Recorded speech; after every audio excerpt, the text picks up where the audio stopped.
This is the Clean Culture Car Show. There's the track, and here's all the cars, and it is absolutely packed today.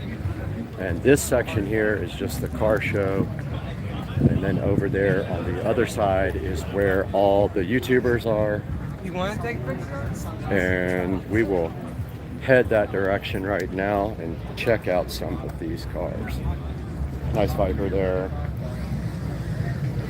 And then here we got Eat Sleep Race and the Fast Kids Club, and then EPA Auto House there. And then check out the nice ride. Little AE86 action Corolla. Single turbo there, and here we are walking down live through English Town, and of course we have quite a few pretty gnarly cars here. Subaru, Toyota Supra, BMW S2000 with a single there. Audi incoming. And then over here, RX-7, little FD action. Single turbo FD, other single turbo FD. And then over here we have the official headquarters of Drift HQ. And this is the line to buy Drift HQ merch.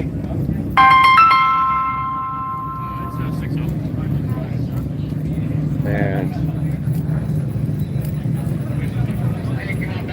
there's the Drift HQ headquarters. Right there, that's Drift HQ. There's the line to buy Drift HQ merch. Right next to that we have Motion Auto. Right hand drive. R34, I believe. Where are you guys at right now? Not like 5, 6. Over here, there's Jimmy Oaks, there's Trevor, Motion Auto, and of course Chris Rudnick over here.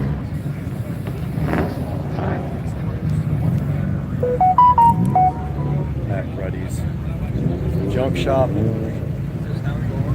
Somebody's texting me, so we will go live again here briefly.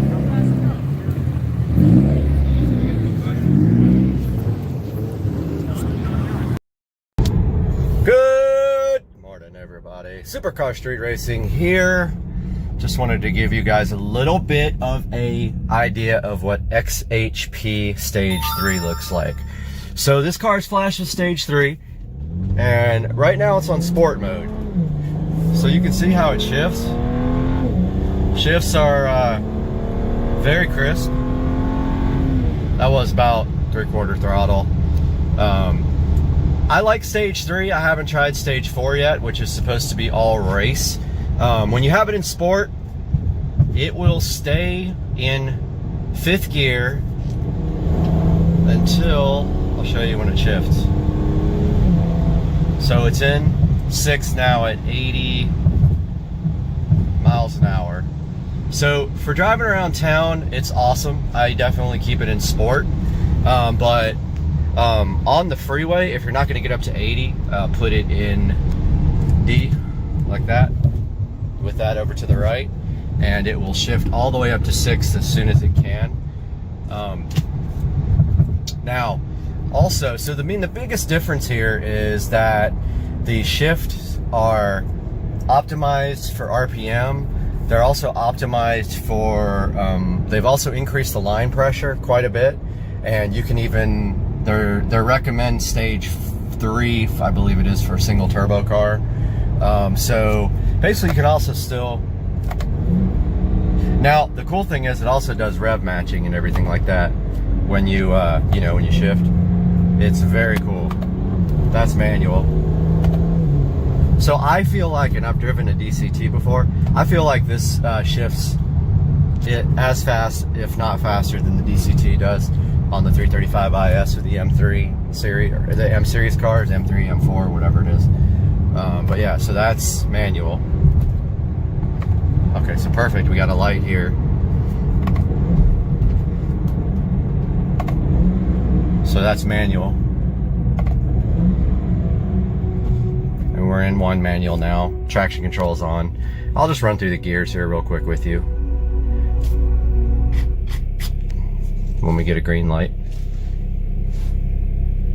So we'll start off in first manual. Now we're in sport manual. If you put it in D manual will actually still shift for you while you're in manual when you run through the gears. So you want to have it in sport while you're shifting. If you want to be completely manual, you want to have it over in sport.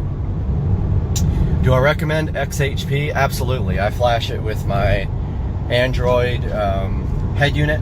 Now, as I previously stated that you could flash the MHD with this head unit, you cannot.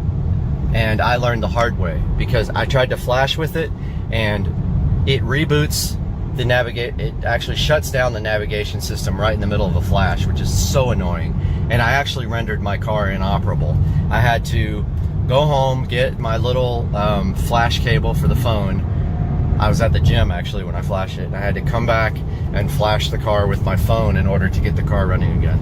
So that's XHP in a nutshell. Great little add-on app for the N54, N55 6-speed auto transmission. Pick it up as soon as possible. You will love it.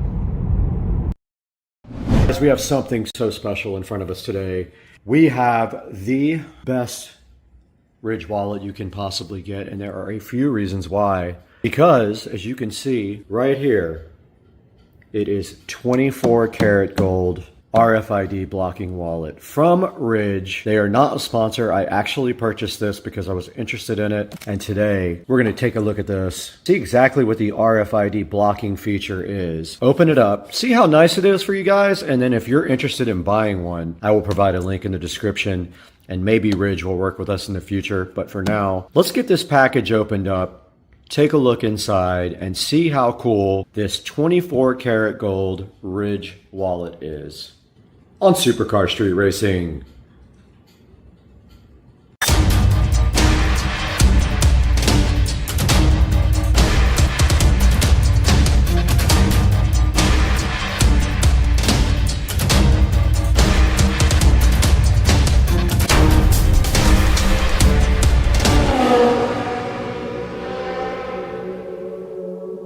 Guys, right in front of me, sitting next to my Skyrider drone here, we see the Ridge Wallet Slim RFID blocking wallet in 24 karat gold. And today we are taking a look at this packaging, very nice packaging.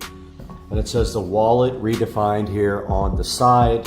And on the back, it says that it expands to hold 1 to 12 cards. It does block all RFIDs from your cards.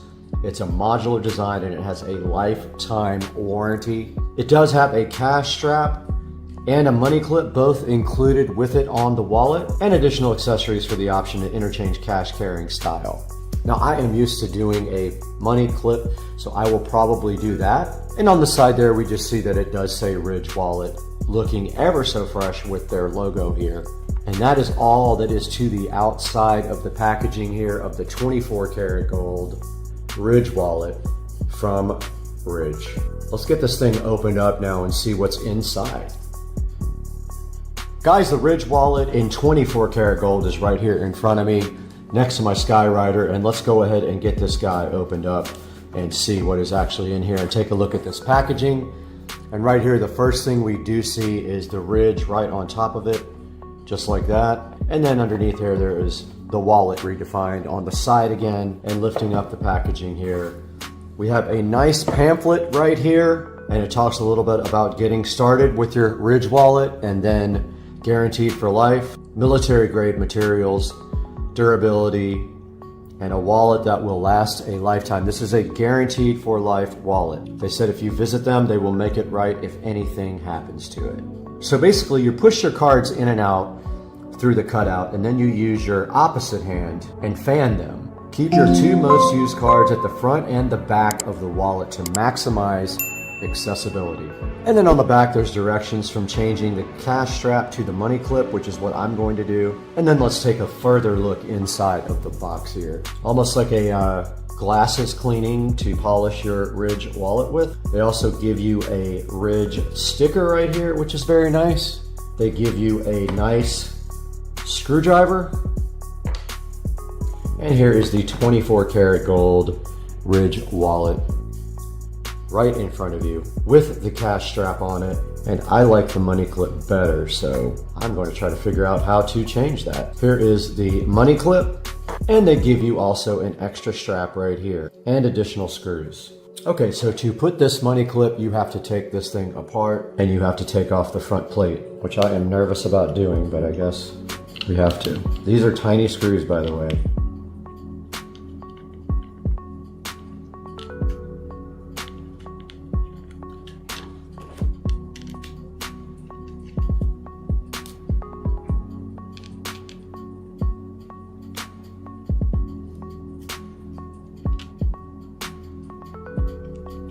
Okay, that is all of the screws now.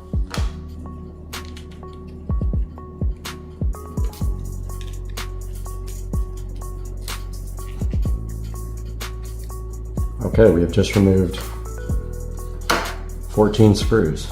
All right, I was successfully able to take off the money elastic and put on the money clip, which is what I prefer. I'll just put my cash right here. Let's go ahead and get some cash to put in it. This is my old carbon fiber Palo Alto gift, which is showing some signs of aging. It's nice, but it's time to throw it away. And let's go ahead and put some crispy 120s in here. Like that. And then your cards just do slide in. Like that.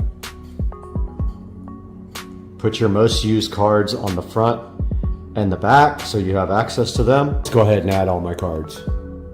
All right, we have successfully added all my cards to the Ridge wallet. Super easy to do, looks awesome. I love the gold plating.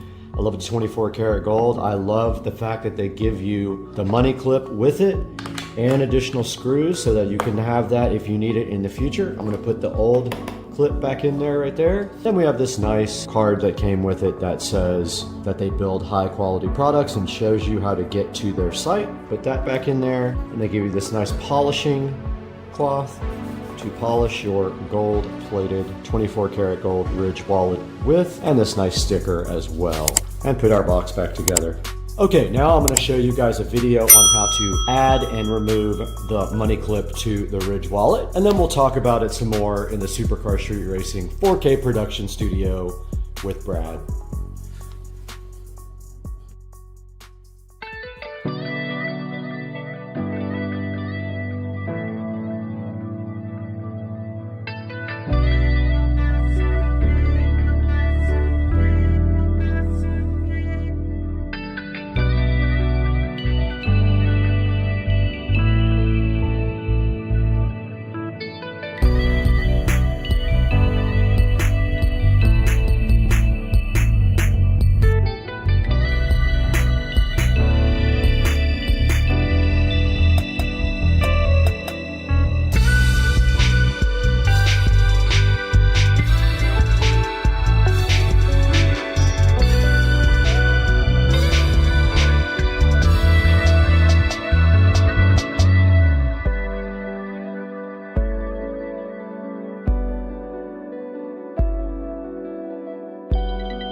We're back in the Supercar Street Racing 4K production studio, and I am Brad, and I want to take this opportunity to welcome you to the channel if you are new here, and if you're a returning subscriber, we appreciate your support so much here on Supercar Street Racing. And today we have the 24 karat gold Ridge wallet looking so fresh right here in front of me, and there is a good shot of it right from the studio with the money clip on it that we did just replace in the video. Now, this video was not sponsored by Ridge Wallet. I did actually buy this. I had a carbon fiber clone wallet that I got from a vendor that was wearing out. So it was time to get a new wallet, and I bought the Ridge 24 karat gold wallet, and it does come with both a strap and a clip, and you have to change out the strap to the clip because it comes with the strap, and if you want the clip, you have to put it on yourself. Now, this wallet was a little over $200 and something, almost $300, and you can see right in front of you here that they have a range of them on Amazon. This one right here on Amazon is the titanium, but there are plenty of colors for you to choose from, and another good close-up look at the Ridge right there is what it looks like. And these screws are also 24 karat gold plated for your enjoyment. And so go ahead, and when you order stuff through our links in the description, it helps us out tremendously, and go ahead, subscribe. We recently have some videos doing very well, and I am so appreciative of your support. Now, when you do click through the links in the bottom of the video description, it does give us just a few dollars to keep the channel going, because we lose money on the channel, as you know, but we want to continue to bring you reviews and products. So it does help us out if you buy anything from Amazon by clicking any of our links. It doesn't have to be the actual product in the description. It will still help us out tremendously. So far, so good. I love the Ridge wallet. It does get a lot of attention when you go out and people ask about it for sure, but pick whatever color you want, and if you can't afford the gold one, that's fine too. Get whatever you can afford and order it through the SCSR official promotional links. Now, I have to go work 7 more jobs to be able to afford this, so I'll talk to you guys later, and we'll see you soon on the channel.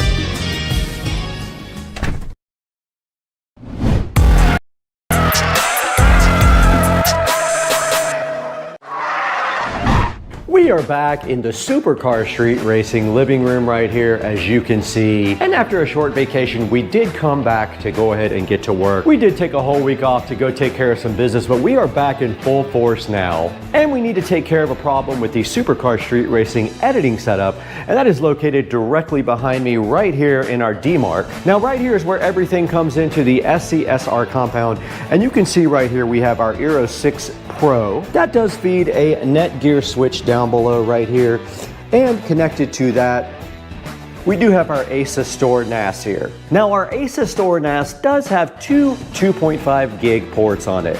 The editing machines in here have 2.5 gig ports as well. So what we want to do right here and right now is leverage a way to get more data from our NAS to both of our editing suites. Now, one of those editing suites is located just on the other side of the wall here, and then the other one is out in the SCSR 4K production studio. So today, we're going to show you guys how to get 2.5 gig from this ASUS Store NAS all the way to our studio out there, and then right on the other side of the wall right here. And we're going to do that next, so thanks for joining us.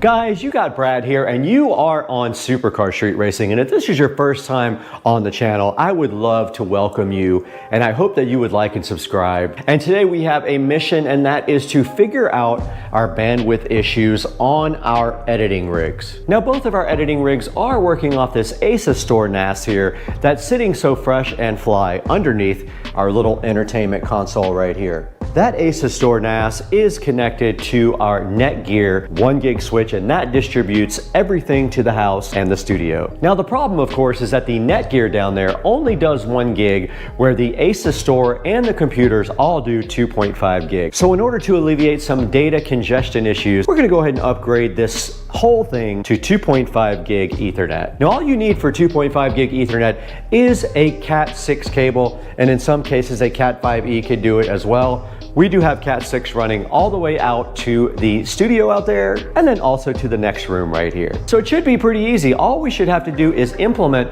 some sort of switch that can support 2.5 gig for our ASUS store and our two computers. Adding to the complication though is the fact that out in the studio, we do have another large 1 gig switch feeding almost everything in the studio. So we'll have to figure that out once we get out there. But let's start up here. Let's get our new switches unboxed from Ubiquiti.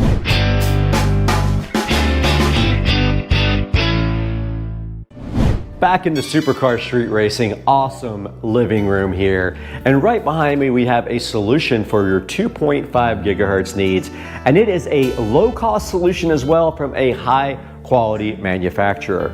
So sitting right here behind me in these three boxes, we do have the Unify 2.5 gig switches. These guys are 5 ports, and that's all we need because all we have to do really is supply 2 machines and 1 NAS, 5 gig. Everything else will be 1 gig, including the internet. So our mission is quite simple today. We're gonna get these things unboxed, get them set up via the app on the phone, and see what we have to do to upgrade our entire system here to 2.5 gigahertz networking.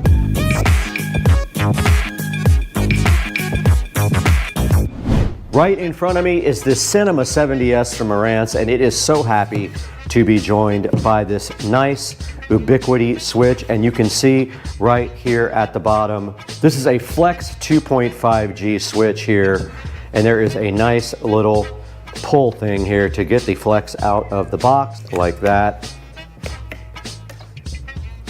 And there we go. So the 2.5 gig Flex from Ubiquiti is officially getting unboxed. And you can see right here they have the website for Ubiquiti, and there is an installation guide via a QR code scan right there. And inside of the box there should be an Ubiquiti switch, and there is the Flex 2.5G switch. Very simple, no complaints online about overheating like the other cheap, dumb 2.5 gig switches from China or elsewhere. And then also they were kind enough to give us a power brick. This thing does use USB-C 5-volt power.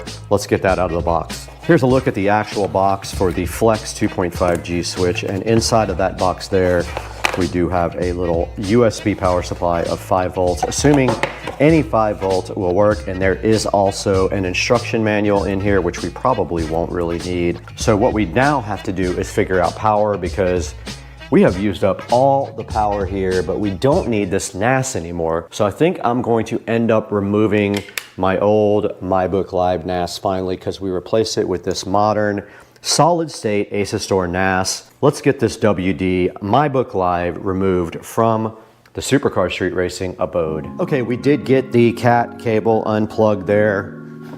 All we really need to do now is get the power unplugged from behind here, and it is this little tiny power cable right here. All right, I gotta cut some zip ties here to get this out.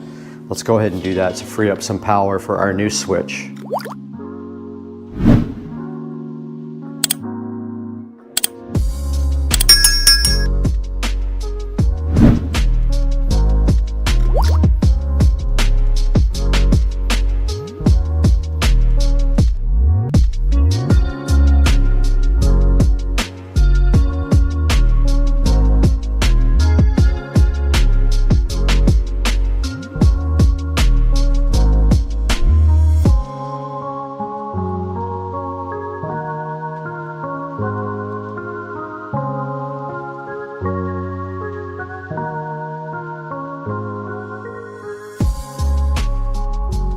I did just get this old power supply out. So we freed up a plug for the new switch. It has this tiny brick right here, and all we have to do right here and right now is plug this guy in, or we could use a USB-C to USB-A adapter because we have ports on our power strip right there. But let's just go ahead and for now, we'll come back and clean the wiring up later. For now, we're just gonna feed this into our switch bay here, where we're gonna put our 2.5G switch. We fed it right there. And then moving down here, we should be able just to get our switch connected right here. Our cable modem is back online after we removed it from service. We just have to make sure now that we have Cat 6 cables between everything. So we already have cables from our NAS going to our standard switch. We're gonna move those to our new switch. All right, let's get prepped to do that now. All right, this NAS has 2 ports on it. They are both connected, 11. 11 and 14 are the NAS ports, 14, 13, 12, 11. So we're gonna take 14 and 11 out and put them on the new 2.5 gig switch by Ubiquiti. Here is the nice Flex 2.5. We're gonna go ahead and apply power to it. And to do that, you simply plug in the USB-C cable in the back, just like this. This thing is powered. You can see the light. It's booting up right here now. That light flashing indicates that. Now it will not be able to, I don't know if it'll be able to update through the phone. Let's let it get boot up and see if we can find it first, and then we'll go from there. For that, we need the phone.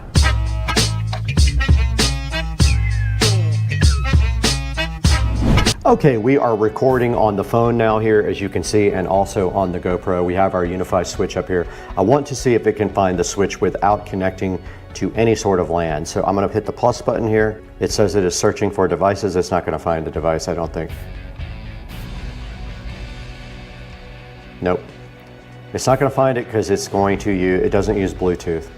Okay, we've got a hopefully Cat 6 cable here to connect to our switch. This is not the final configuration, but this will give the UniFi access to the switch. We do have a link here on the UniFi switch here. It is connected. Let's go ahead and see if we can go ahead and discover this now. All right, it did find the Flex switch here. Cool. Switch is there. Okay, we do have our switch sitting here. I was not able to do anything on the app. I'll look into that in a few minutes, but we can go ahead and continue setup. Now, what we want to do right here and right now is go ahead and connect the NAS to this guy, and then also our studio and our cable that goes into the other room. So we did say that our NAS is right here and right here, these two. Let's remove those. It's going to kill our live stream. Now, these two guys go to our NAS, right? They should be Cat 6 cables. What we want to do here is go ahead and give them 2.5 gig here. That one did link, and this one did link, I am sure. Let's see. It did. Okay, cool. Our NAS is now connected to 2.5 gig. Now we have to give everything else that needs 2.5 gig a connection to this. One of them goes to that room, and we're going to connect it right now. Okay, this cable right here that comes from the other room that says studio, hopefully it is a Cat 6 cable. It does come right through here. It is a gray cable. It is then right here. That needs 2.5. We're going to go ahead and unplug it from that switch, give it 2.5. This is going to send 2.5 to the studio. Let's see if it links. It did link. We got one more to send. We got to send the one to the other room that is our office, 2.5 gig. Let's go ahead and do that now. This one is right here. This might not be a 2.5 gig cable. It's this last one right here. We're going to plug it into this switch and see if that provides, it might not be a Cat 6 cable, so we might have to troubleshoot these connections after we get them. They are all linked. We are now sending 2.5G everywhere. Let's go check our live stream and see if it did fail.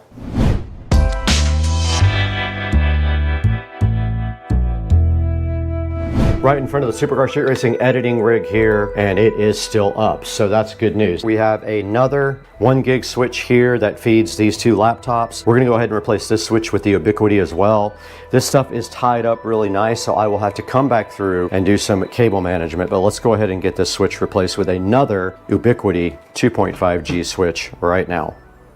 We're unboxing our second Ubiquiti switch here, after which we need to figure out the software. So if you want to power this with 5 volts, you can get a USB-C, a USB-A, and just power it from any USB connector. Let's go ahead and disable this by unplugging all of these. Now we should have lost hardwire to everything in the room. Everything is off, yes, correct. So we can get this switch wired up now. We do have a power strip under here. It does not have USB, but let's get our switch up here and wired up. We are removing this old Netgear 1 gig switch right here. All we have to do is power it down with that. We have a rogue zip tie right here we need to cut. But here's our new power compared to the old one. Let's go ahead and get our switch. Now we do have also a cable from here to the wall. If we have 2.5G problems, we will have to go investigate that as well. This is a rear mount switch, completely different from the other one. Now, unfortunately, we're gonna see the power cable right next to it like that. Now, let's get our scissors and cut off this dumb rogue zip tie. Now, connecting our new switch should be as easy as just plugging in our cables here and making sure that they are Cat 6 capable cables. Let's see if we get a link. We do. So that was the one that comes from the wall.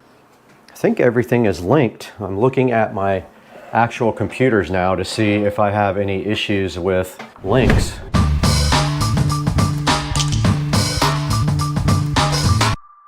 First signs of life from 2.5 gig are showing up right there. We have a 2.5 gig connection to our editing machine here, and these will only do 1 gig. Both these laptops are only going to do 1 gig, so that's just that. We went ahead and downloaded the Unify Windows server here and downloaded it to this local machine and set it up. A long story short, I did figure out how to set the local server up on the network, and you can see right here we have both of the switches that are currently on. They are onboarded onto the, it's actually called adopted, onto my local server here with the Unify hosted at localhost 8443. It did update the firmware on both of the switches. The one that's in here in the office, you can see it uplink at 2.5G. That's the one that's supplying to this computer, and this computer is linked at 2.5 gig. If you go into the network settings here, you can see right there, it is linked at 2.5 gig. Now all we have to do is get out to the studio and go ahead and set up this last switch here, which will require some rewiring out there. Let's go ahead and get that done.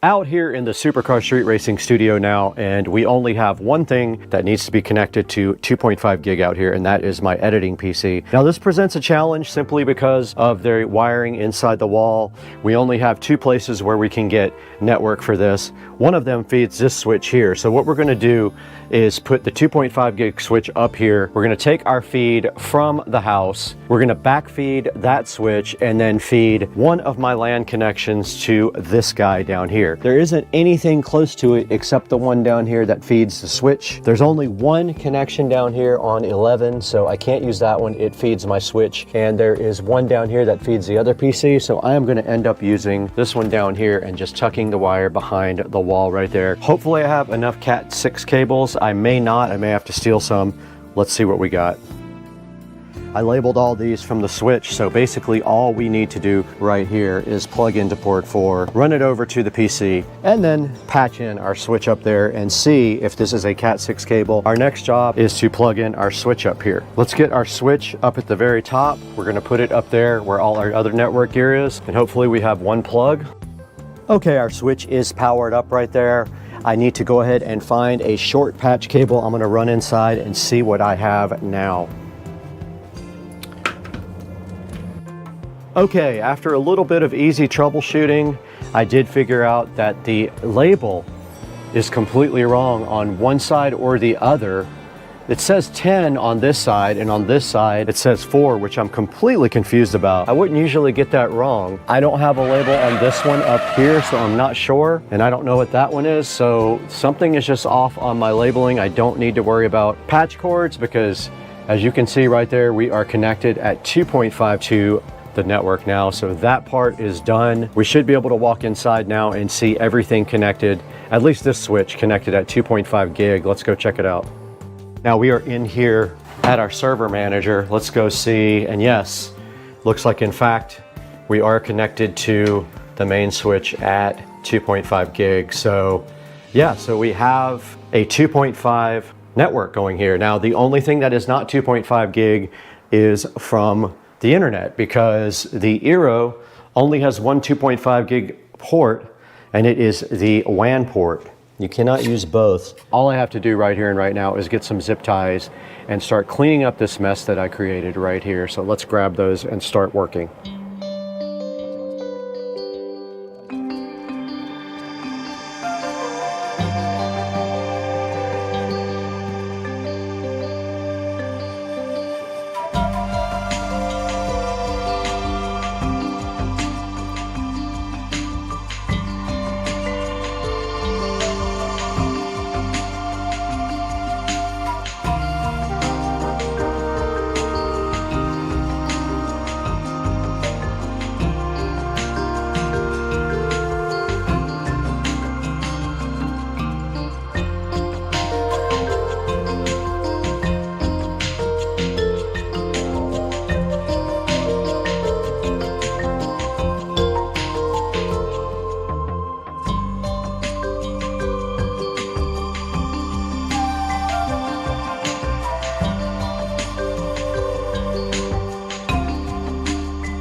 final check here. We do have a 2.5 gig link here now in the studio. So we are connected to our NAS at 2.5 gig. Supposedly that should be a way better editing experience and copying files back and forth over to our backup device. Now let's wrap it up here, get together again and talk about this Ubiquiti 2.5 gig flex.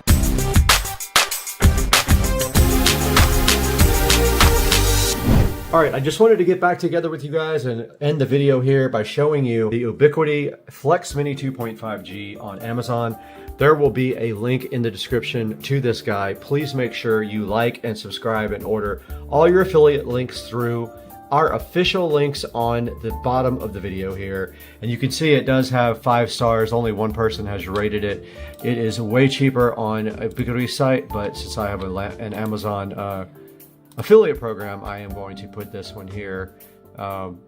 Doesn't look like you can order it, but I'm going to put a link to it anyway and let you guys go from there. And checking out some of the pictures, there is the 2.5 gig ports there, but this one has PoE actually, the right hand port, and you can see the USB-C input right there. There's the dimensions, 21 by 90 by 117, and you can see right there it absolutely does come with a power supply, and even if it doesn't, you can use USB-C. There's a good picture of it connected up to all 5 ports. Another picture of it, and then also you can see here them connecting computers to it and another switch. And then there's a good little network diagram about how you can actually hook yours up as well. So guys, thank you for watching. Go ahead and pick up a switch and click through our official links, like and subscribe. We need all the help we can get, and we will see you on the next one. We got a couple of bangers coming up. Stay tuned.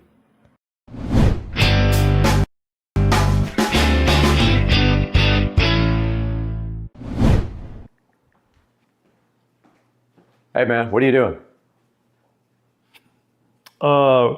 Learning calculus again. So I just got a notification on my phone that I think we got a delivery. We might want to go get it from out front so it doesn't get stolen. Should we go out there? I mean, it doesn't fit in the mailbox. Oh, well, since you have a camera, I guess I have no choice. Let's go. Must be something good. All right. Let's go check it out. They lied. Gotta be here. Oh, wait a minute. There. Oh, what's this? That's a scooter. Big box. This is a nice scooter. Looks like it's a nice scooter. Let's drag it through the house and into the garage. Oh. Get it unboxed. Drag it to the garage. What's that? This ain't your... Bro, what the heck? What's going on here, man? You got 2 of these things. We do have 2 of these things. We have 2 Navi SC3 Pro scooters to play with. This one's already ready to go, but this is yours. This is mine. We're gonna be able to customize them for ourselves, whatever we wanna do to them. We each got our own scooters. So all we have to do is get this thing unboxed. And to do that, we're gonna need some tools. Wow. Thank you, Navi. When you say my scooter... This is yours. You get to take this home with you. Shut up. Come on. What? That's right, man. This thing's gonna be sick. This thing looks nice. Ready to go. Wow. So I guess today, this is our mission, to get this thing unboxed like this one, and go ahead and see if we can set yours up, get your app set up and all that, and go rip these 2 things. Wow. Let's do it, man. All right, let's do it.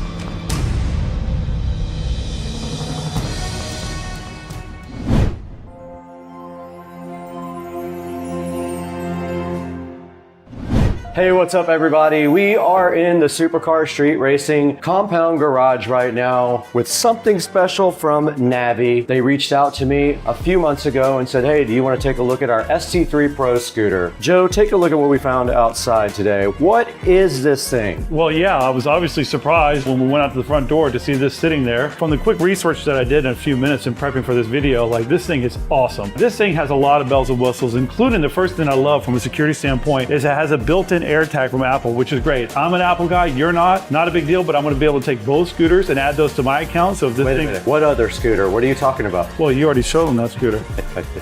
So this thing has a lot of different features to it. One of my favorite is from a security standpoint that it's got an Apple AirTag included in it, which is awesome. This thing has a ton of range, I believe up to like 46 miles on one charge. It'll also go 25 miles an hour, which is scooting pretty fast. This thing is just awesome. There's so many different things that I can talk about, from the suspension to the lighting, everything. This is a super awesome scooter. I'm so excited to have two of these. We have something special planned for these two. We're not going to reveal that. You're going to have to watch to the end of the video to see what happens, but we have something special we're going to do with both of these scooters. One of the scooters is already built and sitting behind the camera. I didn't want to reveal that yet till we had both of them, but we need to get this scooter out of the box. And if we look at the front before we do that, basically this guy has dual suspension. It has a dampening arm for the suspension, and it can climb a 28-degree slope. And if you look over here, maximum power 1,350 watts, which is going to allow you to do some really good climbing and get some good speeds. It'll do 25 miles per hour maximum speed. It has a triple braking system, and this is supposedly one of the best high-quality scooters made. It is not cheap.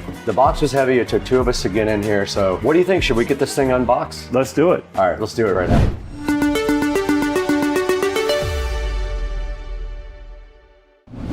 All right, I'm here with Dukes of Duval, and we're in front of the Navi ST3 Pro scooter, the best scooter made, in my opinion. And we're gonna go ahead and get this thing unboxed now. Are you ready to do it? Let's do it. Get the knife out, let's go, the Black & Decker. Okay, so the first thing is we just had two straps holding them down, and we have now some tape to deal with. Looks like that's about it. We got some styrofoam, and it looks like in this one, Joe, we have a charger. Yep. So this looks like the charger for it. Just like a regular power brick charger, nothing substantial. And then there's a bag here with a power plug for the charger. That comes also with that. A little bag of screws and a wrench. So we're gonna have to assemble this. It's not much. I think it's 4 screws or 3 screws. Wow. I can't remember. And then the actual scooter is now in the box. Another styrofoam.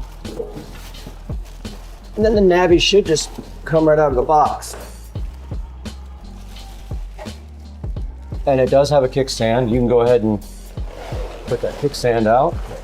Man, I tell you, this is really nice to come almost fully assembled. Almost like ready this. to go, right? Yeah, So it really is. all we should have to do from memory is lock the front in place with that lever. Locks right in, that's easy. Should be it. And now this stuff here, there's going to be one wire that's going to go down into the front fork right there. So all you do is tuck the wire in like this, the neck in there like that. All right, so now we're just gonna go ahead and install the 4 Allen screws that go in here. They give you one extra one just in case you lose one, but it looks like this is the only screws that you have to use on this entire assembly to get this thing put together, which is awesome. And it looks like there's some thread lock that's put on there. That's the blue stuff that once you tighten it down, these should stay in there pretty nice. So there's 2 in the front and 2 in the back, correct? Correct, yep. Okay. That is going to be the entire assembly, which I love that. You really don't have to do anything. I gotta be honest with you, for something this nice, you know, you'd think it's gonna take a while to put together. It does not. It is very quick. That is the fastest I've ever put anything together.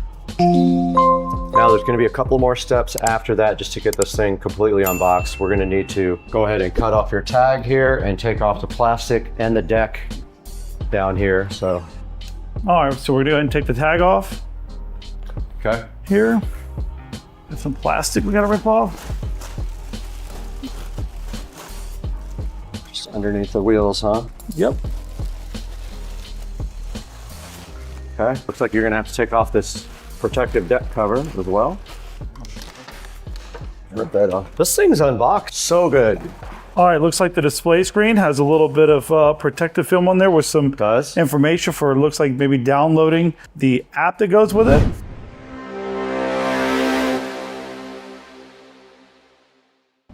All right, so I just downloaded the app, setting up my username and password, which was very easy to do. Now I'm gonna go ahead and take off this screen protector here, where I was able to find the QR code to download the app, which is very easy to do. Right. All right, now with that being said, I believe we have to power it on, and then we just need to link the devices. All right, power's on. Power came on. All right. Looks like your battery's at 50%. Yep.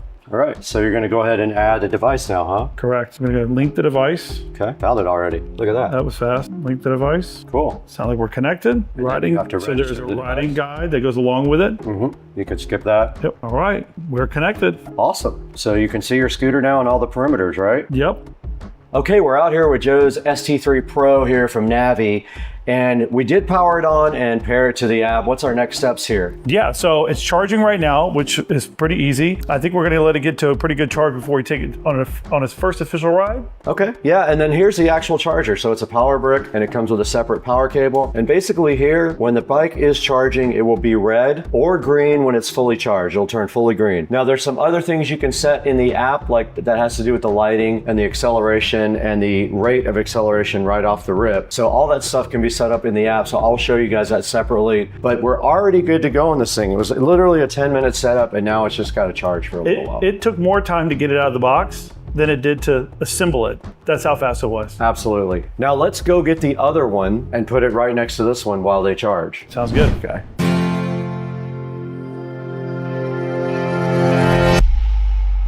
Okay, we're back in front of our ST3 Pros. We got both of our ST3 Pros right here on the chargers. I think Joe's is at 58% right now, so we're letting it charge up a little bit. But we wanted to get together with you guys and talk a little bit about the features of these guys. So one of the cool things is there is a variety of ranges available depending how fast you want to go. Yeah, so I think the speed also is indicative to how far you can go. So if you want a top speed, of course, you're going to go less distance. Right. But if you want a longer, then you put it on eco mode. So I think there's 3 particular modes, right? Yeah, Eco? sport and drive. Correct. So in eco mode, you get 47 miles. In sport mode, you get 20. So there's a trade-off there. Yeah, absolutely. But depending on what you're doing and how fast you want to get there, obviously you can change in the settings pretty quickly. Yeah, you just have to plan your trip. Another thing about this thing is that we didn't even know till we started researching is it has a 1,350 watt brushless motor. Yeah, the brushless part is a big thing, right? So a lot of the newer motors are all coming brushless, and what it basically does is it's less wear and tear on the motor, so it lasts for a lot longer. I have a good idea that these things are going to last for a long, long time. Cool, I'm excited about that. It says it might last 10 times longer than a normal motor. I would believe it with brushless. All right, another cool feature of these awesome electric scooters are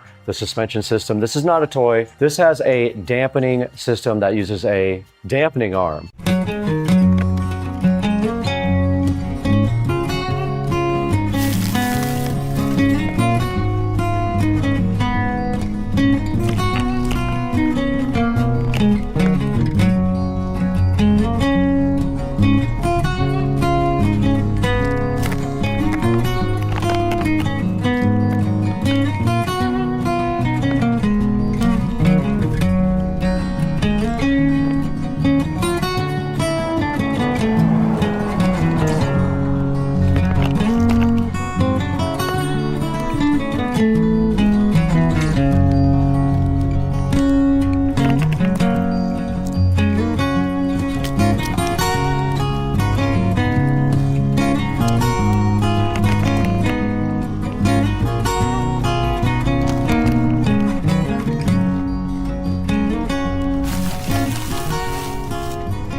Yeah, and actually there's 2 of them. There's one for the front and one for the back. That's so awesome. It's so much smoother. It really does. I've ridden them, and what we initially, I think, thought was the bike trying to like pop a wheelie was actually the suspension moving on acceleration, which is very cool. Now these things also have cool lighting effects. Now they have regular headlights and taillights and a reflector up front here, but they also have ambient LED lighting. That's true. Yes, I think it's multicolor depending on what you want, correct? It is, and you can control that all with the app. So as long as you have the headlight and the taillight switched on, you can turn on the ambient lighting with the app, and there's this cool stripe on the side that we'll show you guys on video later. And also to mention is that it has a working brake light. So if you apply the brakes, the light is going to get brighter, which is awesome. That is very cool. So, I mean, it literally has street legal lights on it, even though, and another thing we should talk about is these are legal in the state of Florida to be ridden on Florida roads without any kind of registration, and you don't need a driver's license. So let's talk about the other cool thing about this bike, the braking. Yeah. Now, this thing has 3 types of braking. Yeah, it does. Yep. So you have braking for both the front and the rear. But the third one is the most important, which is regenerative.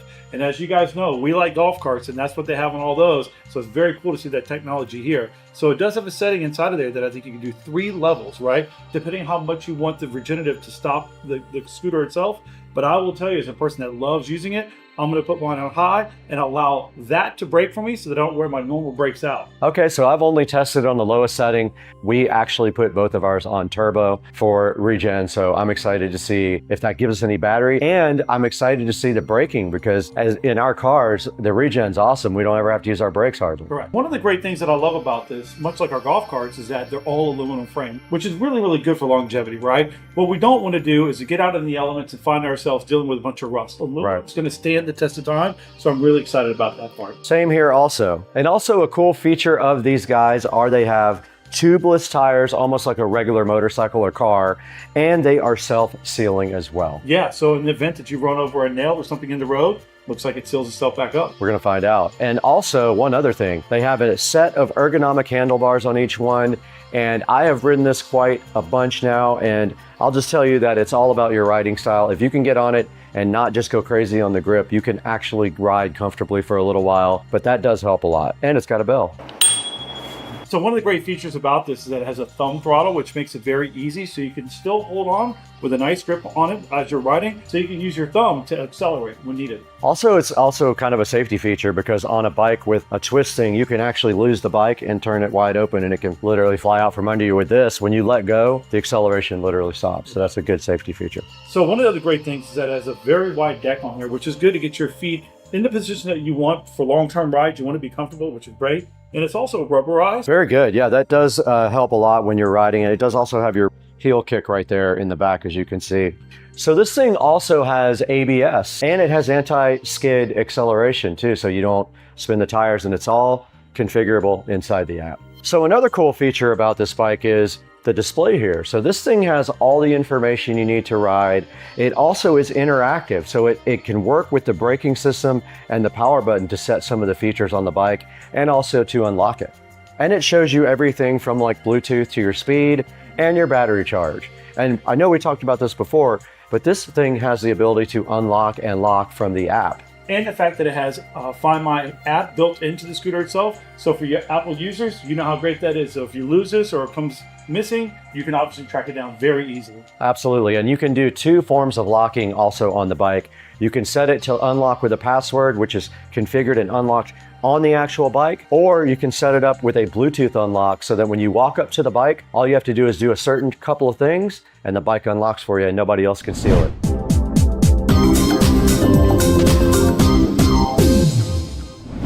Let's stick close for a little bit.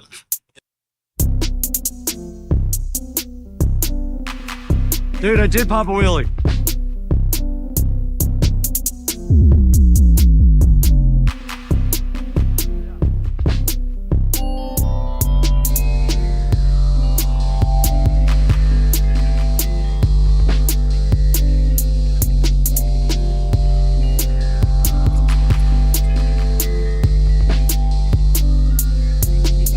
We need something way louder.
All right, you guys just saw Joe and I test out these awesome Navi ST3 Pro scooters.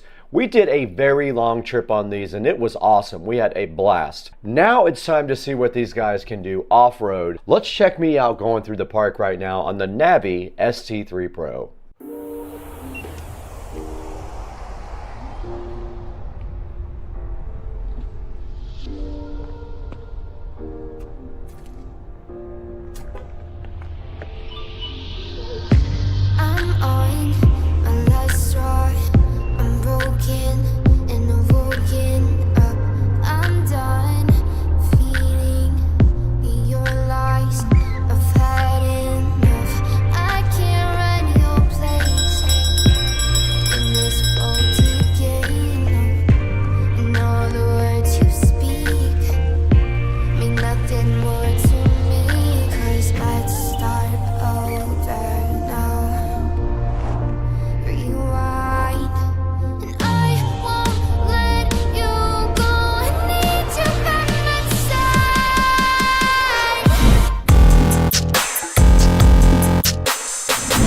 All right, what's up everybody? Good morning. It is Sunday morning. It's football day. And I have my USB 5 volt to 12 volt up converter here to try and power the screen for the scooter. So all my plan is right now is to see if this works. If it does work, then I'm going to solder it on, but we need our power bank. Now, we also discovered very quickly that the amount of power going through the bag charger cable was way too high for that cable, and it literally was almost melting. So we're gonna need a different cable for this, but it's really easy to see if this works because I have the wire for the Android Auto screen right here. All you have to do is hook it up and then try it. Let's get this thing connected up and see what happens.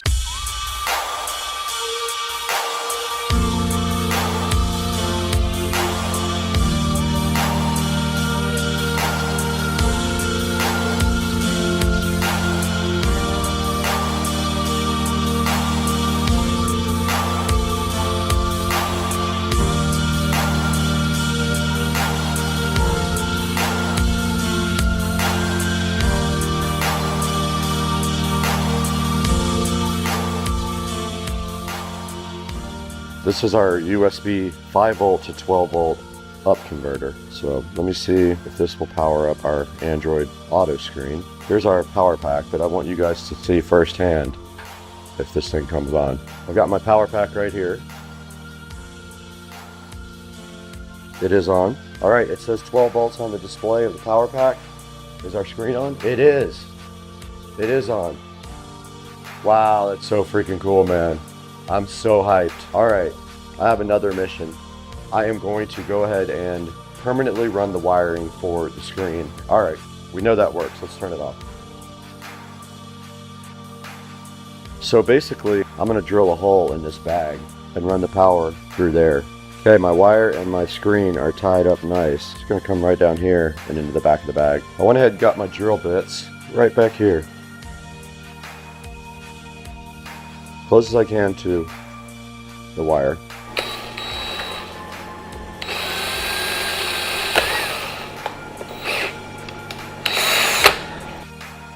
It is very tight, so I like that. I'll just put a little bit of black silicone sealer on the inside around it to keep the water out, just in case I get caught in the rain. But step-up converter.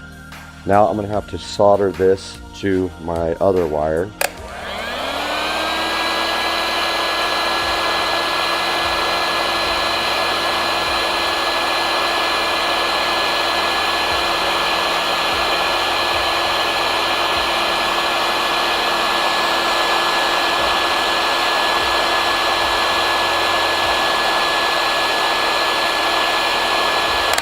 Done. There's our battery bank, the power came on, and our screen is turned on. We're gonna go ahead and heat shrink around this as well. All right, we got our screen installed, we got our converter installed, our battery pack is inside of here powering the screen. The Bluetooth speaker works as well, and we are using Android Auto from my phone, and you can see Waze right here. Okay, so here's some of the things on the home screen. Android Auto, CarPlay, Bluetooth setup, and then setup of the actual tablet and a calendar.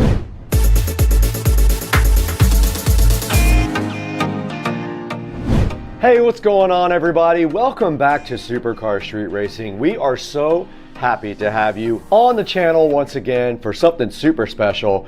You guys saw what just happened. Joe and I got two Navi ST3 Pro scooters. We went ahead and took them out and did an awesome excursion. We went about 6 or 7 miles at one time. Didn't even get close to coming less than 50% battery power. What you see on the screen right now is the Navi ST3 Pro. Navi sent us two of these and we were so happy to go ahead and check them out, modify them, and in the process, we added another sponsor to the mix. Lamto sent us their 7-inch wireless motorcycle CarPlay system, does Android Auto also, and we put it directly onto our Navi ST3 scooters. It was a very cool project. You see, we can do everything from there and play out the music on our Bluetooth speakers as well. What a cool time we had with Navi and Lamto on this collaboration for Supercar Street Racing. Go ahead and pick up your Navi ST3 Pro. These things are awesome. They are not kids scooters. They have full suspension, so they work great on any ground. You saw me go into the park as well. They work great on the road, and when you go over bumps, they do an awesome job of keeping you safe. They'll go up to like 47 miles if you keep the power level down. They are very fast. They have a lot of torque. No problems climbing hills or anything like that. The Navi ST3 Pro is the real deal. If you like scooters and you are not a child, this is not a child scooter. You will want to put an adult on this because it is a bad boy. Now I'm going to have a link in the description to both the Lamto GPS, CarPlay, Android head unit for motorcycles, and one for the Navi ST3. Please click through our links in the description to buy all your products for Supercar Street Racing. It helps us out greatly. We get a few dollars here and there, enough to keep the channel going. And also, I want to thank you guys for over 225,000 subscribers. That's absolutely amazing. We couldn't do it without you guys. You are our support system. This video was crazy and it took me forever to edit, so I got to get out of here. I have to get out of here.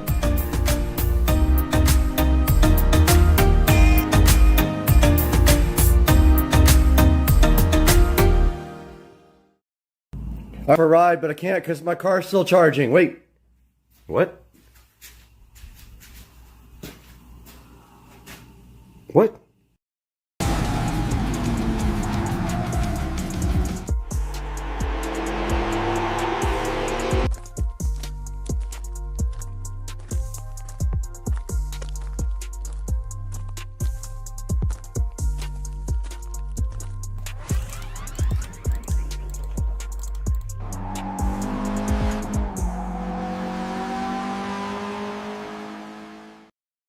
And we just want to kind of explain about how this house is actually going to be paid for in the next 2 weeks. I am super hyped about being able to do this. I've worked really hard for this for the last few years.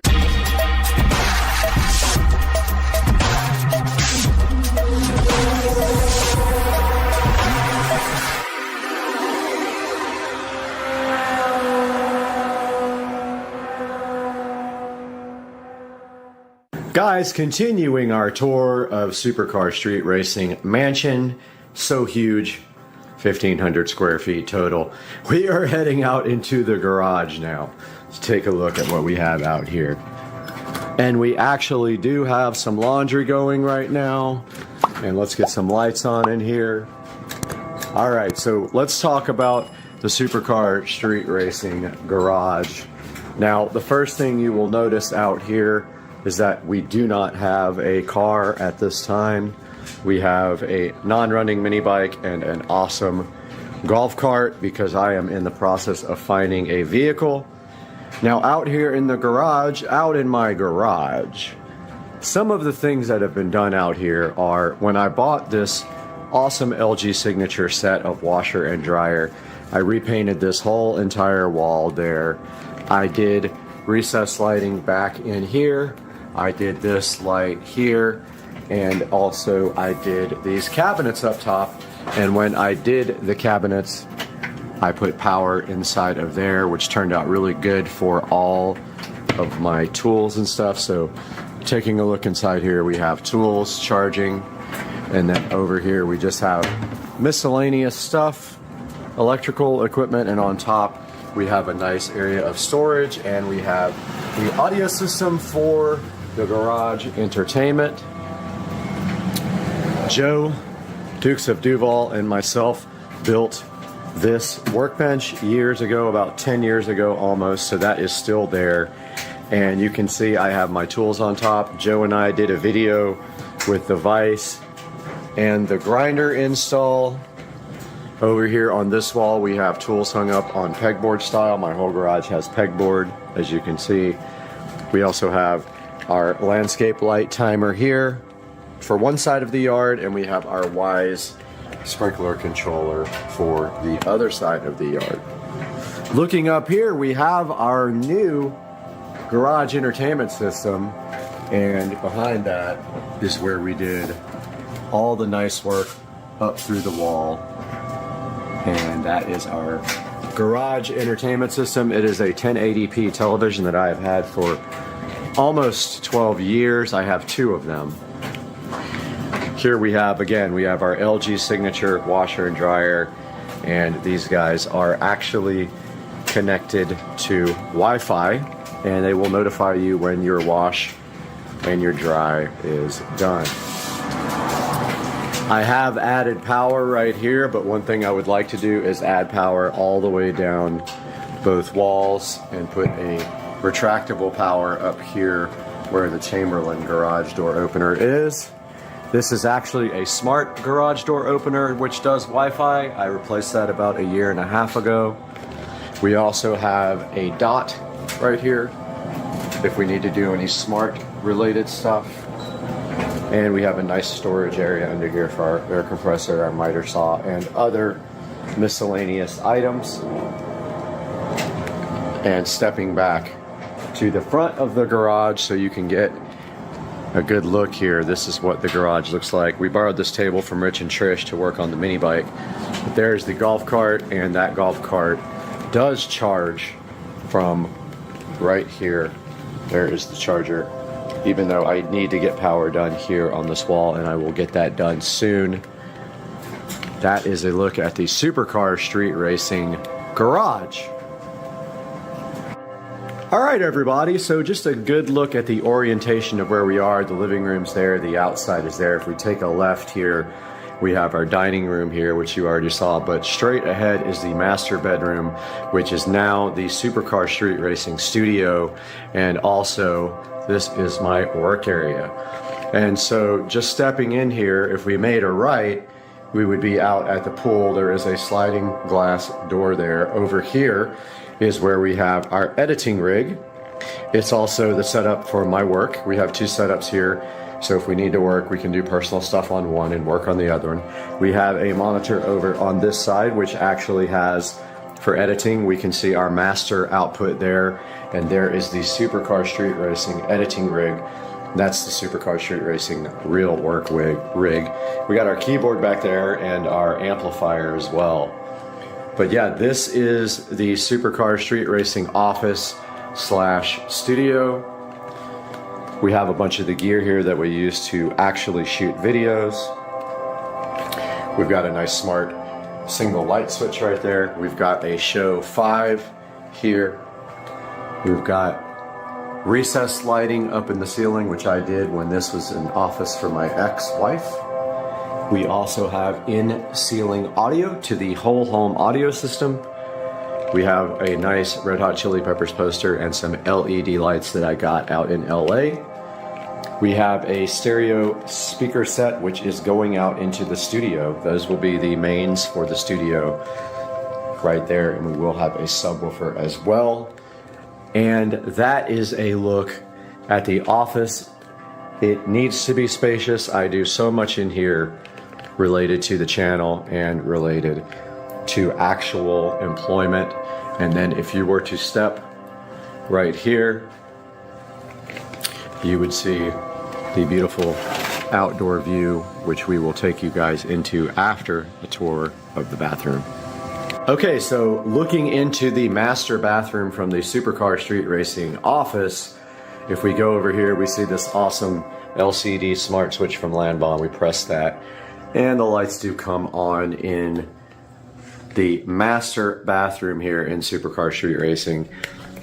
which has had a lot of work done since I bought the house, but most notably, my most favorite project was the LCD LED smart mirrors, and they are not only smart, they have built-in makeup lighting, but I also added the Govee smart strips behind the mirrors, and they are all controlled with the show right there. And when I did this last remodel, when I got this brand new vanity, I had to remove the trim on the wall to get the vanity in because it is so tight. But when I did that, I made an effort to hide the wiring for the show, and also added electrical behind the mirrors for the Govee smart strips. And there you have the epitome of my favorite project in the world. It is also lit from below, and if we turn the lights off in here, we get a good look at how this looks with the door closed. And this is the Supercar Street Racing master bathroom in its full glory. Hope you guys are enjoying this as much as I am. I'm loving giving this tour. And now this is the Supercar Street Racing master bath.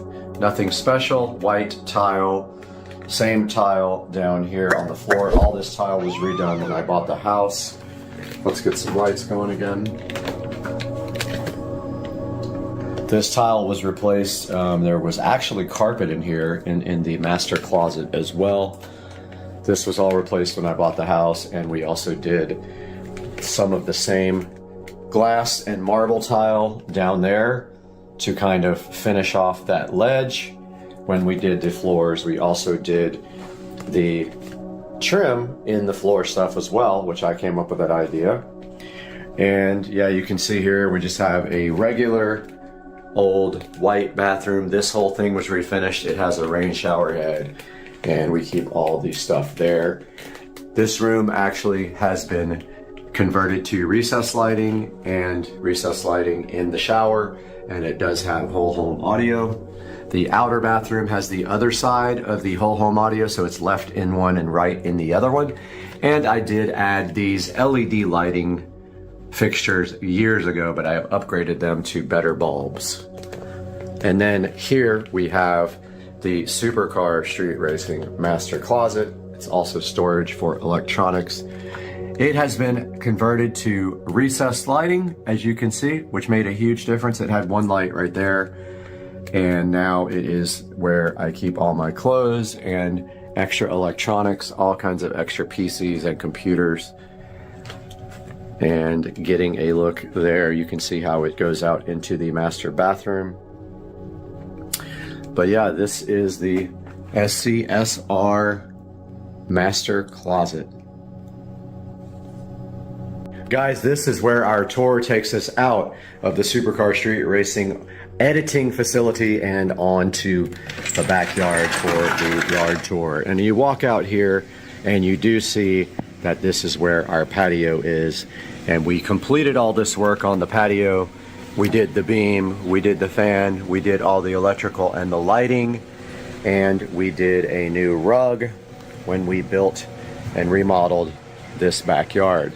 And you can see here, that is the sunroom there, and then that enters into the Supercar Street Racing office, which is also my work office. So this is the patio. It has the RGB Govee sconce lighting. It has RGB lighting in this lamp as well. We do have some furniture out here. We do have a television with a fire stick in it, and that is the entrance to the sunroom. We have a beautiful Sofucore fan with a remote control in there, and this turtle was found in the yard and refurbished. It was buried in the yard, and I painted it the nice copper paint color. We also have some things on the wall here, some art, and we have speakers up there that can either be run off of this television or the inside whole home audio system. And turning out here to behind me, we have the wonderful, beautiful Supercar Street Racing backyard, which we will give you a tour of now. We started by remodeling this entire pool and pool deck and adding sections on. We remodeled this pool with PebbleTech, and we did glass tile on the edge. You can see the glass tile there on the step tiles, and glass tile all the way around the edge of the pool. And it does have some pretty cool looking reflections when you walk around. Kind of hard to see because the sun isn't shining on it now, but this pool was redone completely with PebbleTech, and this pool deck was redone with travertine. This entire pool deck redone. Both sides of the house were also redone, but more importantly, this section was added with pavers so that I could put 2 more chairs out here, because the sun doesn't always hit those chairs and the sun doesn't always hit those chairs, but at certain times of day you can be on either one of these chairs and get sun. So the pavers were added. We also refreshed, that is my fish pond, by the way, my real fish pond. No alligators allowed in fish pond. Yep. Got a little bit of algae in it, but yeah, I built that fish pond. We did refresh all the mulch and all the landscaping in the backyard. The wind has knocked over my plastic chairs. We do have a fire pit right there. We have some lovely birds down there, and we will see some alligators today as well. We have some little cranes out here doing their thing right there that just took off. There's the fire pit, and those chairs go right up against the fire pit. I made those chairs out of palm trees, which there was a palm tree next to that, and we cut that down and used those for stools, which they're very hard on your legs. So not a good idea, actually, in hindsight. Your legs get scraped by the actual palm. They need to be sanded down. We had our existing patio furniture out here, which we bought new cushions for and placed over here. We were able to move, and we'll get to that in a minute, we were able to move our, well, we used to have an umbrella till it blew away in the wind. We were able to move that table and chairs from here over to the new patio. We will go over that shortly. We refreshed all this landscaping and added borders around it. And out here we have the dock that was built about 10 years ago, and we have a bunch of wildlife creatures around here, and we have turtles right out there, and we have an alligator right here swimming towards us, and he is right out there. Let's see if I can zoom in on him for you. He is right there, and there are other ones in here as well. There's another one coming this way, heading towards us from back there. We've got this guy chilling, and this is a look back at the backyard from the dock. The dock does have furniture on it. I just cleaned all this furniture and pressure washed the dock and the bulkhead there, so it all looks very nice. And there is the alligator and the other alligator and a third alligator coming towards us as we speak. Right there. See, we got 3 of them coming. One on the right, one on the left, and one straight ahead, all the way down there, of varying sizes. That's a little guy right there, but here he comes. And he's getting closer. So that's how the house looks from the back with this tour. And I'll show you what happened with the fence. All this fence is brand new all the way around the property. It's all brand new vinyl fencing, and we were able to move the fence from where that gutter is all the way to the front to get some more space for the backyard. We added the rocks on the side of the fence as well, and all this concrete is new, every bit of it. You can tell concrete was not there. It was, none of this was concrete. We added all of this concrete here all the way up to the front to the fence. Added this patio, which did have an umbrella until about a week ago. I went on a trip, I came home, and it was gone. So it either got stolen, which is unlikely, or the wind took it, but it was very windy here, so it definitely was the wind. This is a cool little patio. I just need to buy another umbrella. And there's a look at the pool. and the landscaping on this side. Walking back to this other side, we will show you the brand new pool equipment. All this concrete is new. We made this garden out of existing yard. We had plants here, they died in the last rain, or in the last freeze, sorry. But it looks like they're coming back on both sides. All this concrete was added along with this fence. The fence used to be behind where that AC is. We moved it up to the very front of the property so we could build the Supercar Street Racing studio, which is still being worked on. This is the brand new pool equipment. It's all Wi-Fi enabled, brand new stuff, the newest technology available, and it's all Jandy with the control panel there. And our landscape lighting back here is also Wi-Fi enabled, and it controls all of the landscape lighting. And then we have nice lights on the fence there all the way around the house. All this was added. I know it looks crooked, it's really not. The fence is actually running away from the property line. The shed is, the Supercar Street Racing studio is actually straight with the house. And if we go up here, we have a nice pad here to add a shelter one day if we want to park something under, which I think that is my plan, so I can have 2 cars in the future. But we have the studio here, which we are going to take a look at next. This is the lean-to addition to the house. That is the Supercar Street Racing Future Studio. And let's go ahead and enter this guy right here.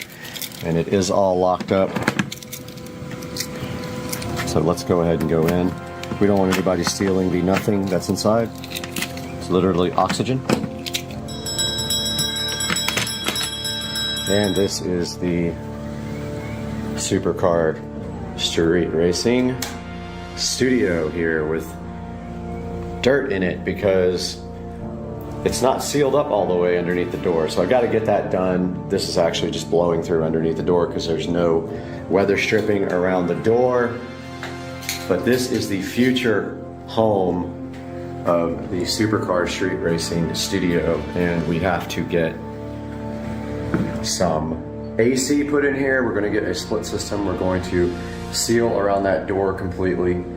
We are going to get insulation done, and this wall here is going to be beautiful with 250-inch televisions, 4K, and we will have a desk to actually broadcast on, and the best lighting available in the Supercar Street Racing studio. But yeah, this is it. It's about, I don't know, 150 square feet. It's perfect for a studio. It's not very hot today, but it does get hot. It either needs a window AC unit or it needs a split system. So this is a good look at the studio. It's going to have a bunch of wiring done, and it is going to have insulation drywall. And all the wiring done on this wall, all the wiring done into the house so that we actually have Ethernet out here and not Wi-Fi. And I will update you guys on this after we get more done. Here we are in the Supercar Street Racing editing facility, and you can see we have all kinds of editing equipment around here for us to create the Supercar Street Racing content daily. We try to do 1 video a day. It's very difficult sometimes, but now we are actually testing out our HyperX mic while we do this voiceover for you, and we just want to kind of explain about how this house is actually going to be paid for in the next 2 weeks. I am super hyped about being able to do this. I've worked really hard for this for the last few years, and I just want to tell you guys kind of how that can be done.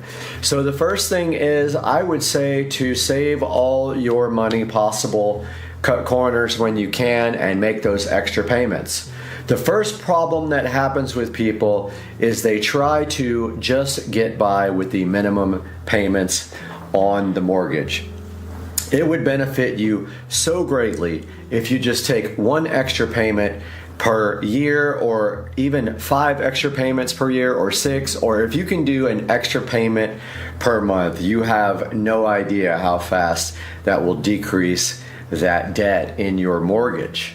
Now for me, I've been really lucky because I've had some good investments and things like that. And I have been able to not only do the pool renovation outside, but I've also been able to put more than a couple of extra payments per month into that Supercar Street Racing mortgage. So I've been able to get the house paid down quite a bit in the last year, and it looks like around March the 15th, I will have paid off this beautiful house. That's right, I think it's about 20 years early if you calculate the time that I've gotten this thing paid. Now the interesting part of this also is I've been watching the payments go down as far as interest, and the payment are showing an interest level of like $40 for the last payment, which is absolutely amazing. It looks like over the span of the loan, this is going to save me about $50,000, and that will actually pay for a vehicle for Supercar Street Racing. So how can you pay your house off early? Well, it's all about making good investment choices and putting that extra income into the house. You may not have the ability to do as many payments as I did, and that's totally fine. You can still get this done because there's other ways to do it as well. I use my credit card points because I have a Wells Fargo credit card, and I apply those points directly to the mortgage. On the Wells Fargo site, you can actually pay off your credit cards or your mortgage if you have a Wells Fargo mortgage with your actual points from your Wells Fargo rewards card. And I have been able to get some payments done on the house, and like I said, looking like February 14th, this place will be completely paid off, and I will be just having to worry about property taxes and insurance on the place. Guys, if you have any advice for anyone else, or if you have some experience paying off your mortgage early or making extra payments, I'd love to hear about it down in the comments. I really appreciate you guys clicking through our links to purchase our products.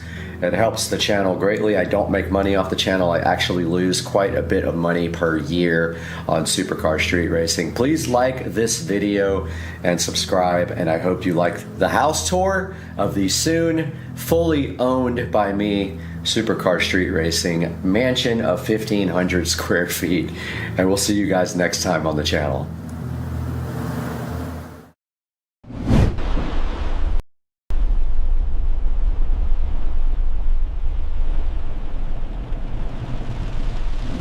What's up everyone, and welcome back to Supercar Street Racing, where we push tech and machines to the edge. And today we're taking a first look at the Alcatel WP100 Titan. This thing is an absolute beast. It's got a rugged build and a 33,000 milliamp hour battery. It's also got a cool camera setup that punches way above its weight. I'm just giving you a little bit of a taste of this now, because in the full video coming up, we're gonna stress it, we're gonna test it, and see if it actually lives up to that Titan name. Now let's get into it.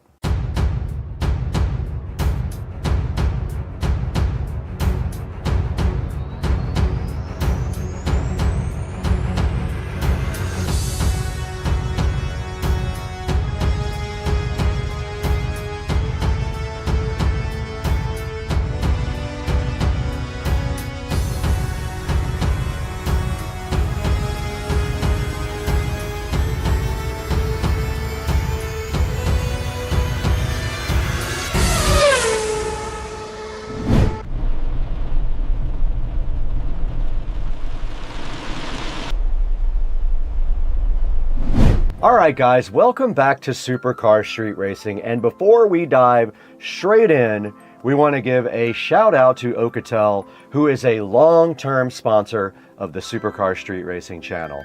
And they just dropped one of their craziest rugged phones directly on this channel, the WP100 Titan. Now let's break down what makes this thing such a monster. Now first up, let's talk about the battery in this thing. That is the largest battery ever created for a smartphone. Now what this means for us is, when we're out there on those long days shooting on the road, like Las Vegas CES on January 6th through the 8th, we'll be there. We're gonna have the WP100 Titan with us. We won't have to worry about charging the phone for days. It's gonna be so nice to have that available. Now you would think with a phone with a battery this big, it would take forever to fill up, but this guy works very quickly and can fill up in a fraction of the time. That's perfect for us when we're jumping between shoots and we don't have time to charge, but more than a few minutes, this thing comes in clutch. Now, as usual with Alcatel phones, it has a rugged military build. It has IP68 ratings, IP69K ratings, and it has MIL STD810H. And in plain English, it's dust-proof, drop-proof, and it's waterproof. Now, we've had phones die on shooting days before. It's not gonna happen with this one. Now, I've got it right here in front of me, and it has a 200 megapixel camera out back, and it does actually have night vision as well. This is perfect for both regular light and low light situations. Let's say we want to go on a car meet and we want to shoot some of it in a parking lot at night.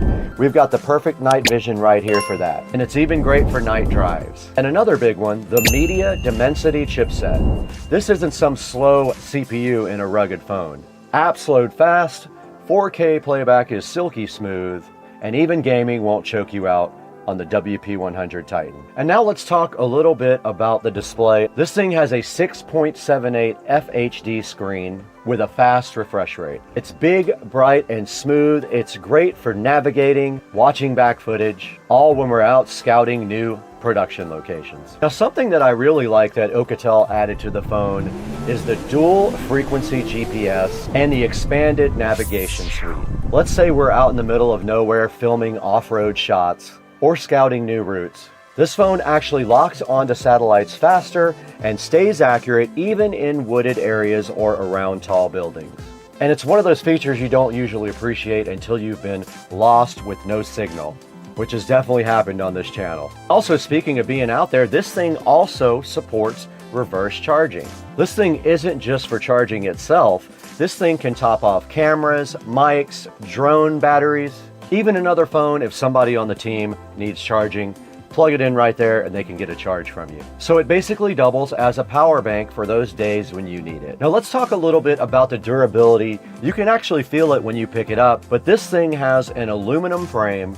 It has shock absorbing corners right here, and it does have Gorilla Glass right out front. What that means is you can drop it, scrape it, slam it in a car door, whatever you want to try. This thing should be up for the task. It is definitely a beast. And trust me, with all the stuff we carry around this house, inevitably some things manage to hit the ground on a regular basis. And it's got this customizable side key right here, and you can actually program that to do anything you want. One thing that I like to do with mine is program it for the camera, so that if I need the camera really quickly, all I gotta do is press this one button. Now the audio on this is surprisingly good as well. So that means when you're checking clips, watching playback, or just using these guys as a mini TV between breaks, it's actually enjoyable instead of sounding like a tin can. It's also hooked up connectivity wise. It uses Wi-Fi 6, NFC, Bluetooth, and it also supports global bands. So whether you're here in the States or out of the country, this thing has you covered. It does have a slot for an SD card, so you can go ahead and expand it to your needs. Now this feels like it was built with creators and explorers in mind. So coming up next, we're going to go ahead and unbox this thing officially for you. We're going to throw it outside to the Supercar Street Racing Garage Studio, where we're going to unbox this thing and show you what's inside.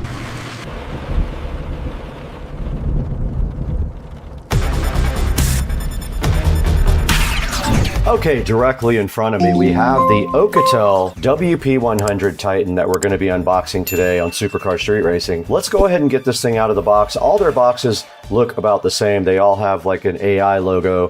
They tell you what kind of RAM and ROM are inside of it. They tell you the model number and that it is a 5G phone. Let's go ahead and crack this thing open now. We don't need this plastic where we're going.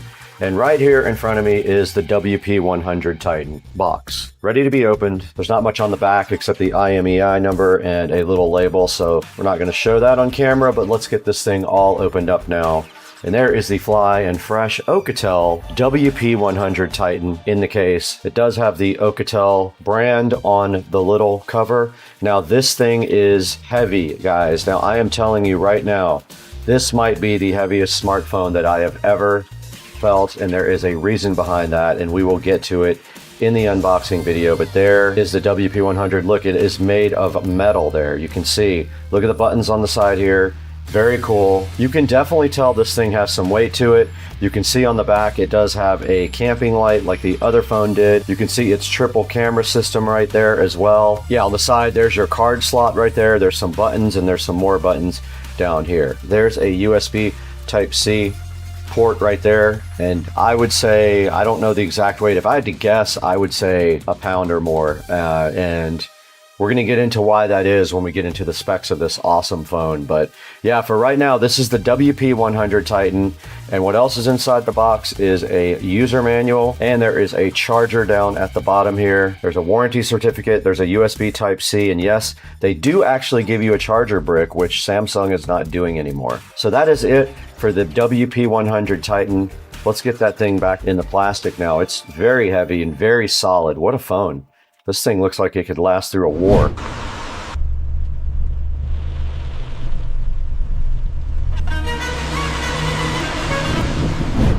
All right, you can tell we're in the dark home theater room because you can't see anything. So if we go to the home screen here on the phone, you can see there's a little projector icon. We can just tap that. And look at this. We actually have projected the phone onto the screen. Now notice it's much wider. You can actually see light on the edges of the square. There's our video. It's pretty small. I'm sure we could back up a little bit and make it bigger.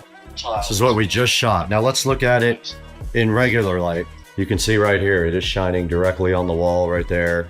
On the side of the phone here, right on this side, there are two little buttons that control the focus. You can see right there, it's in focus, out of focus, but I can actually do it myself with the buttons, which makes that much better than what we were looking at before. That's the only controls that I could find. It does tend to autofocus, but at the same time, if you fine tune it, you can use the buttons there to get it out of focus. And I tell you what, I think that projector feature is really cool. I am really hyped to actually use this in a certain number of different ways, and I just wanted to make sure you guys saw that, and it looks actually really good even in broad daylight. All right guys, now that we have the Alcatel totally unboxed, you guys can see what this thing brings to the table, and it's no joke. This thing feels like a tank, but it's also modern enough looking that it doesn't feel like you're carrying around a brick all the time. Those buttons feel solid, that battery gives it some weight, and that rugged frame tells you you're not carrying around your ordinary everyday smartphone. You got all the essentials in the box. You guys saw this. You got your paperwork, you got your charger and your USB cable. But the star of the show is the hardware itself, the reinforced casing, the high resolution camera, and the built-in projector system. This phone is clearly designed for people who use their gear hard. But let's not waste any time. You know this channel, you know our mission. We don't just accept claims, we're gonna go test them. Now let's put the Titan through its paces and see what it can really handle. So up next, we're gonna do those famous waterproof tests. We're gonna do a drop test. Let's get to it. Okay, we are with the WP100 Titan, and I did locate this thing called underwater mode. We're gonna drop it in just like this. Let's see. I'm walking around with it in the net. It is completely submerged. The bottom, you guys can see it just as well as I can. It's at the bottom of the pool almost. There's only a foot left before it's at the bottom, and it is coming back up to the top. There's our phone. I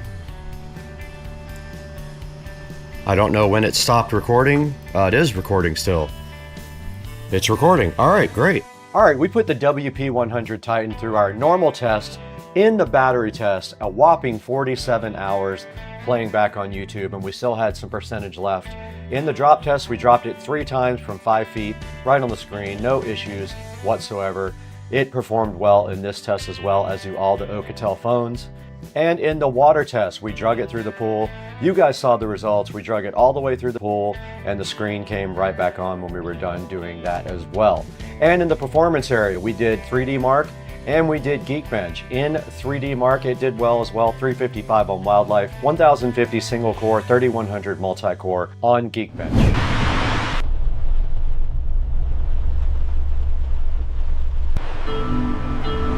All right, guys, we're back here in Studio B, and that's going to wrap up the Alcatel WP100 Titan review. This thing is an absolute beast. It is very heavy because it has a 33,000 milliamp hour battery. It has a projector, which is very cool, 1200 lumen camping light, and it does pretty much everything. Has a very nice camera, very detailed, great color. Loved all the pictures and photographs from the camera as well. You're going to see some of that at the end of the video here.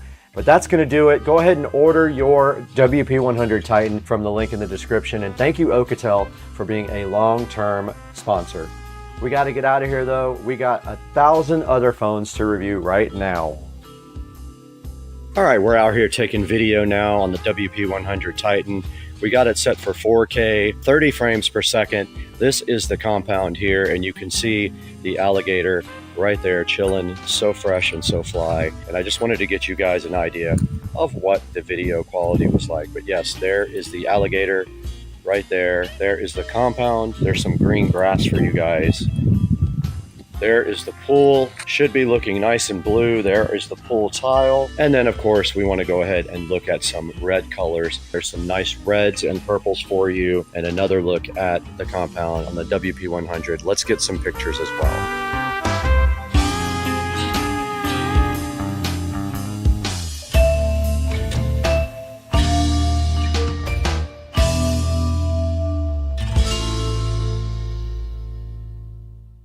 Guys, welcome to part 4 of Supercar Street Racing reacting to his own 15-year-old racing videos.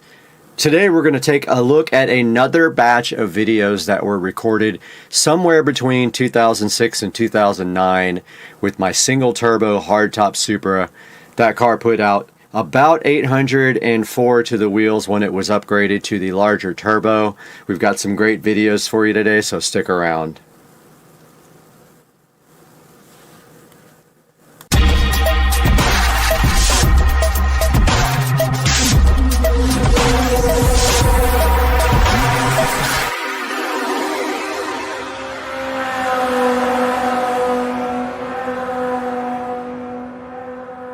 Welcome back to the channel, guys, and this is part 4 of me reacting to my 15-year-old racing videos. And there are some pretty crazy ones out there. Today we're going to be taking a look at about 5 or 6 more, depending on how long they are, and we will react to them and kind of talk about what was actually happening in the videos. And so you can see right here, the first one up is, I think, a second look at me doing these burnouts at the Luxor Hotel. And basically this was for Supra's Invade Las Vegas somewhere around 2007, 2008. This might be 2008 or 2009. I'm not 100% sure. Like I said, I lost all the original videos. I lost the original channel, and these were all downloaded from another source. So I see some content that might get copyright, so I'm going to go on past it. It's all Talladega Nights stuff. And so I'm going to go right past that so we don't get copyright. Right? I want to make sure this doesn't have copyrighted audio either. U.S. Interstate 15. Here we go. Just a flat-out high-speed burn through Baker and Barstow and Verduke.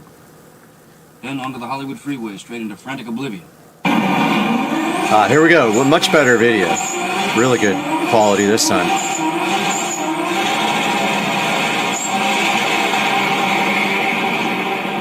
All right. That was some of the dumbest driving I have ever seen in my life. Okay, so that was it. So that was just, that was me at the Luxor Hotel going insane and doing burnouts. And this was a different angle.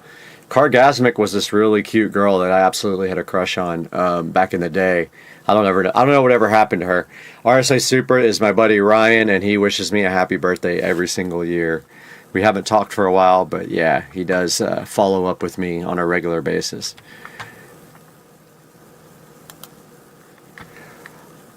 Okay, so I think this is me on the dyno once I got the GT74X, the injectors, and a 4-inch downpipe. Let's take a look.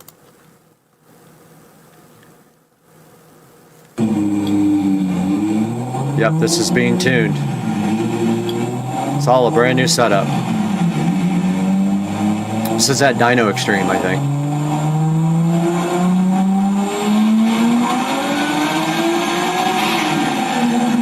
So that high-pitched sound that you're hearing, turn down the audio a little bit. That high-pitched sound that you're hearing is actually the camera. It's not the, that's Justin Nenny tuning it. One of the best tuners on earth. You're at 796, dude. You're at 3 horsepower away. 796 wheel horsepower. Pretty good amount of power there on the tune from Justin Nenny. He was one of the best super tuners on earth, and I don't know if he's still doing it anymore or what's going on, but he would come around and everybody would pay him big bucks to tune. Okay, checking out the time here. Yeah, we got plenty of time left. So this is actually me at, I can't remember what drag strip. This guy was replying to this video, and it was actually him, but he was saying he's not good. Actually, this is me proving that supers are terrible on the drag strip. I have a 1,000 horsepower car that runs 12s, but here we go.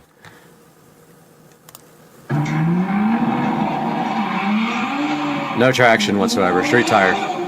I think I might have had drag radials. Can't remember. I don't think they even got the time. 12.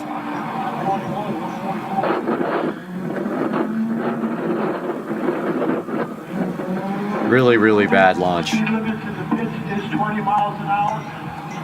I mean, on the return road, 20 miles an hour, and the pits 5 miles an hour. So this was on drag radials because I see my stock wheels, and I did not know how to launch the car at all. This was my first attempt at the drag strip.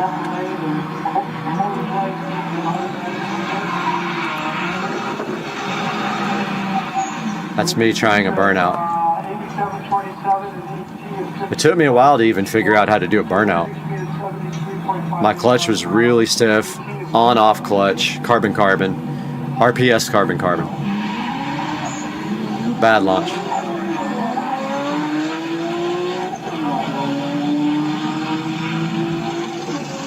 No times. I don't get why we didn't show the times on that video, but we didn't. It's me trying one more time.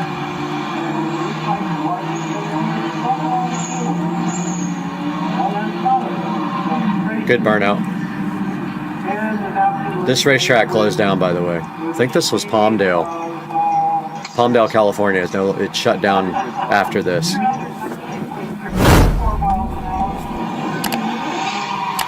Bad launch.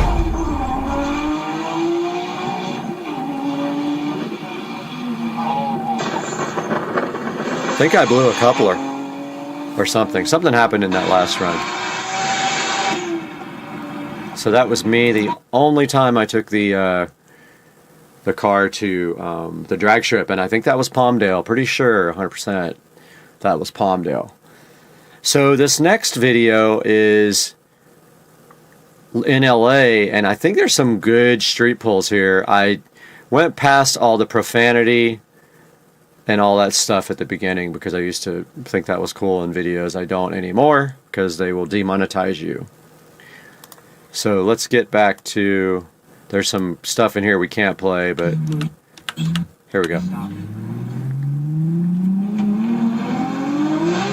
This is on 100 octane fuel.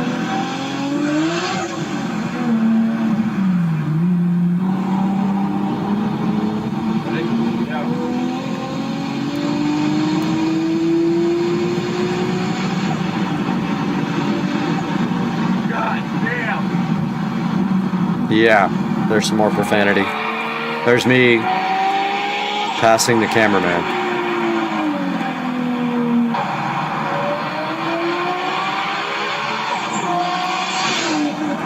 And me next to the freeway. It's so hard to tell how fast I'm going, but look at traffic. I lived on this hill, by the way, so that's why we were there. That's why we were there shooting. I lived on that hill in an apartment with someone, so that was like our view from the backyard. We had that view of the freeway, and unfortunately all the noise as well. All right, So this next video is pretty famous, and it was big on my old channel. I re-downloaded it. Of course, it's old school now. Nobody really cares. But this is going to Cars and Coffee in LA, and me and my buddy Cal, who also is big time into Supras, we left and we followed a bunch of Lambos and messed with them and tried to get them to race us. I don't know, it was childish, but at the time I thought it was fun and cool. And we did, and we have the dumb Fast and Furious stuff in there too. It's just, looking back at how childish this was, I have to laugh and say why. But yeah, so here we go. Let's check this out. What's the retail on one of those? More than you can afford, pal. Lamborghini. I said Lamborghini where it said Ferrari. Smoke. Really, really old video. Oh, shit. Dude, it's a Murcielago. They're both Murcielagos. He said they were Murcielagos. I don't know if you guys could hear that.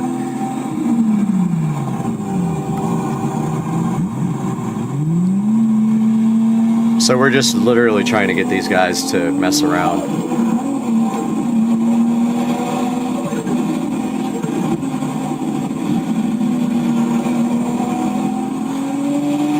And then he cuts us off. So I just went around him. You scared the shit out of me. Ah, profanity in the video. Finally pull over. Well, hopefully profanity on the screen doesn't get demonetized. I didn't know that was in there. That's what happens. They'll probably demonetize, but we'll see. Alright. So this appears to be Dyno Day at Dyno Extreme 2006 with my bigger setup, which is interesting. I must have gotten the bigger setup in 2006, so these might be 2004, 2005, some of these videos. So here's me on the dyno, let's see. Looks like I made 802 on this pull. The sound that comes out of the camera is not real. So here I made 811, I won the dyno competition.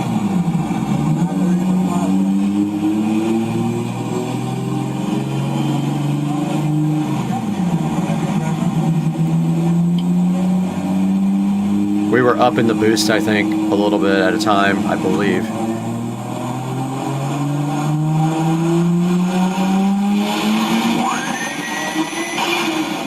Yep, I made 811 right there on race fuel. E85 didn't exist back then. And so that is part 3 of the... Actually, this is part 4. I get confused. This is part 4 of reacting to my old racing videos on YouTube. And I hope you guys enjoyed it. We will be back with more parts. We have about 60 videos to review here. So we'll see you guys next time on Supercar Street Racing. Like and subscribe, please.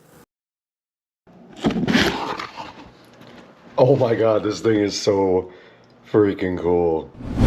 Guys, welcome back to Supercar Street Racing again, and you got Brad here. We just got through a minor hurricane which has just moved out of the area, and so now we have time to come back and show you guys a new review of something sent to us by a company. They wanted us to check it out, asked if we were interested, and of course we want to get this stuff out to you guys to try. So let's get out here in the SCSR garage and take a look at what we got out here. And we have the Jet Fan Max by Kika. We're going to be taking a look at that today, and they also sent us the portable fan as well to take a look at. All that coming up today on Supercar Street Racing. Hang out.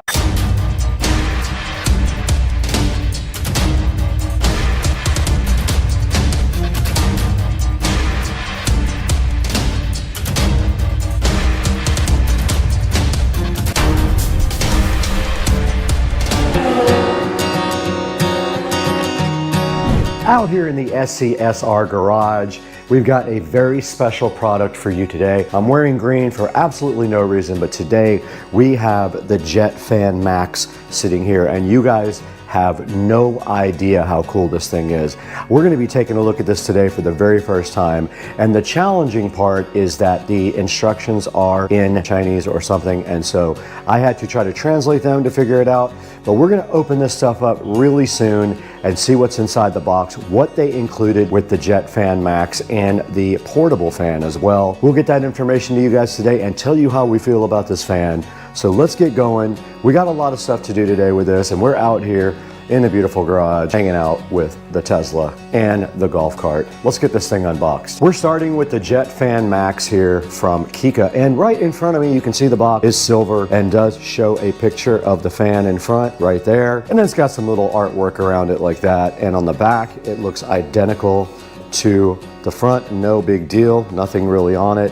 And then on the side right here it does have the actual label right there, which we will take a look at in a little bit. And then just the company information. They are from China, so the information inside is in Chinese. Now the Jet Fan Max is supposed to be a super powerful portable rechargeable fan that could work in any circumstance where you don't have a lot of breeze going, let's say like a sporting event or camping or something like that. This would almost be perfect for that, but we have yet to see if this thing can rip or not. Now, I did cheat and I charged it ahead of time, so it is completely charged up. So let's go ahead and open the little one first and see what that's all about. You guys can see the Kika cute little portable fan sitting right in front of you. And if we take a look at the box, it just says portable fan on the front and has the company logo. And then on the side, it does say that it comes in multiple colors there: red, blue, green, black, and gray. It says that it has a long battery life, it's quiet, and ultra compact. And then on the back, it just has information about the model number, the label, and other things like that. And so that pretty much is all that's on the box of the Kika mini portable fan, the cute little fan. So I guess our next thing would be get this thing unboxed, get it charged up, and let's see what this thing is capable of doing. All right, we're gonna go ahead and unbox the Kika mini portable fan, and it is taped shut with a little sticker, and those came out fairly easy. Let's go ahead and get this thing unboxed. It does slide right out of the packaging just like that, and when it slides out, you'll be surprised later what you see in the big box, because this looks very similar. But let's take it out, and it looks like it has a USB Type-C charging port on the bottom, which is great. It means you can charge it with any of your USB-C adapters. And it did come with a power cord here in case you don't have a USB Type-C, which I'm sure you do. Pretty much everyone has one of those now. So let's go ahead and get this thing on the charger and see how much charging it actually needs.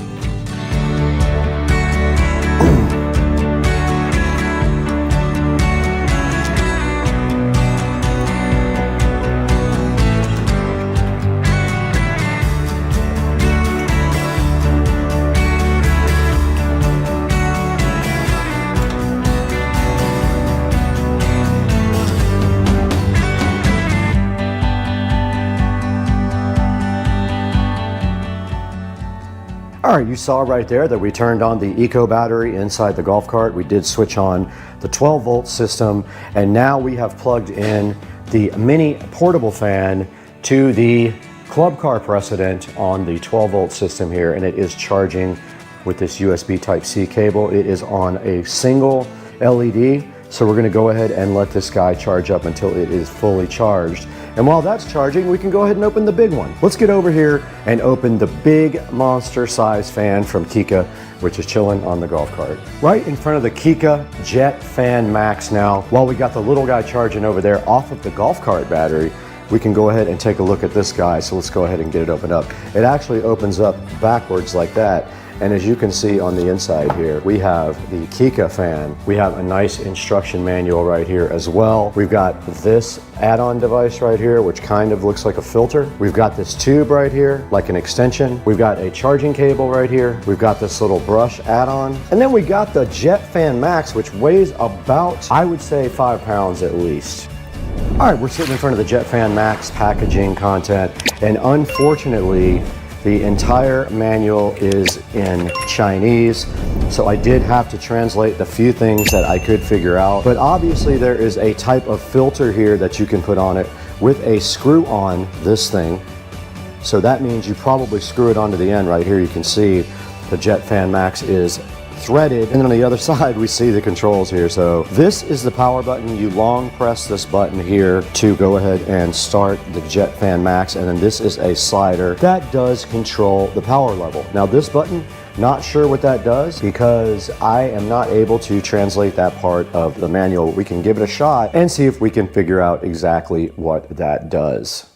All right, the Jet Fan Max is in front of us, and we do have this add-on. You have that, and then you have this nice brush add-on here as well, and that goes right on. I don't know what you would possibly use that for unless you're going to clean something maybe. You have an extension also that you can add on right here, and there's a good look at the extension on the end, and then you can then put your brush. That just clips right on the end like that, and that is how you use the accessories. I guess you can blow stuff off with it like a cleaning tool. And then this thing just does come straight back off like that, and that part unscrews just like that. Back out here with the VESA Jet Fan Max, and let's talk a little bit about the operation of this. Now, as I said, this is kind of substantial. It is heavy. 5 or 6 pounds should tell you that it is a quality product, and a lot of that might be the battery on the bottom. Not sure, but the battery does slide out just like that. So if you have an extra battery, you can go ahead and have that charged up and ready. But that just slides right back into the VESA, and then it is ready to go. Now here is the power slider, and that's the level of the fan intensity. And I don't know what this does because I cannot read the manual. Now to power on the fan, you simply hold the power button down with a long press. And you can see right here, it does say 95% on the charge indicator, and it is at 0% power. Now we're turning it up, and it is going to blow the camera over. It will blow. That's only 36% on the thing, and it will blow this. Absolutely rips, and you can see how much power it had at only 50%. It will blow the camera over easily.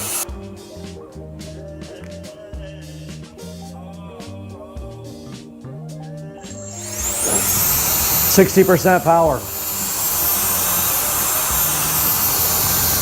100.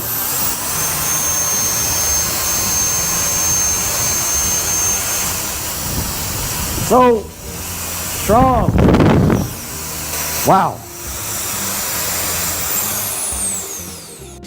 All right, I don't know if you guys can see the dust on the car. We're gonna give this a shot to get the dust off of the car. Let's see, there's plenty of dust on the car. Here we go. Blew it right off.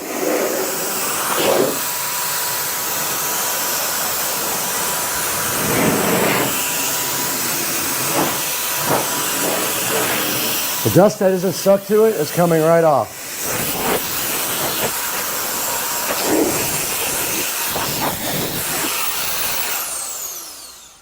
Now here's a look at the indicator from 0 to 100% on power is what you see right there. It's on 0 right now.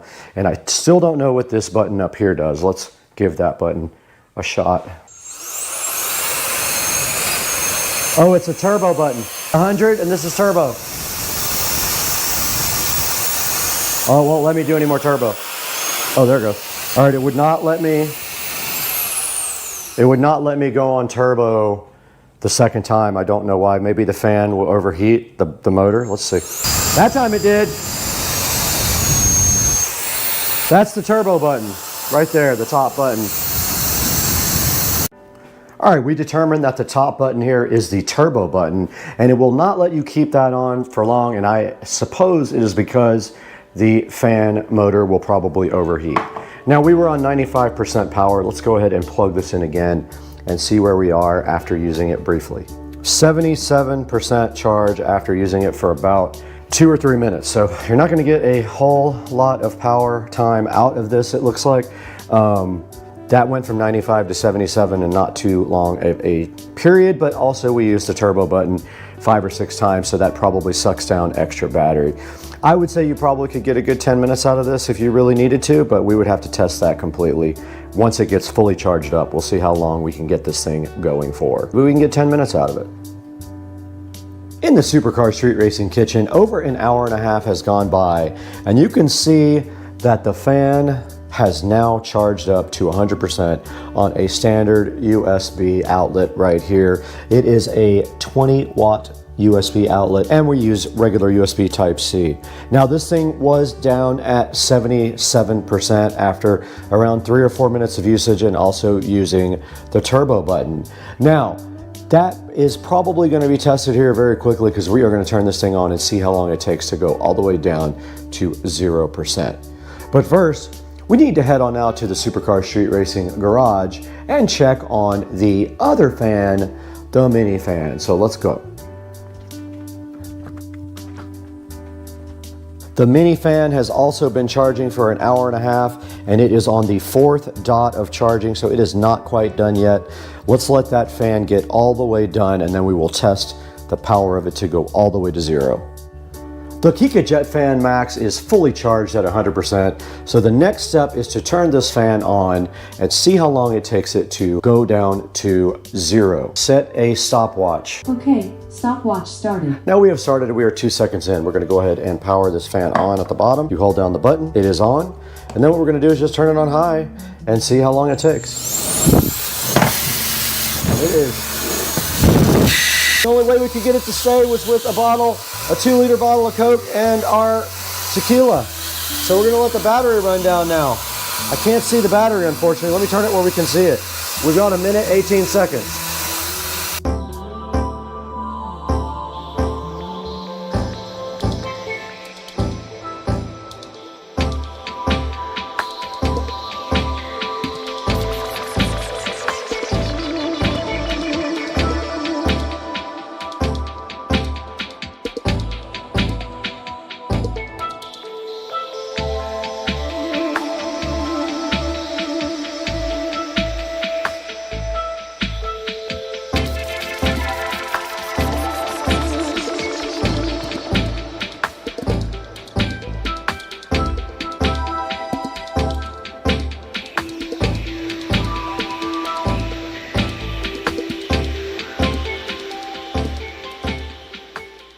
All right, guys, we got the mini fan here now, the portable fan by Kika.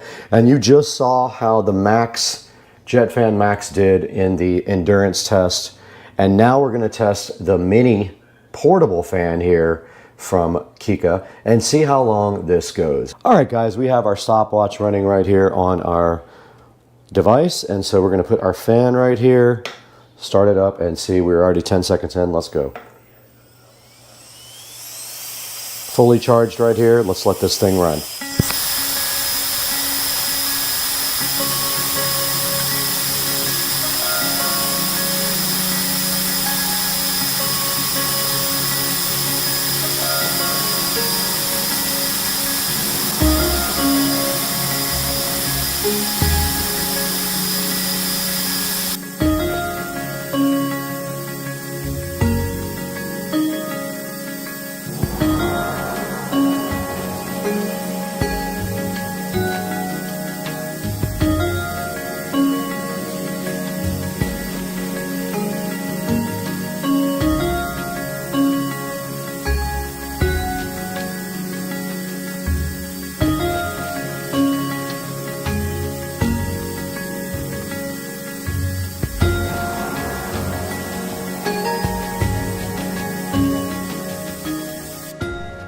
Okay guys, so you just saw we ran the mini portable fan down to nothing. You saw how much time that took, and we ran the big Jet Fan Max down to nothing, and it is at 96% after 3 hours, so it is almost recharged to 100%. Just using the typical USB Type-C cable here. This guy right here ran completely down as well, so we can actually put this on the charger now. It has a USB Type-C on the bottom also, so we just plug this thing right in like this. And you can see on the back of the unit, it does have 4 LEDs, and it did start blowing again as soon as I plugged it in, but it has 4 LEDs right here. Both of these guys are recharging. Okay, let's reset the stopwatch and see how long it takes this portable tiny mini fan to recharge. This is going on 3 hours right now, maybe a little bit more. And then we'll give you an update once we get all this stuff completely recharged. The Kika, or Kika, however you want to pronounce it, fans are rocking every way, y'all. Guys, welcome back once again, and today we have a special product here, the Kika, or Kaika, however they pronounce it, Jet Fan Max. I don't think this thing is available yet. I've been looking for it online, but they did send me this and their portable fan to go ahead and check out, and I can highly recommend both. These things actually, I never even thought about it this way, but they're designed to be dusters, or, I mean, you could use it for a portable fan as well for yourself, like I thought, but these are for doing dusting and things on computers. And this thing really rips. If you just hold down the button here, it has 100% charge now, and you just turn it on and it will literally blow the camera off of the entire computer. So that's the Jet Fan Max, and this is the portable fan. The Jet Fan Max takes about 3 or 4 hours to charge up, and this little guy took a couple of hours to charge up. We got about 23 minutes out of the big guy, and we got hours out of the small guy. So please check out Kika. I'll put a link in the description to their store, and go ahead and buy a Jet Fan Max when it is available, or one of their tiny little fans as well. And this thing did blow all the dust right off of the Tesla Model S Plaid. Guys, we got to get going today. We have a lot of stuff to do in the house. We'll see you next time.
Okay, so what's happening now? All right, so we just pretty much wrapped up everything. I think everything's about ready to go. Okay. Rice looking good. Give it a Okay. little toss. Yep. We're down here cooking that chicken. You got your removable handle there. Yeah, You just yeah, clip yeah. it right on, and it locks. And it's secure. Like, that thing is like not going anywhere. Okay. Once Look you at the squeeze it, it locks good. Unlock. Boom. We're gonna let that rest. We'll push that back a little ways, and then we'll come back here now for the broccoli. Little roasted broccoli. convenient. Looks good. That's So- super convenient. All we have to do now is just eat. And let's look at the nonstick. Look at how good that nonstick is. They're really perfect. Yeah. Yeah. That's awesome. All right, let's get All the right. kids out here and eat. Let's do it.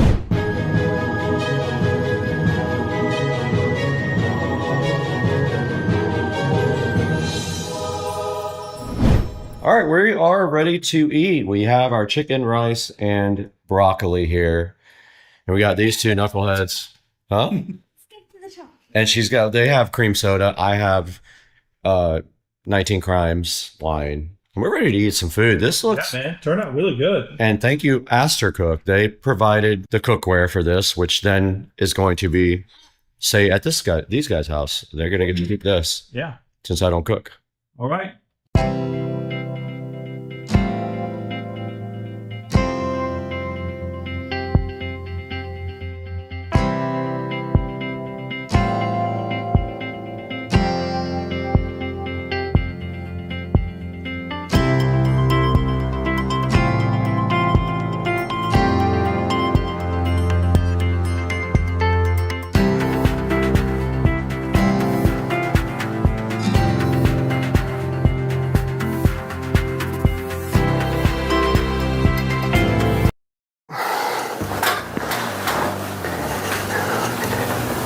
Guys, I am so hyped to tell you about our new channel called The Incredible Universe. You can see it right back there on the screen, and I wanted to tell you a little bit about this channel and why I'm so excited about it.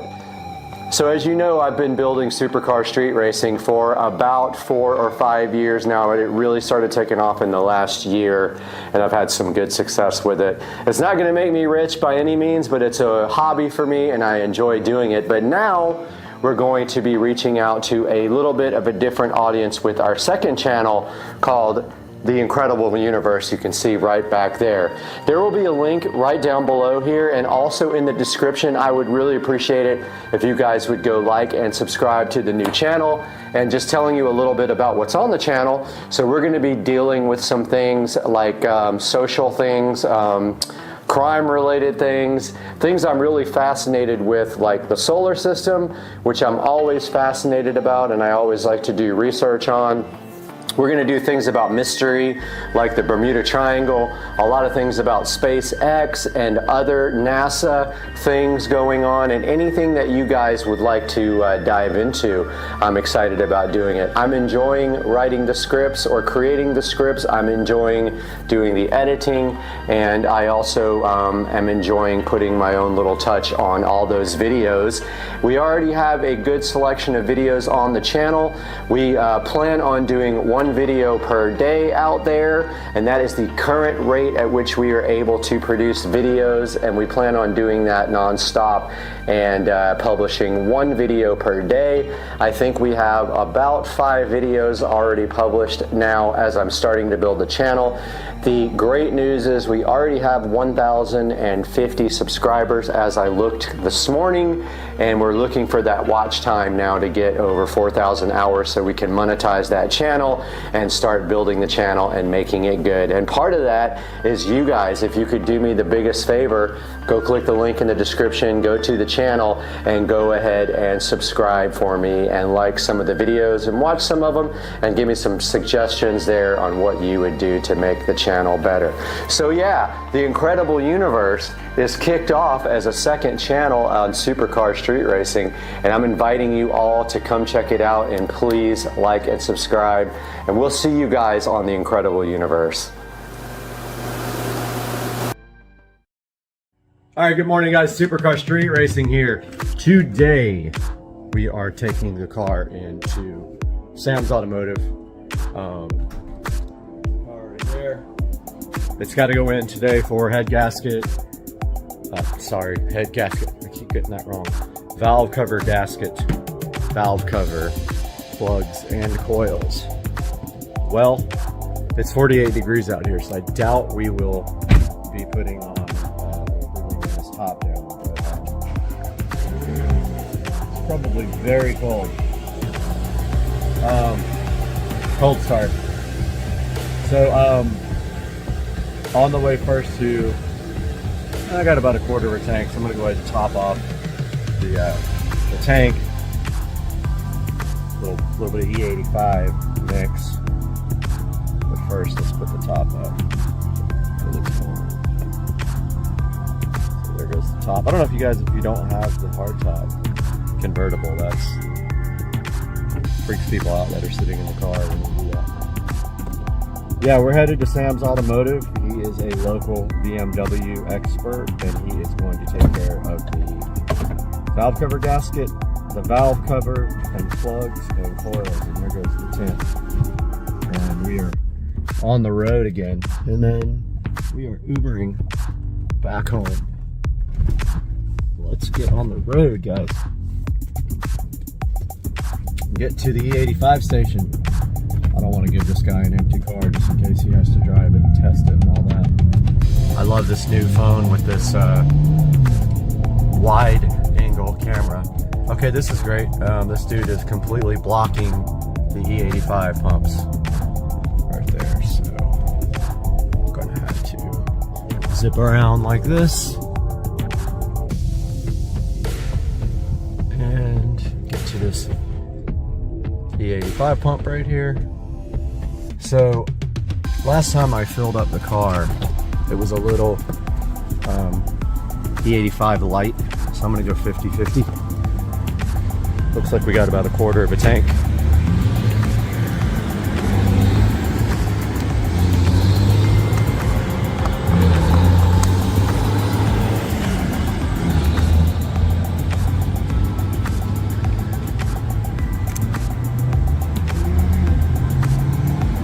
Gotta put my card in there.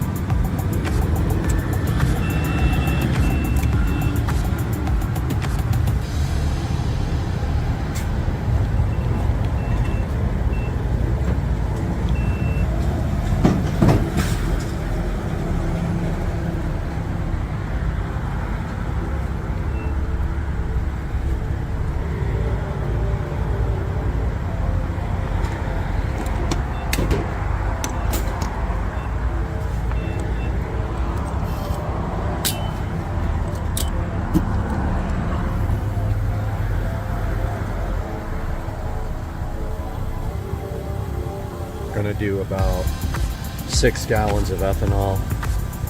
The rest 93. See if that fills the car up.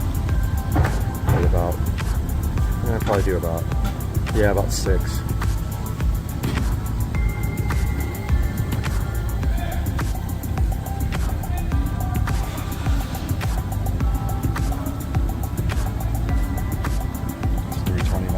It used to be $1.80 a gallon back in the day. Went a little bit over.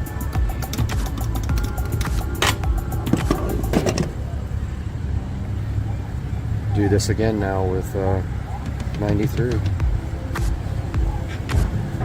Hopefully I didn't show my credit card earlier. I don't have to blur it out. Alright, so putting my card back in for 93. I got to do this every time I get gas.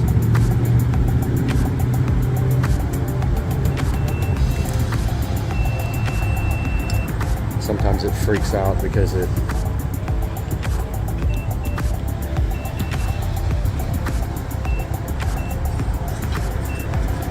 it's 2 transactions in a row, but hopefully it's good.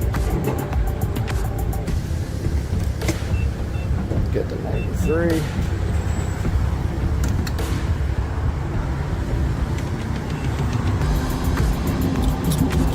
Let's see how many gallons we get with this. It's kind of a guessing game due to the fact that we weren't almost completely empty.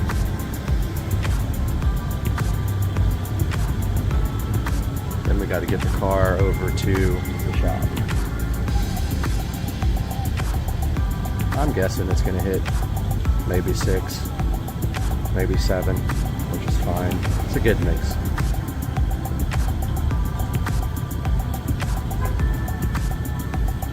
Like I said, last time we weren't E85 heavy, we were light on E85. So we were probably at like a 40% ratio, so this might bring it up. No, we're going to still be a little bit light on E85. That's fine. 7.2 gallons, guys. That's what we got.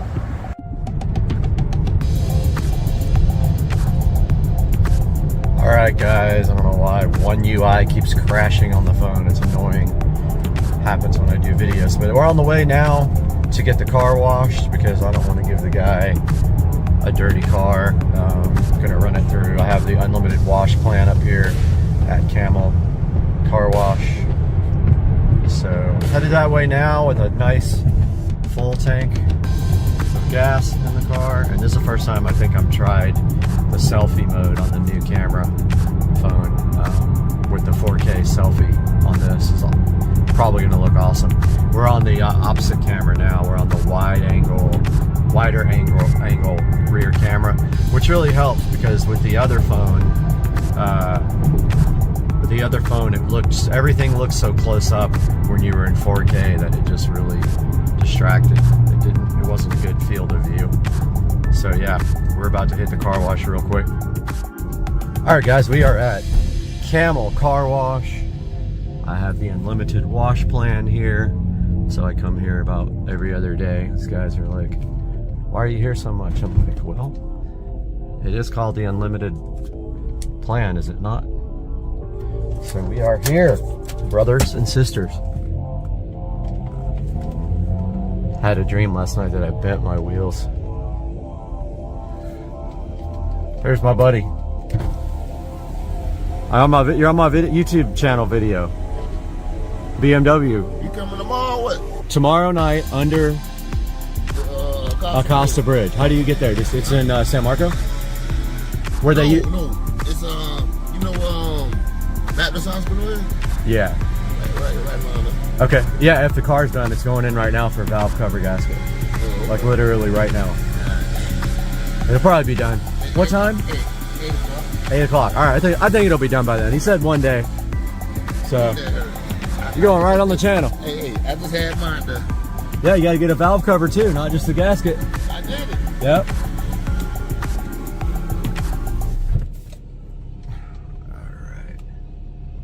That's my buddy with the 328 or 325, and he's a cool dude. He wants me to come out with the BMWs to the club tomorrow night. I might go out there. You never know.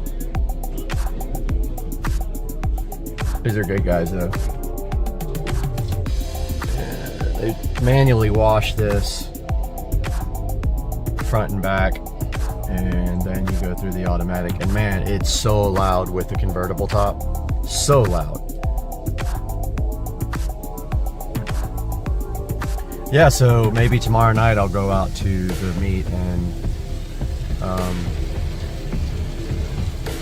do you get Baptist Hospital is what he said.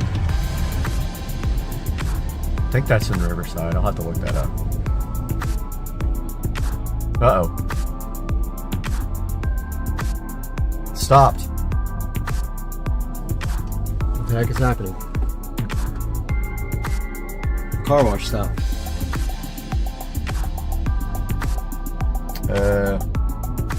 Hello? Well, we're sitting here stopped. I don't know what's going on. I'm gonna pause this until we go again. Alright, we started moving again. I don't know what the deal was with that. We stopped for a second. I don't know, that was strange. Right up here where the water sprays on. Oh man, it's so loud.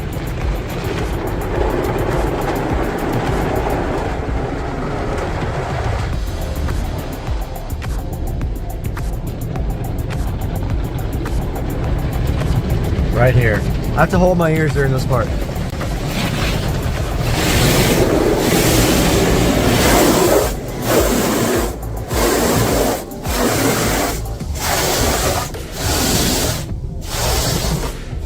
Music, but you know, you'll get copyright strikes if you put music on. Yeah, it looks like we're doing good on time. It's about 20 minutes from here. It's about 8:35 right now. Comes to satisfying whatever the heck that is going on there.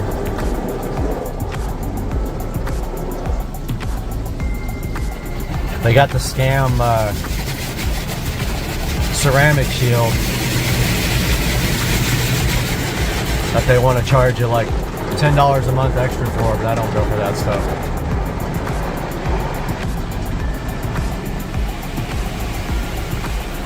Satisfying.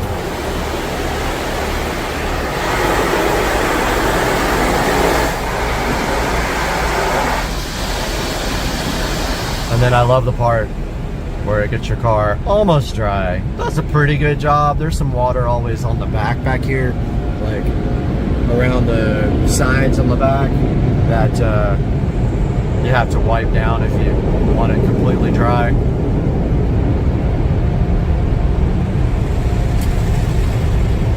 Dude up here is blowing off the thing. Oh, this is where it puts the tire shine on. The LEDs are broken.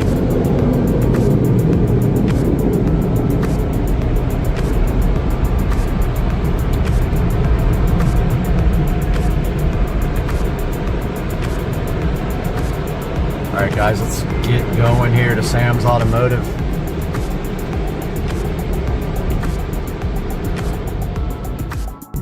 Alright guys, we're almost pulling up to Sam's Automotive. It's about 8:48, so we're on time. Wanted to show you guys this place as we pull in. It's got a crazy amount of BMWs in the front, like an insane amount. When I first saw this place, I was like, how is this possible? This is it, Sam's Automotive in Jacksonville, Florida, Duval County. And we are here.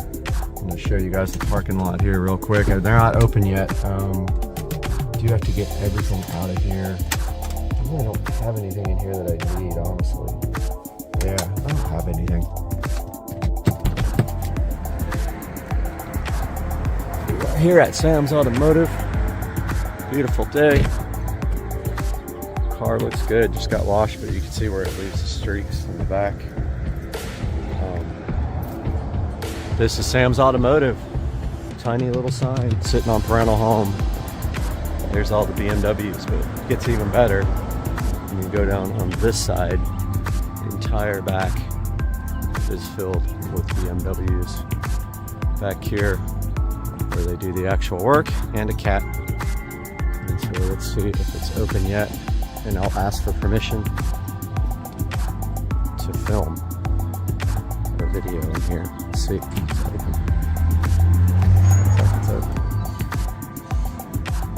Let's see. They let me. No, there's nobody there yet. But here is the lobby area heading into Sam's Automotive. So take a walk back here while we are waiting for them to get here, and we'll get a little interview. Man, they got a few cats back here. This is the back area where they have, I think, 2 or 3 different kitty. They got kitties for sure. Right here. Kitty. Cute cat. Hi, kitty. Cat's like, nope. Check out all their BMWs back here.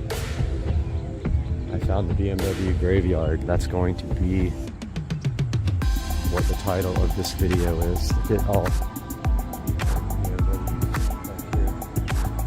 There's probably 150 different BMWs back here. Check this out. Oh, there's a 335i. Convertible? Dang, those wheels look exactly like mine. That's not a convertible. That's an IS. DCT. Looks like it's been here for a minute. 335 IS. That's a rare find. And then of course we got this Jaguar back here. Dude, some interesting cars. Look at this Rolls Royce Silver Spur. 540i. There's an auto refinishing and restoration that doesn't look like it's open anymore. But check it out, guys. It's crazy. Oh, this is actually a British car shop, and I forgot the name of it. But look at, I think that's an MG. There's some Mini Coopers here. Yeah, that's a British car shop there that uses that bay. Because there's a Jaguar here, Rolls there.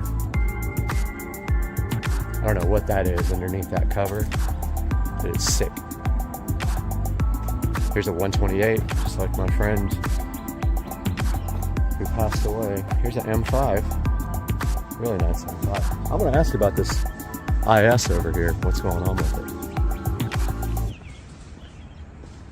If you guys don't know, the IS, even up to the last one made, was an N54, and it has DCT, and it looks like the shifter is out of it. This might be a 6-speed manual, not sure. Look, there's a bunch of wrecked cars back here too. Full Z4, I think it is.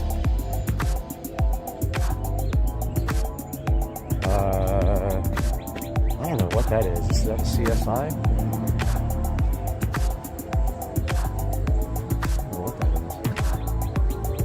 Says L6 on the back.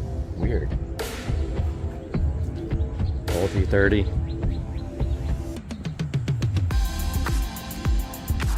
Bunch of E46s over here. Old 525s.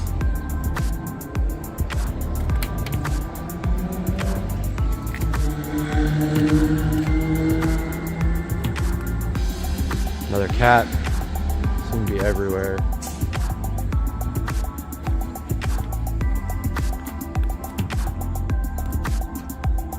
Here's a wrecked, I don't know what it is, 5 Series? 535i. More kitty cat right here. Lots of kitty cats. There's cats everywhere. Cats and BMWs. Old 320i over there. Cat. Mini Cooper. 528. Here's an old 325 IS. Old E30 325, I guess.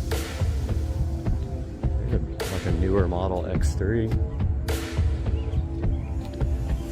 Here's a E46 3 Series convertible. Don't know which one. There's a cool wagon X-Drive. It's a 328i X-Drive. Probably the most interesting thing in the parking lot is this IS, but it's a manual, and I would not buy one with a manual. I would get the DCT all day long. It's like such a perfect transmission.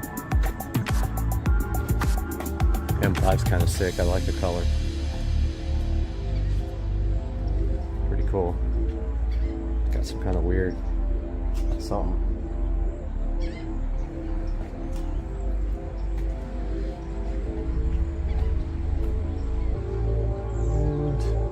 Cats literally everywhere. Look at this little Jaguar. Oh, there's a Bentley. There's a few guys back here in the back. In the woods, there's a few completely wrecked vehicles. Yeah, I wonder what Finish Line auto refinishing and restoration used to be, because it was always closed when I came last time. That thing is just crazy. And of course, up there's more in the woods. Well, it's 9 o'clock. These guys should be here by now. I gotta remind them. Boy, those wheels look just like my wheels. Those might be my wheels. Those look the same, and he's got the same carbon fiber center caps. Good grief.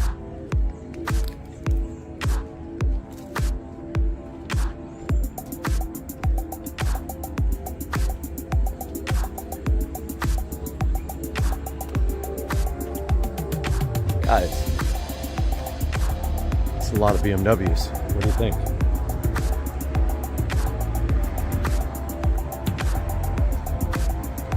I found the BMW graveyard and the cat graveyard. Kitty, kitty, kitty, kitty, kitty. Cat's not gonna let me anywhere near it. All right, let's head back up and see if they are here. All right, they are not here yet, so show you guys what's in the front. Here, we got quite a few up here too. Here's a 740, or like I call it, a 74 oil. Probably burns a ton. So 325 CI, which I think there was one in the back as well.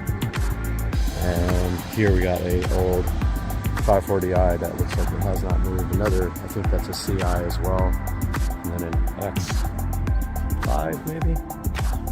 But yeah, that car looks like it hasn't moved in a while. Some of these are permanent homes.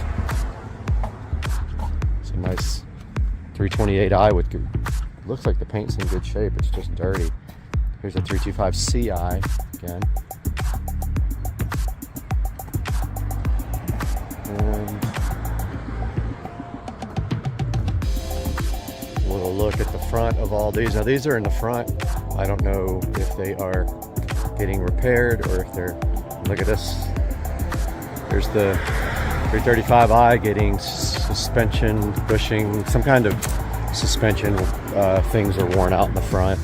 We're getting valve cover and valve cover gasket and plugs and coils. Sam's Automotive. Voice is okay, right? All right, this is Sam's Automotive office, and they're going to be working on the car. And she doesn't want to be on camera, but if you come in, you can meet her. What the office looks like. Alright, got the car dropped off here, waiting for my Lyft ride. They were a little nervous about me filming, but I don't think it's going to be a big deal, so I'm going to go ahead and put it in.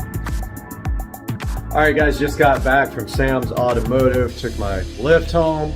Going to go ahead and put this video together for you guys, and then when I pick the car up, shouldn't be anything major to see, really, just getting the valve cover gasket, and the front suspension bushings done. But talk to you guys here shortly. Hope you have a good day. Supercar Street Racing. Oh my God, this came out so good.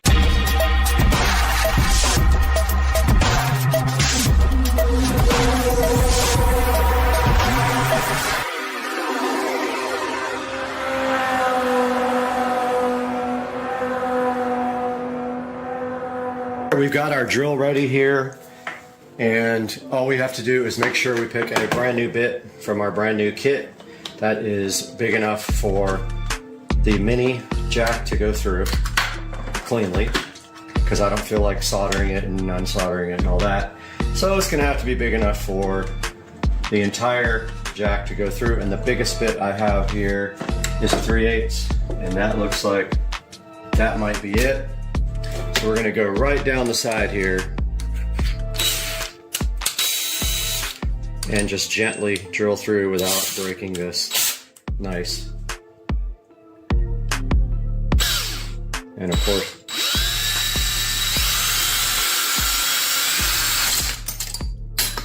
okay. Well, it didn't break the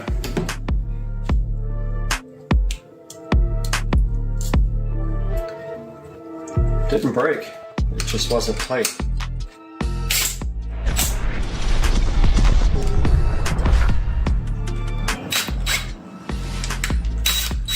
Okay. So it didn't get through the second plate.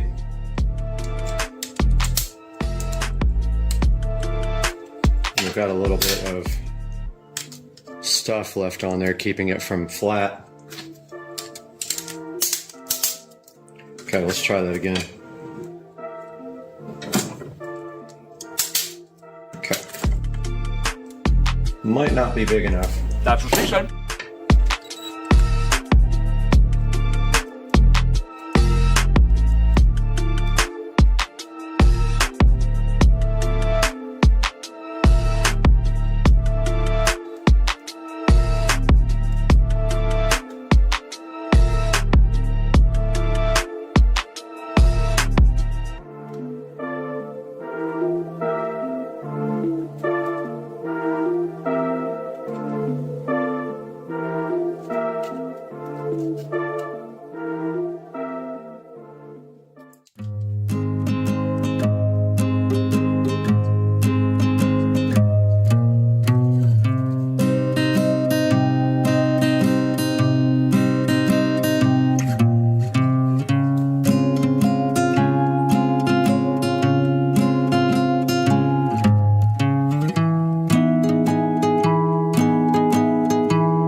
Let's get this thing installed.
All right, we have everything powered up. Now we are just testing the ability of the built-in USB on the outlet to actually provide enough power. So when we go to system update, it will probably give us a warning if it's not good enough. So far, so good. I might just ignore it anyway in case, and then if it gives problems, look at it after that.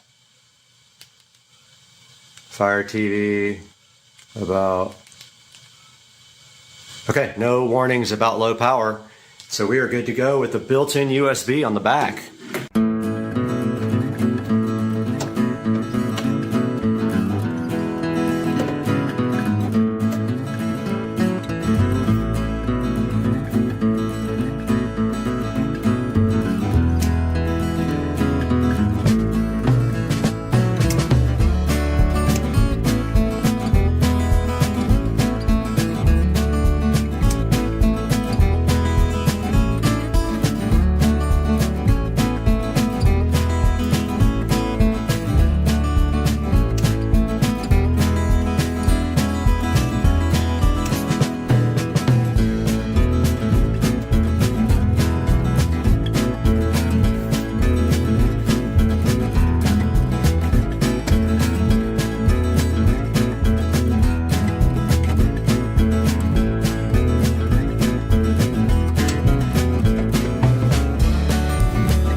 Hey guys, welcome back to the big reveal.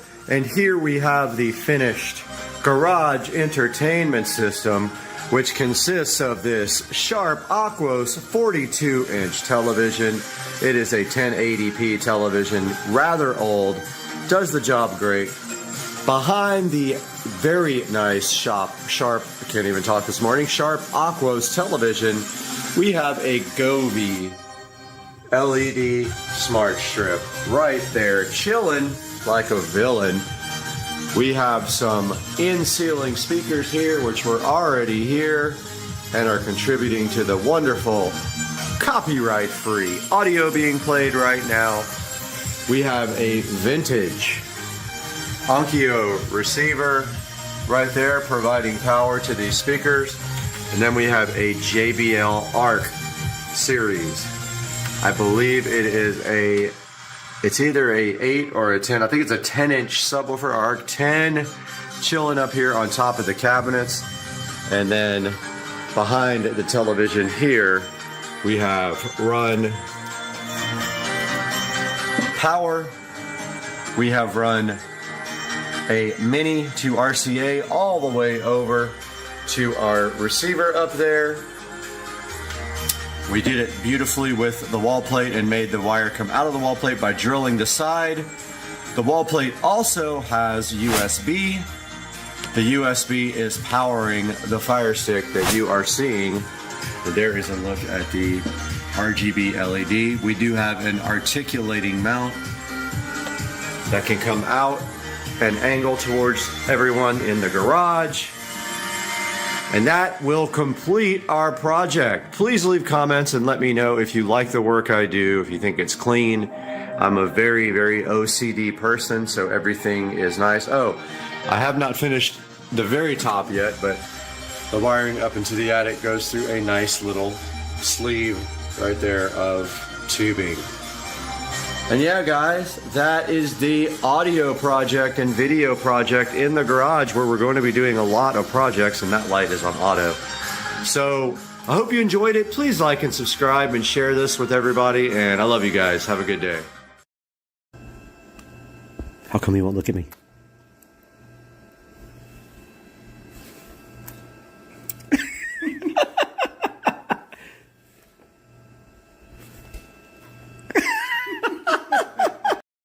All right, how many do you want to get? 200. 200 pounds. By the pound. Is that a lot?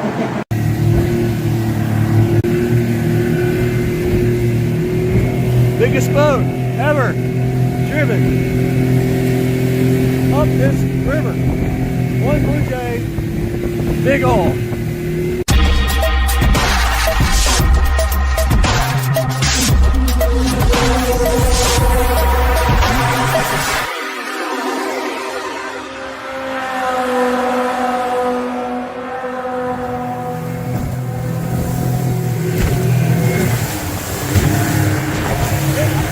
Oh my God. One Blue Jay. You can drive my motor. You got a video? What the hell? Dude.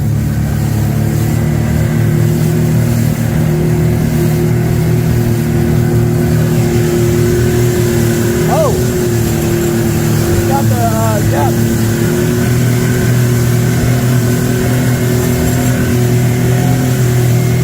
This thing is insane.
smoked him. Blood in the water.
It goes down.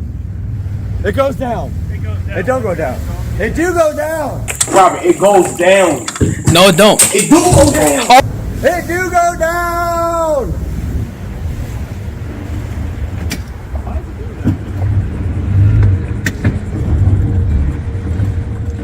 Oh shit balls.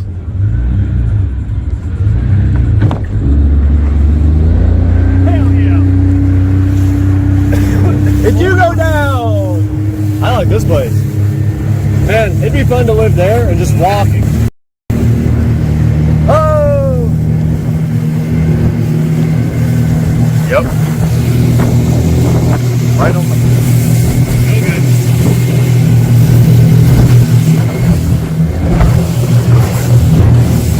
Right into the tornado!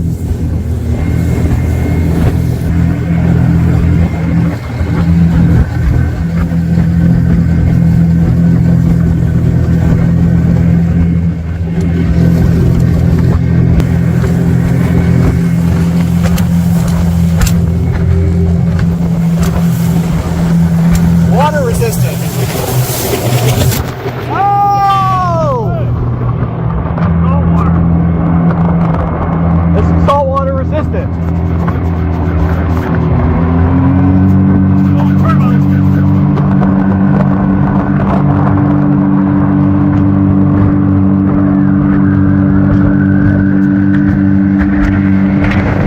Oh! Water resistant.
Good shit.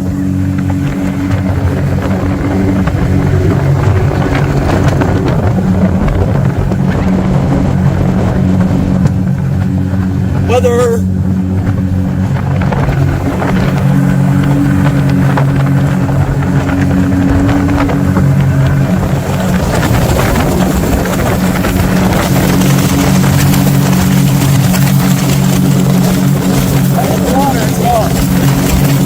It'll be live underwater. For like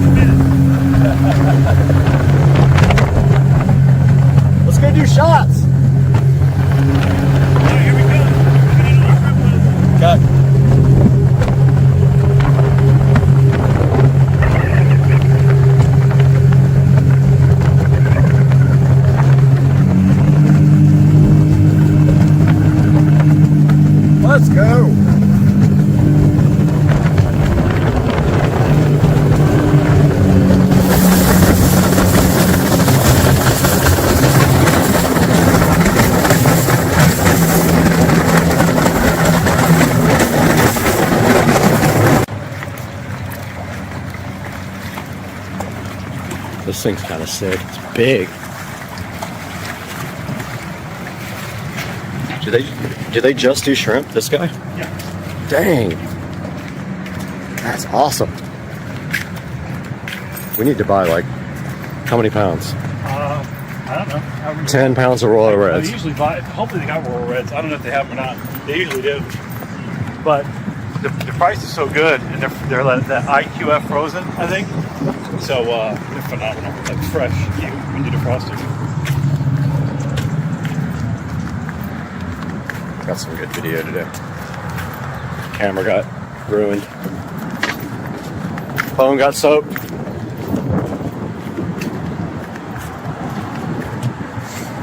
Saltwater resistant.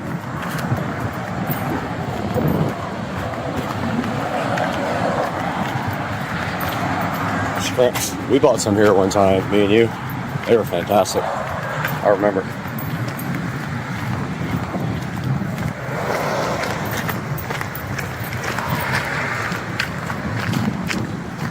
That's the net? Yeah.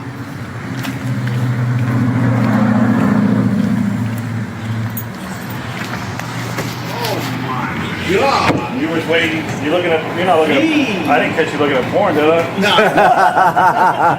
I don't blame you. Where'd you come from? We pulled up on our own shrimp boat. We got our own shrimp boat. But we're no good at catching shrimp, so we figured we'd just borrow from you. What's up, man?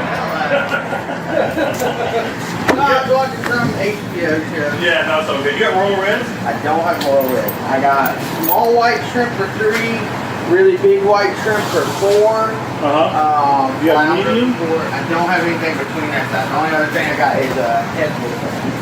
Headless what size? 21.25 to... Oh yeah, that'll work.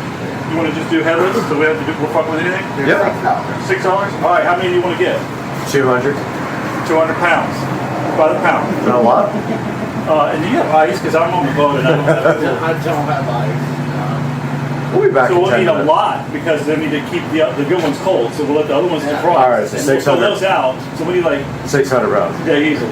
How many you want to get though? Show me what the No, like 10 pounds. Let's look at 5 pounds real fast. You're not surprised. Yeah, let's Okay. do that. That looks about 5 pounds. Wrap it up. God, that's going to be a good meal, dude. Actually, What if that's 5 pounds? it might be close to it, actually. We'll do shrimp and grits without the grits. Look at the bottom. Did it look good? Oh, you shake it out to get all the shit out of it, right? Yeah, I'm going to get all that. So I put it in the basket. Yeah.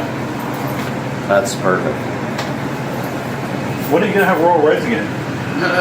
Probably not till December, Oh, no, January. really? Yeah. We usually don't get them till like around then. Yeah. These are going to be amazing. I can't wait to see like how we're going to cook them. I'm gonna do a sequel boil. Yes. Hell yeah. And actually, we need to start defrosting anyway, so don't make it good. No, they're going to be fine. We'll be home in 10 minutes, to be honest. 10-minute ride. Scores is like 5 minutes away, and then we'll be... Scores? Is that where we're going? No, the one in Mayport's closer. Oh, Club. Man, I got...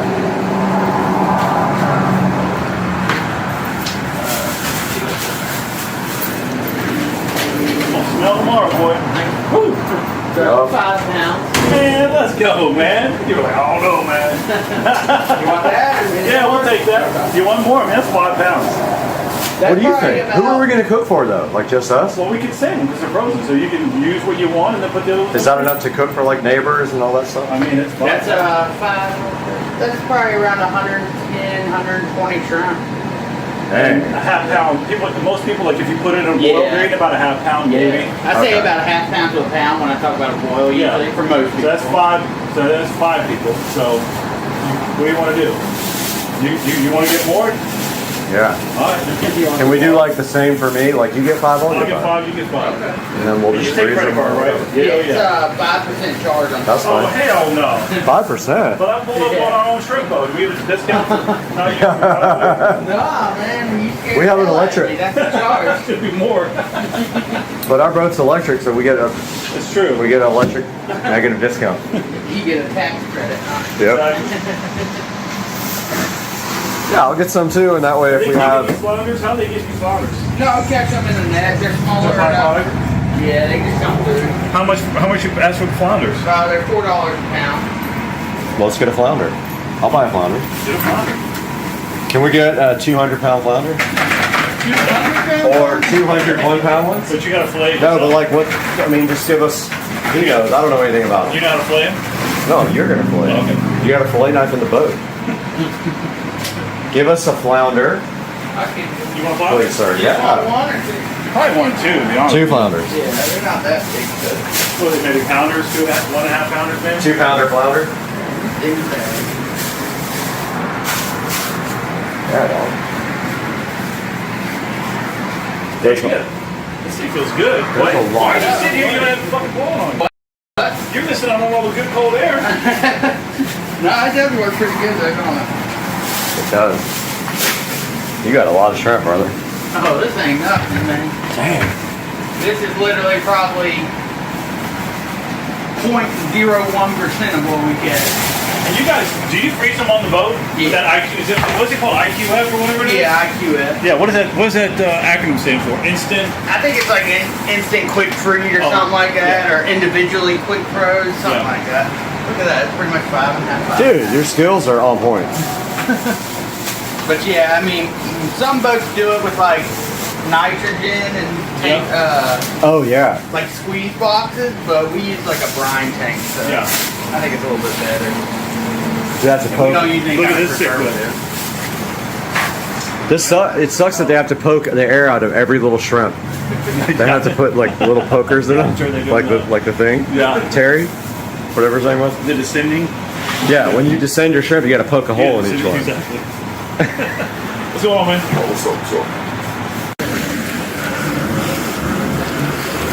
Heading into a storm. Oh, away from the storm. Beautiful here, stormy right over there. It's gonna be a good video.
dropper.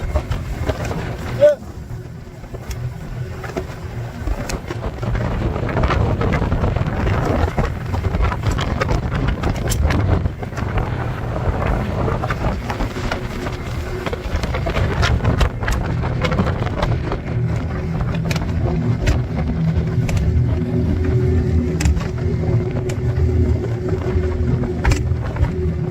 It's mine.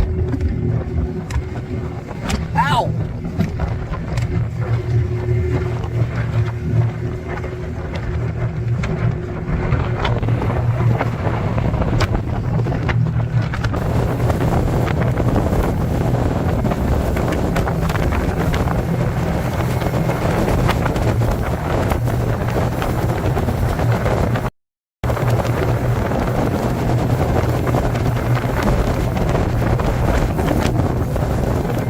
Oh yeah. Ow! Sick. I love that one. Dude. That's a nice one. That one too.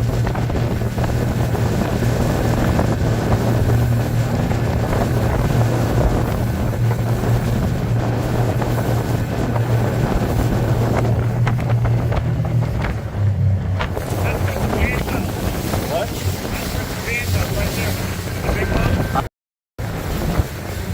I haven't seen that boat. That's like a different one. Let me show you the big house. All right, let's go. The house with that. Oh, that one. Yeah, they got a boat hat. Like they got a. Ow! What? Ow! Ow! My balls! Ow! Fuck! Can't even edit.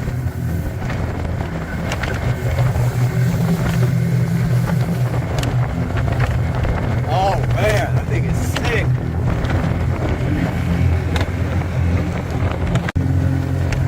This thing. Whoa, what is this? No way.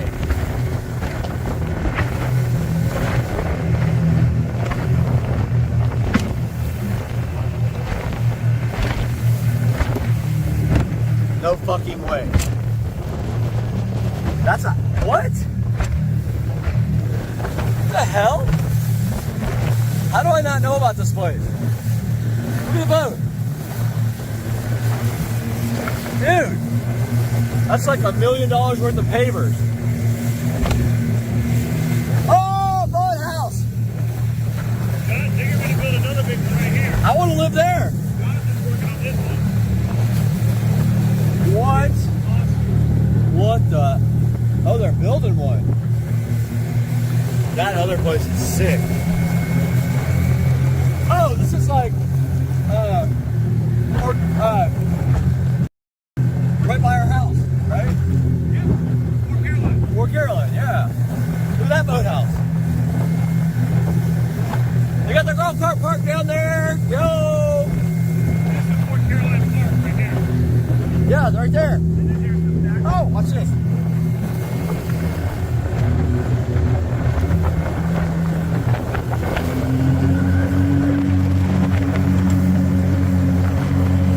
What? Look.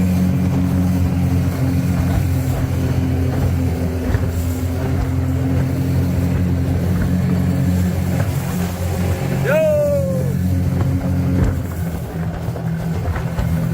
Chimiquan Berserk. There's the fort.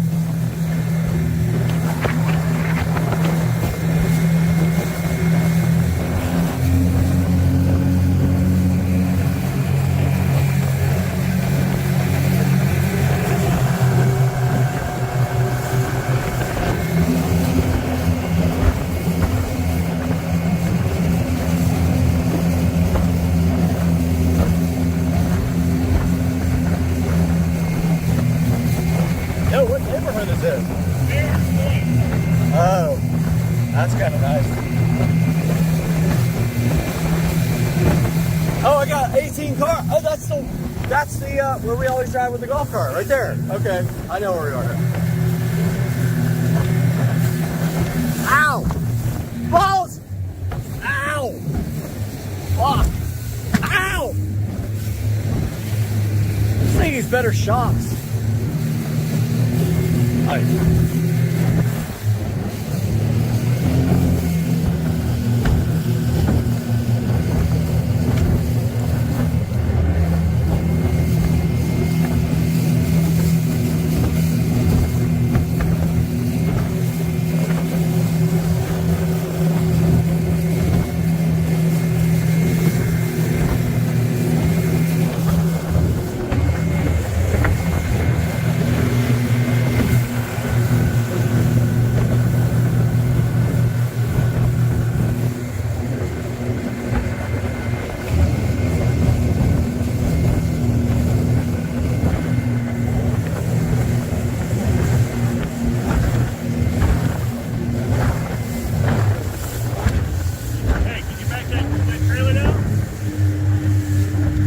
Maybe.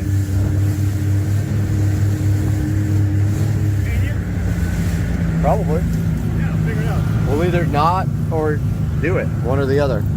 Okay. Yeah, I think I can. Oh, nice scout on top of that one. Go ahead somewhere. We passed this guy on the way up. No. I thought we passed that dude. All right, letting you off, right? All right. Hey everyone, welcome back to Supercar Street Racing, and today we're doing something a little bit different. We are deep diving into the AI creation platform magiclight.ai. Now this site has some of the most unique AI tools that I've ever seen, including story to video, kids story, religious story, explainer video, character vlog, the AI video agent, image to video, and of course, AI character creation. Now I'll be walking you through every tool step by step, showing you how each one works live on camera. So let's get started. Let's get right to the video.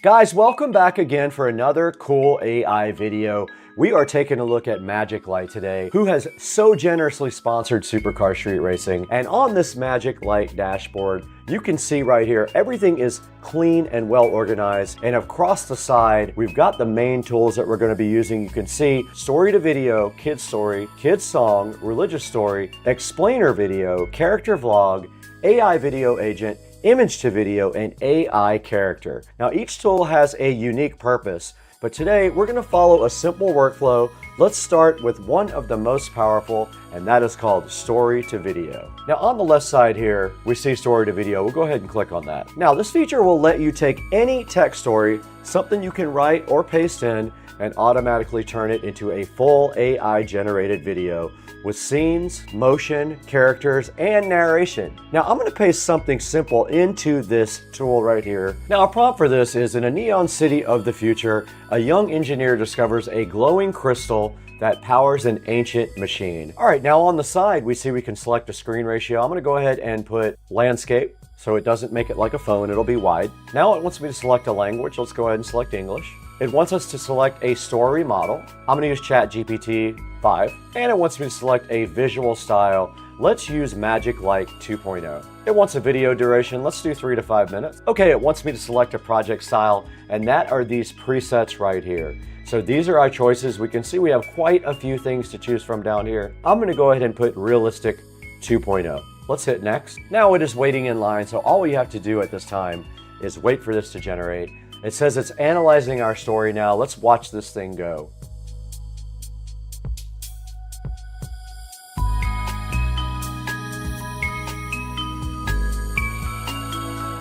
Okay, so you can see next our synopsis. It went ahead and laid out the story and how it is going to be created. And then all it wants us to do is approve this, and it's going to be 6 minutes and 35 seconds long with all of this script and all of this stuff in it. Let's hit next. It's going to charge me $3.95. Now you can go ahead and choose each of your characters. There's also all of these pre-generated characters that you can pick. All right, we just finished our character generation. There's our character. Let's go ahead and find the other ones were auto cast. So It's me and them. We'll click next. It's going ahead now and generating our storyboard for our story.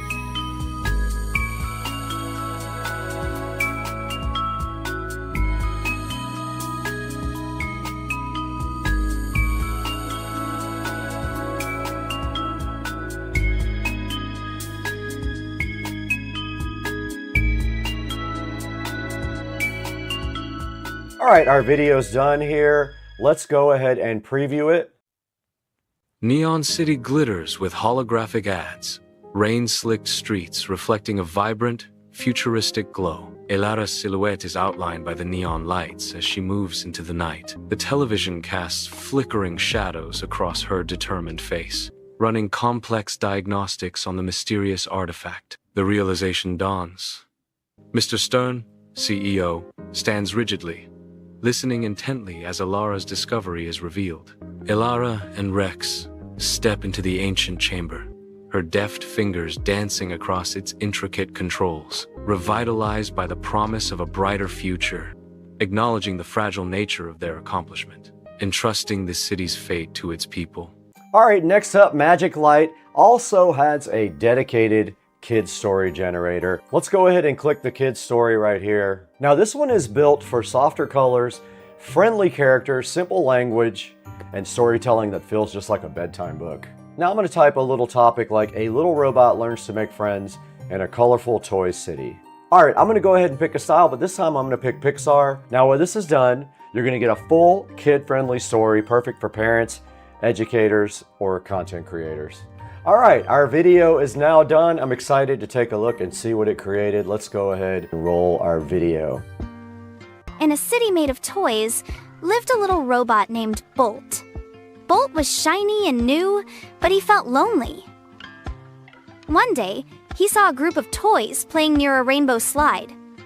A teddy bear waved, "Hello, want to play with us?" Bolt beeped nervously, "I don't know how to play." A plastic dinosaur chuckled, "We can teach you." They showed Bolt how to roll down the slide and build towers. Bolt laughed as he zoomed down, feeling happy. He helped build a tall tower, his gears whirring with joy. The toys cheered, "You're a great builder, Bolt." Bolt smiled, "Thank you. I'm glad to be your friend." From that day on, Bolt wasn't lonely anymore, playing with his new friends. All right, now Magic Light AI also contains a very specific tool that might be helpful for some of you. It is called Religious Story, and this takes an inspiration or devotional content and builds a respectful, visually uplifting story around that. Now I'm going to paste a sample devotional or parable, choose the tone, select narration, and then generate the video. Let's click on Religious Story. I'm going to go ahead and paste literally warm, peaceful, or inspirational Bible art. Let's go ahead and create the video. All right, our religious video is done. Let's go ahead and take a preview of that right now. The sun rises, painting the sky with gentle hues. They close their eyes, breathing deeply. The world is still, a sanctuary of calm. Opening their eyes, they smile softly. The world awaits, renewed and inspired. All right, now let's move on to something more educational, the Explainer video tool. This is perfect for breaking down concepts, reviewing products, or teaching something with simple animated visuals. Now let's try something like how electric cars store and release energy in the style of a vector illustration. Electric cars use batteries to store energy. These batteries are made of many cells. The battery sends electricity to the motor. This is called regenerative braking. The next one's super fun, called Character Vlog. You pick a character, a style, and the character talks directly to the viewer. Let's try it out with this right now.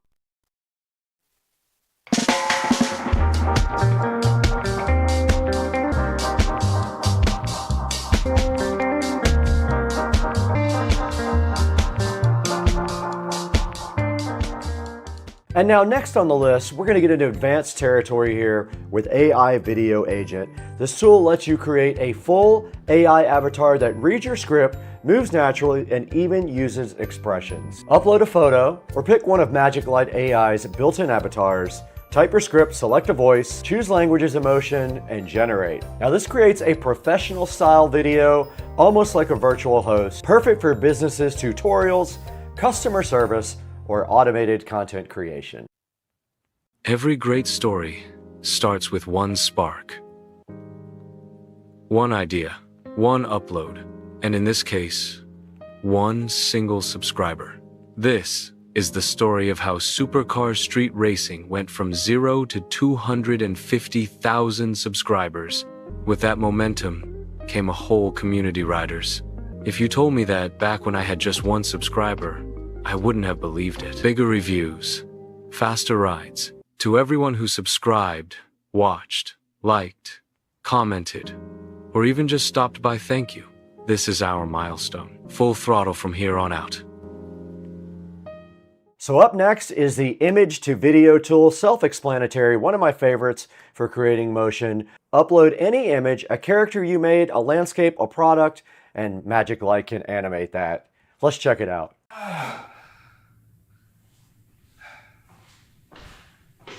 All right, guys, I hope you enjoyed magiclight.ai and all the cool things it can do for you.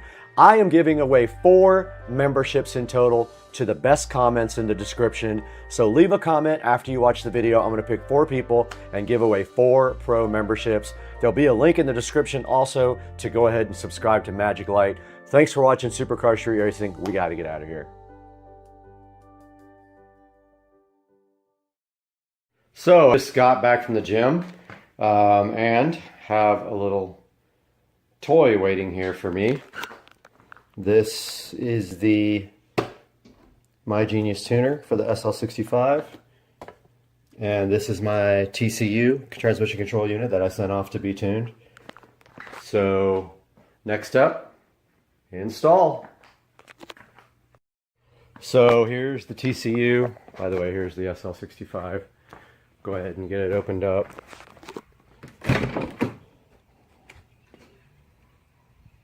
Here's the other car. Didn't really show it much in the last video, but this is my 335i, which is bolt-on. There's the SL65. Down here in the car, that's where the TCU goes. Right there. I'm gonna go ahead and get that installed, and then I will update you guys. So what we've done here is we have connected the My Genius device to the SL65. We downloaded some information on here, and we sent that to the tuner, and now he will prepare the tune and email it back to me. So we are in the process of programming the ECU. It says switch off the dash to continue.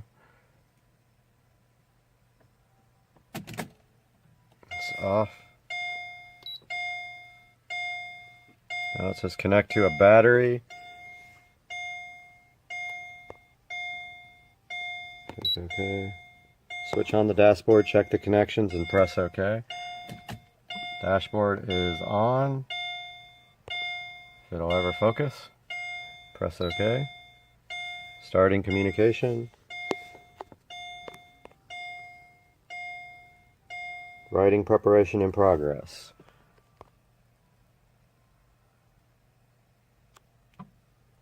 Switch off the dashboard to continue. Okay.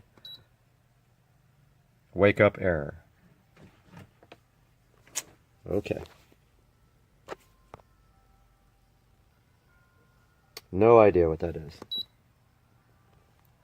I'm going to check it out and I'll make another video. Ladies and gentlemen, welcome back to the SCSR Compound Garage. And today we have a new sponsor for the channel. You can see sitting right here on top of the Model S Plaid, another tiny Model S plaid, and then right next to it, our new sponsor, Chemical Guys. And Chemical Guys was so kind, they sent us this leather conditioner and this leather cleaner to show you guys. We're gonna show you how to use this today, right here on the 2023 Tesla Model S Plaid, and right behind you on the 2014 Club Car Precedent. There's specific directions for using this stuff, and we're gonna show you that today. So hang out with us on Supercar Street Racing while we detail the inside of the Model S Plaid and the golf cart.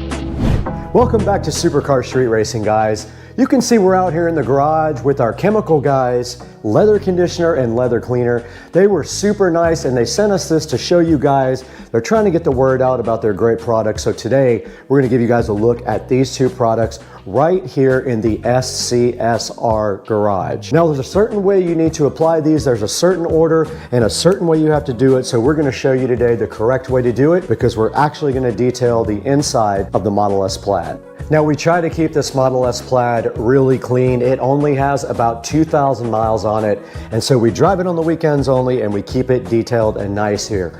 But today we're going to take it one step further. We're going to use the Chemical Guys leather conditioner on the seats. It does not need to be clean, but it does need to be leather conditioned every few weeks. So we're going to go ahead and show you that right now.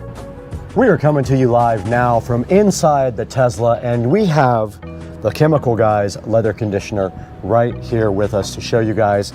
And we want to show you how to actually use this as well while we have time. So the instructions do say take the leather conditioner and grab a nice soft towel, and then just take and put a couple of stripes, 2 or 3 stripes, directly onto the towel like this.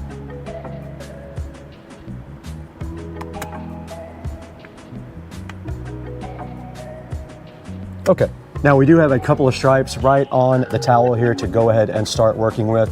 And all you have to do is work it into the seats. And when you're done, you can actually buff it off and dry it. And then you can do a second application if you really feel like it. So yeah, you just take your towel and you put about 2 or 3 stripes of this stuff right on the towel, and then you work it into the surface. We're going to go ahead and start with this Model S door panel right here. I'm going to go ahead and knock this down a little bit because I did put quite a bit on it. So I'm just going to knock it into both sides here so it's not so thick. And then I'm going to go ahead and proceed to put it directly on the door panel right there. See it going on with a nice finish there. I'm going to go ahead and get all over the door panel with this stuff, and you can already see that it's drying. Don't forget to get into the cracks everywhere that you would normally touch to keep it clean, and the sides too. Now, if you'd like to, you can go ahead and wipe that off as well. You can buff that right off, just like that. And that door panel is completely done. All right, guys, here is the front of the Model S, and we're going to go ahead and put a little bit more of the Chemical Guys leather conditioner on my rag here. I'm going to turn it over first, and this time I'm not going to put quite as much on it. I'm just going to put a couple little stripes here.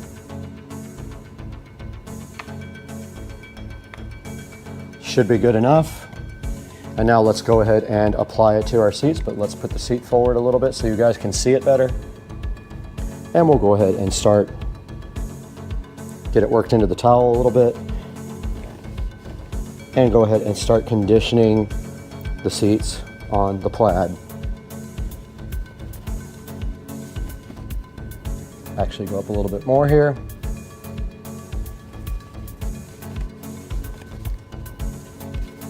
And flip it over and do the bottoms.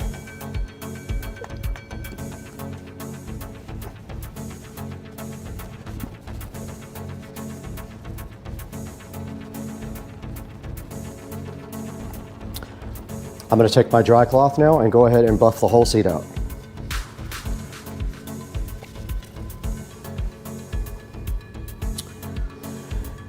And the front seat is done. I'm going to go ahead and take the opportunity to do some protectant now on other parts of the front here. Yes, let's go ahead and get the protectant. All right, I am using standard protectant on the rest of the stuff here on the Plaid. The stuff that is not material. This is not Chemical Guys. It was not sponsored. So this is just my stuff.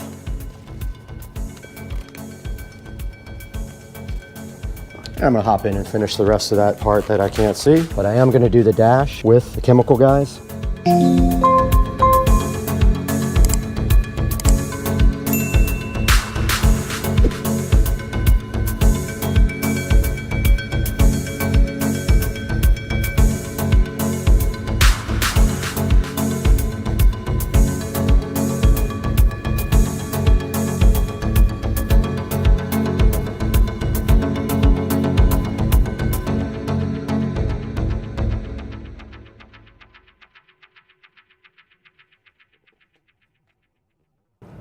All right, we're on the other side of the Model S. We're gonna go ahead and put some leather conditioner on our rag and do this other seat for you guys. We're gonna go ahead and wipe it into the rag so it doesn't splotch a lot. Move the seat forward a little bit and go ahead and apply.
And I'm going to go ahead and rub that into the dash.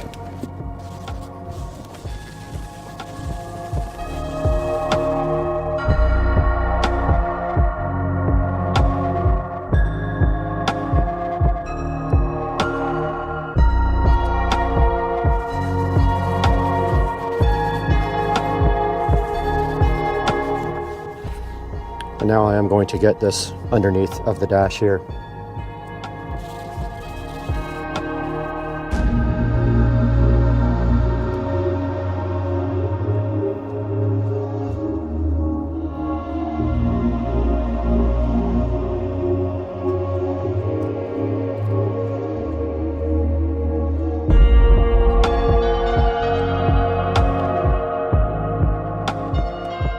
Now you guys just saw me clean the whole inside of this Tesla Model S Plaid with the Chemical Guys leather conditioner, but we got to take this one step further because we need to show you guys how to use the leather cleaner. So what we're going to do with the leather cleaner today is we're going to turn our attention to our club car precedent over here. We're going to clean all the seats and then condition them with the leather conditioner. So one step at a time, let's get busy now with the leather cleaner on the club car precedent. We're back in front of the golf cart. You guys can see we have the Chemical Guys leather conditioner and the Chemical Guys leather cleaner sitting so fresh here.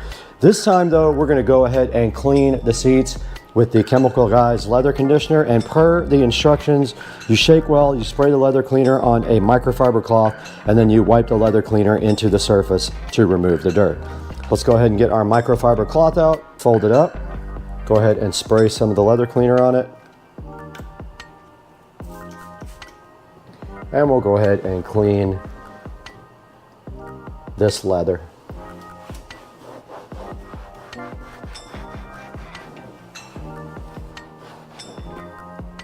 Does have a little dirt coming off of it.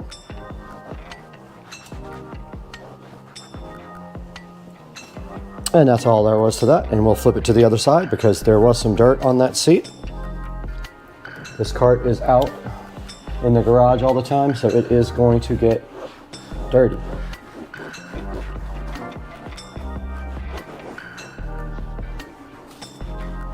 All right. That is the leather cleaner for the front. Now let's go ahead and get a clean cloth. We'll put a few stripes of leather conditioner on the cloth, and then we'll go ahead and condition these seats.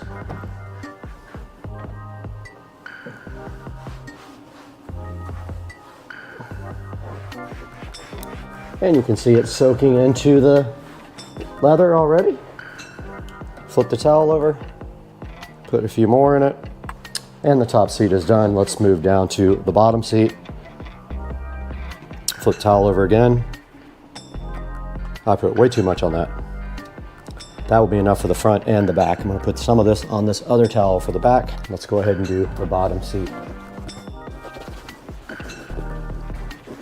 All right, the front of the golf cart is finished. Let's do the back now. We're back at the rear of the golf cart and we are going to start with the leather cleaner. Let's go ahead and spray some on our rag here and wipe down this top seat. Be careful of the tiny Tesla. And that is clean, that just needs to dry. I'm gonna flip my rag over and do the same to the bottom. That will get all the grease and contaminant off the seat and clean it and get it ready to be conditioned. Top's already drying, bottom is done, and this rag is also done. The top is dry. I've already got some leather conditioner on my towel. I'm gonna go ahead and rub that into the seat at the top. You can see that's plenty. I had a bunch on my rag, and I'm just gonna let that dry however it wants to dry. And then I'm gonna flip my rag over, put a little bit more on the back, and go ahead and rub the bottom seat as well. You can see that it takes all of 2 seconds to do the seats on this golf cart. And now the bottom seat is done, and if you want to, you can grab a dry rag and wipe off the excess. If not, you can let it dry naturally, but you can buff it out like this. And that is that. Back out here in the garage, and you guys did just see us clean and condition the seats on the 2014 club car, and you can see how good they came out using the approved methods by chemical guys. We went ahead and cleaned all the seats first, and then we followed it up with a nice coating of the leather conditioner by applying it to our towel first, and then going ahead and rubbing it on the seats afterwards. We want to go ahead and thank the chemical guys for being so gracious and contributing to Supercar Street Racing. Guys, do us a big favor. We'll put links down in the description for this. Make sure that you order everything from the approved links from Supercar Street Racing. You can order anything you want from Amazon through our links, and it helps us out greatly. In this case, we might put an affiliate link for the actual supplier that gave us this. Go ahead and order it from them. It'll do them a big favor as well. And check out the Chemical Guys products down in the description and pick yourself up some. Now let's throw it over to the 4K production studio with Brad and see how you can get this stuff online. You guys just saw me out in the garage taking a look at the Chemical Guys premium leather auto conditioner and leather cleaner, and we are so proud to be partnered here with Premium Auto to bring you these two products today. Now the leather conditioner is awesome. I used it on the interior of the Model S Plaid without doing the leather cleaning first, but I did use the leather cleaner on the Precedent golf cart. It came out awesome. I love this stuff. And you can see right here on the screen our partnership with Premium Auto, and here is the actual Amazon link for this stuff, but I am going to put Premium Auto links in the description. So go ahead and order yours through the link and help out Supercar Street Racing greatly. We're going to get out of here right now. It's almost dinner time and I haven't had anything to eat, but please support the channel, like and subscribe, and we will see you next time.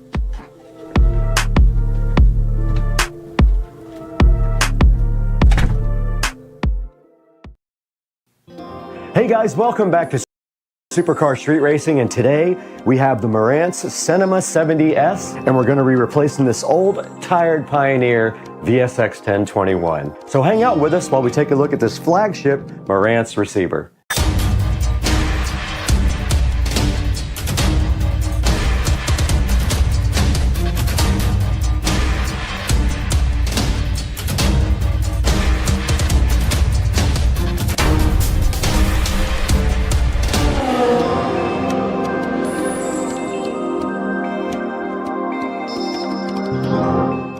Now, about 1 year ago, we did create this nice 5.1 surround sound system in the Supercar Street Racing bedroom, and we also added this nice big Fire TV from Amazon.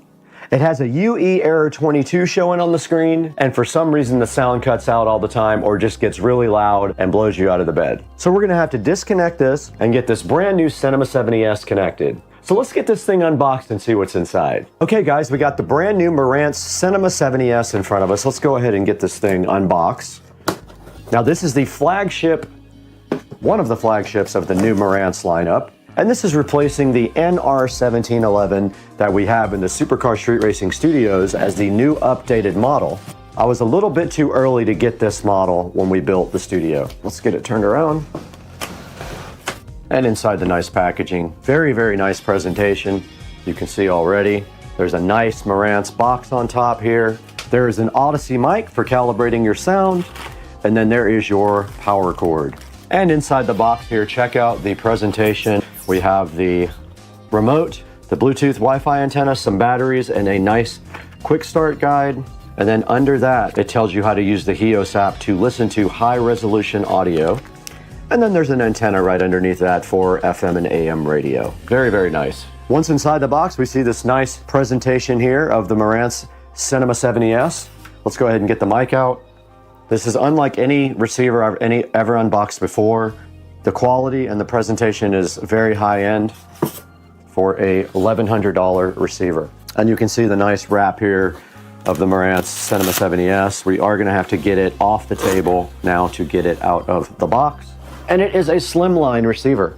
Okay, that is all that's inside the box of the Marantz Cinema 70S. Now here's the Marantz Cinema 70S compared to the VSX 1021 from Pioneer. This Pioneer receiver did come from a thrift store a while back, and it is giving me quite a few problems. But notice how well built this Marantz looks compared to the Pioneer and how much more high-end this looks. All right, now that we have the Cinema 70S up against the Pioneer VSX 1021 here, let's go ahead and get this VSX 1021 disconnected and get this Pioneer out of here.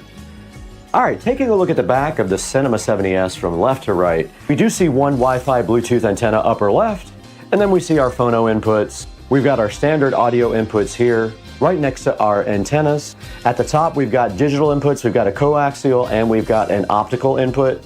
Then we've got our Ethernet input jack here. And then we've got the preamp outputs. It does have preamp outputs for all the channels, which is important if you have a high-end system. Right here, there's a remote control.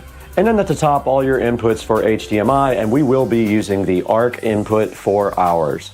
Now, ARC is audio return channel. This will allow us to play audio from the TV through the receiver.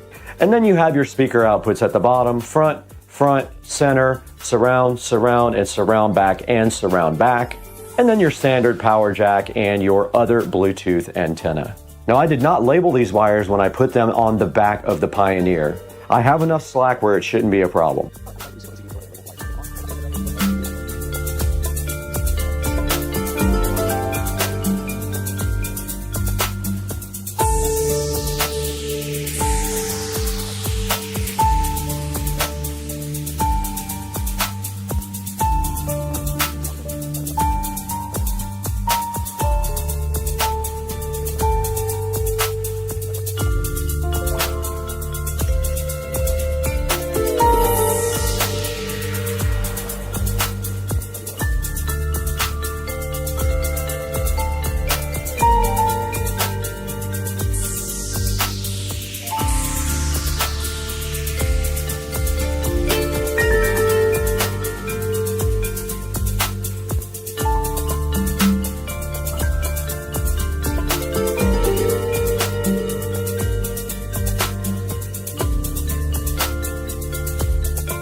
All right, we got the Marantz out, we got it plugged in. We have the audio return HDMI going to the television. And so this is what it looks like here in front of me. Looks so good, so much better than the old one.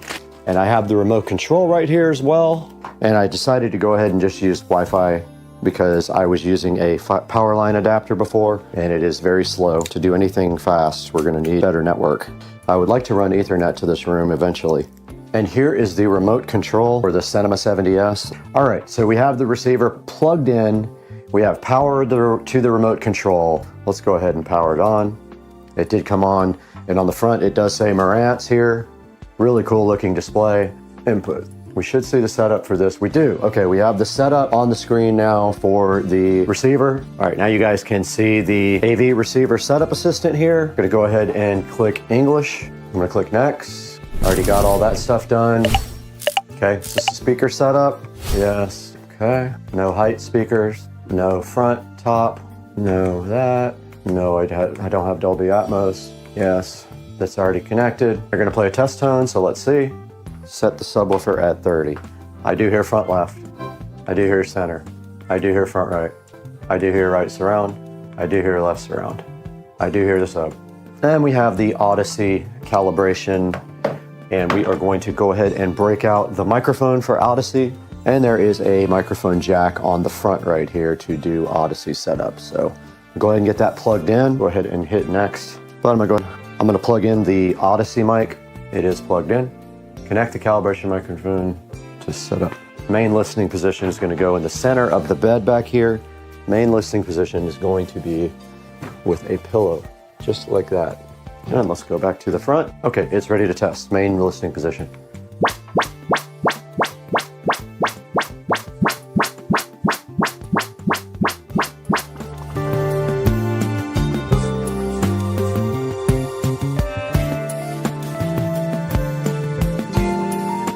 Okay, I'm moving the mic.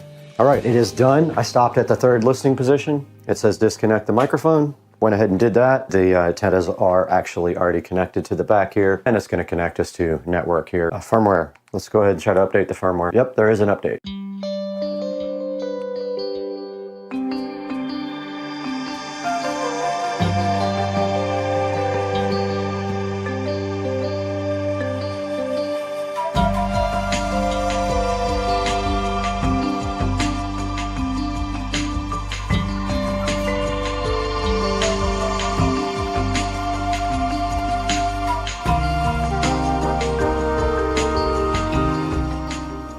Okay, it does say 1 minute left on the update here.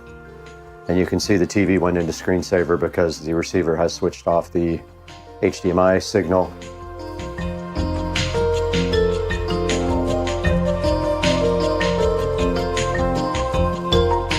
Okay, it is not outputting audio to the subwoofer. This is what I was talking about.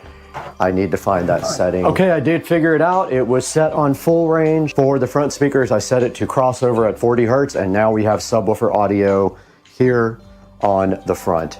And I don't know what surround sound mode we are in right now. I'm gonna go ahead and get the app opened up, and I'm going to record it when I do that. And let's find the app now. Marantz. Go ahead and open the app. Now don't forget we have 2 Marantz AVRs now. Now it's detecting.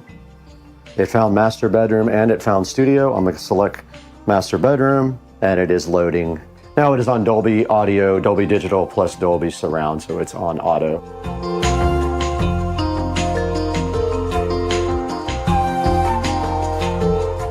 Welcome back to Supercar Street Racing. I'm Brad. You're in the 4K production studio, and we are taking a look today at the Marantz Cinema 70S, as you can see right here on your screen. And this 70S Marantz is one of the flagship Marantz models, and it is a slimline model as well.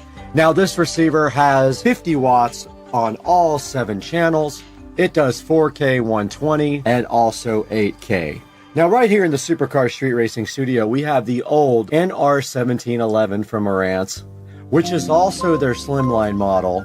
And unfortunately, I got it right before the 70S came out, so I wasn't able to pick up the new 70S. I did pick up the 70S for my bedroom, and you guys remember we did a 5.1 audio project in the bedroom about 1.5 years ago. And I did use a thrift store receiver at that time. It was a Pioneer, and I was trying to save money, so I just picked that up, and it got by for a little while. Now, the Pioneer started giving me errors like UE22, which is something to do with updates. And it is so old that it is no longer supported by Pioneer. Now, checking out the Cinema 70S right here on Amazon, you can see that if you buy it from this person, this seller, it is $11.93, but you can actually get it for right around $1,000, and I will put links in the description for both of them. When you take this link here, you can actually pay it in Amazon payments. The $1,000 version, you cannot pay it in payments. And this receiver has a 4.2 star review out of 52 ratings. Now, I will tell you on YouTube, this receiver has great reviews, and it's one of the best receivers I've ever personally used. Just the packaging and presentation was so nice on this receiver. When you open it up, you immediately see the quality there and the effort that they put in to make this a little bit of a higher quality experience for its customers. And going online here, you can see the pictures here of the receiver. And there's the front of the receiver. It has a really nice modern looking high-end feel. Here it says elevated performance for the Cinema 70S. Soundmaster tuned using precision components ensures your listening experience is extraordinary. And right here you take a look at the back of the Cinema 70S. And we did go over all this stuff in the video and I showed you the connections on the back there. But notice here one of the higher quality things that it has are preamp outputs for every channel. You can see right here, that is something that a lot of manufacturers are leaving out of their receivers now. And right here to the right of that, you can see all the speaker outputs and the HDMI inputs, including the 8K monitor output there. And you can see it does 4K 120 as well. It also does have 2 subwoofer outputs. And they're just letting you know right here that it has an included microphone so you can use their Odyssey setup to perfectly tune any room. And right here, it's showing you the style, which I think is pretty cool, honestly. And it's telling you here in this slide that it has the most modern technologies available right now. Now, this also supports HEOS, Wi-Fi, and Bluetooth, and multi-room, so it has multi-zone support. And taking a look at the reviews here, I don't necessarily agree with some of these bad reviews. There are only 52 reviews total on this ad. This one says buggy firmware. I have not had that experience. Now, I did update the firmware immediately when I got the receiver, and so maybe I had a different experience. This one says it doesn't have Odyssey multi-EQ. It does not. It has regular Odyssey. But checking out the 5-star reviews here, you can see that it says pretty happy. Best audio gear I have ever owned. Fantastic sound. Hard to beat the price. I also agree. It is pretty hard to beat the $1,000 price point on this receiver.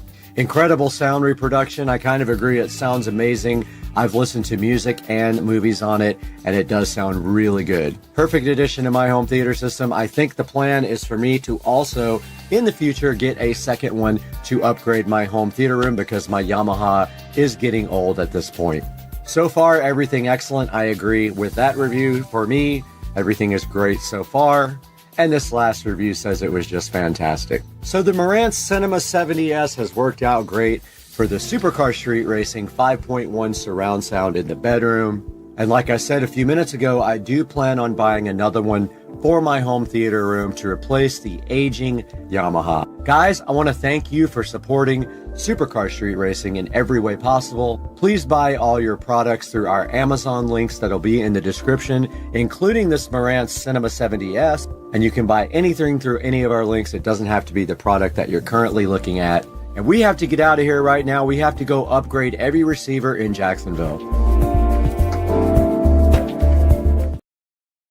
Hey guys, welcome back to Mississippi, and we are in the Sister Car Street Racing house with the Keener LED curtain lights. She saw these on the channel and bought some, and so me and Patricia are going to install these today. These are not the ones I have because these also have Wi-Fi. These do Wi-Fi and Bluetooth. Mine only do Bluetooth, so she wanted the ability to control from her phone. Let's get this opened up and see what's inside, because at some point we have to install these outside in that beautiful backyard.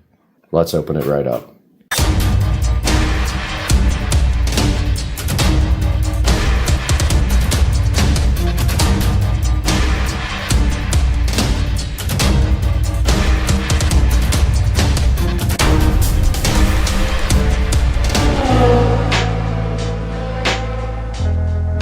We're back in Mississippi. We have all this cool artwork behind us for the first unboxing of the Sister Car Street Racing house. And we have this LED curtain light from Keener. They were so generous to send me one, and my sister saw it and liked it and purchased this one. And this does use the Circ Life app to work over Wi-Fi and Bluetooth. We have a cat that knows he's on camera because he will not stop. And so we're gonna get this unboxed and take a look at it. We're gonna have to figure out where to install it. I found power on the fence, so I think I see a good place for it, but we'll go out there and check it out. So we got the Keener curtain lights up here on the table, and these are 2 meters, which I believe is 6 point something feet, if you do the translation here. And when you get these out of the box, you're basically going to get a remote control, which that's what I mainly use inside the studio I use the remote, and I like the star mode. When you press the star mode on the remote, it changes to a different predetermined pattern, and it actually does drawings, which is pretty cool, and I really like that. Here's the manual for this, and you can see it gives you all kinds of information about it and how to download the app. And then inside of the box here, you got the actual curtain lights, and to me, the hardest part about this install is getting these lights kind of laid out and ready to hang. And then they just do hang off of hooks, and they just kind of fall down. So it's really easy to put up after you have something to hook them to, which we do not. So I'm gonna go look at the fence and see what we're dealing with out here and where these can go. But this is how it works. This is your power box here. That has to get power, so it will need an extension cord. And then the rest of it just kind of hooks to whatever you have available. All right, let's go outside and see what we got outside. Hey, dude. Okay, this project is officially postponed. Came outside and it was already raining. It was supposed to rain for a few hours today. But we have to get this over to that fence and installed somewhere. And really, not sure how I'm gonna do that. I guess I could run a wire across. Yeah, I think she has some wire. I'll just run it across the fence and hang it on that. I guess that's the best way to do it. Okay, so we're going out to the garage to find something to string the lights on. That's all we need right there. Fishing line. So we're gonna use this fishing line, and it's really close.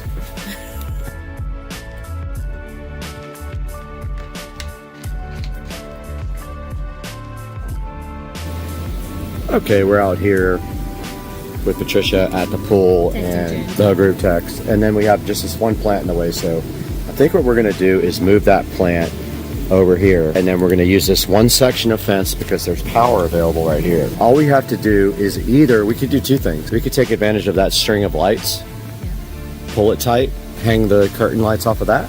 I think is a better idea. Yeah, we could just wrap it a couple of wraps on each side. No fingers over the. Oh, my case is shattered. Got him! Got him! Oh!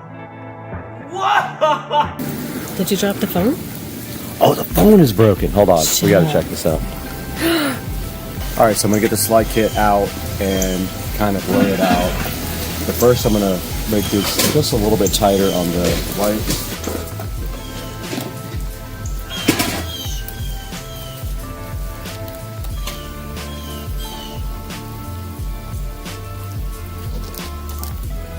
And so now we can just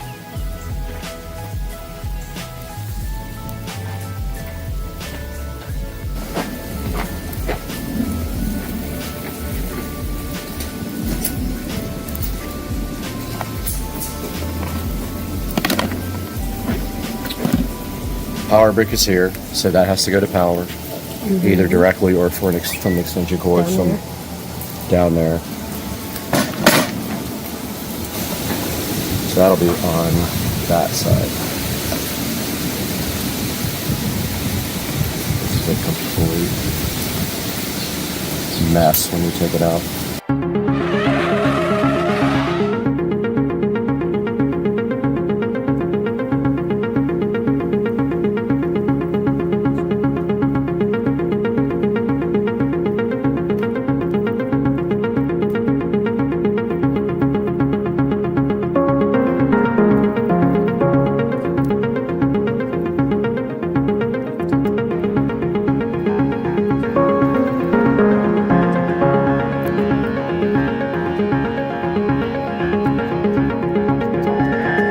We got all the lights laid out while she went to change, and so everything is ready to go. So if we both grab one end and go up to the fence, we should just be able to hook the ends on after we pull it tight, and then just kind of thread it on. You hold the camera, okay, and take your end, which is right here. When I'm tighter, we'll have to go down a bit. Are you going to hook all of those to the thing? Much like that.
lights are on. Probably have to get an extension cord right here because this can't close. So we'll need some type of extension cord. We'll run a little extension and then they can bury their cable in the garden. But until tonight, and we need my sister's phone for the app. We got the lights going, as you can see, and it's just a little power button there. They turn on. All right, I got an extension cord right here for this just to get this box closed. We're going to go ahead and install this here. But basically, all we're using this for is to close this box. They can tape this up with like electrical tape. And now we'll get the remote and test it. And it does in fact work. Yeah.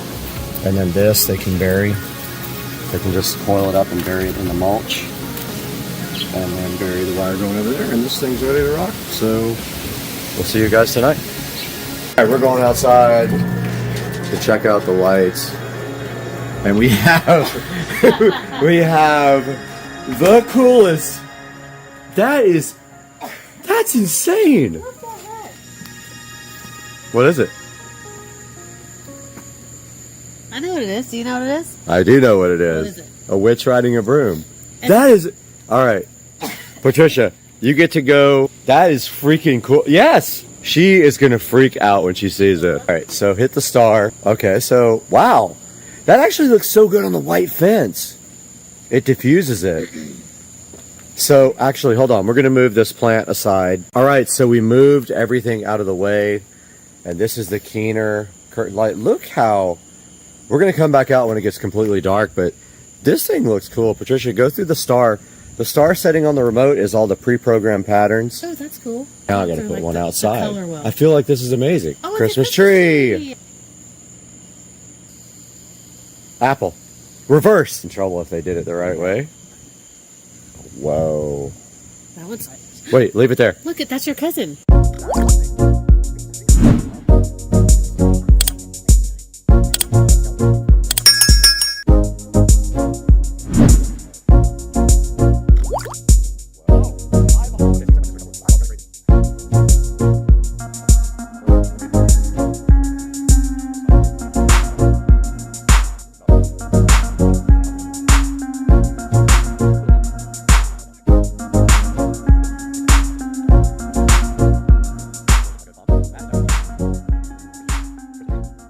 Okay, so we're just going through all the cool patterns, and so this is the star on the remote. If you want to go through the pre-programmed patterns, hearts, that's some kind of something. There are people dancing in this, and it's so weird because we're so close, you can only really see it on the camera. Yeah, I'm sure if we backed up, yeah, and there's a dude. Oh, that was Pac-Man. That's what a skull. We just saw was Pac-Man.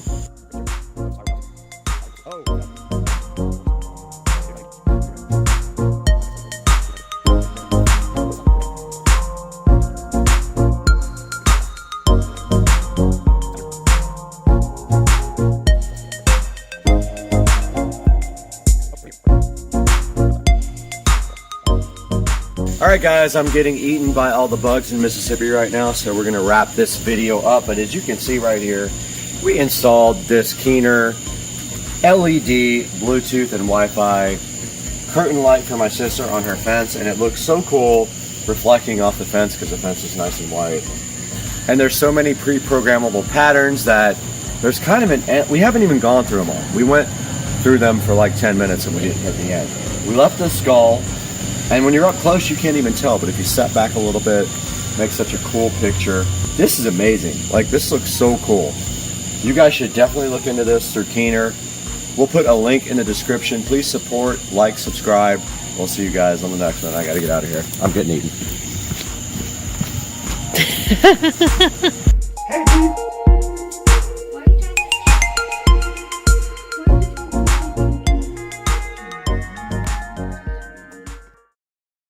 We are back in full effect on Supercar Street Racing today, and we have something exciting. We've got this Delilah 2-light floor lamp, which is going to be paired with this Govee smart bulb. And we've got 2 smart bulbs here, and we are so hyped on the channel to be able to install this into this, because this lamp got ruined in the hurricane, not because of the wind, but because of absolute stupidity. And we're looking at this today on Supercar Street Racing. Get hyped!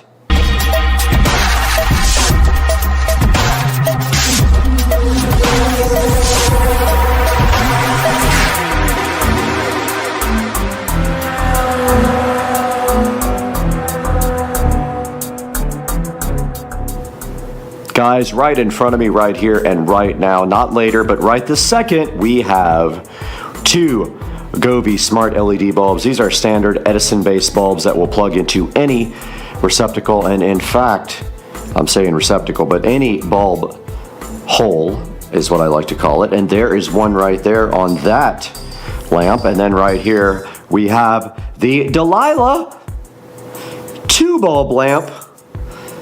It says Globe there, but it says Delilah. Maybe that's the model number, and that's the company, or the model name is Delilah.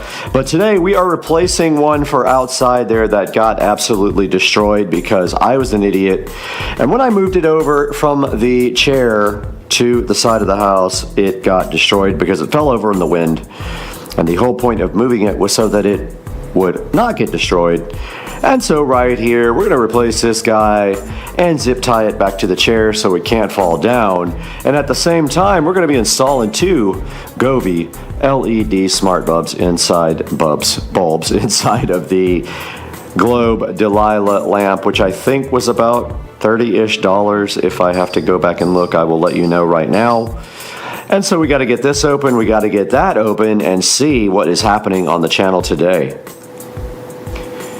We are back again on Supercar Street Racing with this magical Delilah lamp from Globe. It's a 2-bulb lamp, and we are going to be inserting these Govee smart LED light bulbs in it. These are 800 lumens brightness, and they are Wi-Fi connectable light bulbs. But first, we have to unbox this Globe Delilah for you.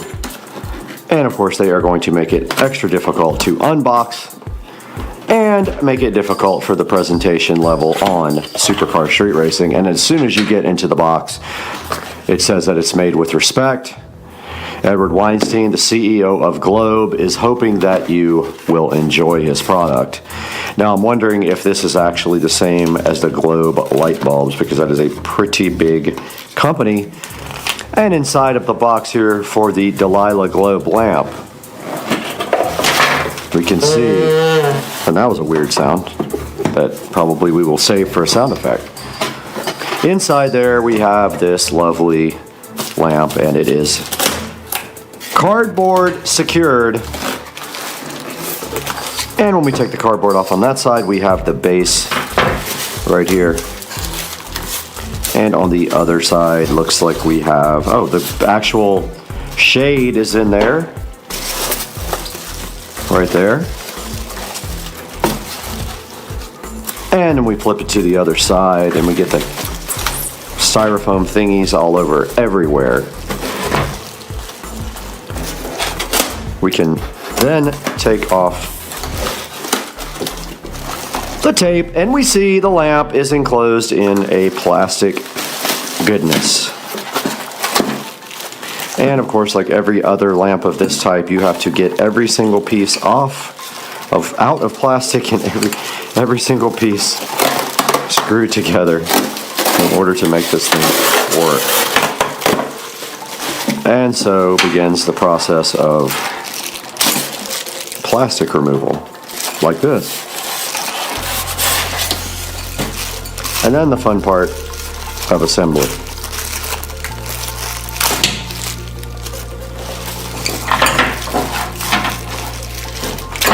And so you literally just rip each piece off. Anyone who's ever had a lamp has done this before, so I don't feel like this is even necessary to explain. But you know how this goes. You take all this plastic off and then you screw all the pieces together to make a light tower. And then this other part just screws to the side. This part. Actually it doesn't. This is the top, so that just literally goes in like this. And then you can take off this ugly sticker. So the top just screws in like that, and then you work your way down and you pull the cord through.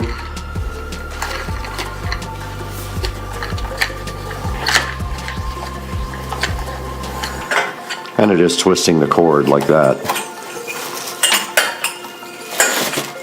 And you just take the next piece and run it down like that. Work your way to the bottom.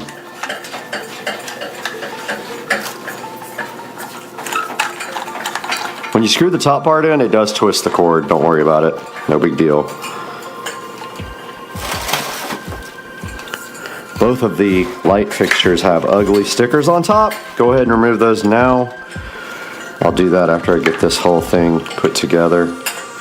And don't strip these. They're really easy to strip. And you won't know it till you're done. If you put too much force here, like that one was kind of hard to get in, but that wasn't being stripped. It was just hard to turn. Stuck to me. 2 more of these guys.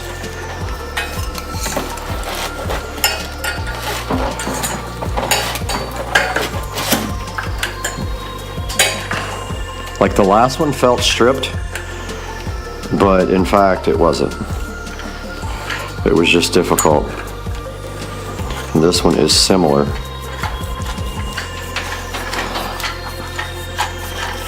And we have 1 more to go.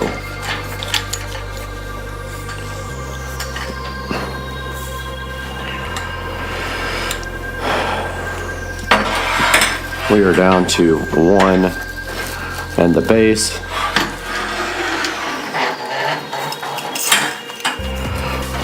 And we are running out of space here to assemble and be on camera.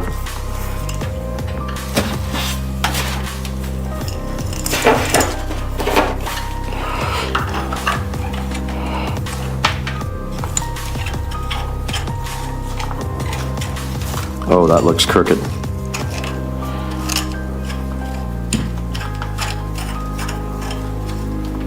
And we are so tall now that we're hitting the roof. And this is the last section before the base, and then you can tighten all of them up. Start at the top and just twist and tighten the whole thing up. And now we have to move to the base installation. All of your base belong to us. Let me make sure that we're still set up here.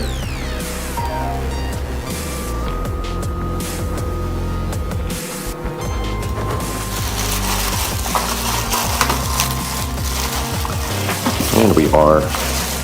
All right, so the base is right here. So you have to remove this cumbersome plastic. And you could actually just cut it if you have scissors like me.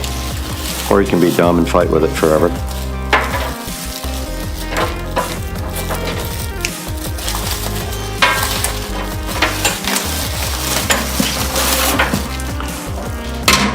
And then pull the cord all the way through the base.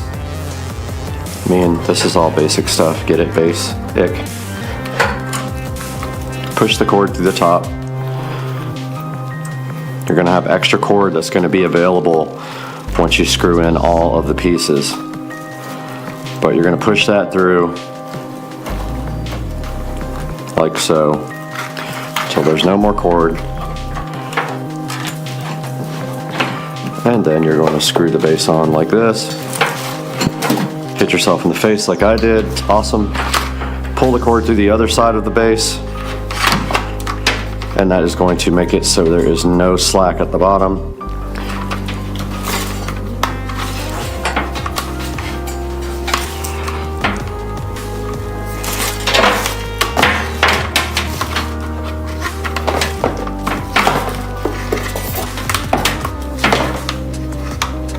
Cord tends to get twisted.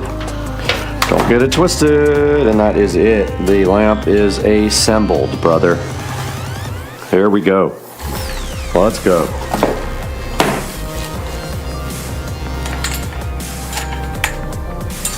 All right, let's get the base put on this thing. All your base belong to us. All right, we got our base assembled on the bottom of our lamp, and now our only job right here, right now, is to put on the bulbs, take off the ugly stickerage, and we will be finished with assembly. And then we can get to mounting.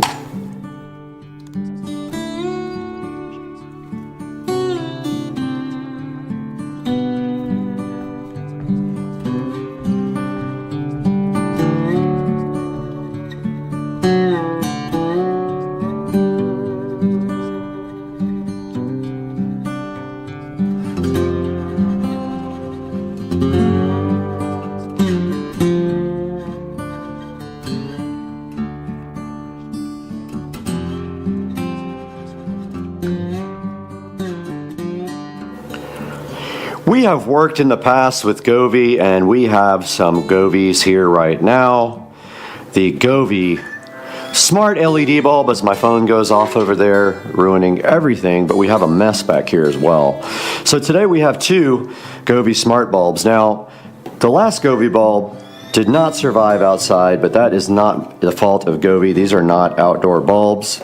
I think that they got wet from like the rain blowing and nothing more, and then got destroyed. But let's see if we can open this guy right here and right now with one hand, and it does not allow me to. Do it.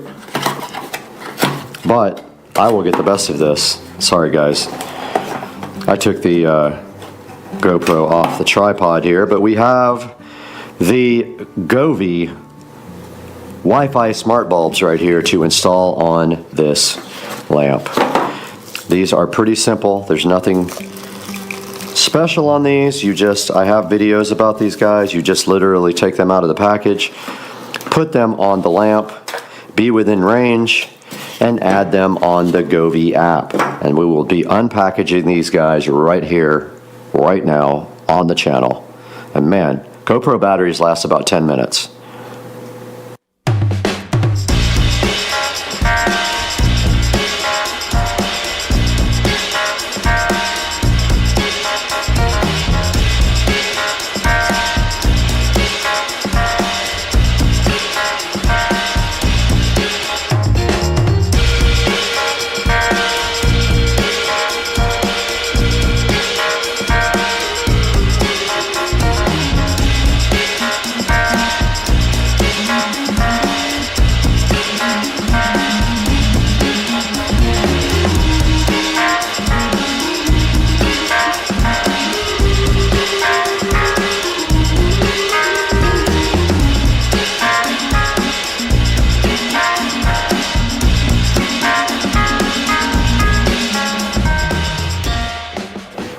Outdoor patio, there they are, seen. And now they are both set to the same, well, they are supposed to be. There is profound, so yeah, so we have them in the same device control, and we can put the same scene on either one now, and that's how you control them at the same time in the Govee app. And the battery is dying. Turn on the patio.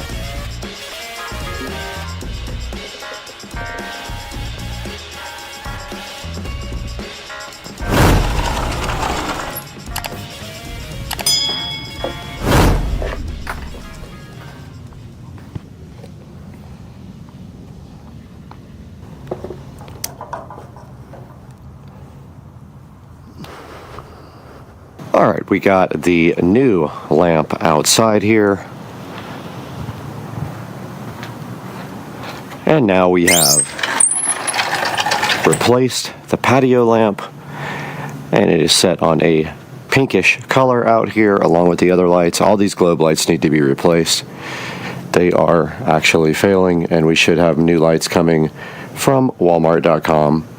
But you can see now we have replaced the light on the patio, and it does add quite a bit of light out here. Now let's take it into the Supercar Street Racing Studios, where it is very early.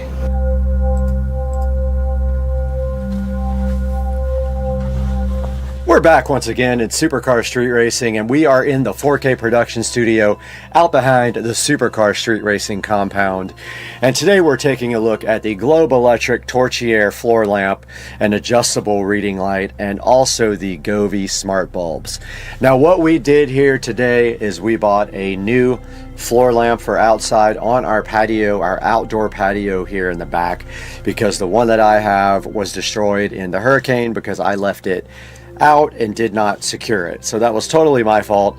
The bulb was already burned out though, the Govee smart bulb. So we bought two brand new Govee smart bulbs for this guy here, and we are installing it right back in the patio area. Now taking a look at this on Amazon, and there will be links in the description for you to buy this. It is a adjustable reading light silver floor lamp, and you can get this in about 4 different colors. We chose for the silver color for our floor lamp, and as you can see right here on the screen, and you can see the base here, this actually does have a very weighty base, which was one thing I was concerned about because the wind does tend to blow things down in the back here. However, what I do is I have a chair right next to it, and I take a zip tie and I wrap the zip tie around the chair, and that way the lamp will not fly over in the wind. So you can see right here, this thing has 4.4 stars, and that's pretty good because it's hard to get good ratings on Amazon. So many people are all over the place. It's really hard to tell. You can see it's $26.78, which is about as good of a deal as you're going to find for one with 2 bulbs on it. And I wanted 2 so that I could have it brighter, and I could aim one at the floor down on the patio and aim one at the ceiling, and then make them same type of device on the Govee app. These two are tied together on the Govee app, and you control them with one button, and you can do a scene or color or any number of things on that inside of the Govee app. Then taking a look at the Govee smart light bulbs here, this is what we ordered, the 2-pack, and we had a coupon for it. It was $23, and then a coupon untied on top of that with a 30% off. So not a bad deal. And these guys, you have seen them on my channel before. I have reviews pointing to those guys, and basically they are Wi-Fi enabled smart bulbs that can be controlled with Alexa. They do any number of things that the Govee app will control, like different scenes, different colors, and also they can be music controlled. And you can see right here right now they have a 4.7 star review out of 3,164. Very, very high review level. You can get 2 for $23 or 6 for $59.99 right here on the store on Amazon.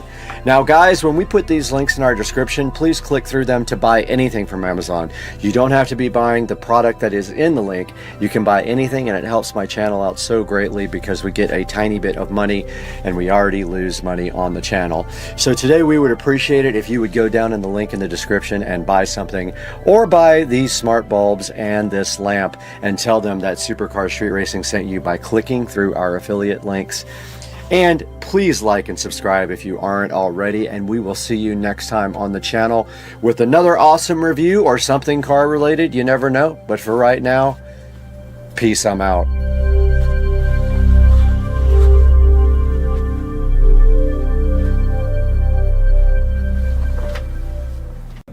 Okay, so It's rumored that you couldn't sneak in liquor or anything in a bottle on your checked-in bags, but on your carry-on you can.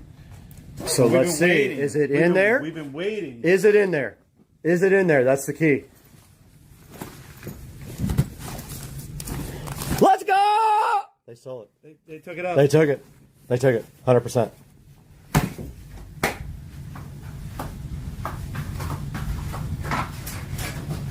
You're running out of time.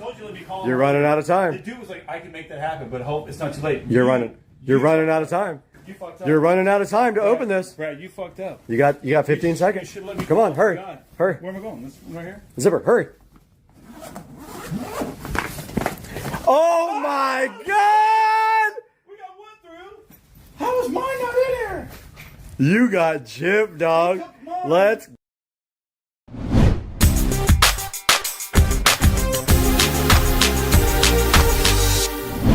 go. Guys, welcome back to Supercar Street Racing. We are so happy that you joined us today. If you're a first-time watcher, or you're a second or third or permanent watcher, we really appreciate your patronage. Please like and subscribe, and today we have something special for you. We have the Signature Elite ES60 tower speaker for the Supercar Street Racing home theater room. And this is the Polk audio tower speaker we're going to be looking at today, and I think there might be something on the ground. That's right, we also have the Signature Elite ES90 Dolby Atmos speaker, front height speaker that goes with the ES60, a perfectly matched pair. So let's get to work on these today and see what these look like on Supercar Street Racing.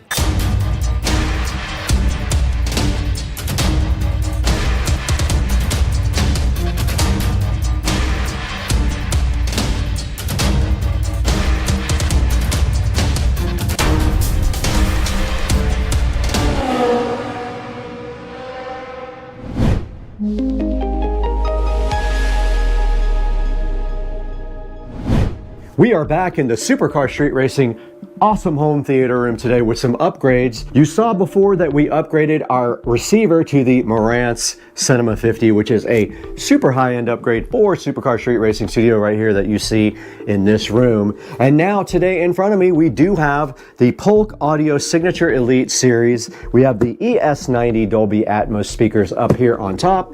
They match the ES60 on the bottom here, the Signature Elite tower speakers.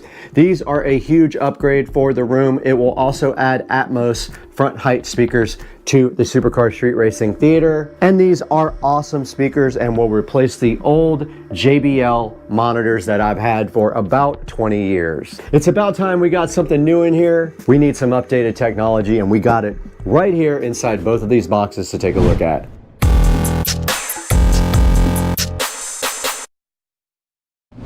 Now, going along with these two guys right here, we also do have some pre-made wiring with banana plugs. It was supposed to be flat, and we also have some Amazon Basics banana plugs right here. These are the best. The ones that I have now are junk, so these will be replacing them as well if we need them. And I got both of these on sale for Black Friday. I don't recall the price, but this was around $300 and this was around $300, a little bit more possibly, but about around $350 on Black Friday. Got both of these at the same time and did the Amazon payment plan with 0% interest. Look into that if you've never done it. They will allow you to pay with your credit card on monthly payments, and they charge you 0 interest. There will be a link in the description to both of these, but now let's get busy getting these things unboxed.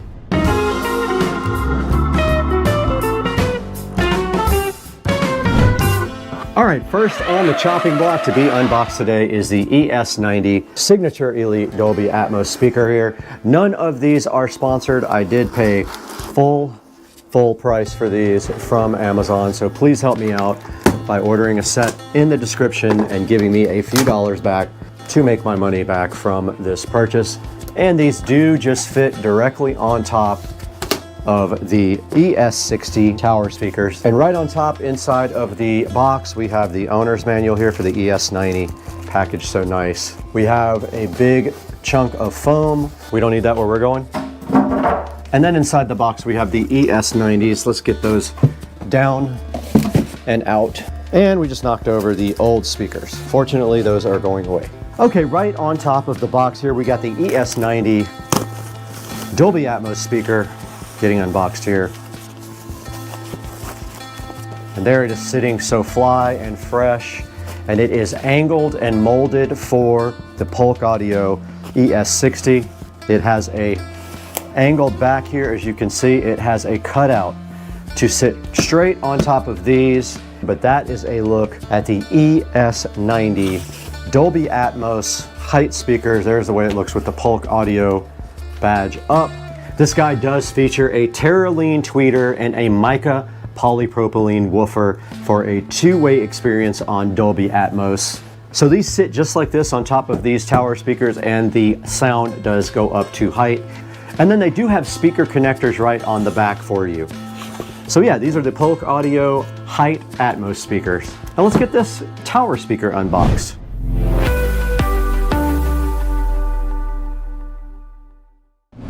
All right, guys, we do have the Polk Signature Elite ES60 tower speakers sitting right here, so fresh. The box is very heavy. Remember, these are not sponsored. Please go down into the description to buy your pair to help the channel out just a little bit. Please like and subscribe also. When you have a moment, that would help us out greatly, as we do not make any money on this channel at all. All the money goes back into the channel to pay for the things that you are seeing right now. We don't need that where we're going. Okay, we did get the Polk audio speakers unboxed here, and inside the box it did come with this owner's manual right here. Now this is the ES60 right here, and on the back of it, which I'll show you in a moment, it does have biamp capability. We'll explain that in a minute. So there are jumpers in place basically if you want to biamp these speakers, and you will see on the back that you have that capability if you have separate amplifiers for your highs and lows here on this guy.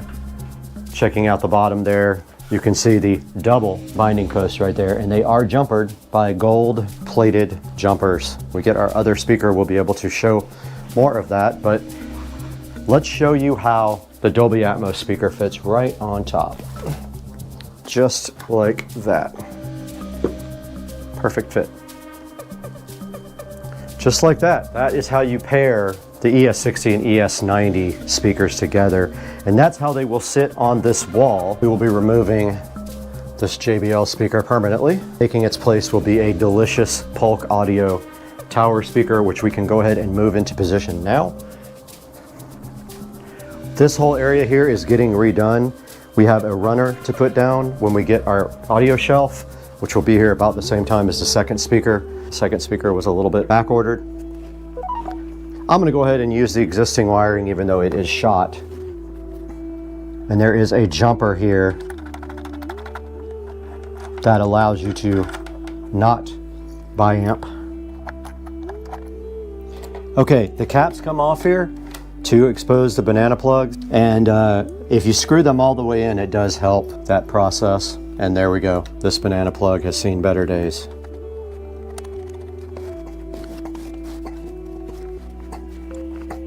All this wiring will be replaced, but for now, we got our pre-made connectors here for our front height speakers. These are the same way. They have caps over the banana plugs. Look right here. All you have to do is pry these out. So if you screw them down all the way, the caps are exposed a little bit. Take a small screwdriver and then just pop these off. They come right out just like that, these little caps. And then your banana plugs go in super easy. So there's just plug in like that. Those are very stiff. And then the speaker does sit just like so. Pretty cool, dude.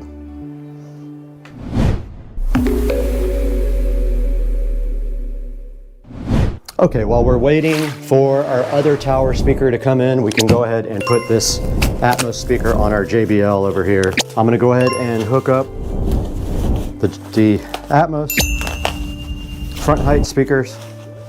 Go ahead and get the banana plugs connected. So we have to pry out the caps right here. Just like that.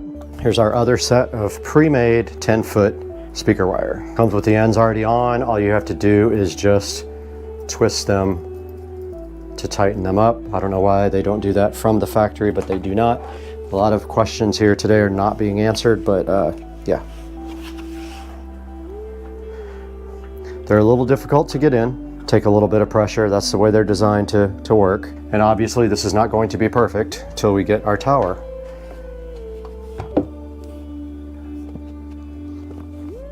And then we'll go through our setup and figure out how we connect these.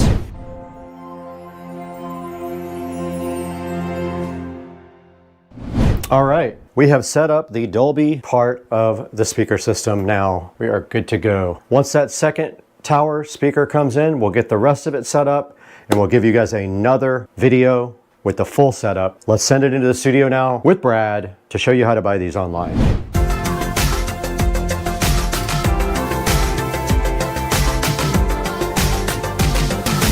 Okay guys, we are in the Supercar Street Racing office now, editing the latest video I wanted to drop in here instead of in the studio so I could go ahead and show you guys what we ordered. Now these are the ES60s. You can see right here they have 3 6.5-inch woofers there, and then they also have a tweeter up top. These are bi-ampable, and if you look right here, it says they have a 2.5-way cascading crossover, a Terraline tweeter, and 3 6.5-inch woofers for the tower speakers on the ES60s here. And if we go to the next tab here, we have the ES90 height speakers. These guys right here have a nice set of drivers, two-way, a 1-inch Terraline dome tweeter, and a 5.25-inch mica fortified polypropylene mid-range woofer with 75% more surface area than typical 4-inch drivers do. And then I also did order the center channel, the ES35 here, which has six of them, now count it, 6 3-inch woofers, and it does have a 1-inch Terraline tweeter as well, and they are slimline. And so these are all actually on the way right now. The second tower speaker will be here shortly. It will be here, I think, between, I don't know, in the next week and a half or so. And then this center channel will actually be here on Friday, I believe. So we'll have something to show you guys on Friday when we go ahead and look at the center channel Elite. These are all Bolt Signature Elite speakers. They're all part of the same family. Now, of course, I don't have any of the other ones because I have in-ceiling speakers for the rears, and also that we don't need. So we just have these. We've got the Atmos. These are the ES90 Atmos speakers that fit right nicely on top of the ES60s here. They're form fitted to fit right on top. And guys, that is going to do it. Please like and subscribe and order these from the affiliate links down in the description. It helps out Supercar Street Racing so much when you support the channel, and we really appreciate you guys tuning in. Like, subscribe, and we will see you when we get the center channel speaker in for a nice unboxing and review. Hey, welcome back to the channel, guys. We're out here in Studio A today, and I want to show you something really exciting for parents, teachers, and creators who want to bring children's stories to life. Now, this is Read Kids. It's on the screen right here, and it's a platform that turns simple story ideas into beautiful picture books and fully animated videos. Now, what makes Read Kids special is how easy it is to go from an idea in your head to something that kids can actually read and watch. You don't need to be an illustrator, an animator, or a video editor. Everything happens right inside the platform. Now let's start with the core idea. With Read Kids, you can create a children's story simply by entering a prompt. Now this can be a short idea like a brave dinosaur who learns to share, a bedtime story about a magical forest, or even an educational story that helps kids learn letters, numbers, or life lessons. Now once you enter the idea, Read Kids can build the story structure for you, including the age-appropriate language and pacing. Now here's where it gets really powerful. From this single story, Read Kids lets you generate a picture book. Each page will contain colorful illustrations that match the tone of the story and are designed specifically for kids. The characters stay consistent, the art style feels cohesive, and the visuals actually support the storytelling instead of just distracting from it. Now, Read Kids doesn't just stop at a picture book. With one click, you can turn that same story into an animated video, and I'm going to show you that. This is the standout feature. The illustrations come to life with motions, transitions, and animations that feel engaging for your young viewers. Characters move, scenes change smoothly, and the story feels like a short cartoon rather than a static slideshow. Now, the animation feature is especially useful for parents who want screen time to be meaningful, teachers who want engaging classroom content, and creators who want to publish kids content on platforms like YouTube. Instead of spending weeks animating, Real Kids does the heavy lifting for you. Now, another great feature is narration. Read Kids can generate voiced narration that reads the story out loud. That makes it perfect for early readers or bedtime routines as well. Kids can follow along with the text on the screen while listening to the story, and that helps build confidence and comprehension. You can also customize their experience. If you want to tweak the story, adjust the pacing, or regenerate images, you can do that before exporting. The platform is flexible enough to let you refine things, but simple enough that you're never overwhelmed. Now, once your picture book or animated video is ready, quality. You can export it and use it however you want. You can read it on a tablet, share it with your family, use it in a classroom, or upload the animated version online. One story, multiple formats, created in minutes instead of days or weeks. Now, what I really like about Read Kids is that it encourages creativity without requiring special skills. Kids' stories should be fun to make, and this platform makes them feel playful, fun, and accessible. Now, if you ever wanted to create a children's book, a bedtime story, or an animated kids video, but you don't have the skills.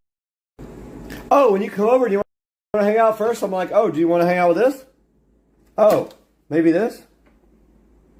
Oh, maybe you want to hang out with this guy. Let's hang. We're getting ready to put in these really cool lights that my brother sent me. Okay, we're getting ready to start this project. We're starting on the corner where our power supply is. Now we're getting ready to get this awesome piece of equipment out.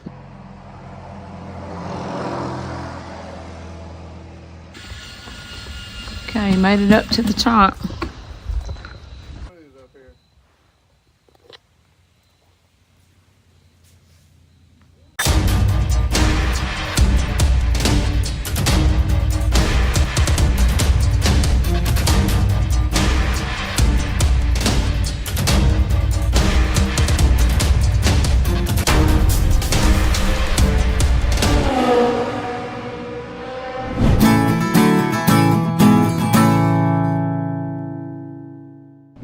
Hey everybody, we're getting ready to put in these really cool lights that my brother sent me. I've got my friend Joe here helping me, Beckett and Company. If anybody's interested or needs any lights put up, he's a great guy to call. Or anything else you need, home restoration or anything. This is how it came. Looks like a big mess, but we're gonna figure it out. And first thing we're gonna do is lay everything out on the ground to make sure of how far we can go with them. I've already got my power source laid out. What I'm doing is, so here we go.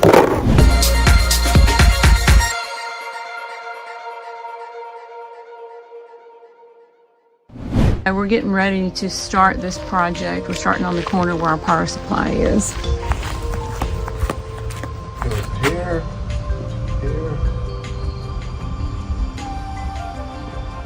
Yeah, I think.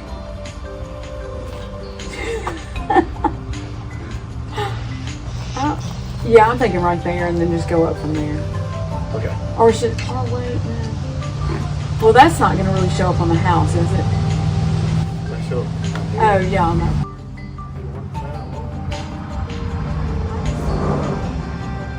Yeah, they start right there. See, I'm afraid to go too far around the corner because I don't want to use up too much of it in case we don't have, you know, 150 foot of it. Why not just start right there on the edge? Yeah, let's start on the edge, like what you're saying. Okay. No, I'm talking about up on the... Well, it's got to be on that under part. It's got to be, yeah, 3 inches from the house. So, I can, yeah, I think that's, yeah, just do that. Yeah. Well, 2 yeah. inches, that's about 10 inches. Yeah, do about, yeah, right there.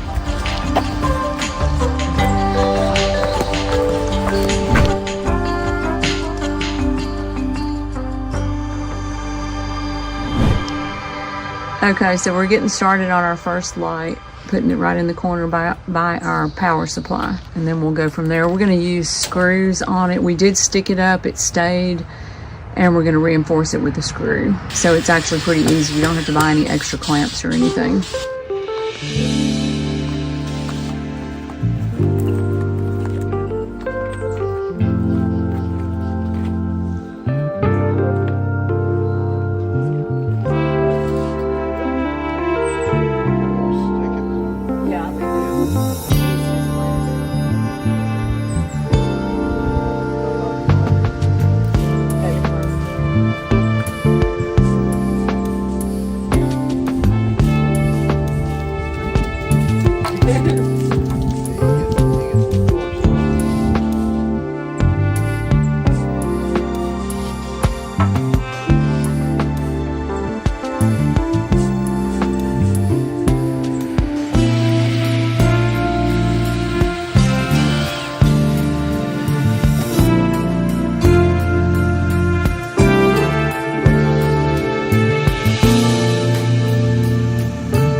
Now we're getting ready to get this awesome piece of equipment out. I'm not sure what you call it, but it's really cool. And a lift.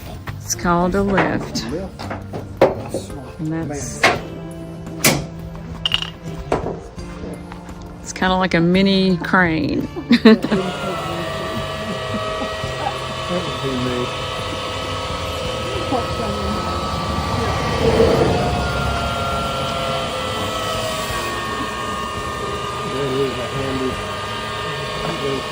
That is the coolest thing I've ever seen. I didn't realize it was going to be on this truck. I thought it was like something that you drove around in. That is super cool. Wow.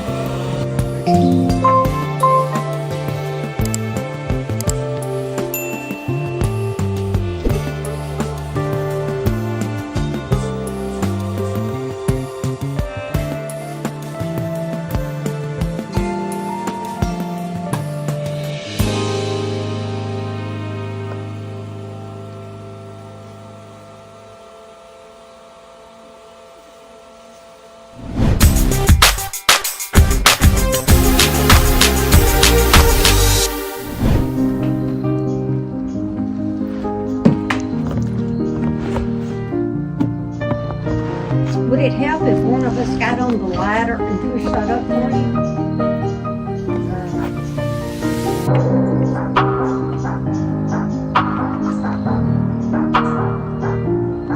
The screw's going through. It's got a little tab. Oh, okay. So, yeah, pretty cool.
They're so tiny. He's sticking it up with the sticky tape first, so it'll at least hold there, and then he's putting the screw in it. It works a lot better if you stick them. Yay!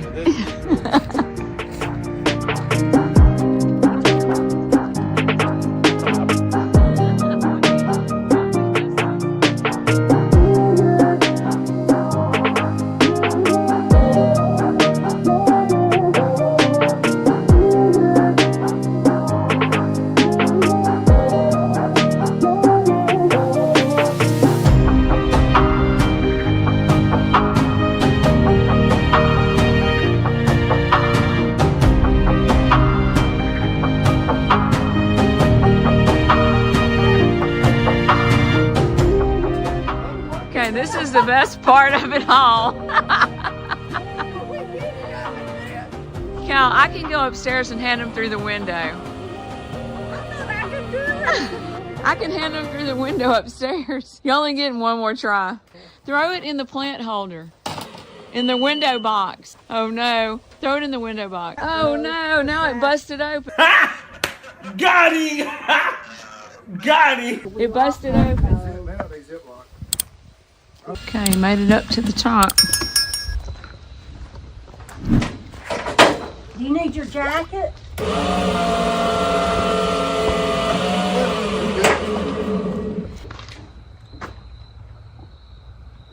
train of birds. Who's up here?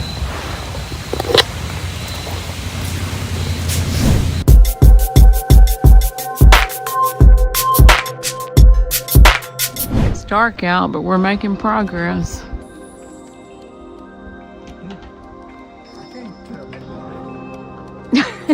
It's light where you are. What color would you like me to put on for you? Pick your poison.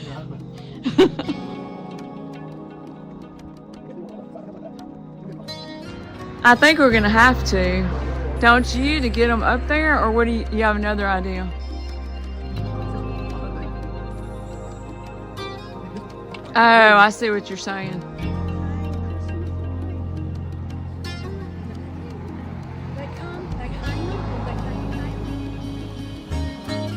All right, it's nighttime and we're still working, but God, it looks so good. It is beautiful. Beautiful, beautiful.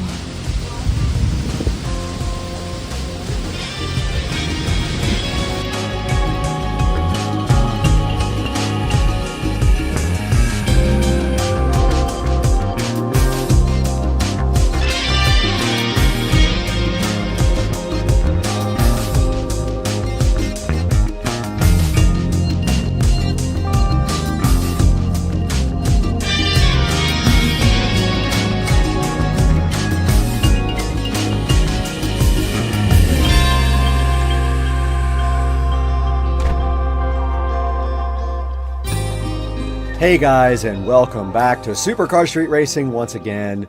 My name is Brad, and you just saw Sister Car Street Racing, who is Denise, installing her new SMI Titan lights, I'm trying to get that pronunciation right, on her house over in Mississippi. Now, SMI Titan was so generous to go ahead and send a set of their 150-foot permanent outdoor lights to Sister Car Street Racing so she could go ahead and install them on her house. But there was only one caveat: she had to make a video for me, and I think she did an awesome job on her first try. And I enjoyed the way that they showed us how they had the lift at their house to put the lights up on the gables, which is something that can be difficult without something like that. You would normally be like on top of the house, hanging over underneath and looking underneath, or you would have an extension ladder to do it as well. Now, the SMI Titan lights are $249 right now, but they have a $75 coupon on them. So go ahead and click through our affiliate links to buy your SMI Titan lights for your house. Now, there are a lot of competitors for this market segment, so a lot of companies are coming out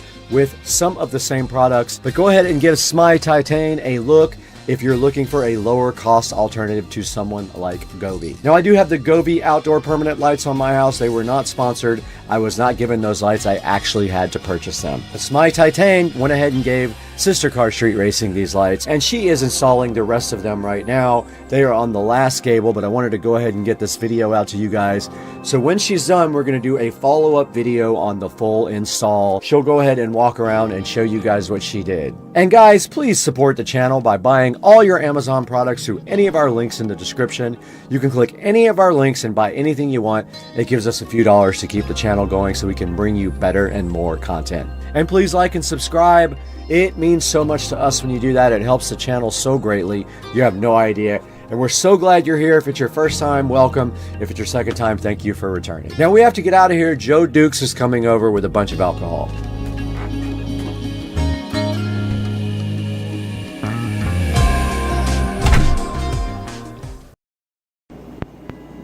All right, folks. Today we're going to be working on this paddle shifter conversion. And we started this video the other day with kind of an unboxing and an overview of what's going to have to be done. But I'm going to go ahead and open these paddle shifters. There's the paddle shifter G paddles in these bags here. So basically what you have here is, if nobody watched the first video, go back and watch it for kind of an explanation. But the older AMG cars didn't have paddles, they had buttons that were behind the steering wheel. So somebody really smart invented these G paddles, and they replaced the factory shift buttons. And they are still not going to make the transmission shift faster, obviously, but it's better than paddles. They're a lot easier to get to. So what you're going to need for that is the paddles.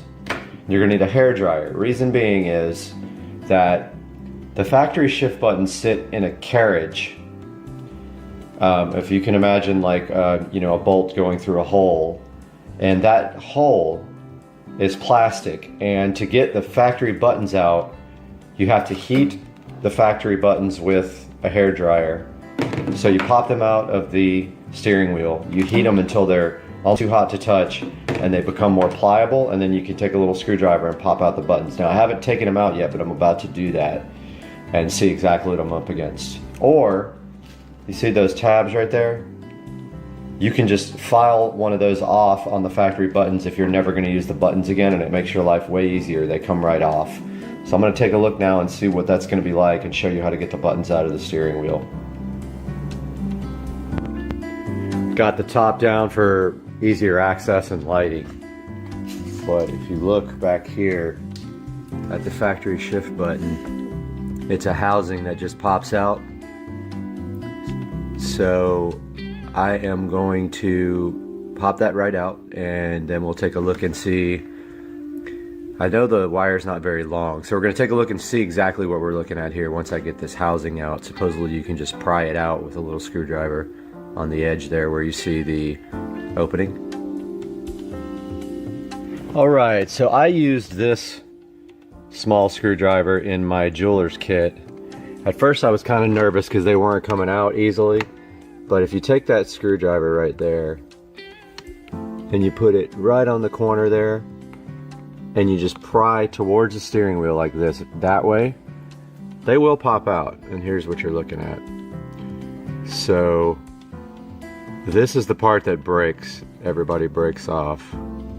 Where the paddle, where my finger is. Whoops, I was hitting the zoom button. Right there. Right on the corner. If I had two hands I could show you, but it's literally, let me grab the camera a little bit better, right there.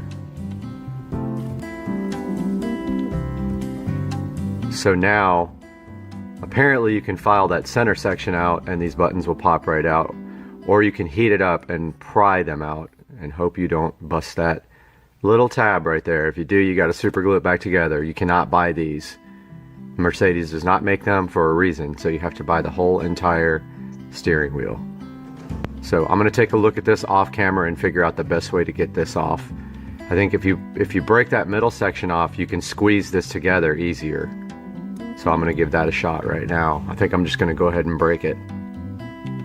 Okay, this is what I did because I don't care about the existing paddles.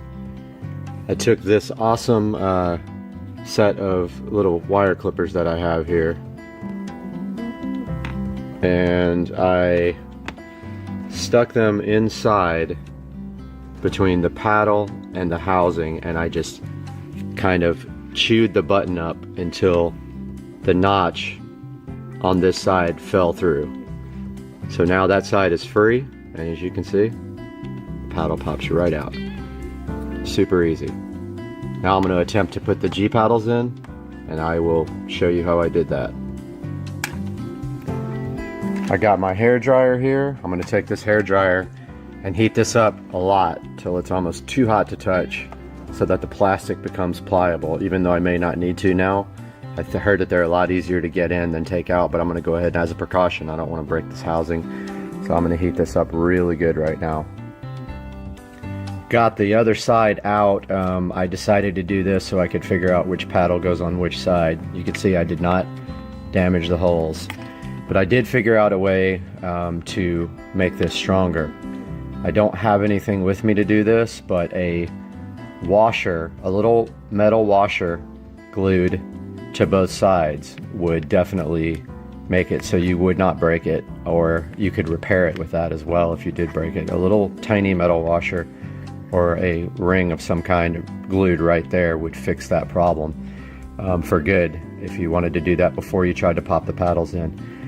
I'm going to see if I can figure out which side goes on which now. Alright, I got the first paddle installed. It was simple. I heated both of these. I literally held the gun up to the housing right there for a good 20 seconds, got it very hot, and then with my finger I just kind of bent this part right here outward and popped it right in. But it's got to be very hot. If you don't, you will crack that housing. Now the next thing is, a lot of people have trouble with that button being partially depressed when you insert this unit. So I'm going to go ahead and do the other side and I'll report back quickly. Just a little bit of clarification here. If you put this in there like this, put that side in its hole, very difficult to do with one hand. But if you put the one side in the hole, the other side, you stick your screwdriver in and kind of turn, it will move the housing outward enough for you to pry that button in. Right there. I'll show you once I get this one installed. Got both sides installed now. Let's see if I can hold this so I can show you. So with the screwdriver, if you can put it right in there and turn to the right, it will pry the housing out enough for you to slide that right in there. But heat that thing up really good. I put that thing on there for a good 30 seconds and got it very pliable. Once you do that, you're not going to break it. You just need to be careful. Now the key is, does this work or not? This point right here, some people, the button is partially depressed when you put this back in the wheel, and you have to take this out and file the bottom of this button down a little bit, which will be not fun because I don't think I have anything to do that with. I'm going to test it right now.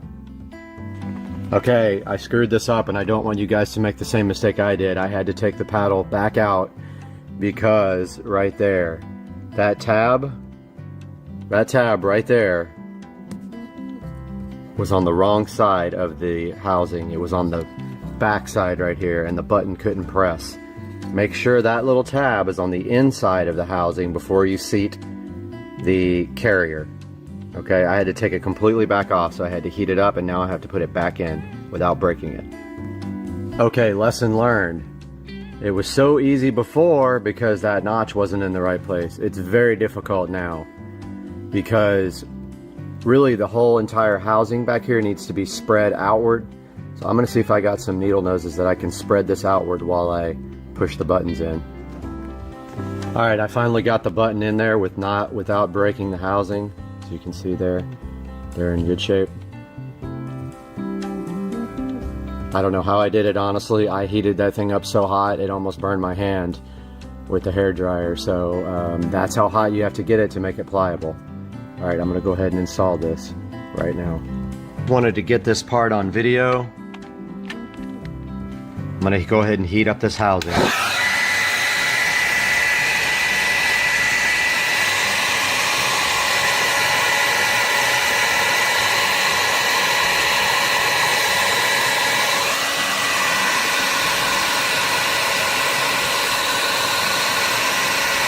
I'm going to hold it on there for a while. Get it very hot.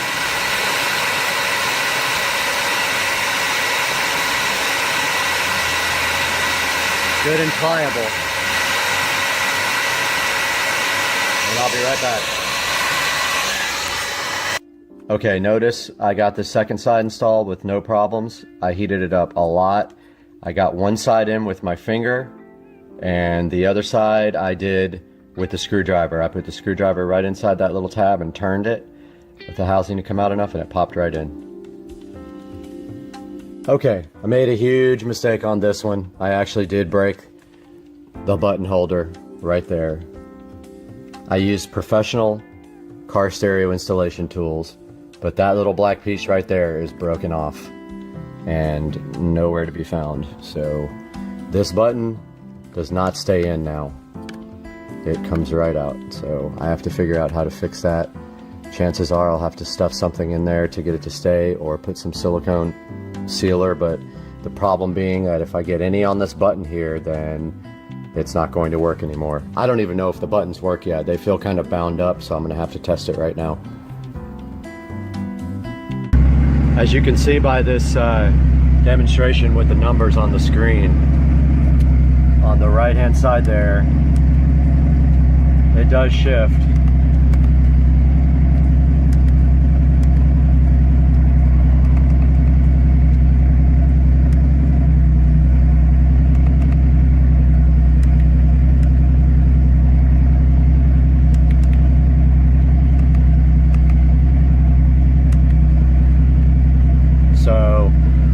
button though is completely loose, so I got to figure out how to fix that. Out taking a drive, buttons do work.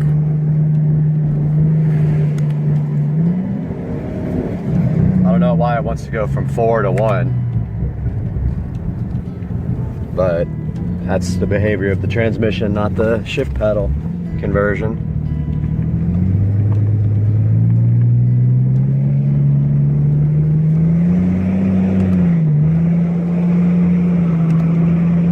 Does shift. Seems to be working properly now. I got to get that other button fixed. So here's where it broke. Right on the end right there. That piece broke off. And it no longer will. You can clearly see it broken. And I don't think I have the piece. I'm going to try to find it in here, but it's probably gone. Okay, how I'm going to fix this after all is I'm going to get some silicone sealer. I'm going to put it right here on each side, a drop of it on each side, and then push it back in and let it dry. Alright, this is all finished. I got the button mounted back in there. I put some fast dry silicone sealer around that edge, verified that the buttons do still click. So this project is done, but I'm just going to warn you, I did everything possible. When I took out this button, I used a professional installer tool, put it in the edge there, and if you push too far in there, you're going to break it off. So this one I did not. I used a small screwdriver to remove this one, so lesson learned. You might be better off trying a small screwdriver, a very tiny one, but I couldn't get it in there, get the button out with that. So I broke this one trying to pry it out. Doesn't matter, I'm going to get it glued back in and it's never going to come out again, so no big deal. That's going to wrap up this project, folks. I hope you like the AMG button to paddle shifter conversion, and please subscribe for the next video.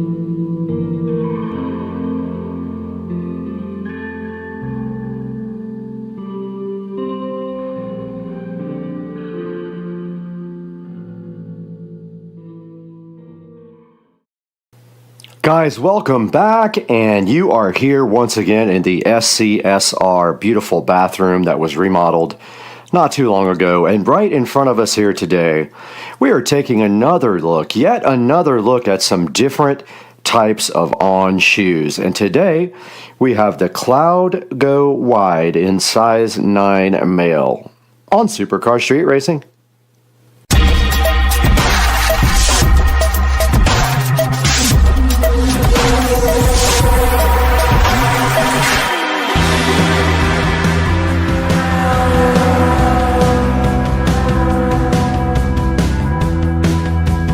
Back in the Supercar Street Racing awesome bathroom, and sitting right here on top of this beautiful vanity are the Cloud Go Wides, and these are in the color black and shale. Now these are last year's models, so these are on clearance, so you can pick them up pretty cheap right now. They are about 20% off of their normal price, and all of the last year's models you can get on sale if they do have your size. One of the problems is though that usually my size is not available, so I have been buying these up as I can. But as of right now, these are the Cloud Go Wides for me, and I have not opened them yet, but we're going to do that next, so let's go. Right on top of here is the On logo, which I call the chicken, because to me it looks like a chicken with a beak up in the air. But it is an On, not a chicken, and inside of this box there better not be any chickens, because today we are going to be unboxing the On Cloud Go Wide in size 9 male. And I do need wide shoes. I haven't had issues with any On shoes yet not being wide enough. These are going to be extra wide, which is what I usually buy in my ASICs for doing actual exercise. My On shoes are not for exercise. These are only for fashion. And let's turn this box around and see what the box looks like on the other side. And there we have the chicken logo again. And a reminder, these boxes are all environmental friendly. They are all made of recycle. The Cloud Go Wide's looking so fresh inside this box, I would almost guarantee it. So let's go ahead and open this guy. And inside we always find the on promise here about the 100% recycled cardboard right there. And only water-based inks, no oil-based inks as well, which is better for the environment. And then we have some recycled paper right here with the On Chicken logo all around it. And then we just go and open it just like this. And there is the On, looking so fresh. The Cloud Go Wides, and that is in color black and shale. There weren't many left, and I thought this might be cool, so I went ahead and ordered black and shale Cloud Go Wides. The Cloud Go Wides looking so good in front of you guys today, and that's a little bit what they look like. Now let's get them out of the box here. And then inside of them, they do come with a protective shoe condom that keeps them from losing their shape in the box, keeps them fresh in shipping. We'll go ahead and pull that out of the left shoe. And go ahead and unbox the right shoe for you and pull off the protective shoe interior shoe condom for you guys, which it is very stuck. Very stuck. All right, yeah, got it. Now we see a good look at the Cloud Go Wides. And you can see on the side right here the Cloud Tech logo. And that is the first look at these. And next we take an in-depth look all the way around the Cloud Go. Starting at the front of the Cloud Go, we can see the On logo in a silverish white, right on top of the black, and this is kind of a rubberish black right here.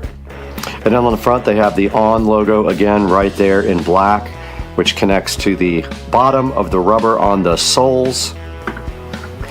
And then right here they've got the Cloud Go logo on the top that runs right underneath the laces. And this is kind of cool. It has another lace up front here. So the front lace is way further up than these laces. And then here's the black breathable material on the sides. Good look at the side. You do see these holes in the bottom of the sole and the On logo again in like a silverish. It might even match the color. It's a little bit more white than the actual shale color. And then moving towards the back, we've got these fashionable stripes that run both right here and right here. And then they go all the way and continue around the back here and repeat the same pattern on the other side. And on the back there is just a slice up the middle right there from the bottom of the sole that heads up to the top of the shoe. And a good look right there at the top. Checking out the sole, the bottom of the Cloud Go Wide shoes. You can see they're wide right here is why they call them wide. They're sized wide. But on the bottom, they've got a pretty fashionable mix of the black rubber and the actual shale colored rubber there that continues all the way from one side to the other. And then they have the On logo right in the center in the channel that runs all the way from the front all the way to the back. Not sure what the purpose of that channel actually is, but we'll take a look at that online and see if they do mention what that is about. Right down below me in size 9 are the Cloud Go Wides, and you can see I am wearing my ASICs. These are my everyday exercise shoes, so I had them on from my treadmill session this morning out there in the Supercar Street Racing sunroom. And now we are going to take off these ASICs and give these Cloud Go's a fitment try. Now I do have pretty bad feet. I have pretty bad bunions and I have flat feet. So I'd rather not show my feet, but I will do it for this. And this is the whole point of having a wide shoe. And you can see those go on nicely, and they are very extremely comfortable shoes already. I have some Pumas that I put on and they almost kill me, and I had to manually stretch them. But you can see right here with the low-cut ankle white socks on, they look absolutely cool. The Cloud Go. They feel awesome, and next we'll take them for a little spin and see how they feel in action. All right, we got the Cloud Goes on, and immediately I noticed towards the back of the shoe there is a dip down because that's the way the shoes are designed. They roll towards the back. As far as comfort goes, especially on the issues I have with my bunions on the side, no problems at all with that. No problems whatsoever. And they are very extremely comfortable. They're actually more comfortable than these ASICs that I just took off right here. Those ASICs are about $45 shoes. These are $150 shoes if you pay full price for them. Very, very much different price point there. And these are extremely comfortable. And that's the treadmill I usually get on in the morning. But I do wear my ASICs on the treadmill. I will not be wearing the ONs. I guess I could try them, but I am pretty comfortable on the treadmill with my ASICs. But after walking in these for a good couple of minutes, they don't even feel that they will need a break-in. They just feel like very comfortable and ready to go. And I'm sure that you guys would love these if you get them, because I actually love them already. So let's throw them in the Supercar Street Racing studio closet and add them to the collection. Back inside the Supercar Street Racing closet, and you can see here the On collection is actually full.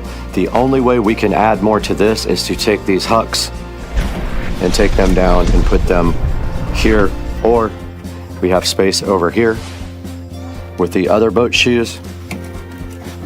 Plenty of space right here.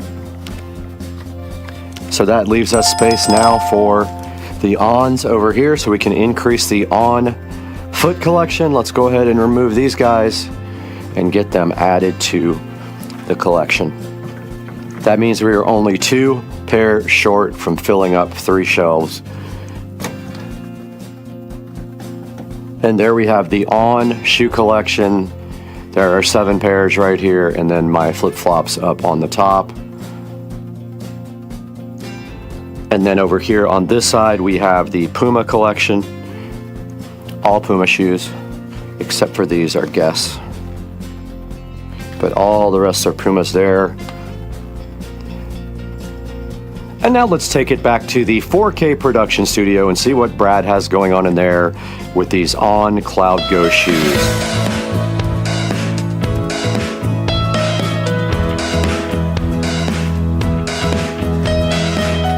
Hey guys, welcome back to Supercar Street Racing once again. It's going to be a little noisy today. I've got roofers up on the roof right now. So bear with me as we hear some sounds from outside, but we're taking a look at the On Cloud Go wide shoes you just saw there in the Supercar Street Racing closet, and I have them up here on the screen right now, and those guys are actually $149.99. I got them on clearance for much cheaper, but those are $149.99. There will be a link in the description. I love these shoes so much. Just On shoes in general, I like a lot. So these are pretty cool looking, and I did get to walk around in them for quite a long time, and they are super comfortable. Now, when you go onto the On website, I'm going to show you guys how to do this, and there will be a link in the description, of course, to buy these. But when you go onto men's here, and you go on last season, we can just click on shoes. And I could not find them on the clearance section anymore, but I will try one more time here, because that's where I did buy them. Here are all the ones that are on sale right now, and when you go into these, make sure that you check if they have your size. If they don't, it won't allow you to even check the actual shoe. Like for instance, this Cloud 5 Ready, if I go in here, these are reduced by 20%, but if I hit my size, they do have my size in that. So that's what you have to make sure of when you buy their last season shoes, that your size is available. And taking a look on Amazon, Cloud 5, I'm just going to put it in cloud shoes here. And there are all of the on cloud shoes right there on Amazon. And I will put a link in the description for these guys. And please buy through our affiliate links and like and subscribe to the channel. It helps us out greatly when you do that. And you don't even have to buy what is in the description. You can buy anything you want if you click on that link, and it gives us just a little bit of money. Get your on shoes. They're awesome. I have about 10 pairs now and I love them. And we'll see you guys later, because peace out.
All right, what's going on, ladies and gentlemen?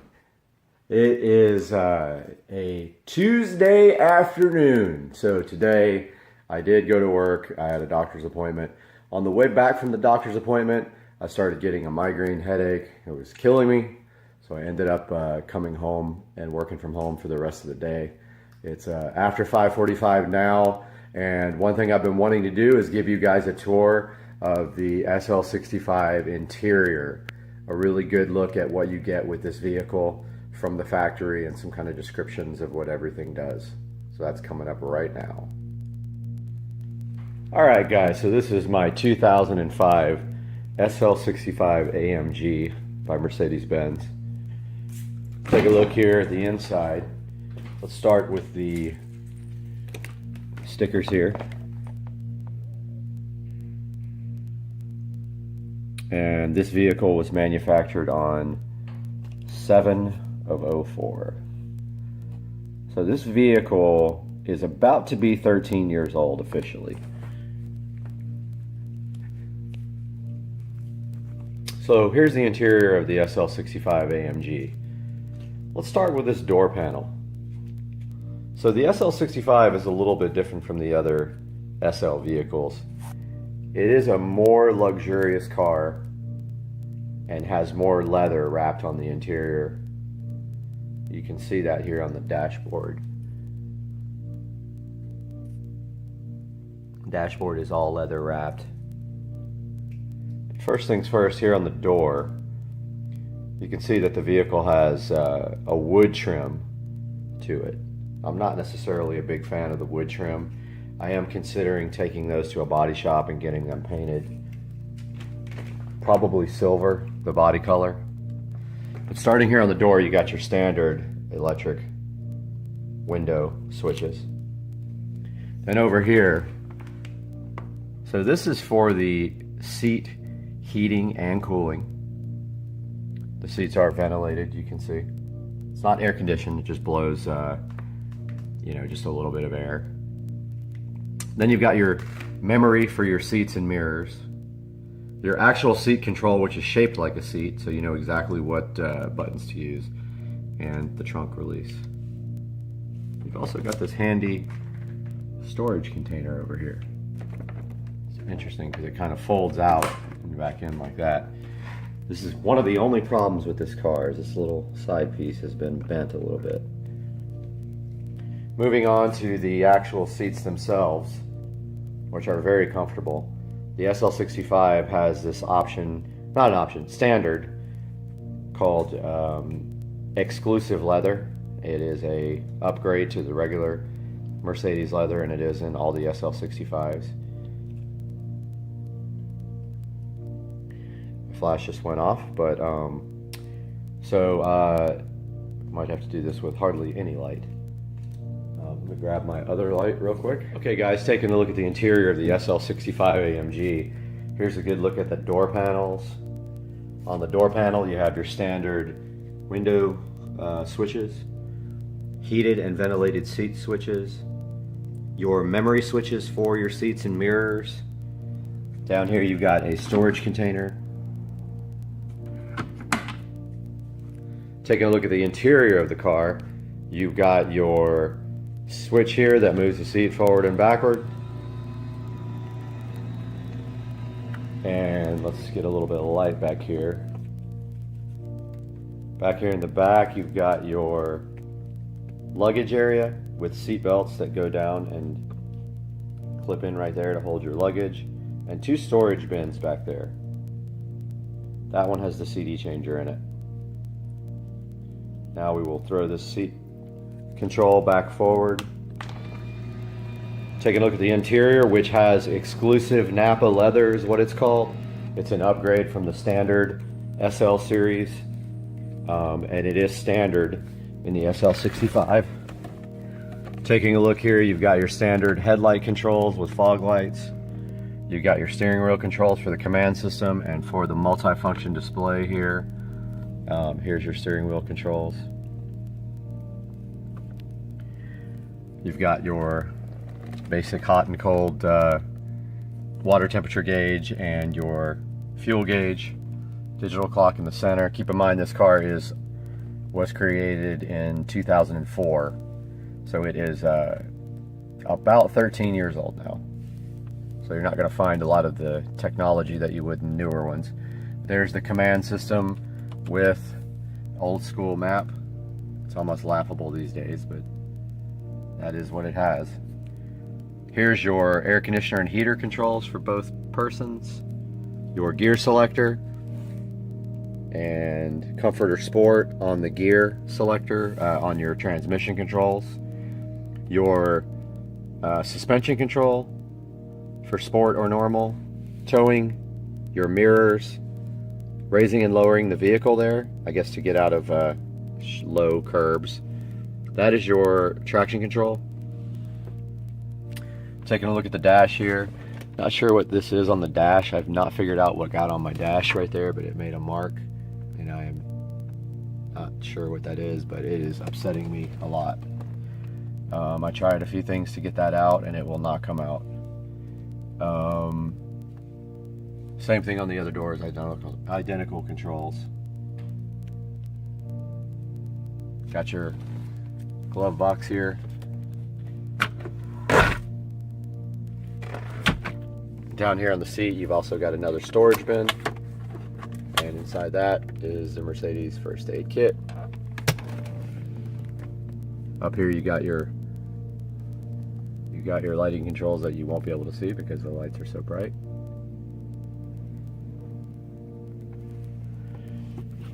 Down here you've also got your convertible top switch. You just pull it back to raise it, push it down to lower it.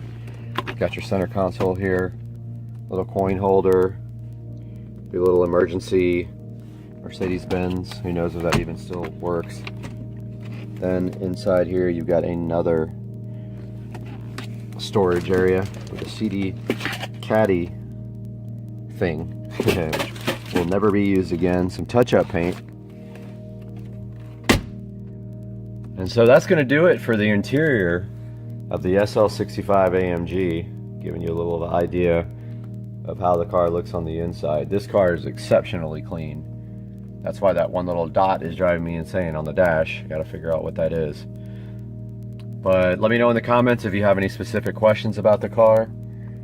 Otherwise, that's going to do it for this interior tour. All right, what's going on, guys? We are headed out to the car meet tonight. And so, about to start up the car right now. Pretty much head that way. This thing sounds wicked. Cold start.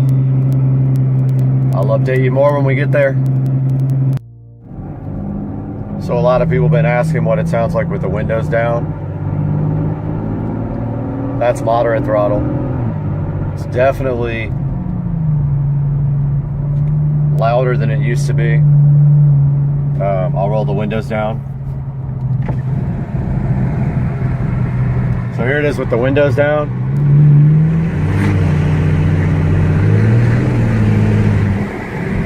Yeah, it's noticeable. Noticeable difference. Here at the car meet, cops already here. So we'll see what's going to happen.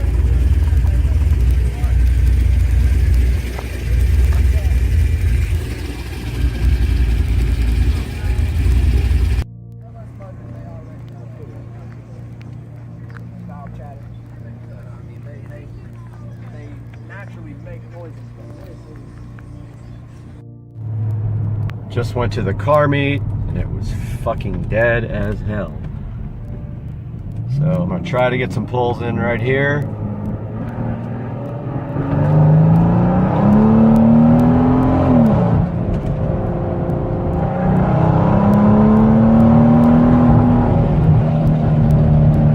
So that's what it sounds like, full throttle. That was about 85 miles an hour. Just filled up with the 85 and 93 mix. Hey guys, with the channel Supercar Street Racing here, and we have the funniest named product in the world. It's the 10 LOL voltage meter, 48 volt voltmeter, and also USB quick charger. We are going to be installing it today on the Murdered Out card. Stay tuned.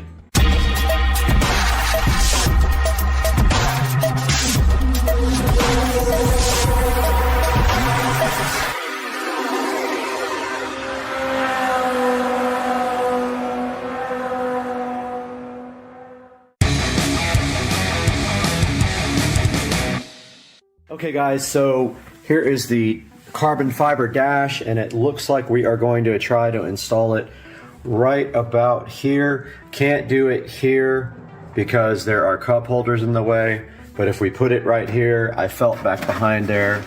I don't think it's going to be an issue because there's nothing behind there.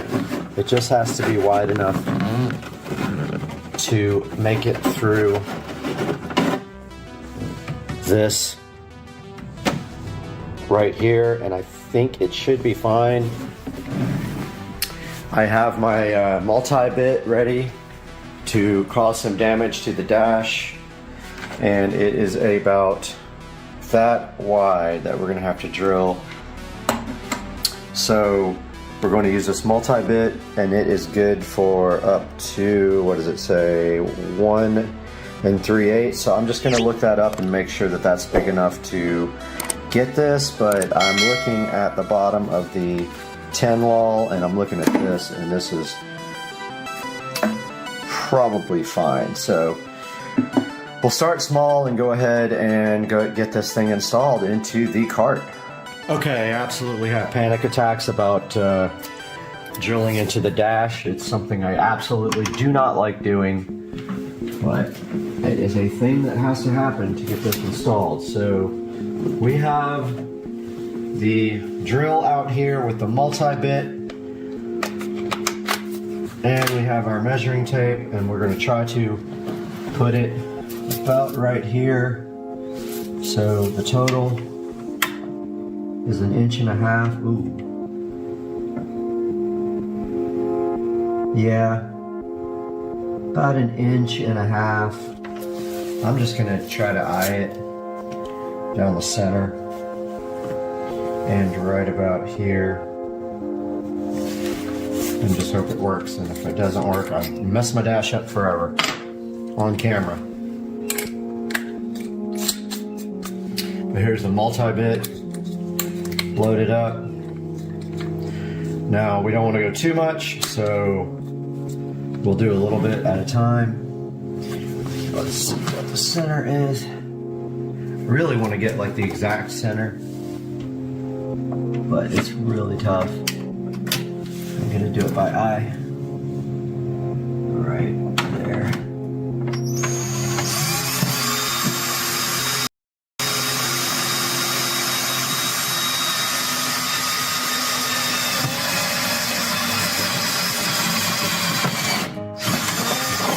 Alright, so nowhere near big enough, we know that. We got to go quite a bit bigger. Hopefully I didn't go too far up.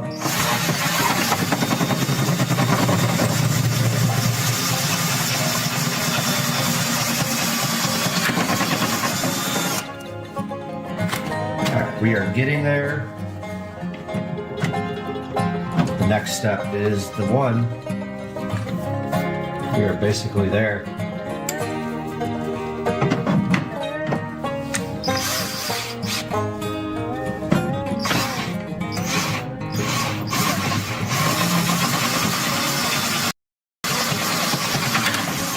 That should be it.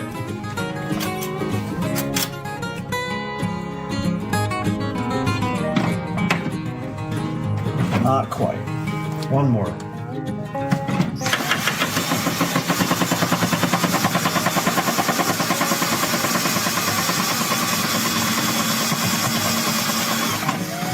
Try it like that.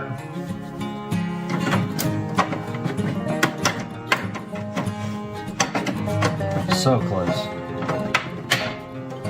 Yeah. Really close.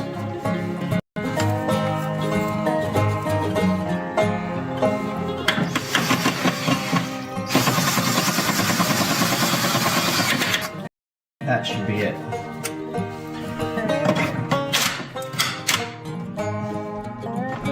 There we go.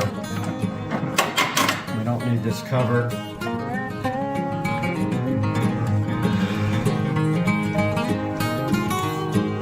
It came with a little cover. We don't need that. It's not going to get wet. I'm not going to take this cart out in the rain.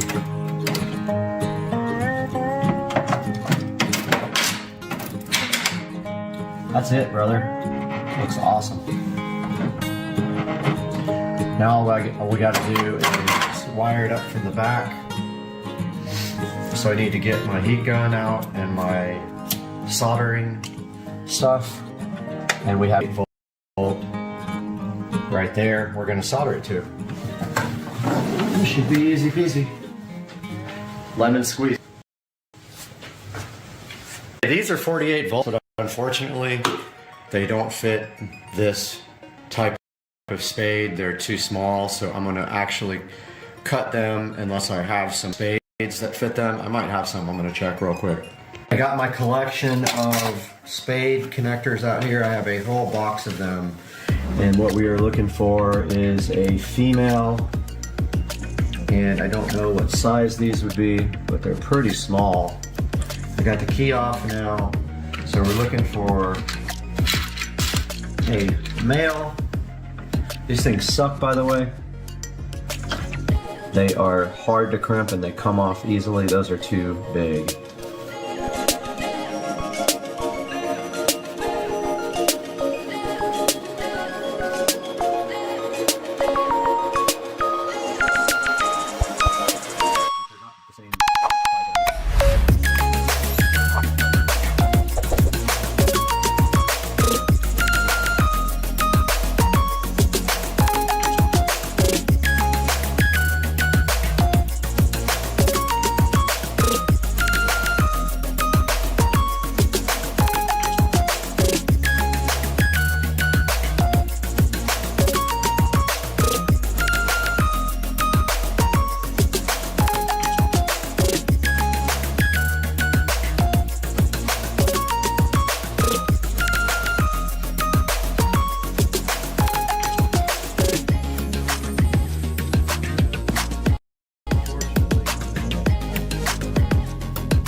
account when you're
All right, we're just going to finish it up with some electrical tape.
site.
Okay, so unfortunately it does not fast charge.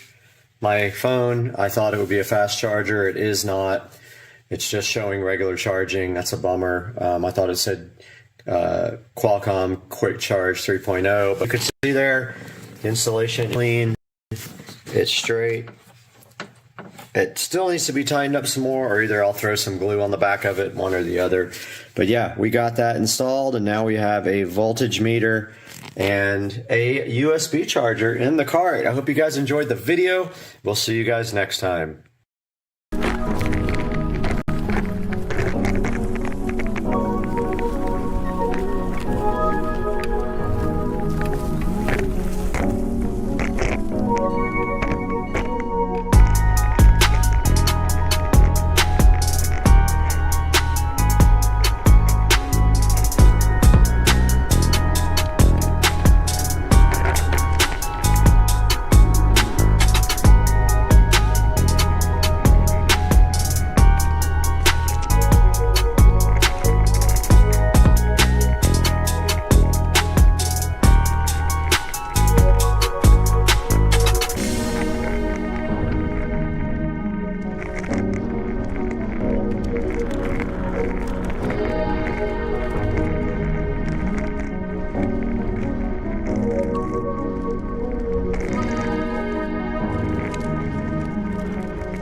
All right, we just checked out the park, and now I am headed over to Joe's house to go steal some stuff from him. So you will see me now getting back on the road and testing the XT5 Pro out on the sidewalk itself, and let's get over to Joe's house.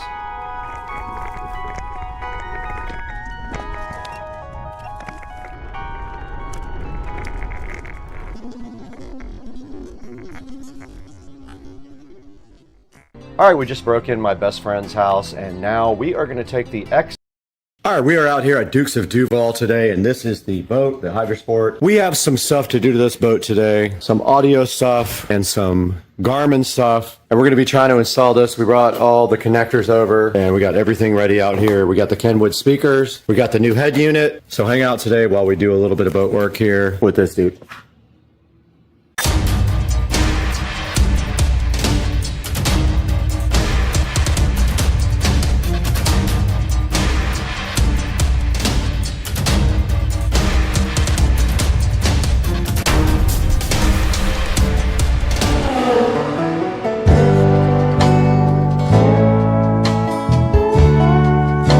Out here today at Dukes of Duval, and on the back of the golf cart here, pay no attention to these two bottles, but in front of those we have all the tools we need to do some wiring. We've got our butt connectors here, we've got heat shrink and crimp, and then we've also got the tin cons that you just use a heat gun and it melts the solder and does like heat shrink tubing kind of solder on it. We got a park zone right here, so if you guys are trying to park, I don't know why that's in there, but we got a park. Oh! Stop. And today we're just going to look at this. And what are we gonna do first though? Like, what's our first thing? All right, so if you guys remember from one video, like maybe a year ago, yeah, we bought this boat, got a good deal on it. It's a 2004, so it's in great shape from the fact that like it's been in dry storage and it has very little hours on it. A lot of the electrical is going to get updated on it, so okay, maybe the trolling motor in this video, next video, but yeah, it's a little outdated, so it's time to upgrade. Okay, so what's our first goal? Like immediately, what do we need to do first? Radio stuff? Okay, yeah, cool. it's so old that the only thing that has on it is like a USB style connector for music, and that doesn't work for me. So I was able to find this brand new receiver radio, Fusion, which is a really nice one that has Bluetooth on it. So we're going to put that in there. And then I had to buy this aftermarket facial plate on it. And I think they like 3D printed. 3D printed plate, yeah. 3D printed which we plate. probably could sand that down with a really high grit sandpaper. We might, right? Just kind of smooth out the edges and stuff, but I'm not too picky, right? Yep. Yeah, not really. But as you can see, like never used, right? And I got this on Facebook Marketplace. I think I paid $50 for this.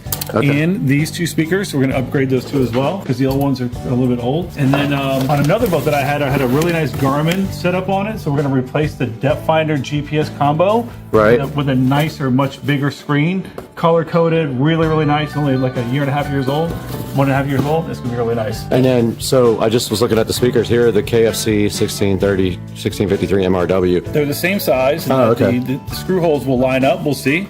Hopefully it'll be a pretty easy swap. So yeah. All right. Both in great shape. It just needs a little bit of updating. That's all it is, right? Yeah, that's what we're here for today. We came here to work, so let's get it. Yep. Got one video.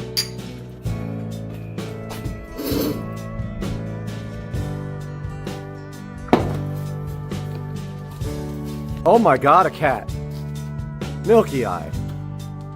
So Joe wanted to talk a little bit about the Robalo trailer. This trailer was purchased from someone last week, and it's designed for a much bigger boat, so we were able to come in and kind of adjust everything, move some things around, re-drill some holes, and make this trailer fit for the Hydrosport. And in the process, we moved this from there to up there. Stanchion.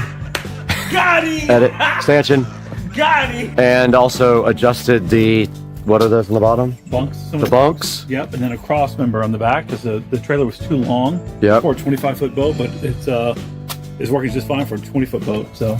And there's also room to upgrade now to a bigger boat later in the future and still pull this. Now all we have to do is delete Robalo off the side, which is on with sticky tape. Or just buy a Robalo because it says it already. Not a bad idea. Just buy a big Robalo boat that fits. And there you see the older head unit up there with the older Garmin unit. We're going to be taking that out today. And we're going to attempt to install this new marine head unit. And basically it has both speaker level and RCA outputs. It's got an auxiliary in left, right, if you wanted to if you wanted to do like, you know, a hardwired input, but we don't need that because it's got Bluetooth. Yep. So, and then on the back here, everything's labeled pretty clearly. So here's the thing about why we got this 3D thing is that the existing radio is a normal like single DIN radio outlet, right? Yeah. Or backside. Right. This is a double DIN. But with this one is a single, like a smaller single DIN, but then a weird size. Right. So like in reality, it's almost too small. It's half a radio. It would have like fallen through. Yeah. Would have lined up. So this one just literally goes right like that. Can still utilize the existing layout of the single DIN, and then we'll have to add some additional holes, but at least it's clean, right? So it's kind of nice. Actually, it looks pretty good. Yeah, it does. Hyped to hear it bump. If you had to and you didn't like it with the stock level, you could just grab an amp and go RCA out. Correct. To the amp and then just go that way. Yep. All right, stop talking and start working. Let's go. Getting the tools ready right now, just everything we need to start the project, getting the video set up, drills. And so taking a closer look up here, you can see there's a waterproof DIN, single DIN of it, like around the cover. So it's supposed to be waterproof, but so the first thing I'm gonna do right here is take off this cover. So there's 6 screws here to remove the cover of this. And this is just literally to kind of maybe protect a radio that's not designed to be a marine radio and get wet. Not yet. Tap, tap, tap in. Hey, instead of doing all that, let's just try to get this whole thing out. Wiring harness or RCAs or something. Wiring. the back of the golf court. Here you go. Yo, we can just cut the power, ground, and remote from this harness right here and extend it.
Dude.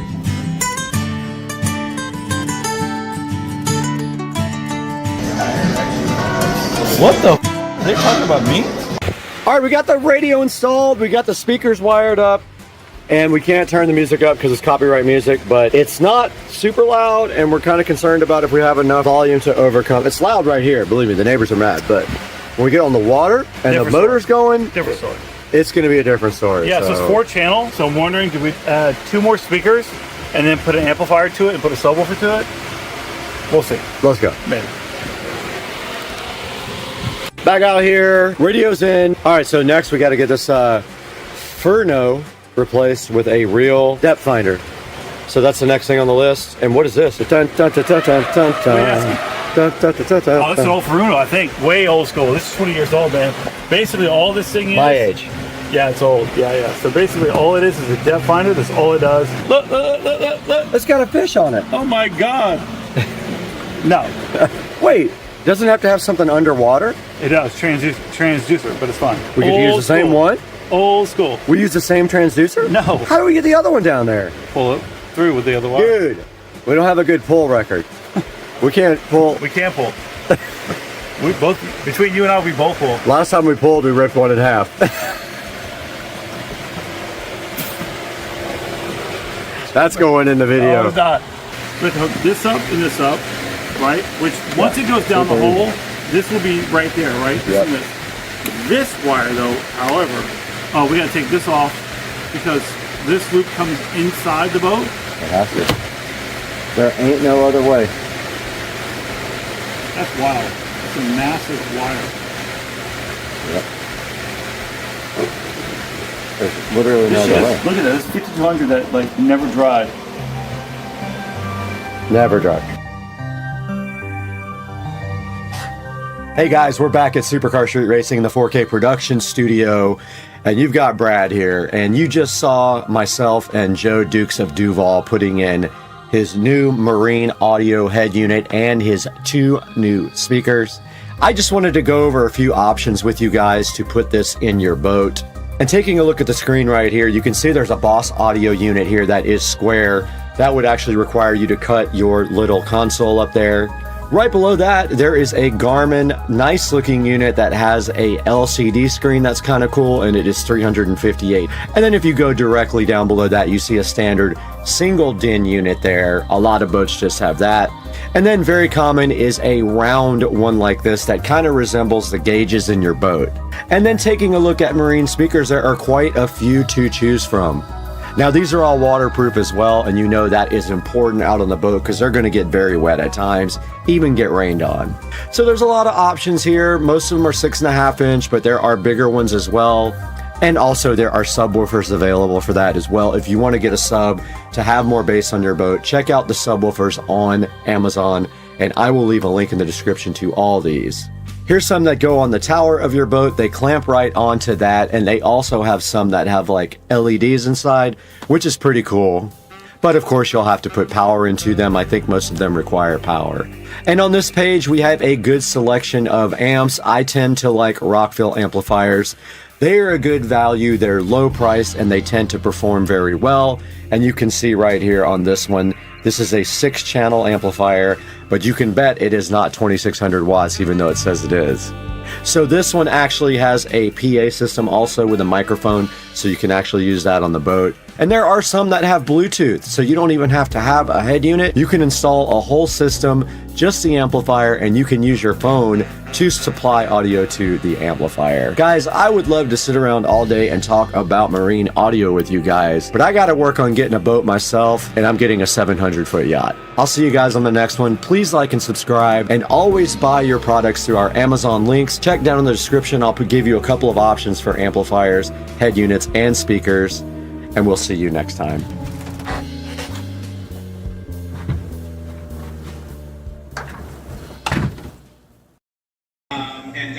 Kitty, I think you have these shoes on the wrong way. What? Oh, now you don't care about them? Bye-bye. He left. Hey guys, welcome back to Supercar Street Racing. We have something special for you today. I thought I would come on camera on the intro and talk to you guys a little bit about getting my garage floor shark coated. You can see right here in this first clip, we are trying to get the washer and dryer out. But before that, I did a lot of organizing and stuff. Let's get this started. I'm so hyped for you guys to see this. Let's go.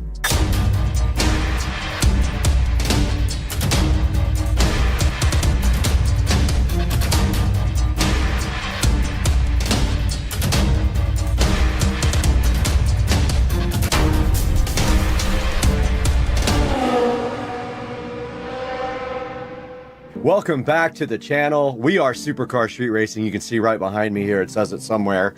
And today we have something special for you on the channel. And that is we got the garage shark coated, and you'll see what that means in just a little bit. But first we had a lot of organizing to do, so let's get straight to that. We had to get a lot of stuff out of the garage. And so we did it, and we moved stuff around, and we made it happen. Let's watch. All right, so what you're seeing here basically is me in the kitchen, and I have already taken the cabinet out of the garage at this point. So what I'm doing here is there's a space over my pantry where we were keeping the cleaning supplies, but I decided that I was going to put the car cleaning supplies in here instead, and then move everything from the cleaning supply area for the house underneath the sink. So let's watch.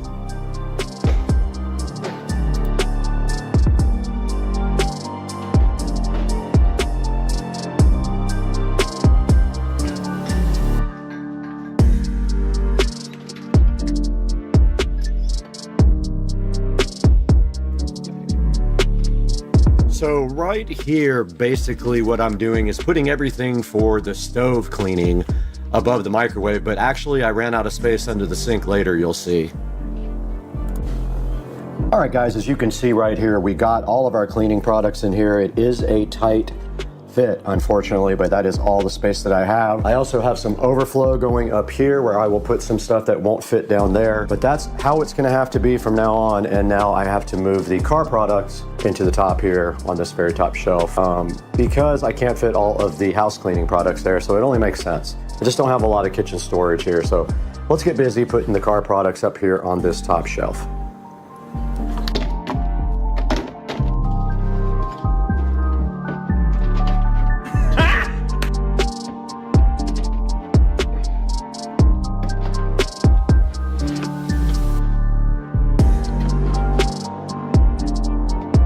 Okay, we have finished mostly cleaning up. No, we haven't. We gotta do the rags. We gotta do rags, and then we'll be done with this automotive area. Now, this is just temporary until we get some real nice garage cabinets installed. This is what I have so far. A lot of this stuff is really just in here for the moment, so things like that aren't needed can go up top. Then all my supplies for my car cleaning go right here. Now let's get all the towels folded up and inside of here as well.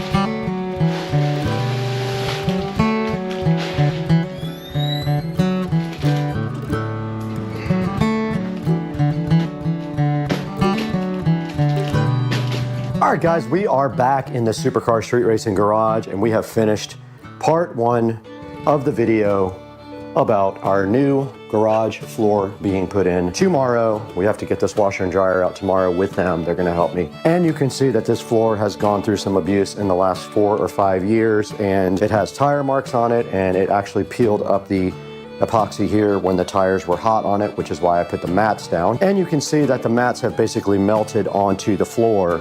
But as you can see, I got the cabinet out of here today, completely out. I got cleaned out underneath it. Unfortunately, we can't take out the hot water heater. I was gonna do tankless, but I don't have enough service. I think I only have a 100 amp breaker right here, and you need at least 200 amps. I can't do that. We got all of our products out of there, out of our garage cabinet, up into the cabinet up here and up there. We got all of our cleaning products out of there and move them down underneath the sink right here. And then we put the rest of the overflow right up here on top of the stove.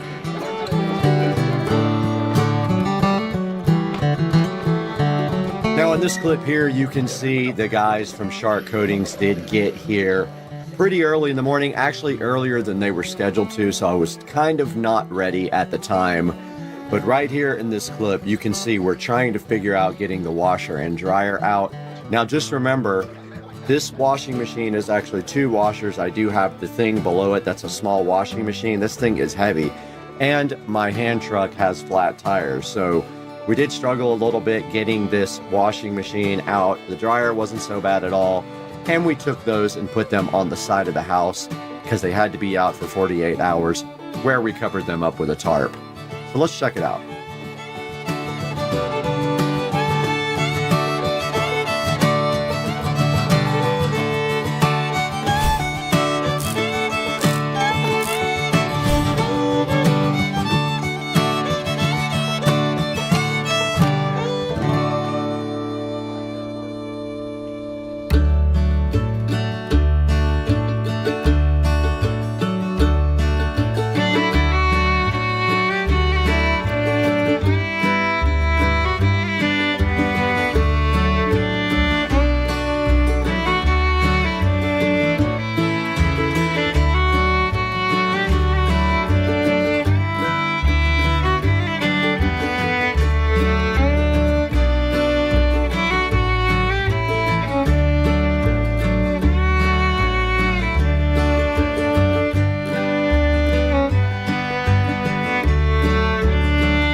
All right, guys, you saw my garage floor get shark coated. Such a cool process. They had those huge grinders. They ground everything down, and then they put the surface coat on there. And now what you're seeing on the screen right here is me prepping this back wall. Now, I took the bench out, and the bench had electrical running under it, so that left me with an issue that I needed to put electric down closer to the floor and over by the wall for my sprinkler controller and my landscape lighting timer. So what you're seeing right here is me doing the electrical work in the back of the garage.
We are out in the Supercar Street Racing Garage, and you can see right here and right now that the floor has been shark coated completely. They did that yesterday, and I let it dry overnight, and it is safe to walk on, but not safe to put the car on yet. It will be later tonight, and then tomorrow we can move the washer and dryer back. But as you can see over here, I'm already working on electrical for this wall, which you guys saw me doing a minute ago. I basically cut holes so that I could run power down to the corner for my landscape timer and for my sprinkler controller. I just had to figure out what I'm going to do about this wall, because basically I'm probably going to have to cut the pegboard and screw it back on, because the wiring is all running really bad through there. So yeah, I'm going to go ahead and keep working on this, but you can see I've got the box in.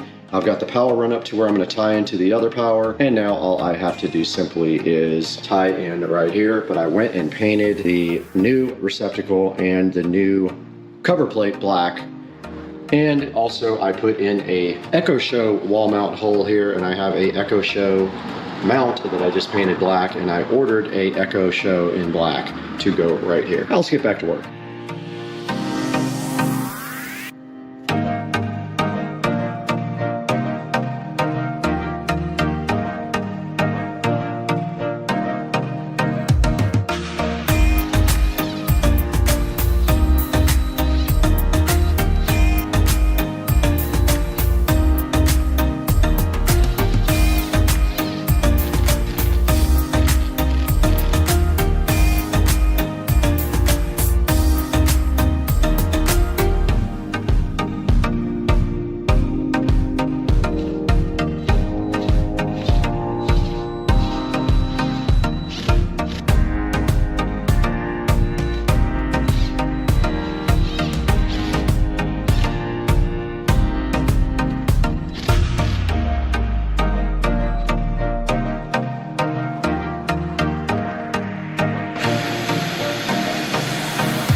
All right, guys, you just saw the last scene where I was doing electrical work. And basically what I had to do was tap into the existing electrical outlet so that I could get power for my Echo Show 5.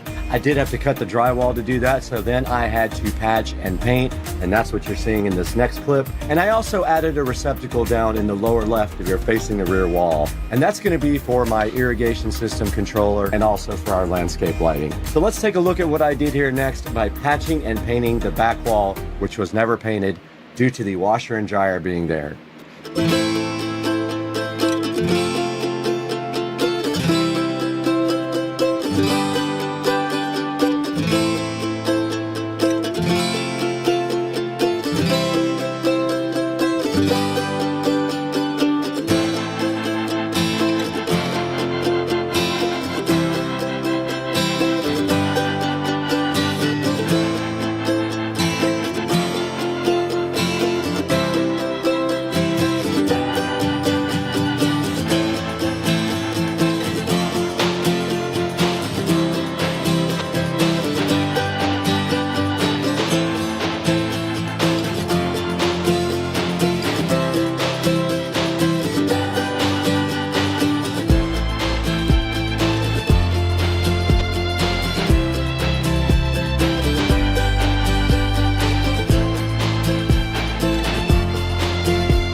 All right, a little update from the garage, and I have finished the paint project.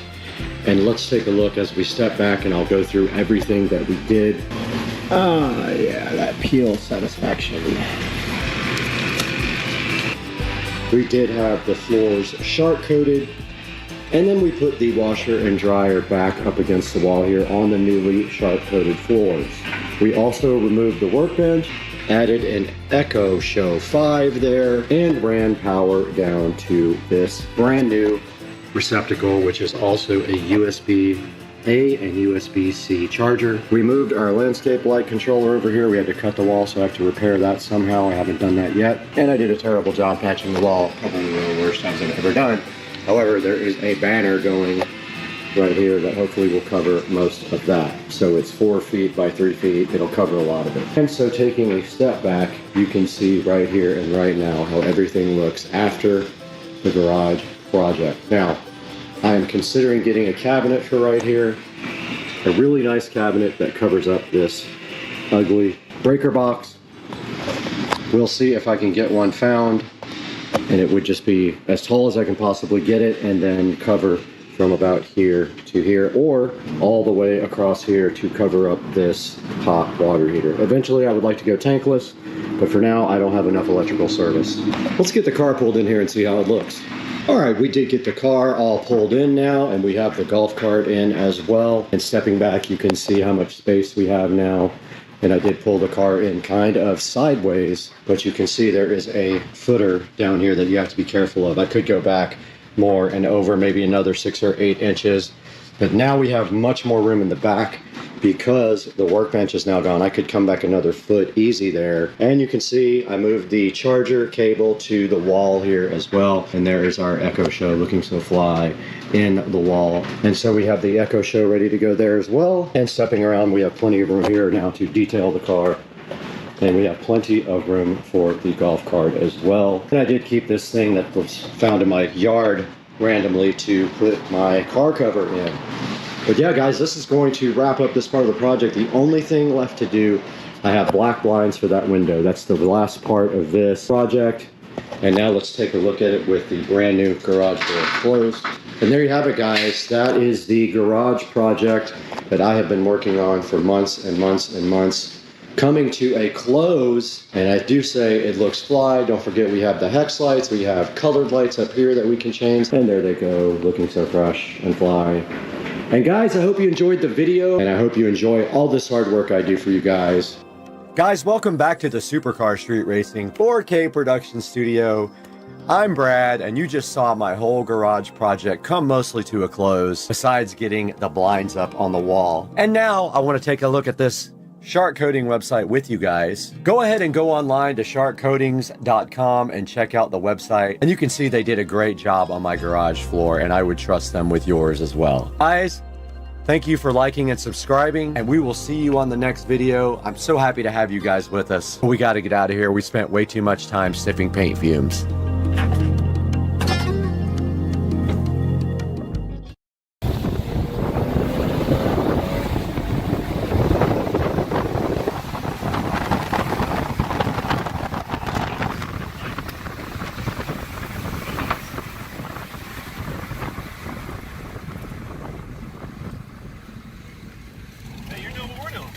Yeah.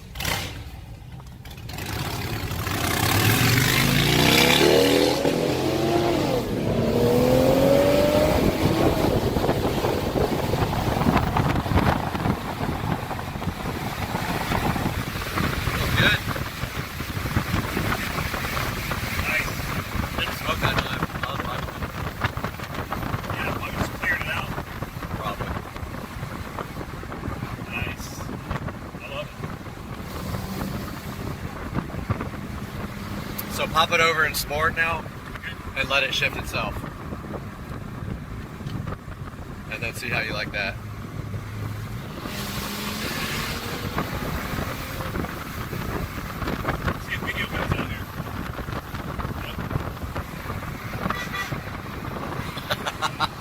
That guy hates us.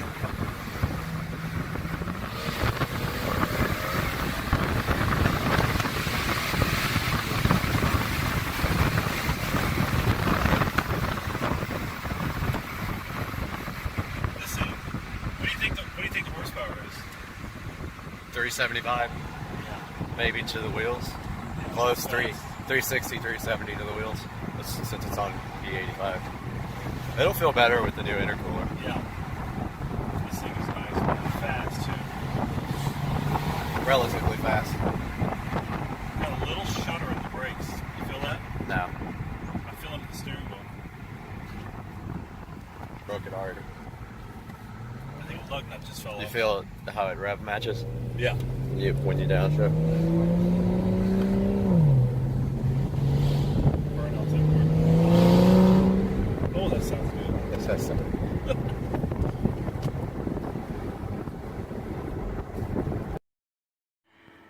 Good morning, guys. And it is Friday morning, January the 13th. So today we are going to pick up the new car. So, what kind of car is this? I'm not going to tell you yet. But brand new, the vehicle cost about $200,000. It's not a new car. It's a car I've been looking at for a while. You probably have seen me before on YouTube. I'm going to upload my old videos of my Supra. I used to have a 1994, actually a 1993 and a half Super hardtop, and street raced it quite a bit. So I'll be heading out to New Jersey today. Here in the next couple of hours, I'll be getting on a plane. I'll be going to pick up the new car, and we'll do some video of that. Maybe some of the travel, and when we pick up the car, some video of the new car. See you then.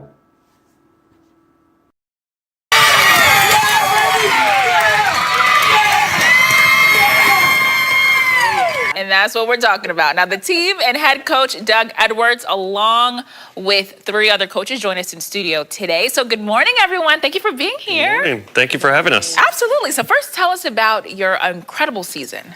Yeah, the boys have played hard all season long. We've played approximately 45 games, won about 38 of them. They played well all season, won state championships, won the Southeast region, and we're excited to go to the World Series now. Oh, it was so exciting. Have to ask, how long have you played baseball? Well, a lot of these kids have been playing since they're 5 as a team, and started during the COVID season, and here we are now as 8-year-olds ready to take on the rest of the country. So. Oh my goodness. So how does it feel to just compete in the World Series in Ocala? That's huge. Yeah, it's exciting. The boys have worked hard for it, and they deserve everything they get. So we're excited to go down there and show that we can compete with people outside of just the Southeast region and compete against the rest of the country.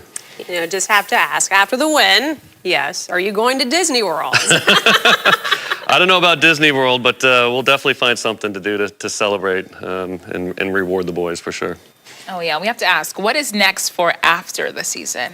There's no rest for the weary. There's about a 2-week break, and then we'll start back up with recreational baseball at Fort Caroline. So. All right, that sounds good. Now, I know everybody at home, you can't see it, but behind our cameras, oh, well, there you go. We see lots of parents. We see families. Everyone is here supporting. Coach, how important is it to have this support from the families? It means so much. It's critical. We couldn't have done it without the families' support and just their, it's a year-round thing here in Florida, honestly. There's no breaks. They've given up opportunities for family vacations and just family time to support their kids. And, thankfully the kids have rewarded them as well by giving them opportunities to travel to faraway places like Lawrenceburg, Tennessee, and now Ocala, Florida. So. And that is incredible. We know you guys have created some pretty special memories together on the road. What is something that you feel was one of the best memories yet that you guys have experienced together as a family? Well, the win in Tennessee this past week was pretty special. That was something we hadn't had the opportunity to do yet up until now. And as 6-year-olds and 7-year-olds, you don't get the opportunity to go more than like the state level. So being able to win the Southeast region, just the opportunity now to say that we can go to the World Series and be World Series champs is something that we haven't had the opportunity to do before. And so we're appreciative for that. We have about a minute left. So how cool is it to see these guys just evolve from the players they started into the players they are today? How cool is that to see as a coach? Yeah, it makes it all worthwhile. I've got a great coaching staff alongside me, and we put in a lot of effort with the kids. It's phenomenal watching them put in the effort every week. It's not just us; they have to put the work in, and they do it on a week in, week out basis. And watching them grow into not just great ball players, but great people as well. I know it's hard to say as little 8-year-olds, but they are growing. Their characters are growing, and that's the other part of it. It's not just all baseball; it's about growing young men as well. So it's great to watch. It says a lot about their discipline, and I'm sure they're inspiring so many of little kids that look just like them at home right now watching them. It's so incredible with what you guys have going on. Hey, guys, can you do us a real thing, though? Just wave to the cameras, wave to our city, wave to our viewers. Thanks for being here, guys, and good luck. All right, now we got the patio lights on, so the string lights. We got the Govee sconces, and we got the Govee LED color changing RGB IC bulb.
Hey guys, welcome back to the channel. Today we got another exciting product to take a look at, and I really wanted to get this out to you guys because I'm super excited about working again with some Govee products. Today we have the Govee RGB IC multicolor dimmable, and they're just like wall sconces. Now, every time I see someone set these up, I always am kind of amazed that they're just kind of strung on a wall with all the light showing. I mean, I guess it's not that bad when you take a look at the package. You can notice here, the lights are all connected by wire. Technically, you could probably put those in the wall, but you would have to drill through, probably, you know, put a hole in your drywall and then drill through the studs that go across the wall. If you have a long, flexible drill bit, you can do that. Nevertheless, I do want to take a look at this because these are going out on my patio up on the beam that I installed, which you will get a look at in another video. So these are the Govee RGB IC dimmable multicolor wall sconces. Love Govee, they have so many cool products. We're going to take a look up close now. It's the same for all Govee products. You have to have Bluetooth turned on. You go to the Govee Home app.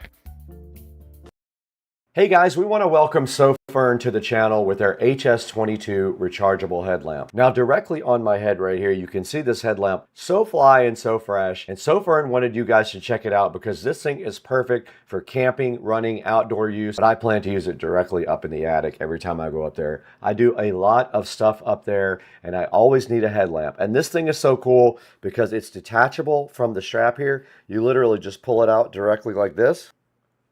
Comes off like that, and then on top there are only two buttons for the whole entire flashlight. One of them is power, and it also controls it from spot, flood, and spot flood. So you just press that, hold it down, and then click it, and it changes the brightness, and look how bright that is, guys. And then the other side changes the color temperature. So two buttons to do everything on the SoFern. It is rechargeable. There is a USB-C type port right there. The battery just does screw directly into here. It comes with a rechargeable lithium battery right there. This thing does 2,500 lumens. It's very powerful, and the battery is up to 400 hours in runtime. Now the strap right here is adjustable. You just have to adjust a couple of little buckles right there to change it for your particular head. It's IP66 waterproof rated as well, so it's perfect for taking out into the moisture. And the lights go all the way down from 2700K, which is a warm white, all the way up to 6500K, which is cool white. There's a look at the color temperatures. The brightness here, 2,500 lumens. And you can see here also the way the color temperature works outside. So go ahead and grab a SoFern HS22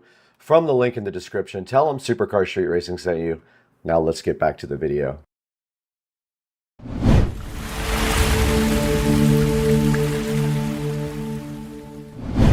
Guys, welcome back to Supercar Street Racing. Today is an exciting day because we have a new sponsor. Imalaza has sent us one of their smart irrigation controllers for you guys to go ahead and check out. And today we're going to be removing the old Wise controller and putting in the Imalaza controller on Supercar Street Racing.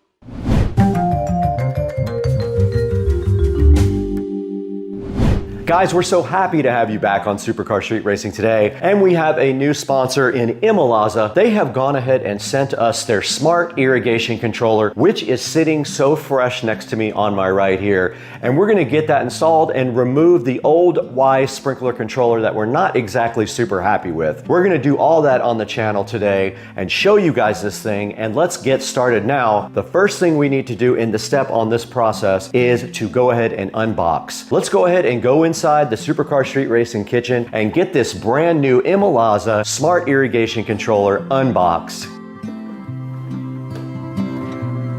All right, we are right here in front of the Imolaza ET Master Smart Sprinkler Controller. This morning on Supercar Street Racing, and our first effort of the day is going to be getting this Imolaza ET Master directly out of the box and unboxing it. But first, we're gonna take a look at the front and see what is actually on the box itself. You can see right here, it does say it has real-time evapotranspiration master technology, and it is the pioneer of intelligent watering decision model. The smart and simple way to water your yard is for hassle-free watering and a healthy lawn. You can see right there. And then down below that, it works with existing weather stations. It is synchronized 24/7, 365 a year with these weather stations. And it does say it has a ultra-stable network connection. We'll see if that is the case. And over-the-air technology gives you nice updates to keep your device fresh and updated with the latest software. Now down at the bottom it does say, see this on almost everything now,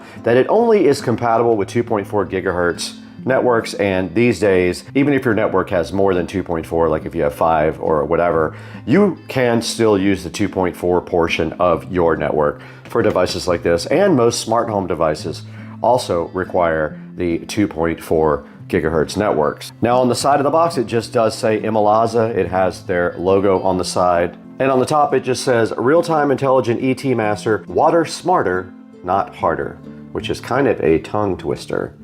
Now back on the back of the box, it has some of the technologies there. Imolaza Watering Duration Expert. It lets you set up your parameters for your garden's different areas, such as your plant types and your sprinkler type. The Watering Duration Expert automatically generates scientifically precise watering durations that meets different plant needs in different seasons. So we'll see how that works with the different types of plants that we have. Now it has a Weather Genius feature. Now what that means is it does sample weather from your area and then adjust the watering based on that.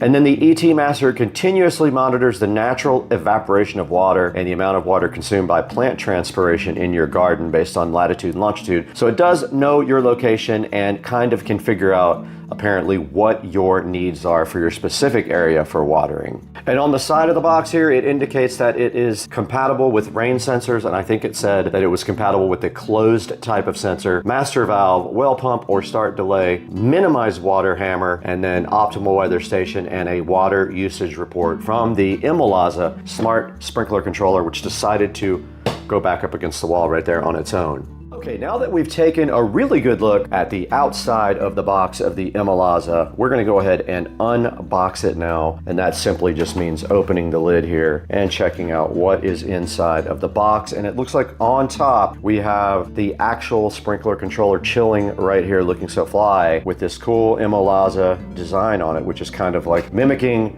the logo here on the front of the box. And I think this thing probably just comes straight out of the box. So it separates into two pieces here. That's probably for easier installation. And apparently here is the connectors on the Imolaza, and they are clearly labeled on the top here, as you can see. And then it has some buttons here. It looks like a play, almost like a play button, play pause, and fast forward and rewind buttons. Pretty interesting there. And on the back of the box, it just says Imolaza again, smart sprinkler controller, and a place to hang it up right here. And on the front of the box, I do see a reset button right there and a barcode of some kind here, a QR code at the top, and all the connectors right there at the bottom, which you will need a small screwdriver to access. Underneath that, there is an instruction booklet here, and it does show you the wiring diagram. Looks like M is the master valve pump, 1 through 8 are your zones, S1 and S2 are rain sensors, and then your common connector is the common for all of the zone common for your zone valves. Now they give you cool little wire labels here. I already have some on my Wise sprinkler controller, but I have not figured out the wiring yet on that. We will do that out in the garage momentarily. Don't return. It says if you have questions, go ahead and scan that QR code there, and another one of the same thing. And then here's the manual for the Imolaza, and I have not opened that yet, but we will take a look at that next. And there should be a power adapter at the bottom. There is, and some anchors to put into the wall if you need those. We are going on a pegboard. We will be able to screw it directly into the pegboard. Now, a brief look at the manual here. It shows you what you'll need to actually install the controller. You're gonna need a screwdriver, possibly a hammer, a drill and a drill bit, and then of course you need the transformer. It says to test your old controller that it is working properly before you change this out. It wants you to take a picture of your wiring. That's pretty smart because you may need that in the future. And then it says to remove your old controller, but it says make sure you turn off the power first. And then it has some instructions here for installing your new controller, and it does say using your previous photo to go ahead and wire your new controller up. Now it says right here, if you want to wire up a rain sensor, it does work with a closed rain sensor, a normally closed rain sensor, and it shows you how to go ahead and wire that on the next page. And there is such a thing as a wireless rain sensor.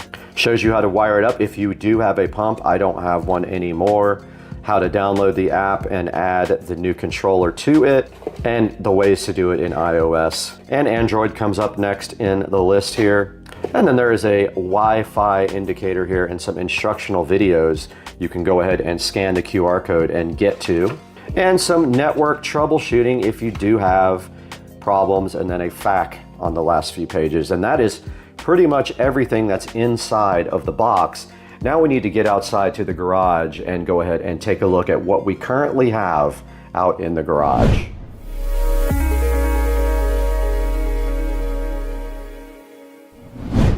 Now that we've unboxed the Imalaza Smart Irrigation Controller, there's a next step that needs to be done. We need to get this Wise sprinkler controller off the wall. We did that earlier today. Let's go ahead and take a look at the process of removing the Wise controller right now. All right, we are out here in the SCSR garage, the ultimate compound garage, and we are looking at our sprinkler controller here. We have the Wise sprinkler controller sitting there that has been doing its job for a long time, but to be honest with you, it doesn't do a great job of watering, especially when you have it on a rain program. It does sometimes not water for a very long time. And so today we are going to be removing this and putting in a new Imalaza sprinkler controller, where we are hopefully going to improve our watering experience. Now it's a little bit tricky to put this in because there is a wire that has to run down through the bottom here.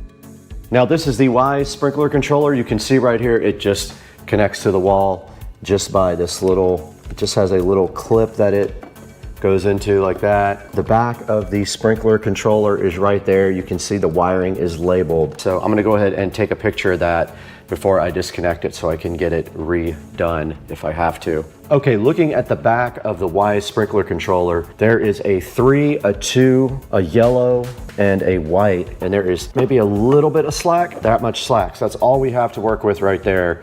Let's go ahead and get a good picture of this while we can. Okay, we went ahead and took a look at the back, and this is very clear now. Very, very easy to understand. The white wire is the common wire right here. You see a C on there. The yellow wire is zone 1, the blue wire is zone 2, and the green wire is zone 3, and that is specifically labeled on these tiny little labels right here. Now there is not much slack here, so I can't pull this out very far. I don't know if this is compatible with the new sprinkler, so let's go ahead and compare power. If it's compatible, we will reuse the power. Okay, the current power adapter is 24 volts AC out. And I think that that is exactly what the controller uses, 24 volts AC. Let's go ahead and see if it is labeled as such. Output 24 volts AC, 1000 milliamp hours. I don't think it'll be a problem. We can go ahead and try it though ahead of time by taking our controller out and plugging it in and seeing if it does boot. All right, and it is firing up, no problem. And it does have some lights on in front of it. So this current power situation looks like it is going to work. So let's go ahead and disconnect the existing wiring and go ahead and rewire it. And you can see here, this is much easier than they give you for the new controller. The new controller has screws. This just has a little thing that you press down and the wire pops right out of the thing. So green was zone 3, that fell off. Go ahead and rewire, relabel zone 3. Blue is zone 2. There's zone 3, labeled. Zone 2 is blue. So I don't have a master valve apparently, because there's not enough wires for that. and yellow is zone 1. Make sure that when you put these on, you pinch onto the wire or they just fall off like these other ones did. And then this is the common. So we'll take the C on the common, just like that. My labels are wired. That is power there. We're gonna need our drill now. Take the Y's out, which it actually broke. You can see here it's broken. Gonna have to break out the black paint to patch up the wall here. Now let's see how we are going to mount our new unit. Well, look at that. It covers up the existing almost. I'm gonna do it just like that, actually. And look, it also has a place here for you to just run a screw straight through. You don't have to hang it. So this will be easy, and then I'll be able to just come straight up with my wires right to here. This is gonna work out really good. Go ahead and run the screw in right there. The wiring is just gonna go just like that. Common 1, 2, and 3 right over there.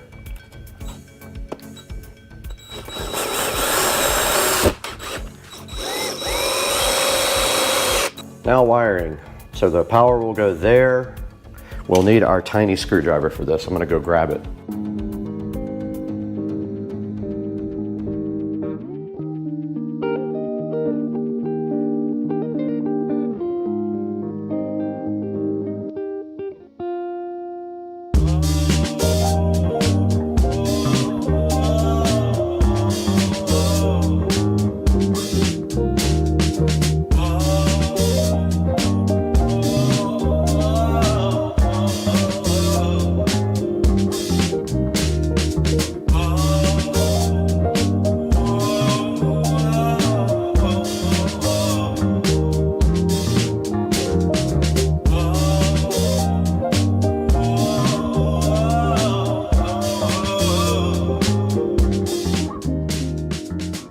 All right, we did get the Imalaza controller up on the wall. Now the next step in the process is to go ahead and download the app and get this controller added to the app. And to do that, we have to download that from the App Store and then go ahead and create our own Imalaza account. Let's go ahead and get that done now.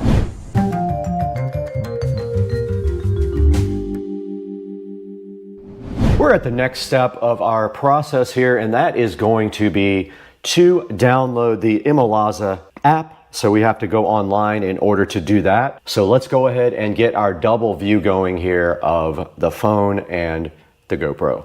Guys, today on Supercar Street Racing, we have a new sponsor, and we want to thank the Beard Club for sending us this beard grooming kit for you guys to check out. There will be a link down in the description so you can order your own, but check out this cool beardclub.com kit, and inside of the kit right here, you can see we do have beard growing vitamins right here, and these are supposed to help your beard grow stronger.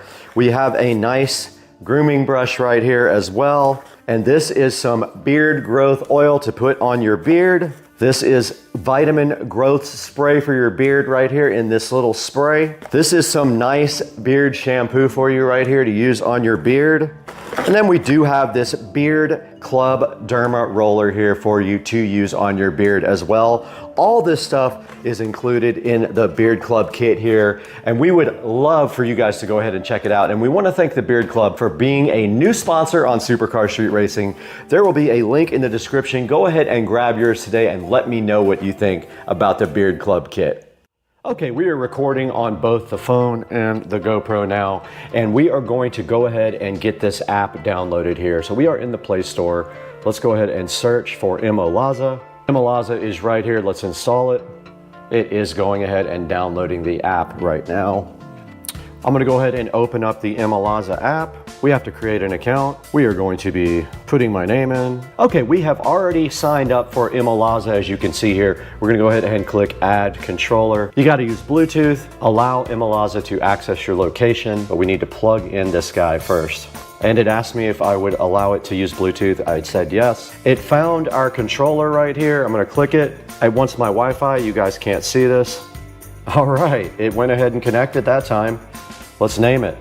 SCSR. Let's do irrigation. It is solid blue now. It wants me to put my address in. We'll skip this part for you guys. All right, so it does have my neighborhood on here now, as you guys can see. It is flashing, kind of pulsing blue. It is pulsing blue, flashing, controller activated. And you can see on the screen here, a kind of look at my address, set up zones. Now it wants us to move outside for this next part. And we need to go outside to do this part. So let's go ahead and move outside.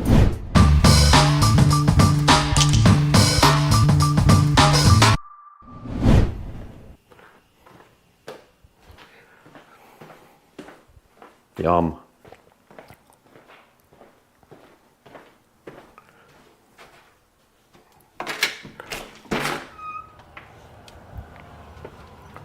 I went ahead and set the picture here, and let's see a quick run on this to see if it actually works. We're gonna do a 5-minute run. Let's see. There is a play button, and there it goes. Our watering on zone 1. Zone 1 does work. It is cold, so we're not watering much right now.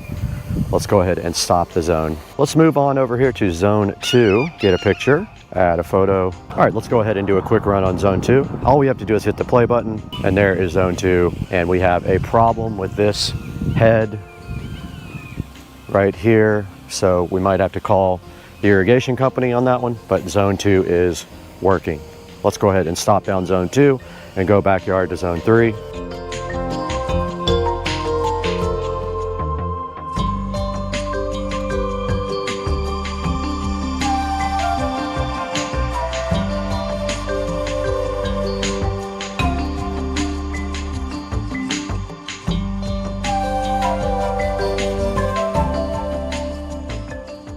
All right, here we go in the backyard with zone 3. Let's go ahead and open it up. Let's get our picture sorted, add a photo with camera, zone 3 for 5 minutes. Let's hit play. Let's see if all of our valves work. Looks like they're all working. That one has a little issue, but we're gonna call Millennium Irrigation before summer and get a tune-up. So that is all 3 zones functioning properly. Let's go ahead and stop this one.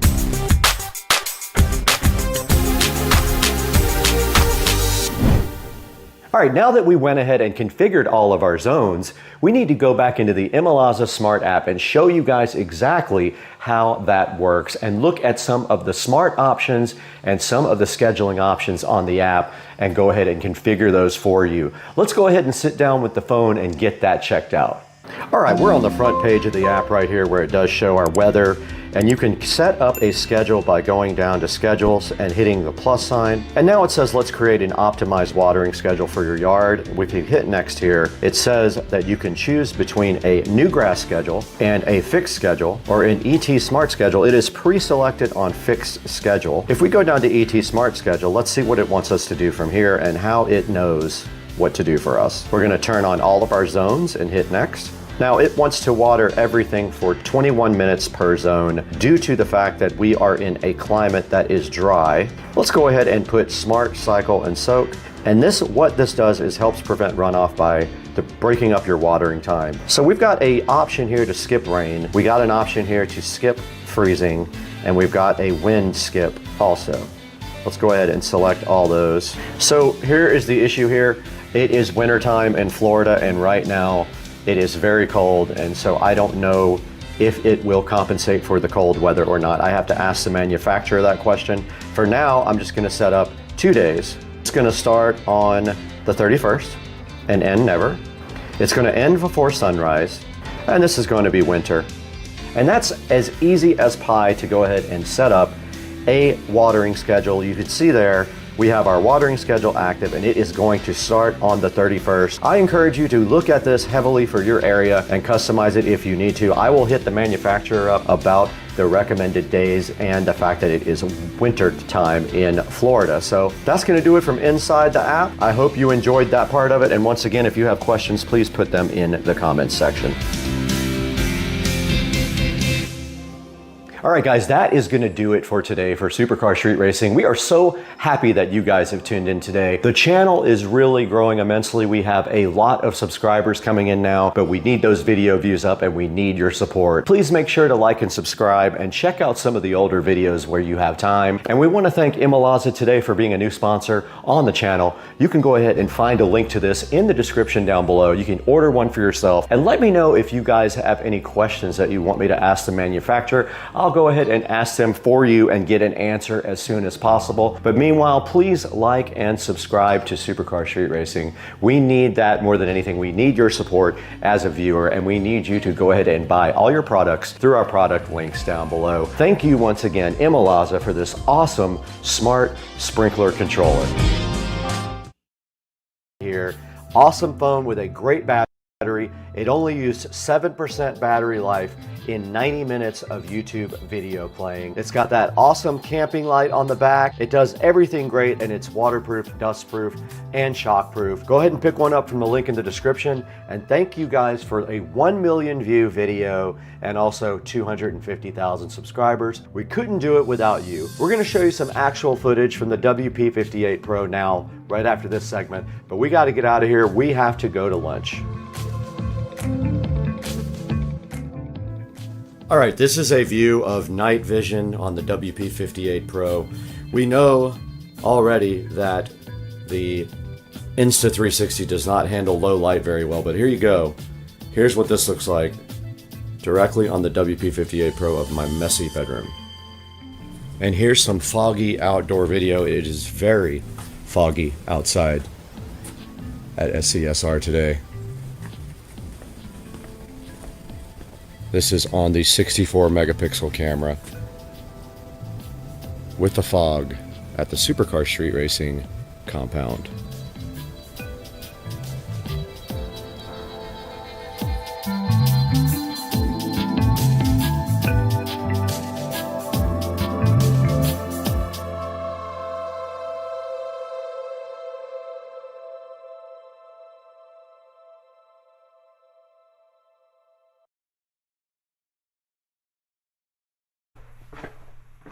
Okay, we are in a completely dark, almost dark room, and I want to show you guys the camping light on this guy.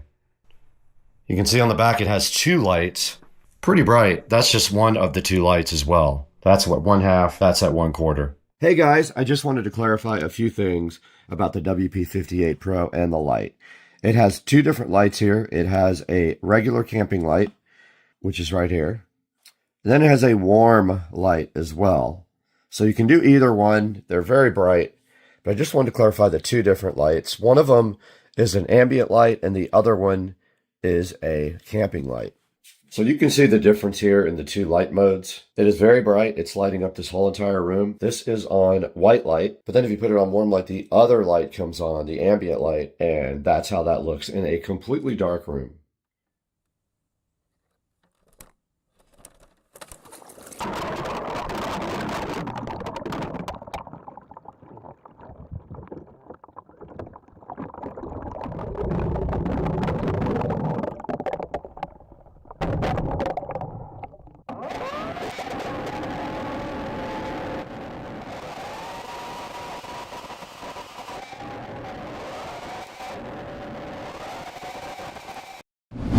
Right here in the Supercar Street Racing kitchen again with Brad. And while we are working on our project, sometimes we need something extra. And that extra is this plant. Just kidding, it's actually in this box right here. When I was cleaning the wheels last time, I noticed I did not have a proper set of brushes to get in all the cracks of the wheels. So we went ahead and picked up something today that's going to help us out with our cleaning of the wheels on the Model S Plaid. Plan today is to get this unboxed, go ahead and go out into the garage and see if we can actually do some wheel cleaning. So let's get going. Welcome to the channel. Let's get to work.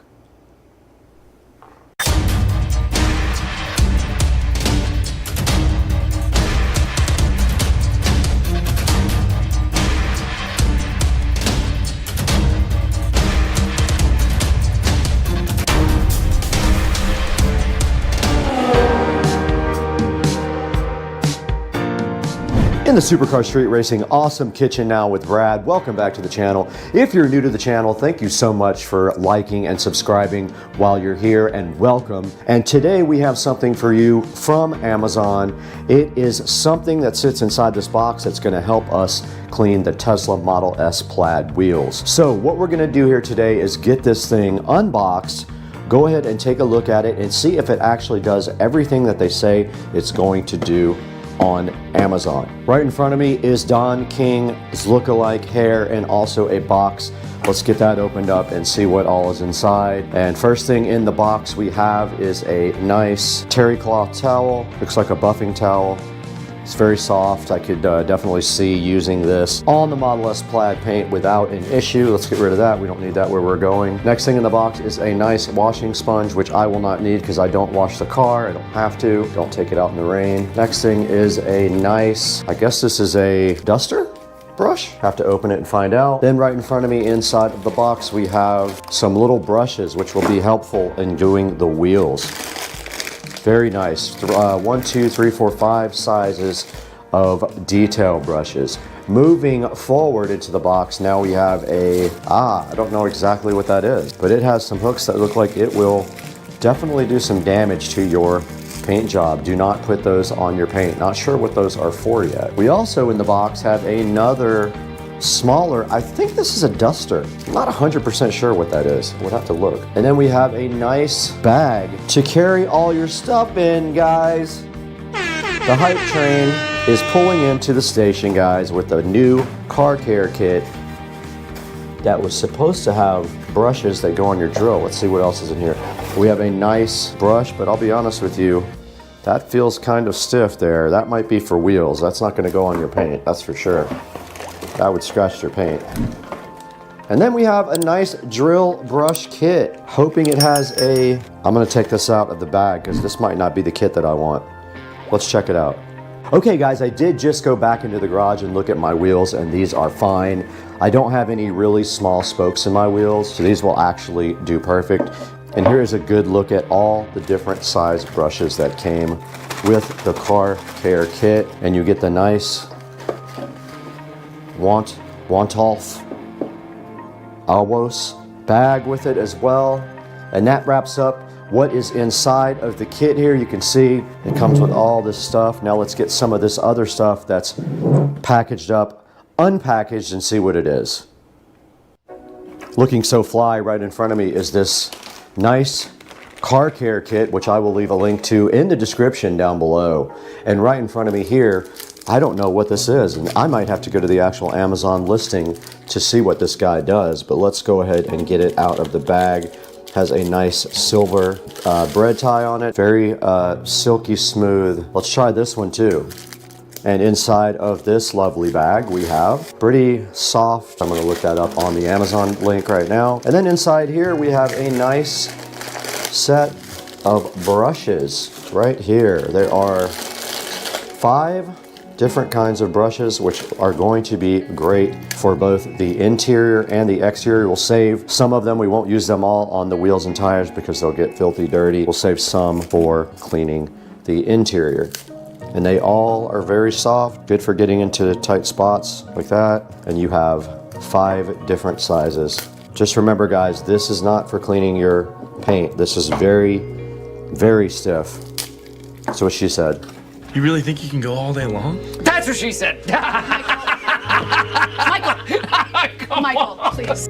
Okay, I was completely wrong about these two guys. These are made for like cleaning your wheels. If you look at the actual listing, which we will look at after this is for getting inside of the spokes of the wheels to get those nice and clean. And then I guess you could just wash this afterwards. I don't see why not. You could just put it in the washing machine, I guess. This guy right here is a car tire stone hook. This will get those little annoying pebbles out of your tires when you get them caught in your tires. That's what all these hooks are for on the end of this. Let's go ahead and unbox this guy as well. And there you can see on the end of the tool, it has 1, 2, 3, 4 different prongs here to go ahead and get things out of your tire. And actually it unscrews. Interesting. And we do have, this is actually a car wash mitt right here. And that is it, guys. The rest of these brushes and stuff are made for cleaning your tires. Like these drill brushes are made for cleaning your tires and wheels. They'll get right into the cracks there. You just put it on low speed and just go to town. Hopefully they don't scratch your nice powder coated wheels. And that's going to wrap up a look at what's inside of the kit. Let's see how it stores in the nice bag now. Honestly, I have no place to put this, but I don't know where I'm going to put it. But anyway, the bag is nice and roomy, and you just take all of your things, and don't poke a hole through the side of the bag with these hooks. They're very sharp, and they will go right through it, no problem. Probably never used the big one there or this big one. I honestly bought one that was way too big, but it was only a few dollars more. You'll see a link in the description for this guy. This can go with all my other car towels up here, and these are for cleaning the wheels and stuff. They're just cheap Walmart. And then these go on the inside of the wheel spokes to help you clean them. And then all your brushes for your interior or your exterior. I'll keep one of these for wheels, so it will get dirty. The other ones I will keep for getting the dust out of the inside of the cracks of the car. Now let's take this out into the Supercar Street Racing garage and see if it actually works.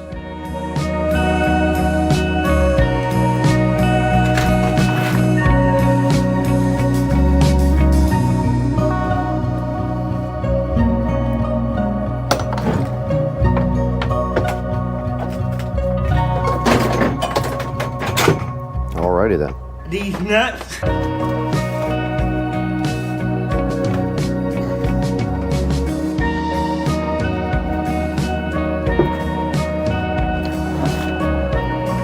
Alexa, turn on the garage lights. Nice.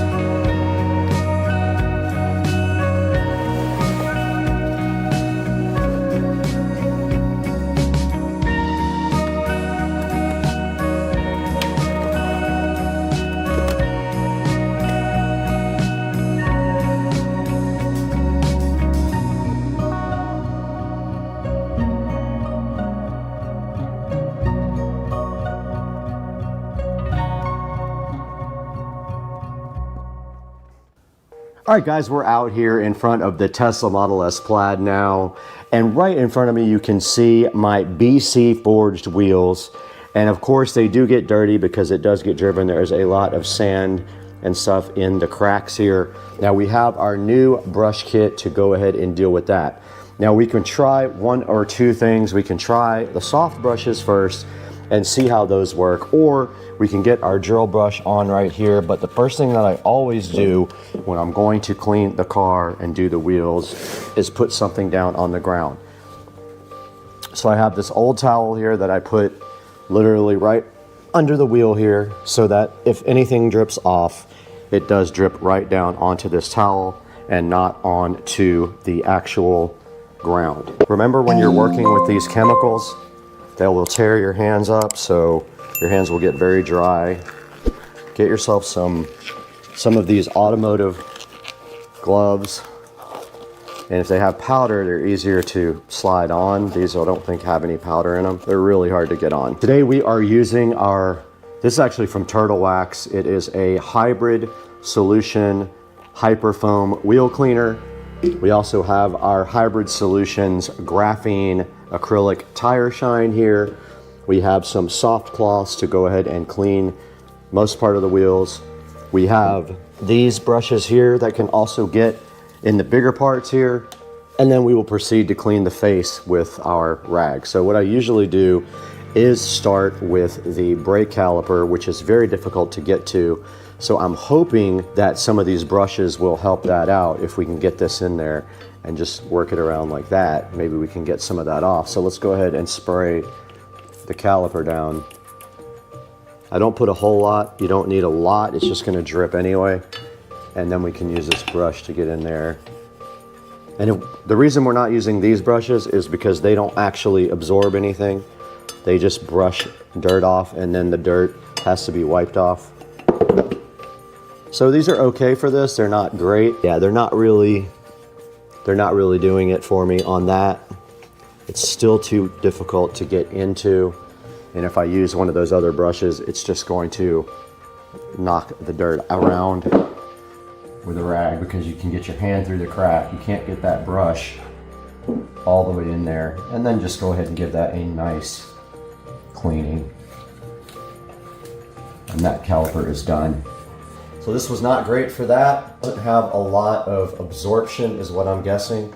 Now let's go ahead and try some of the other stuff. So I'm just gonna do the spokes like that. I'm not gonna put a lot on it. I don't want it dripping everywhere and I don't need it at the bottom yet. So I'm just gonna start there.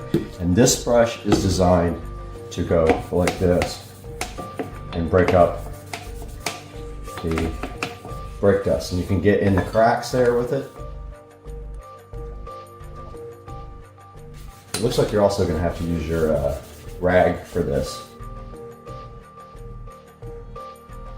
because this will not absorb everything. If that knocks the dirt loose, come back through and just wipe it off. So the spokes part, these brushes work very well for. This will break loose the dirt. Like there's a bunch of dirt inside the spokes that I can never get to, especially over here. You can't see it, but there's dirt inside those spokes like sand. I'm gonna knock it off with these after I spray it and then take my rag. So let's do that now. Now when you use this brush for the drill, you want to make sure your drill is on low speed.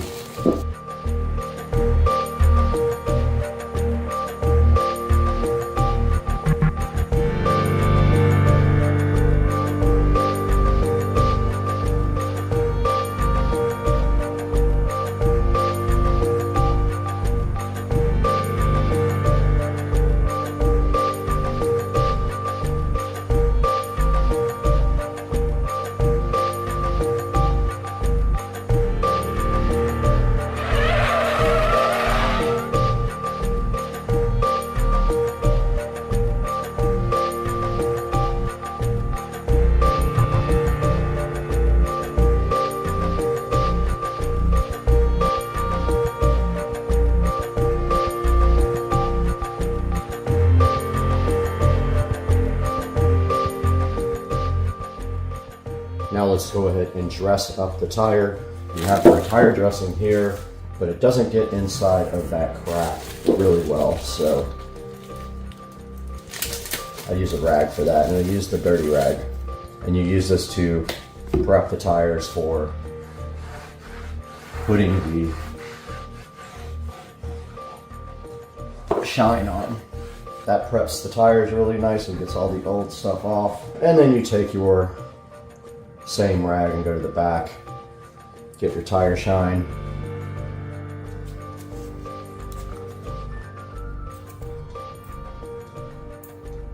And I'm gonna get it in the crack right there.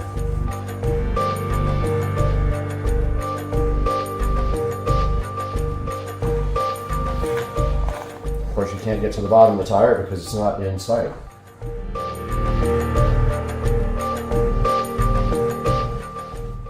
All right, guys, it's gonna wrap up part one. Let's go ahead and get to the other wheels and tires.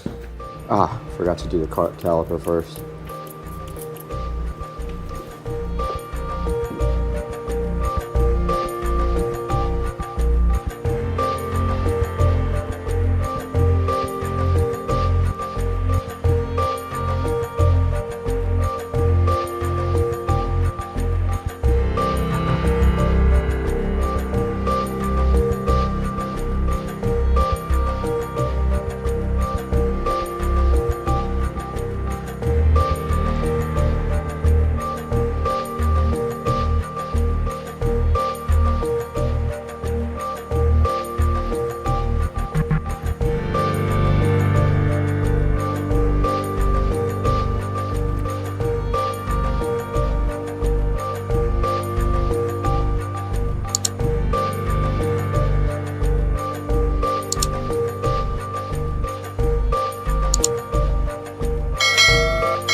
All right, guys, we just finished this project with the wheel and tire cleaning on the Tesla Model S Plaid.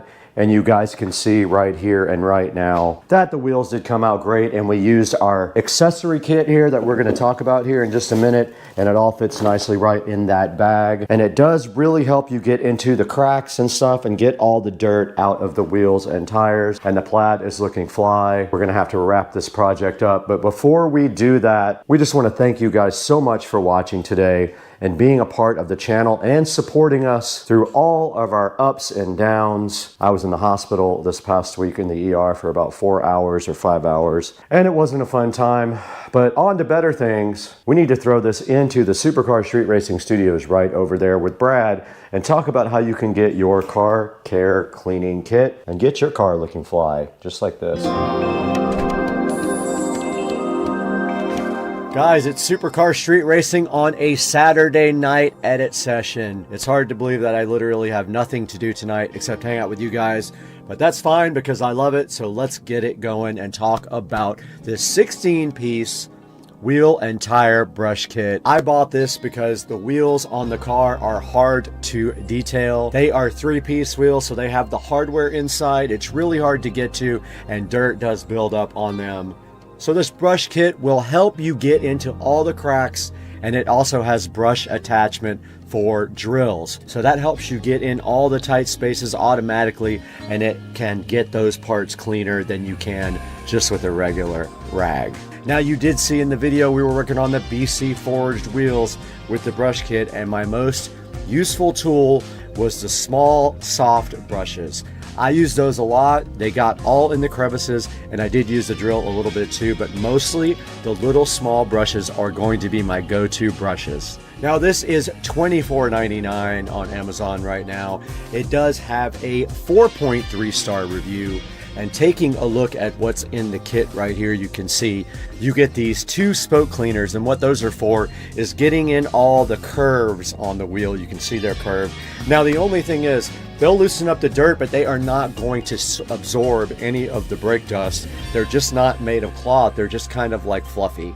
Then right here, this is just like kind of a brush to put soap on and then just get the whole entire wheel with. And then this little hook thing is for getting the stones and stuff out of your actual tire tread. I had a hard time figuring out what that was for. You do get a hand mitt also to go ahead and get your wheels really clean. You get a nice case to hold your wheel cleaning kit in. And then right here you can see somebody's using the brushes right on their tire there to clean their tire, which is awesome. And then they're using the little brushes to get into the cracks and crevices. And right here are the 5 different soft brushes that you get, and those come in very handy on your wheels. And you can see also you can use them inside your car. I guess if you don't get them super dirty on your wheels, because then you'll have to clean them. And right here, it is showing you these little bendable brushes. I didn't realize they were bendable, so that's one thing I did not notice. The handle does bend on these to get in between like your spokes and stuff, and they are curved to do that. And then right here, it shows you the 1 piece of the microfiber, and it is supposed to be scratch free, and you can see them washing their car with it right there. And right below that, the car tire stone hook, and you use that to pull rocks and stuff out of the tread of your tires. And then in the lower left there's your car wash mitt again to go ahead and wash your car with, or your wheels if you'd like to. Now, this guy does have a 4.3 star review. Pretty good. And I liked it myself. I'm going to end up not using a lot of it unless I actually one day wash the car. But I've never actually washed it. I've never even had it in the rain but one time in its entire life. So please go ahead and support us by buying all your Amazon products through any of our links in the description. It gives us a little bit of commission and keeps Supercar Street Racing going, so I can keep bringing you great videos. But it's Saturday night. We got to get out of here and we got to go have some fun. Not really. I'm just going to go inside and watch a movie.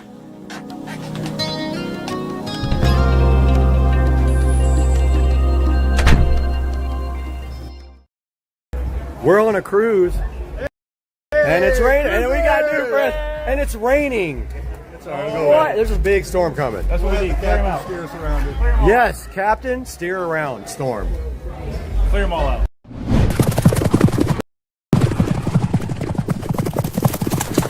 We're back again at Supercar Street Racing, all the way out here in Studio A today, where it's nice and cool. but it's hot outside, and today we're looking at Pixverse. Now, Pixverse reached out to Supercar Street Racing to see if we wanted to talk to you guys about this very cool AI video and image service. It's sitting right up here on the screen today. I have spent quite a bit of time using it now. I'm gonna tell you what I did, how we're gonna use this, and you're gonna see it in this actual video. Let's get it done. Let's take a look at Pixverse and how it can help you and your creativity.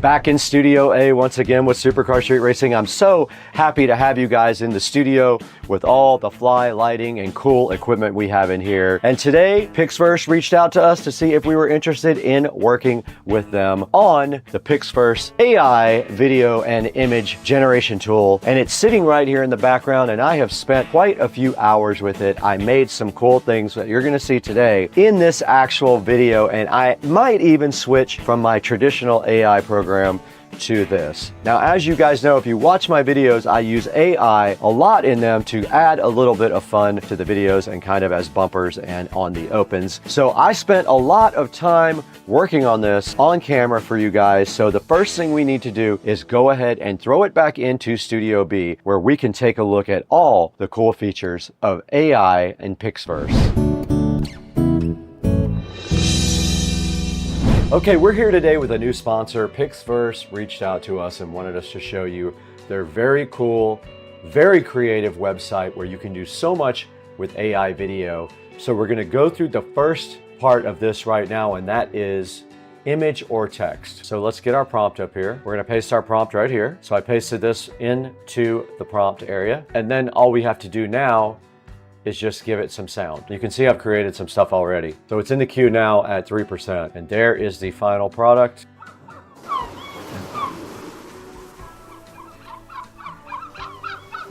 And that's kind of an idea of what the image to text can give you.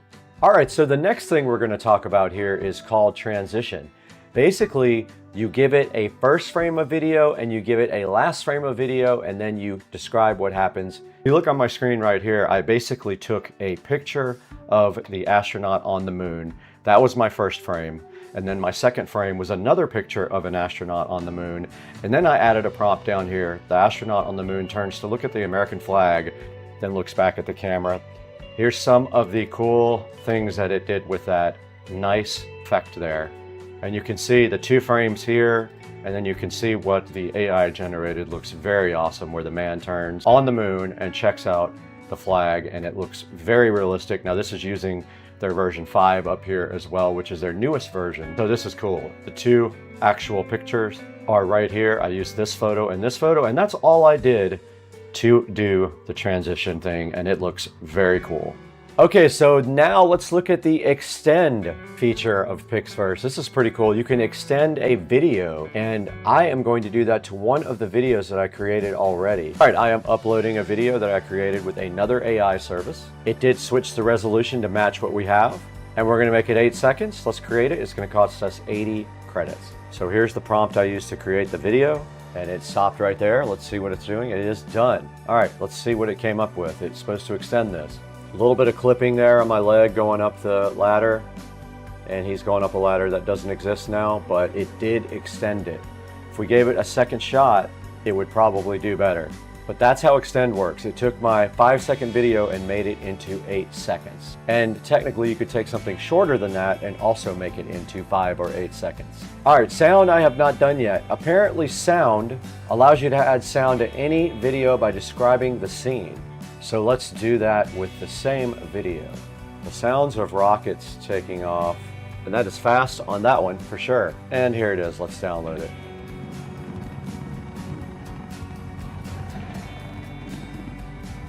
And it did work. It did put that sound in the background. That's pretty cool. You can also select to keep the original audio as well, and you can go in off-peak mode, meaning it doesn't cost you as much because you're generating in off-peak hours. So this next one will allow you to upload a video and then generate a script for it. So I'm going to do that for this video that it created. So I'm going to put this in there. This is the video that PixFirst just extended. I just typed in, the man is walking up the stairs, he's ready for a trip to the stars. And it is going to automatically pick a voice. Let's go ahead and create this. The man is walking up the stairs, he's ready for a trip to the stars. All right, it did The man work. is walking up the stairs, he's ready for a trip to the stars. And of course you can pick your own voice. Hey, I'm Ethan, just... Hi, I'm Adrian, young and free. I'm Oliver, full of energy and... I'm James, been through a lot. I'm Leo. Oh, here they go. He got it. He got it. He went down to the bottom with it. He's rolling with it. Shut up. Awesome. He grabbed it and started rolling with it. That's amazing. Look, he's still going after it. Wow, crazy. He got a piece off of it. Hey guys, Supercar Street Racing, welcome to the channel. Got a little bit to talk to you tonight about MHD. So, been with MHD for a couple of years now. You guys have been good to me. They have done nothing but positive things for the E93 BMW N55. Don't get it wrong, I know you got an N54. I got an N55. Last year it was made. Even the 335 IS still got the N54. But I got the N55. So N55 actually upgraded motor from the N54. They fixed a lot of the issues with the N54 when they went to the N55. However, the tuner market is more there for the N54, even though you can get good stuff for the N55. Let's talk a little bit about MHD. So there's two ways to flash your car. There is a plug-in unit called the JB4, old school. Plugs right into your engine wiring harness and programmed with the flashes for the JB4. It interfaces through your computer or your stock. You can actually control maps and things with the stock on your steering wheel, and that is a plug and play harness application, and it's very popular. And before we had Android flashing devices, you had JB4. Nothing against JB4.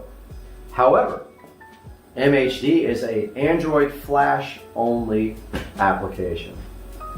It uses a cable for DCAN. So DCAN is the BMW OBD2 port. DCAN to USB. USB to your phone or a tablet or a computer. Whatever you have, it works. It's just, you buy a cable, plugs in your OBD2 port, USB into your phone, good to go.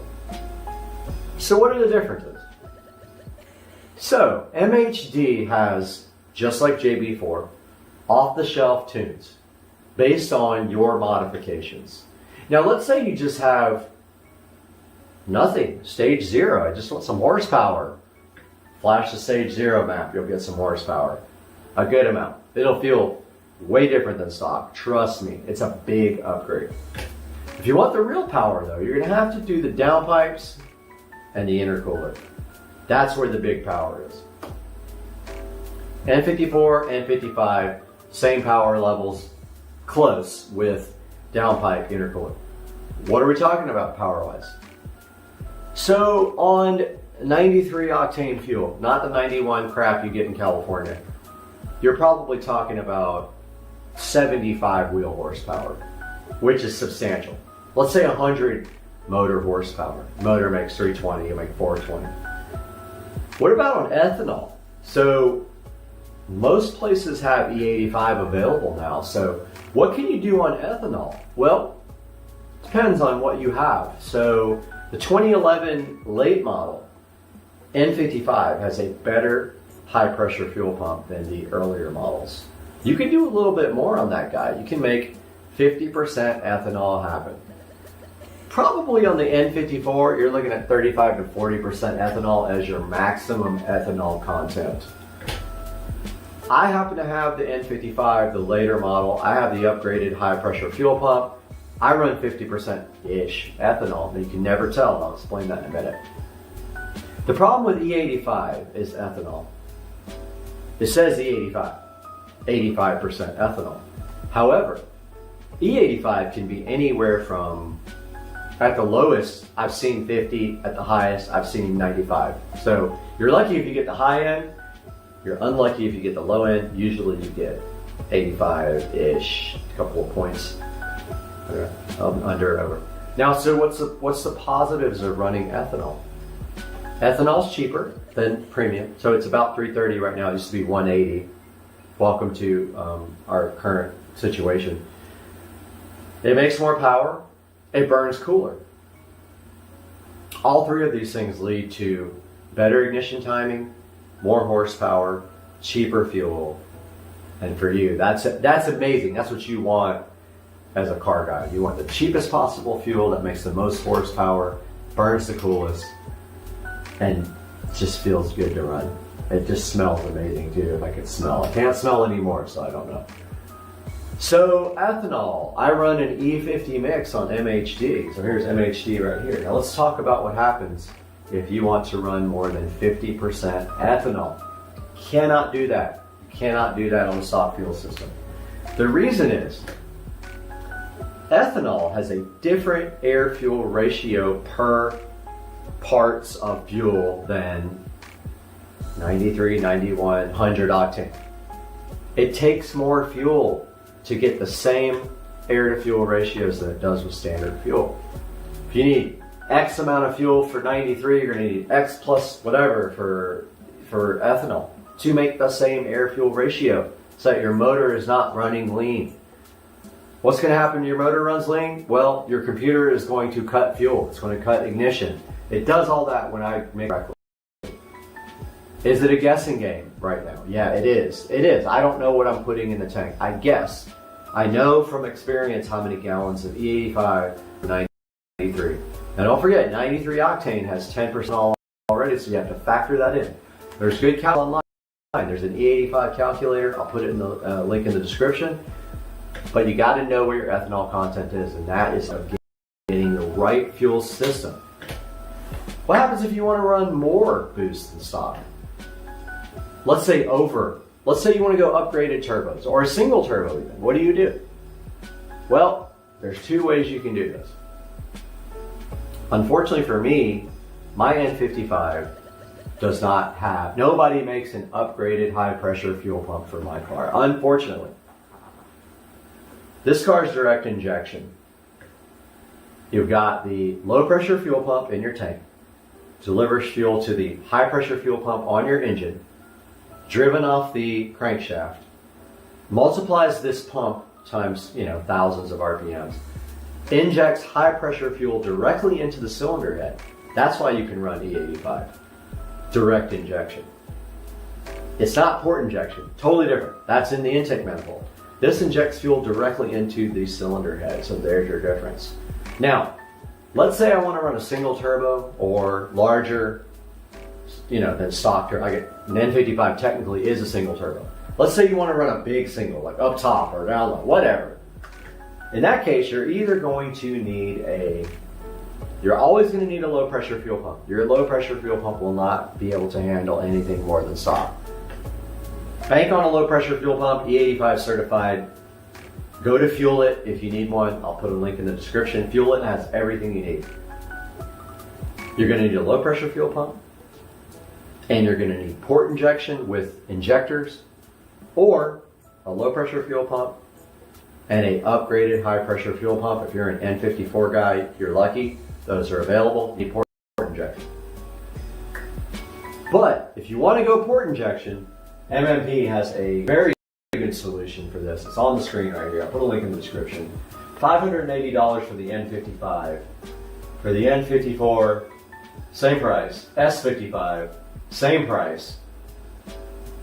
And if you always have to have an injector controller for this guy. The injector controller will interface with MHD. And I never mentioned this, MHD can be custom flashed. There are tuners out there, Twisted Tuning. There's tons of them. Do a search, MHD tuning. You'll find millions of them. On the forums, there'll be threads about, you know, custom tuning. Those guys can interface with this injector controller.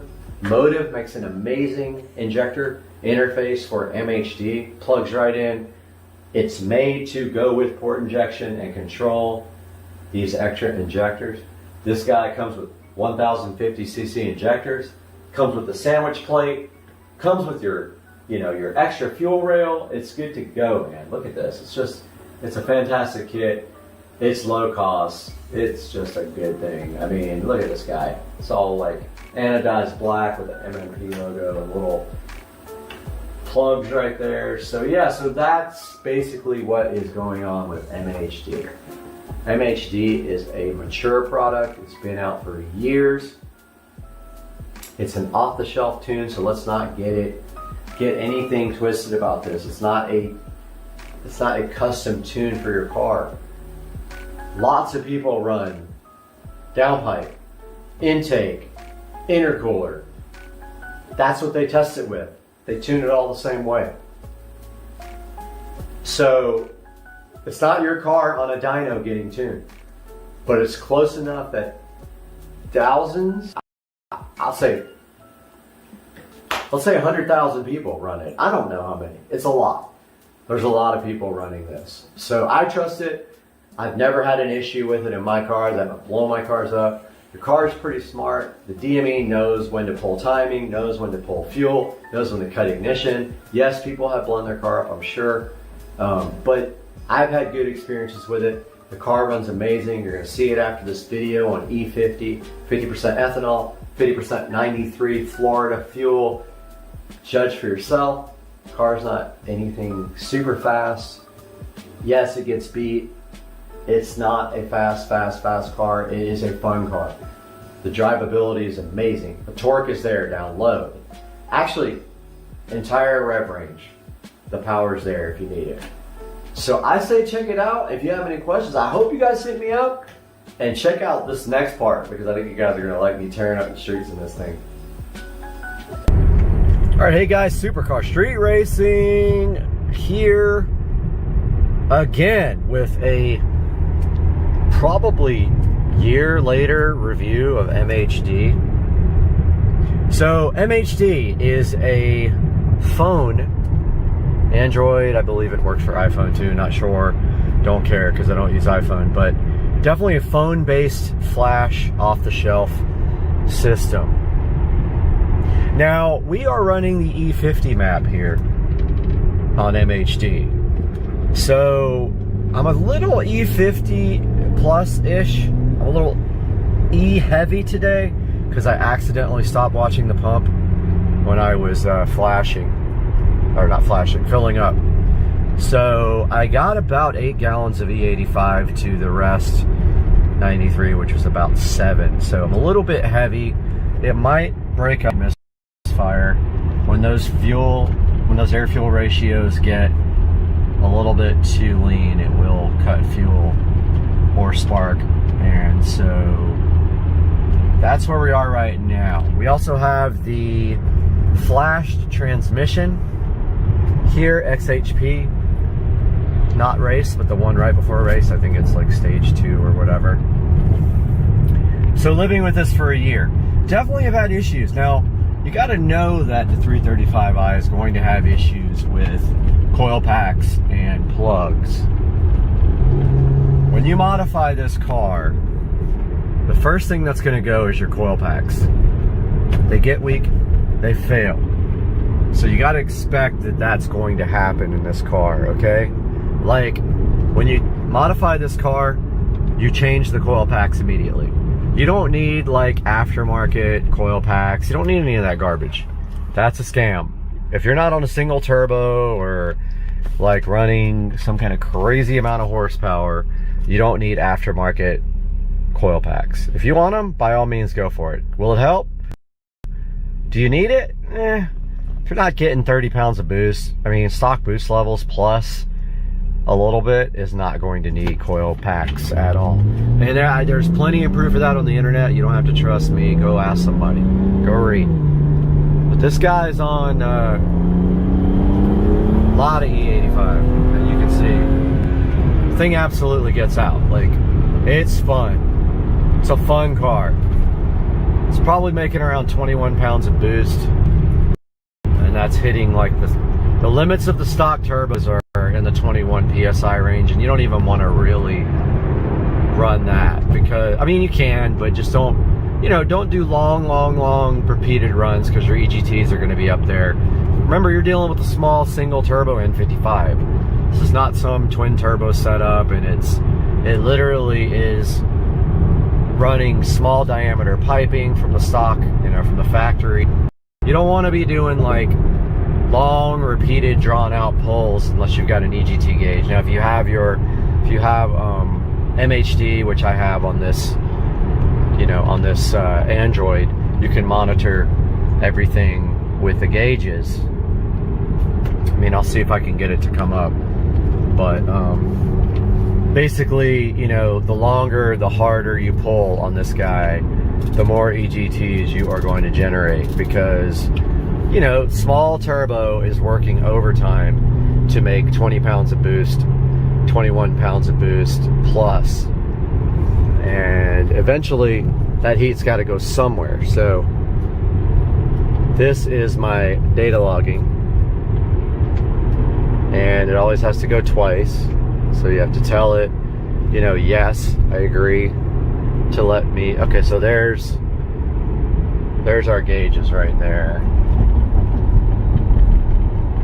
If you're looking for a review of MHD, this is it. MHD is amazing. It's an off-the-shelf tune. If you want a custom tune, like, this is not for you. This is an off-the-shelf. This assumes that you know how to do E50. This assumes that you have analyzed the content of your ethanol. This also assumes, if you're running E50, that you're post, I think the dates are late 2011 due to the high pressure fuel pump. So make sure, that's nice Porsche. Make sure that you're running the correct high pressure fuel pump to do E50. It says it in MHD when you go to flash. It'll say like a certain date and later. Make sure you have the supporting mods, and then you can flash the MHD E50 map. Just remember, ethanol content varies from fill up to fill up, from tank to tank on the fuel pump. You know, when you go to the fuel station, when you go to your gas station, E85 is not always E85. It can be E50, but there's like a little, I mean, barely giving it any fuel. Of course, these guys always come out because, you know, they don't know about yield. Yield doesn't mean anything to them. Did you see that? Got cut off by this stupid Tahoe right there with no mirror. His passenger side or driver side mirror is like literally fogged up to the point he can't see. So estimations in this car, it's got actually a horsepower graph right there, which really means nothing. But this car is probably making 380 wheel to 400 wheel, depending on, the guy's got no fucking taillights either. You know, upper 300 wheel, which in this car is really fun. I've had 1,000 wheel horsepower cars before. It's not like that. This car doesn't pull hard all the way to redline. It pulls really hard to me 6,500, 7,000, and then that's 6,000, and then it loses steam. The turbo is just too small to really pull all the way to redline. Now, the good part about this car is that the response is insane. Like, all the torque is literally available from zero. That's the best part about this car. Now, when you start adding bigger turbo, you start increasing the turbo size. It's a single turbo. It's an N55. It's a twin scroll or whatever you call it turbo. You're going to have some lag. You'll get some better top end, but you will have lag. I'll show you guys an update here in a little bit when I'm able to actually get on the gas. But for now, see you in a couple minutes. All right, guys, checking out the MHD E50 mix for E90 BMW. So E50 is designed for the later model N55 with the newer high pressure fuel pump. It comes after like, it's like late 2010, I believe. I'll have to look it up for you guys and put it in the link, but we're gonna check that out here in a minute.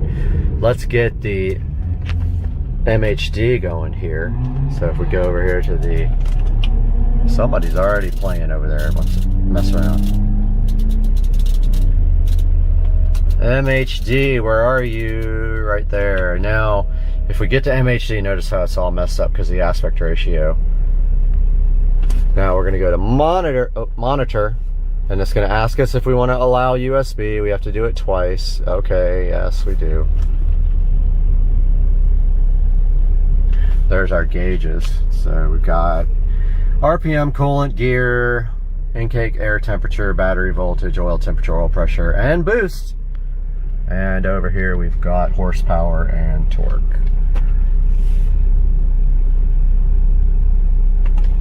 Can't really do much right here, but when we get to like a better place, but here's a good look at like MHD.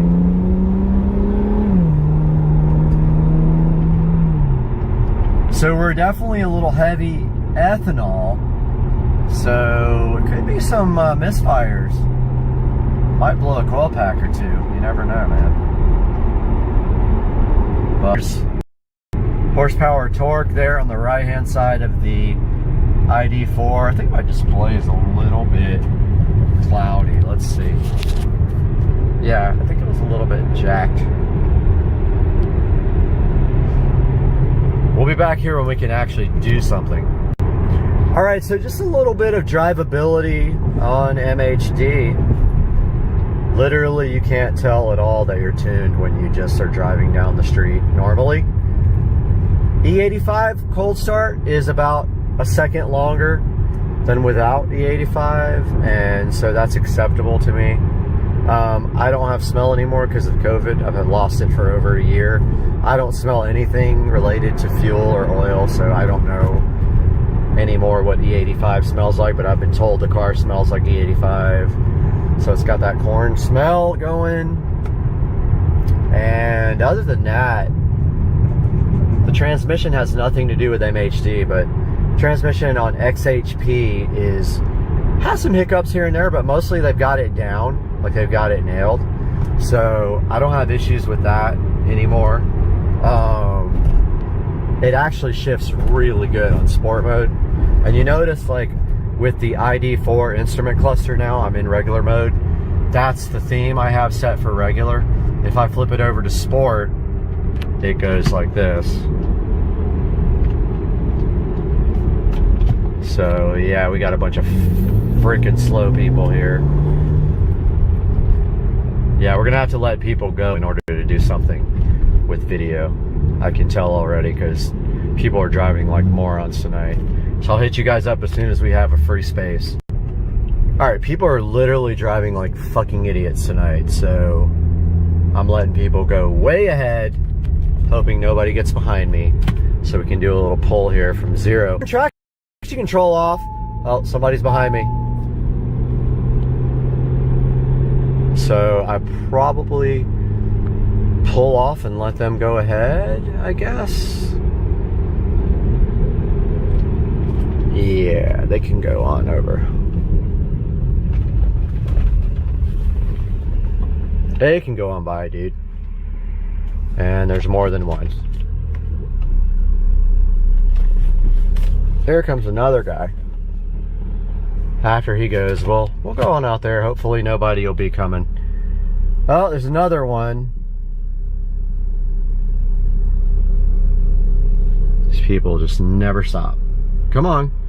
Go, go, go, go, go. Hopefully that's the last guy coming right there.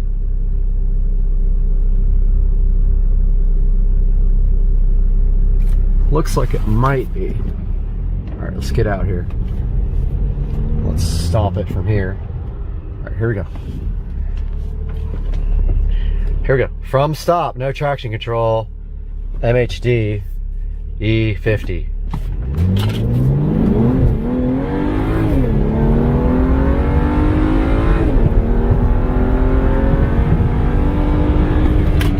Somebody like stopped right in front of me.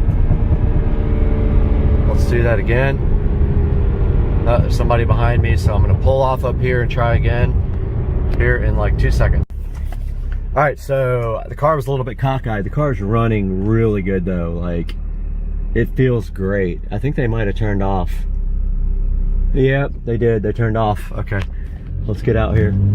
Here we go. E50, MHD, E85. Here we go. 1, 2, 3, right from scratch. There we go. There's 60, 70, 80, 90, 100. And that's all we can do on this little road. So that's 0 to 100. MHD. E50. Car's running so good, even with a little bit too much ethanol in the mix. Good run, man. Good run. So there you have it. I mean, that was no traction control. Car broke loose at first gear, but this car hooks up freaking awesome with Pilot Sport 4S's. Yes, the car's not anything amazing. It's not like a supercar. It doesn't make 600, 700 horsepower. It makes 450 at the wheel. I mean, at the engine, 25 at the engine. That's plenty, man. You're gonna get yourself in trouble with anything more. But I just wanted you guys to see how cool E50 is on this car, and it runs great right now. And you saw it. It's not like doing 0 to 60 in like 2 seconds or anything like that. Maybe 4, maybe 4.5. Who knows? But man, this car is fun to drive, and I absolutely love going out on the street and getting people who want to play, because it surprises a lot of people. And yeah, it doesn't beat everybody. That's not the goal. The goal was that when I had my IS300 with my Supra swap and my Supra with, you know, 800 wheel, 900 wheel horsepower, that's when you beat most people and bikes, or, you know, 80% now, because everybody's got 1200 horsepower Lambos and Audis and all that. But man, that was fun, guys. Over 2 years, I think, with MHD, and still a blast. I'm how much boost we made. Usually about 20 PSI, and the horsepower readings always go over 400. So I love that. I just love it. It's just so much fun, and I hope you guys get a 335i, and I hope you tune it, and I hope you hit me up in the comments and ask me questions and want to know how to do it. I'll be glad to help you. MHD 335i. Later, Gator. We are back on Supercar Street Racing, and once again taking a look at the 2023 Tesla Model S Plaid out in the garage. And we have our next piece of carbon fiber we're going to be applying today on the station. So hang out and let's have some fun.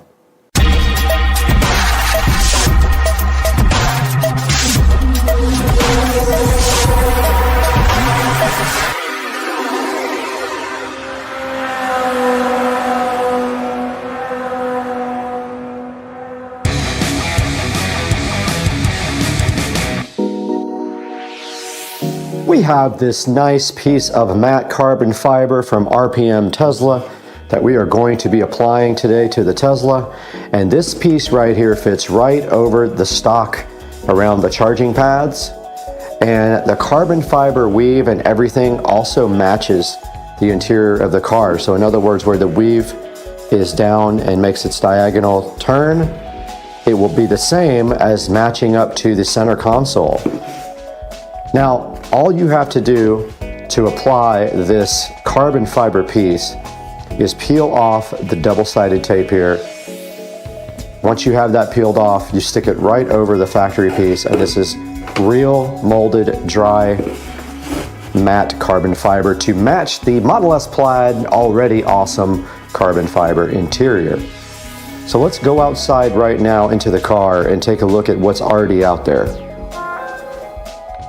Out here in the incredibly dark Tesla Model S Plaid, which has a lot of tint on the windows, and I have put a light in here so we can see where this goes. Now simply goes right here where they didn't put carbon fiber. They just have this fake leather fabric there, and it should carry the carbon fiber up around the charging port. So let's see how well this fits. and it does fit perfect. And that's what it looks like when you add the carbon fiber, and it follows the weave. If you look right there, it follows the weave on the existing carbon and matches it perfectly. Oh, I didn't have it on all the way. Yep, so I didn't push it on all the way. So that sticky tape's gonna have to be applied now. Now we just simply come to the back of this guy here and peel off all of the sticky tape on the back. I'm gonna go do that at the table inside, and it's a lot brighter in there. Okay, we have the carbon fiber piece right here, and all we have to do is come peel off all of the red tape. Once the tape is off, it is ready to be applied, and we go in there and we just push it on.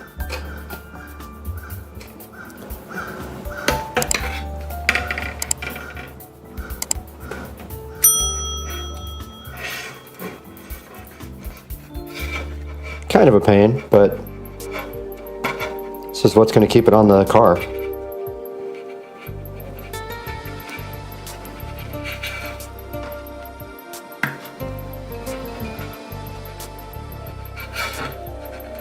Hard to get to.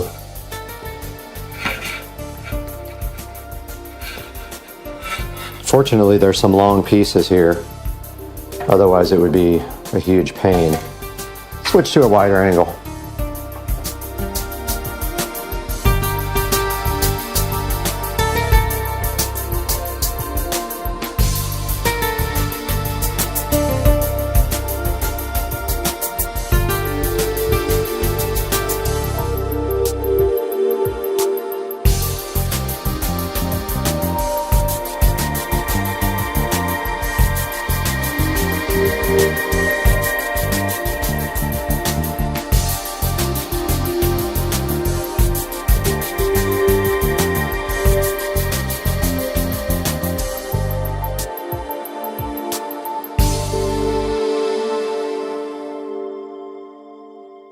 It's like pulling teeth, but pulling tape.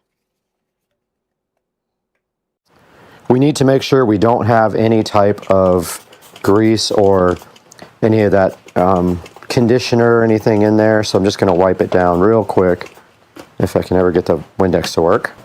Just going to wipe it down real quick with some Windex. Okay, we got our rag here. Just going to quickly get anything off of this that might cause it not to stick. Really fast wipe down procedure. And I'm going to come back with the other side, the dry side, and just do that. It's that simple. Now let's grab the piece and stick it on. All right, we're ready to apply this piece.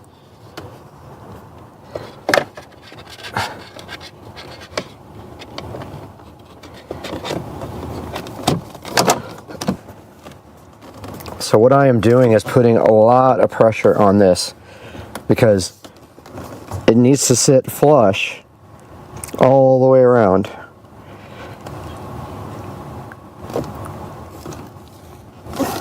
Needs like 30 seconds of pressure applied.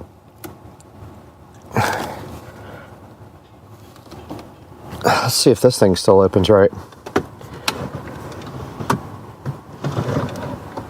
It does, okay.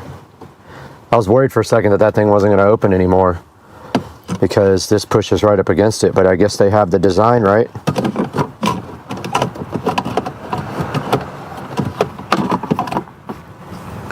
Yeah, it just seems to work fine.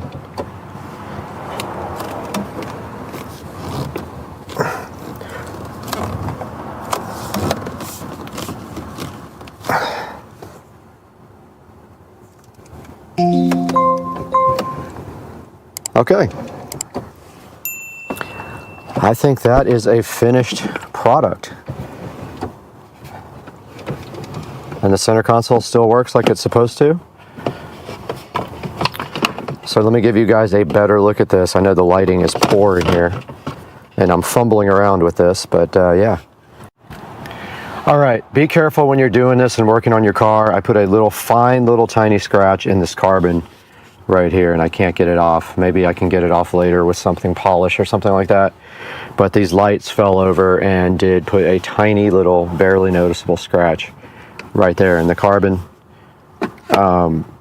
But as you can see here, this is all finished and it fits perfectly. I don't have any fitment issues whatsoever here.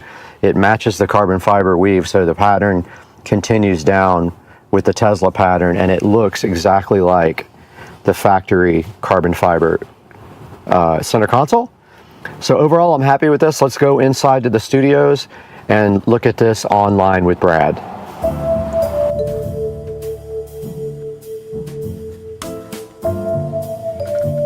Welcome back to Supercar Street Racing, and we are back in the 4K production studio, and our light did burn out, so we have to figure out getting a new light.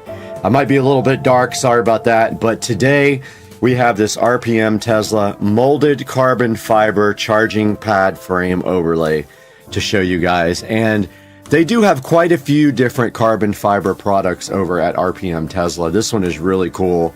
It actually is a really good addition to the Model S Plaid center console area.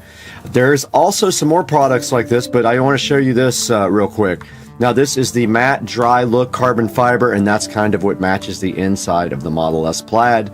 And as you saw in the video there, it does follow the weave and everything of the Model S Plaid carbon fiber.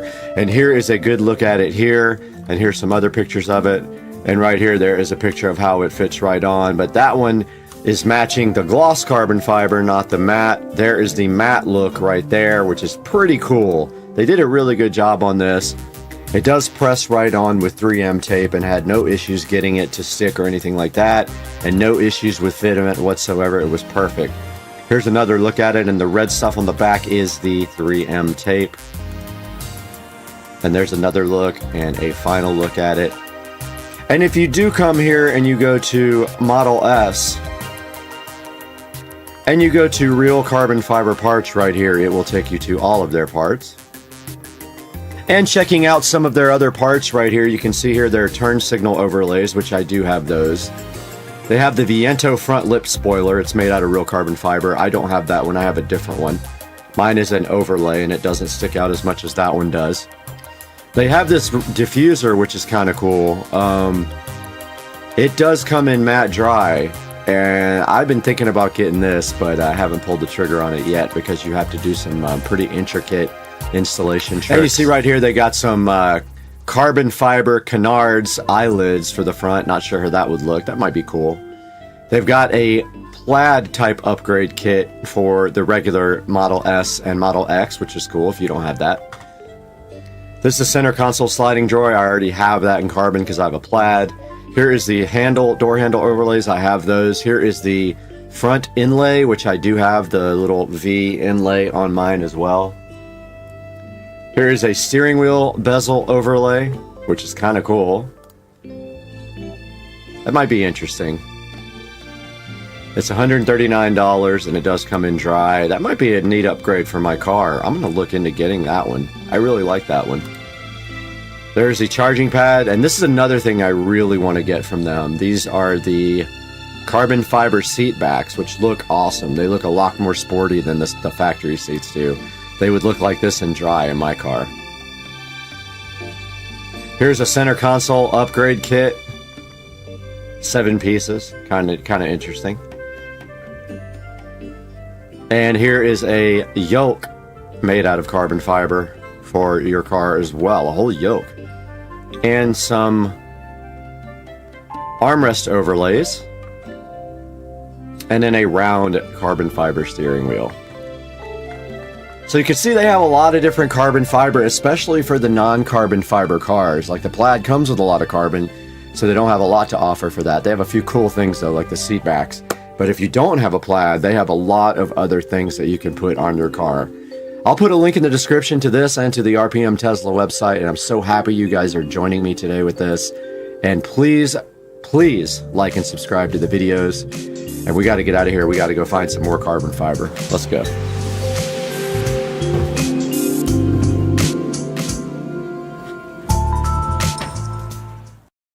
Guys, back at our street racing, amazing kitchen. And we were lucky enough to work with a company on this guy right here, which we're going to be unboxing today. And you can't see it until after the intro, which is after the intro on Supercar Street Racing today.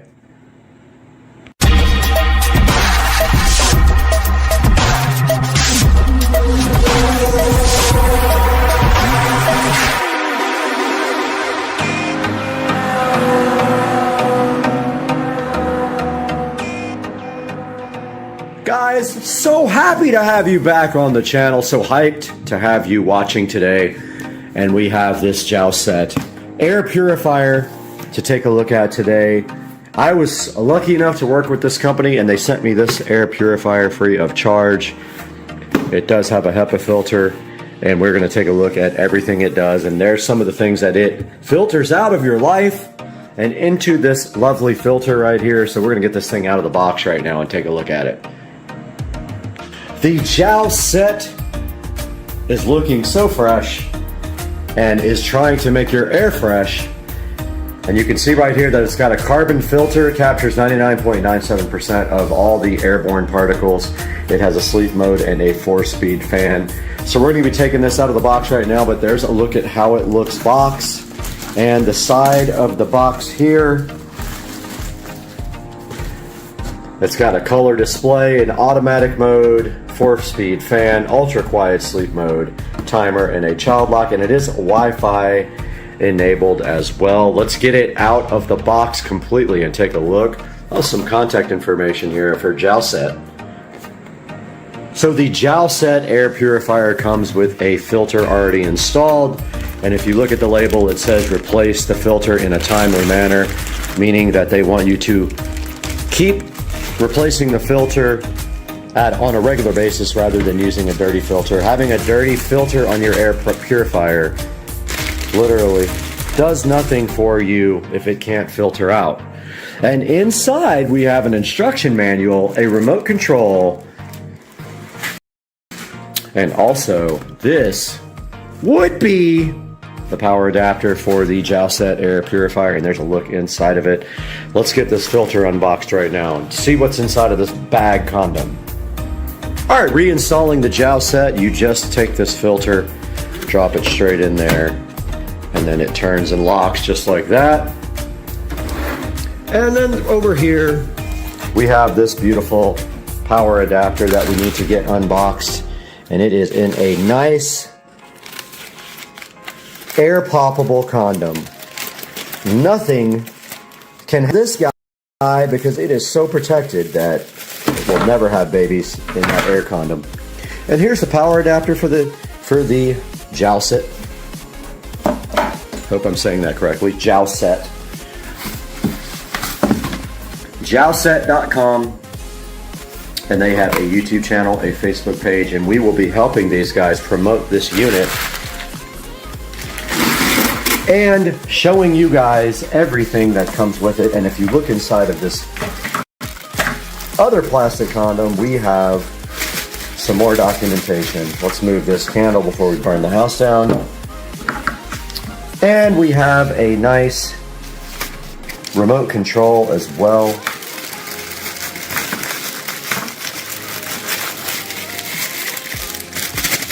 That comes in this bag. However, this thing is Alexa capable. We also got this nice tag that says Opera and has the joustset.com website, the email address, the Facebook page, the Instagram, and the YouTube. And these guys are serious about promoting their product. Now, this does not come with batteries. Maybe there are batteries in here. They do not come with batteries. Okay, no batteries, but it did come with a little instruction manual to tell you how to replace the filter, but I figured it out on my own. But there is how you do it. You turn the lock to the left, you pull out the filter, you get the power adapter out, put the filter in, and tighten it. And there it tells you that the power adapter is inside of the joust set. And let's get this thing turned over now. And you can see right here, right now, unit just turns straight over like this. And yes, the phone is going crazy, but yeah, there is the unit. There is the display. I don't know if we get some peel satisfaction. No, we don't. But on the back, there is the power adapter that we can now get this thing connected with. And the jowl set plugs into a standard 110 volt outlet, which I will plug in with my foot. And the plug goes just like that. And the guy already made a noise, so let's go up front here and see what it says. Nothing yet, so at this point we need to refer to the manual because I don't know how you get this thing up and running and I don't know how you connect it to Wi-Fi, but here is a user guide. Let's get that opened up ASAP. So this guy uses Smart Life, which is what a lot of the generic Wi-Fi devices use. And it says connect it to power. And I just need to see what device this guy uses. So I'm going to look at this a little bit more because it's supposed to be Smart Life, but let me get into this a little bit more. Guys, we are on the phone now and you can see the app is actually called Smart Home Life, not Smart Life. So two different apps, and when we open this guy up right here right now, it's going to be different than the regular, and I need to sign in, so I'm going to do that now. And we are back in the app and it says confirm it is blinking, and it is. And we need to get our Wi-Fi network here. That's Bluetooth.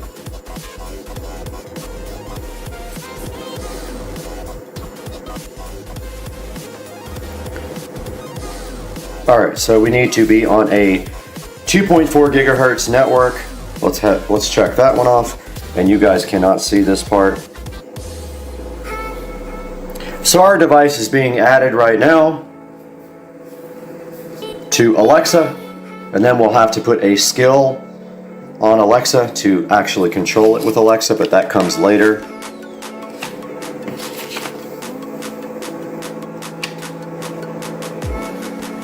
And the skill is called just Smart Life, which I already have. Looks like it's adding or trying to add, but I don't see that yet.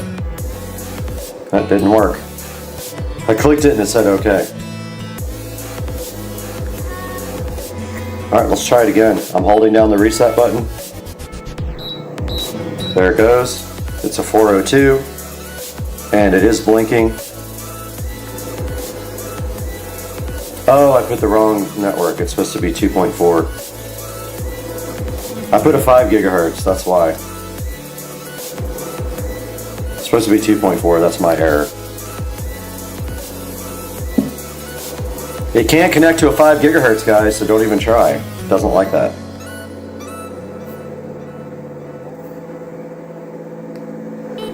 And I'm connected to Wi-Fi.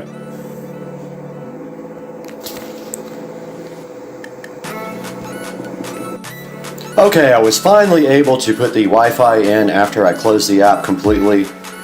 It is trying to add to the network now. Let's see if it's actually going to be successful or not. Okay, it worked. And we are on the Wi-Fi network now. So our air purifier is on and connected to Wi-Fi. So back to the camera we go.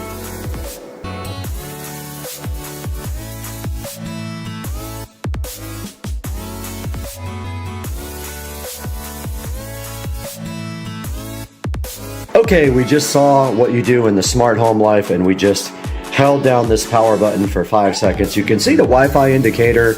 Back on the camera, we have the jowl set air purifier connected to Wi-Fi here. And so, really the next part of this is just controlling it from Alexa if you want to. And there are voice commands listed right here on the page. So that's a look at the fan speed, the child switch, and the power for Alexa, and then the whole user manual is right here next to it. Go over some of the areas of the air purifier that you need to understand what they are. So first we have the air outlet area here on top. So you can clearly feel up here that there is a rush of air coming out of the air outlet. And then the next thing is the control panel. The control panel is right here on the front. The air inlet is right here on the bottom. So you have the outlet up here on top and the air on the bottom. And then we have the shell of the unit here, which is this whole plastic area right here. That is the body and shell of the unit. The handle is right here. And right here for two-handed use for your enjoyment. The power adapter interface is on the back. And you can see here we have power from the 110 US outlet right here to the power adapter, and there is the information for the jowl set right there. And the air quality sensor cover is marked as back here. So that would be right there. That's the air quality sensor cover. And then inside the unit, which is under, which you already saw, that's the HEPA filter. The H13 HEPA filter is down there. Now, right here, right now on the display, you do see a blue indicator. According to the manual right here, blue means our air quality is very good. If it goes to green, it's good. Yellow to moderate, and red is polluted. So right now we have a good air quality indicator on the front of the jet. Taking a look at the front, the button here on the far left is the on-off button. Right next to it you got the fan speed button, the sleep button right there marked with a little nighttime moon with a Z. We got the filter reset button right next to that where it says HEPA. The timer button after that, and the child lock button. And then on the display up here where it says number, like up there on the numbers, PW 2.5, that does not indicate what that is in the actual manual. 2 is the air quality indicator, which is that blue line.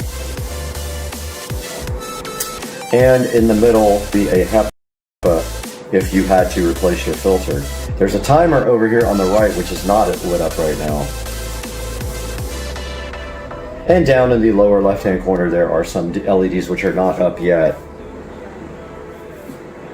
And there is some lower right, there should be a sleep mode if you're in sleep, but that would be next to the Wi-Fi indicator there. Right in front of me is the remote for the JetSow air purifier, and if we open this right here, looks like it uses AAA, and we may or may not have AAA batteries in the Supercar Street Racing battery storage facility, but it looks like we do have a couple of AAA batteries available right here. Is it AAA or AA? Ah, it's AA? Oh, it's AAA. Okay. And batteries go straight in like this. And this other battery is being a pain, but here is one right here. And the remote goes back in just like this, guys. And here's our remote for the jowl set, all ready to have fun. And as we see on the instructions here, we have the on-off button, we have a fan speed, we have a filter reset, a timer, and a sleep mode. So let's play with this. And we see right here the first indicator came on, which means low speed.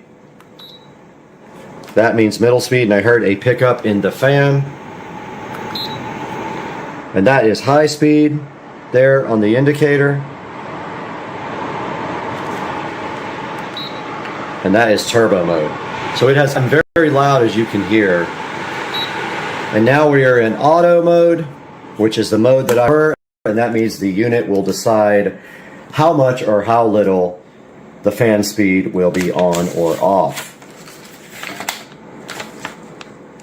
As you can see, we are in auto mode right now, but we could go into timer mode where we would press this button and we could set a time that the unit will run. And this little sleep mode thing here with the little moon and the Z's can be engaged to go into sleep mode. And then there's a child lock right there at the end that you can also use as well to keep anyone from playing with your amazing HEPA filter. And I'm still not sure what the digital display is indicating with the number because it does not say. It does not say what that number even means, but I'm assuming it's something to do with the air quality, but we will look that up. And right here we can go to this link and we can extend our product to an extra year of warranty just by scanning this barcode right here.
How long it takes. But anyway, yeah, we're going to go to the supercharger and then try to find some food close by where we are. Headed that way, dude. Let's do it. All right, we're at the charging station. We're supercharging. We already got 15% battery in like 10 minutes. So it's quick. And we're watching Supercar Street Racing on theater mode on the Tesla. Yeah, man. And we're eating Tender Bites while we charge. All right, we are driving down a random road, and there's a rocket launch happening right in front of us that we forgot about. You can see this. I don't know why we're dumb. We're literally in Orlando when the rocket goes up. Okay, we got to our Airbnb. Joe has the 110 volt charger. It gives you 1 mile per 30 hours worth of charging, but he's hyped. Oh my God, it fits. Touch the port. Plug it in. Let's see what happens. Let's go. It's charging. Look, it turned green. That means it's charging. All right, so all we have to do is charge this for 45 hours. I can't believe you even saw it. It says 17 hours. Look at that. We leave tomorrow. It's going to be at 100% when we leave. Come on, dude. Look at our Airbnb. All right, we got to give a tour. This is the porch. It's called the front porch. It's got fans, but nobody knows how to turn them on. What else do we got, dude? Dude, complimentary waters. We got a backyard? Oh, snap. There's a big backyard back there, dude. He's got 2 closets. That's good because he's in the closet. Wait, is my memory foam? Let's go. I'm out for the night. Dang, son. If I could turn this on, I would.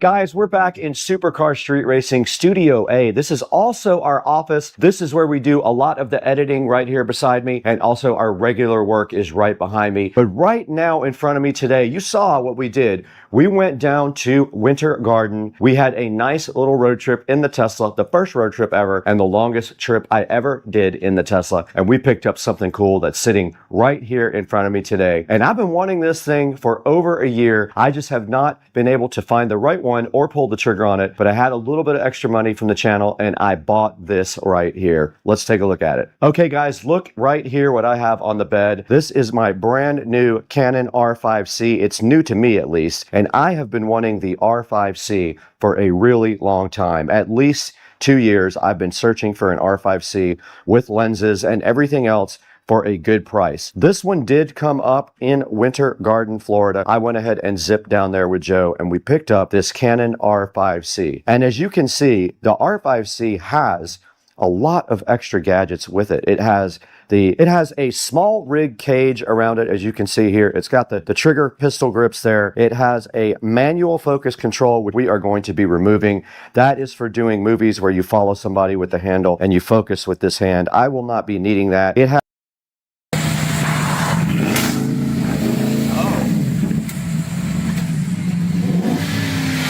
That's all I got. A rev off.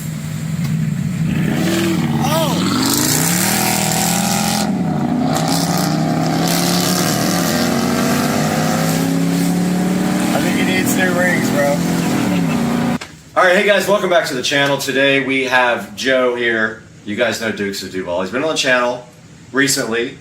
This is Wayne, Joe's neighbor, and today he's going to be supervising this whole project when we put brakes on the Chevrolet Silverado 2013. Yes. Silverado. So we're going to show you guys each step.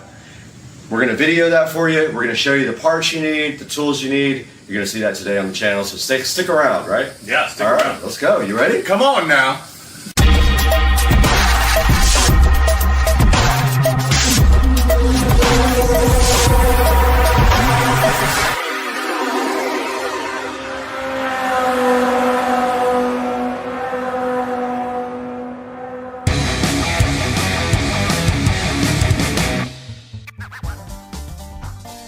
All right, so we just showed you guys this amazing Chevy truck. This is a 2013, which one? Silverado 1500. Does that mean it holds 1,500 pounds of weight? 1500 chicks. Okay, 1,500 chicks in the Silverado. And we got Wayne here supervising. So Wayne, what's the first step to get the brakes done on this Chevy Silverado? I would honestly say to jack the truck up and take the wheels off. So we have to... Helpful to do that. It's going to be a lot of help. So what's the first tool we need in order to get this truck up in the air? I would say air ratchet gun. Okay, right. That sounds smart. Yeah, and just take the wheels off, and then we'll have a good look at the brakes. Okay, so do you have something to get this truck up in the air? I do. Okay, what are we going to use for this? I have a jack. Is this a Pittsburgh 3-ton low profile? Pittsburgh, low profile. It's a 3-ton jack. I mean, hello. Yeah, so it'll. This truck is way less than that. Absolutely. All right, let's do this, guys. You ready? Okay. Gee whiz, I can't wait. Let's go. Wait a minute. Hello.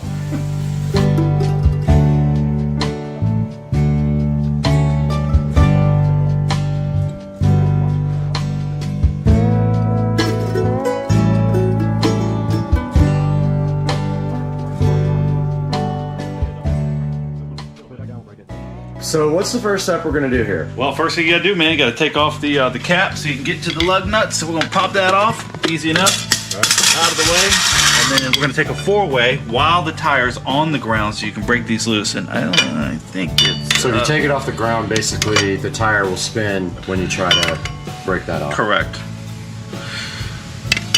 There we go. All right, so that is 7/8. All right. And break them. No particular order, doesn't matter, just break them. Yep. Oh, that one's trying to be a little bit sassy. Got it. Got it.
stuff up here. All the rust and stuff. Has these ever been changed? They've been changed, right? Yeah. Oh yeah.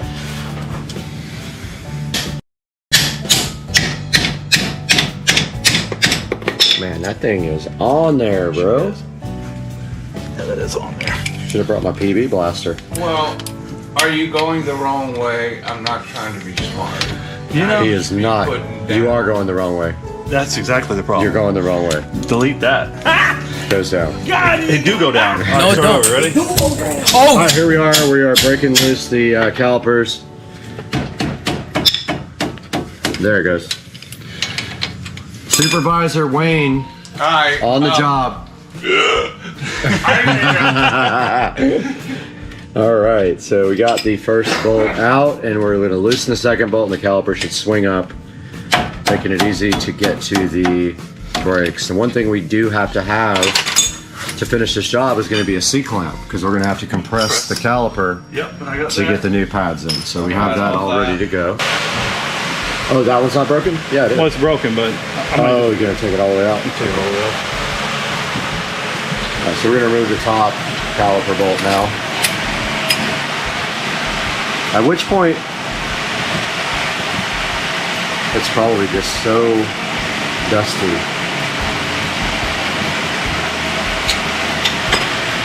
That thing is free, it should come off. There it goes. Center part's coming out. Boom. All right. Oh, we wouldn't lie. The pads are definitely shot. Yep. There's not much left there. So Hey, do you have any grease for the back of these pads by chance? A little grease I could rub on them?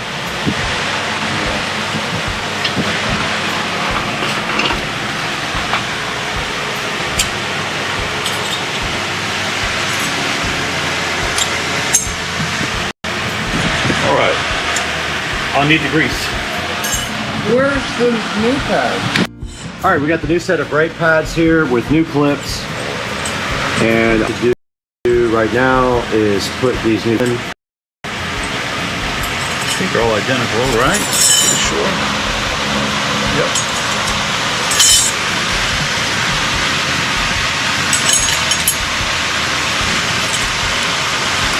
And they just push right back on the old spot. And then all we have to do is compress the caliper and put the new pads in. Right. And so now we have our C-clamps to... I'm gonna add a little grease to the back of these things. Yep. And why are we doing that? Helps release them, and then they say it's supposed to stop squeaking, so they say. Okay. All right, and then this one is for this way. All right, guys, we got the new pads here. We're gonna put a little bit of lubrication on the back of the pads to prevent squeaking, hopefully. And then now all we have to do is slide them in the existing holes, just like that. Boom, done. And this other one. This one. Pop this one in.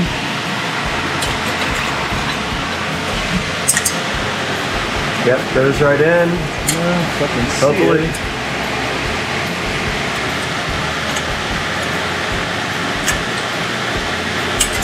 It's not go in all the way. Tap it down. Tap it in. Tap it in. That was a big tap there. Tap it in. Now that should fit nicely. Putting grease all over it. Wait. You'll have some nice greasy brakes. That's it. All right. That is pretty much it. And now we have to compress this caliper with your C-clamp. Yep, right or here. It won't go back on. You can see the caliper is extended because the old pads are worn out. Correct.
Alright, so we got our second clamp on here now so that we can squeeze both of them and they don't affect each other. Because what's happening is the pressure is pushing the second one back out. Try to do the first one. So looks like we got it that time. That's money for sure. That's the hope. Let's go. We got it. Alright. Gonna go this time.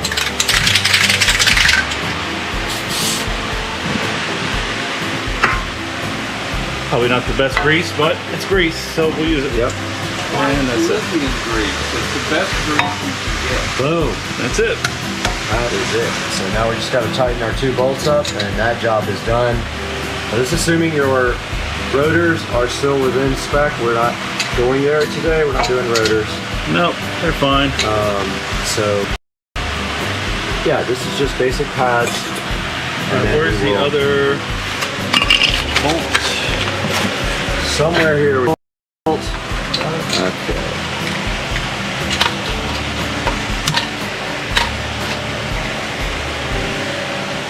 Joey, you seriously never squeaked? Never squeaked.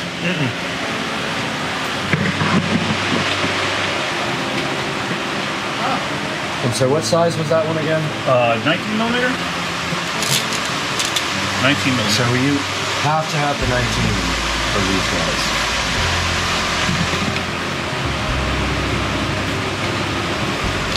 And then, are we going to torque it to a certain spec or just tighten it? Tighten it down. Okay, cool. That's probably a little overkill.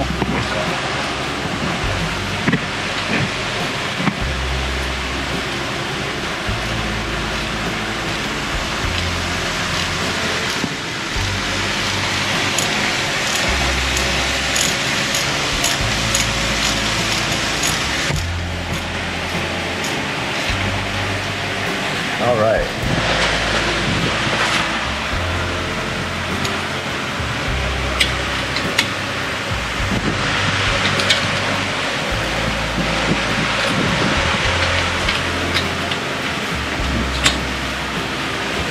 All right, good to go.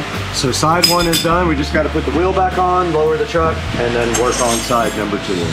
Super fast. Super fast. All right, we're getting the wheel put back on now.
guys, we are done with this project for this amazing Chevrolet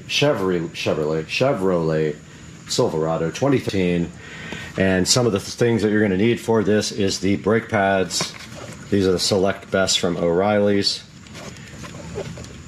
And we also have our clamps here for this. We have a hammer. You're going to need a 19mm socket and ratchet for this. Some grease for the back of the brake pads. A nice jack like this Pittsburgh 3-ton jack.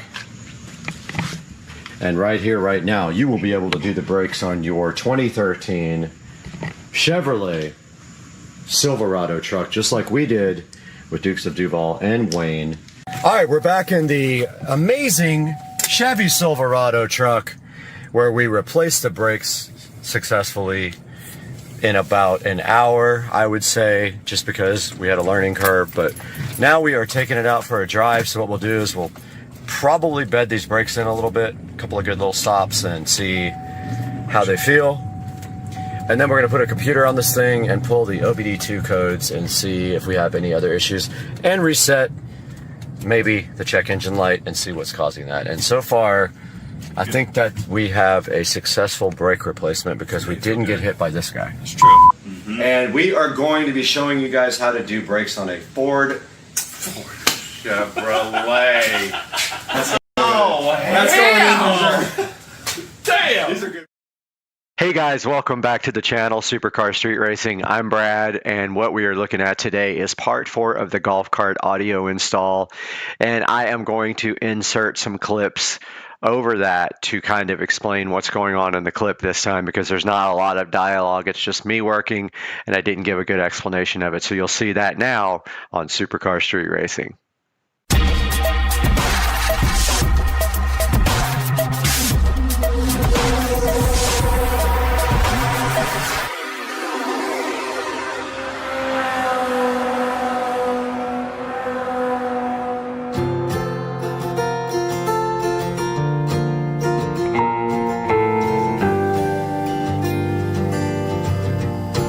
Hey guys, welcome back to the channel, and today, as you can see here, we're going to be working on the golf cart audio system again, and we are doing some electrical wiring.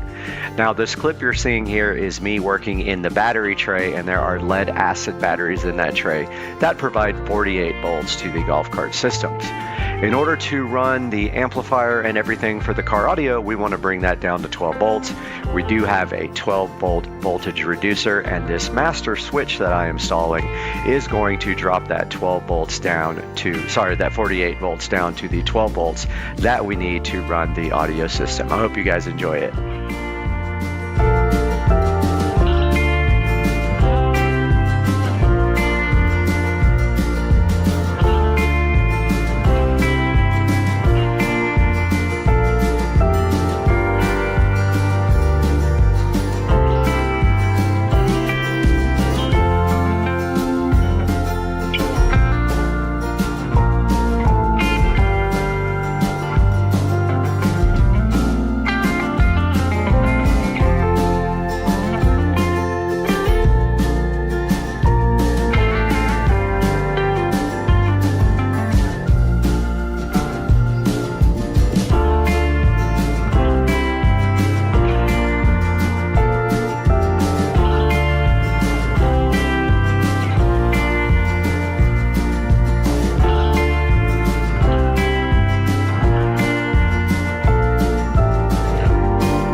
All right, we got the power switch in, and now we're going to do some more work on power and things like that.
right here, what you're looking at on the screen now is my Blaupunkt Epicenter. Comes with a remote control for the base knob, and it has a little LED on it. Well, I was going to put this in the dash, but I decided to put it in the back because you really don't adjust it that much. I mean, it would look cool in the dash and all that, but I decided to put it right behind me. I could reach back and adjust need to. So what I did was I removed the Epicenter volume control from the actual metal mounting plate, and I removed the LED from that as well. And now I am soldering the LED back to the wire. I made like a longer wire to the LED to the little circuit board, and I'm soldering that, drilling the hole for the LED, and mounting this stuff in the back of the golf cart.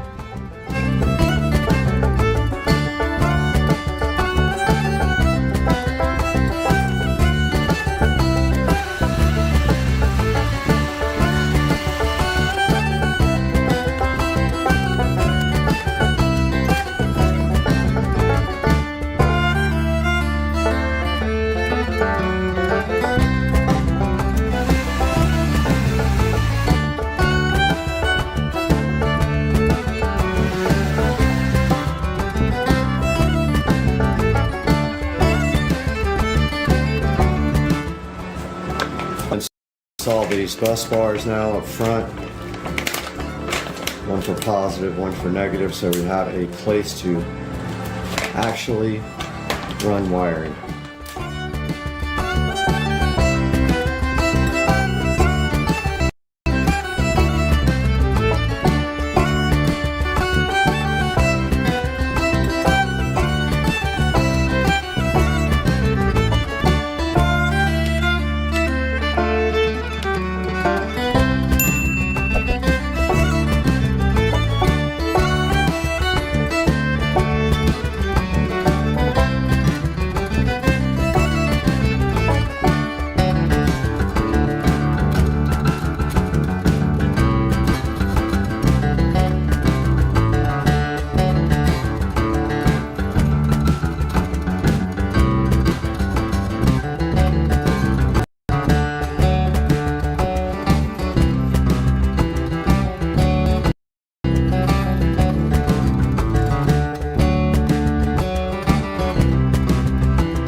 Alright guys, supercar street racing here. This is going to be a banger. We are going to take a look at my smart home today. So this is probably, I could be wrong about this, but this is probably one of the most involved smart homes that you will see. Pretty much every device in my house is a smart home device.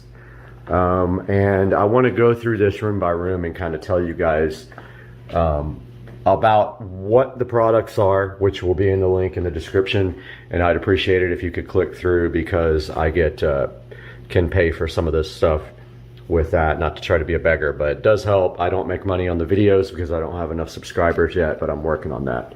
So let's start with the basic smart home devices. So I chose the Amazon ecosystem. Why did I choose Amazon? Well, to be quite simple, I like the Fire Stick. So to be in that ecosystem makes sense for me, and that's why we went with Amazon. Sorry if this is flickering. The LEDs do weird stuff to the camera. So let's talk about a little bit about the Amazon ecosystem and some of the smart devices. So I have all of their smart devices, literally all of the versions of their, not the new generation ones, but at least the generation before the new on most everything. I do have a new generation Echo Dot, which I will show you. This is a generation before the new one, Echo Show 10. Now, this is located in my kitchen. It's not ideal. I do like my devices kind of mounted, flush mounted and things like that, but this one, it's really hard to get it flush mounted just because of the depth. So as you can see here, it is quite deep. Let's go like this.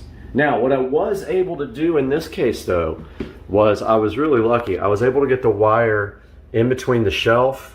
It goes behind the shelf here. It goes up into the cabinet above the microwave, and that's where I get power for the Echo Show 10. I'm all about keeping things nice and clean, and the Echo Show 10 here in the kitchen, although I don't use it for the actual audio output, it does have tremendous audio quality. It has really good bass response. You can adjust the bass and the treble.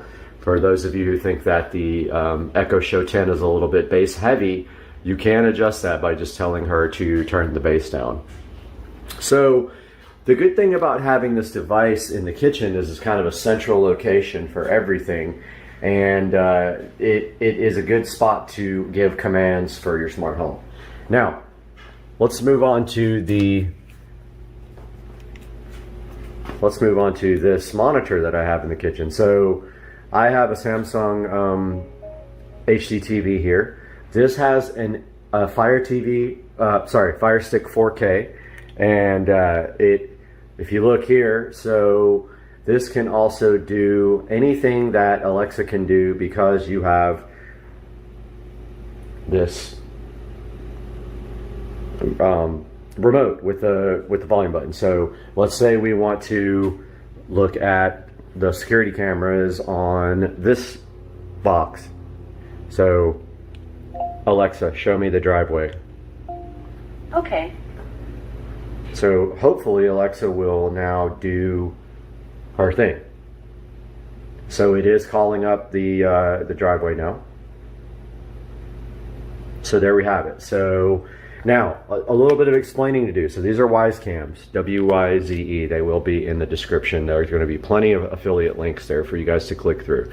So I like the Wyze cams because they are HD. They are indoor, outdoor, super easy to set up. Now this is running on Wi-Fi and it's high definition, and there you can see a live look right at the driveway. There's the time and the date, and you can actually talk through the cameras as well.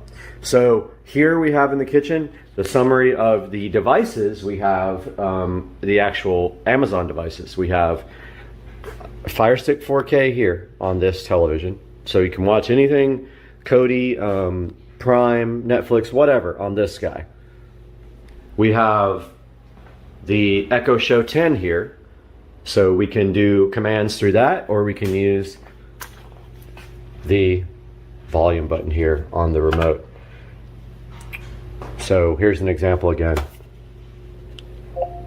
Show me the pool. Okay. Now you're not limited to just Wyze cameras. Other cameras can integrate with Alexa. Now the way you do that is called a skill. You need the Alexa app on your phone, and you install the skill for this case, Wyze Cam, and then you sign into your account, and that's how you integrate smart home. Some smart devices, let's say that's how you integrate the cameras, if they have a skill. Other devices, plugs, switches, etc., I will show you in a bit. And so that is how you use the Fire Stick. Just one of the ways, and you can do any of the commands. Example. So here is the pool. See these lights here? Okay, so those are on a smart plug. So it is called patio lights. So turn on the patio lights. Okay. And they are on. You can see there. Should be cycling through the colors. And turn off the patio lights. Okay. Okay, so that is an example of how you use your Fire Stick with Alexa. It's completely ready, and you can say, show my smart home dashboard. Okay. Let's see if that actually works. Pretty cool, dude. Pretty cool. And you got your smart home, your lights, plugs, switches, cameras. These ones, I guess if I go ahead and call them up once, they'll show thumbnails there. Now let's take a look at some of the other smart home devices in this room. This room is full of smart home stuff. This is the kitchen. So these under cabinet LEDs. Now there's two ways you can go with this. You can go with native smart LEDs that have smart Wi-Fi built in, or Bluetooth. Well, actually it has to be Wi-Fi. Some of them have both. Or you can have your lights on a plug, and that plug can be controlled. So, however, on a plug you cannot dim them. So these are actually on plugs, and so those are on smart plugs that are various places. One place being up here in the above the microwave. So I have one plug here for these under cabinet LEDs, and one plug over here for these under cabinet LEDs, and they are not dimmable with that. They can be turned off and on with that. However, they are dimmable with the native remote here for the under cabinet lights. So I don't usually switch them off and on, but I do have the capability in case I'm out of town and I want there to be light or not light in the room. So that's on two smart plugs. Now let's talk a little bit about smart plugs. So you can see that smart plug right there. That's a generic smart plug.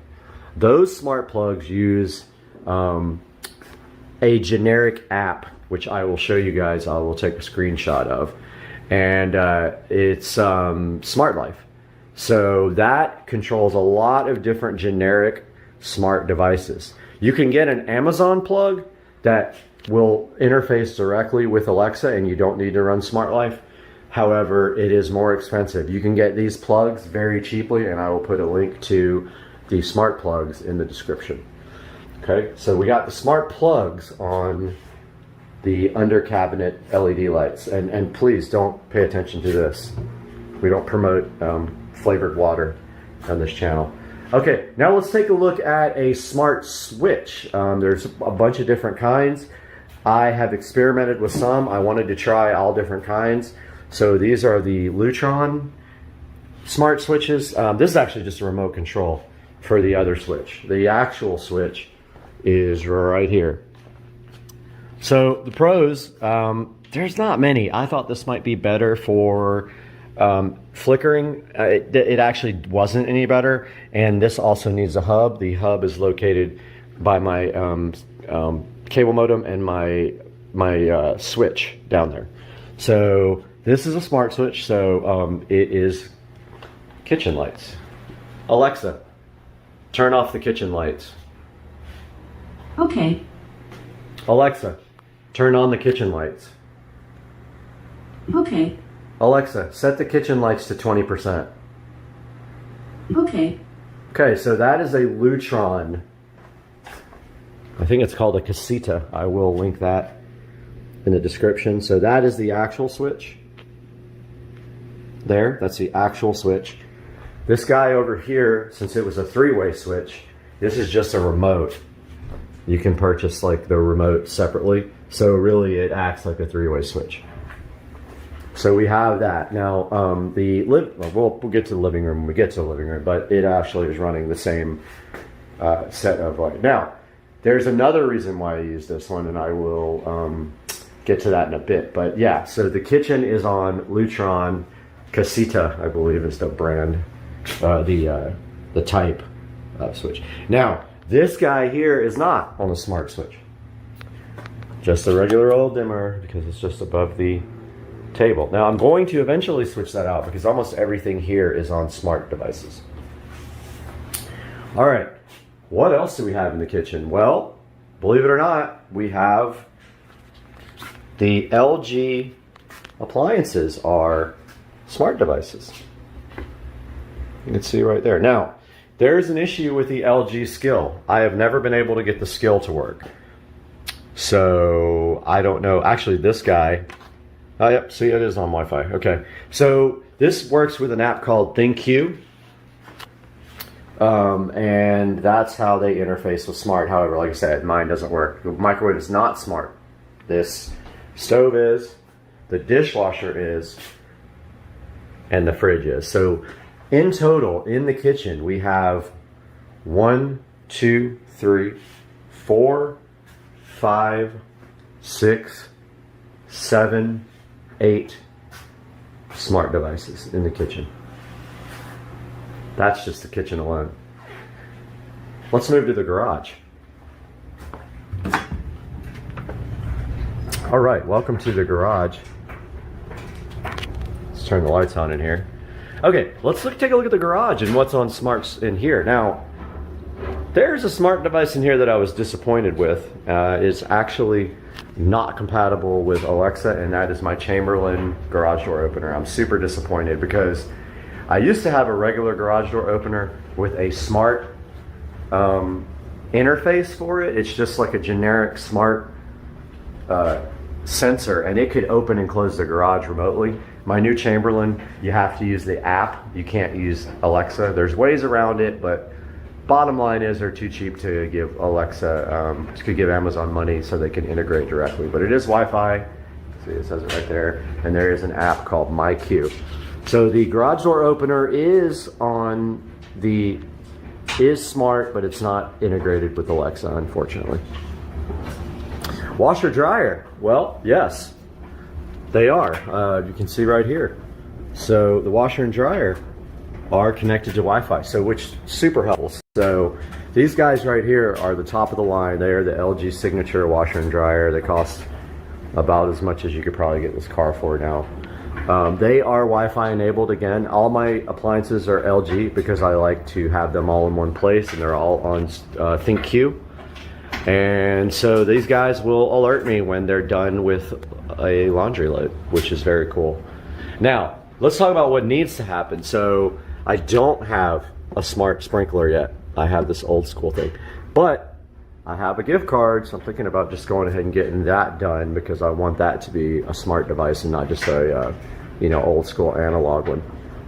Echo Dot. This is the newer Echo Dot. I believe they upgraded the speaker. They had to go with a bigger form factor here because they upgraded the speaker. But this is the Dot, and it is helpful out here because I can do commands if I need to. I mean, you can always use your phone and you can use the Alexa app, but you've got this guy out here which is just commanded.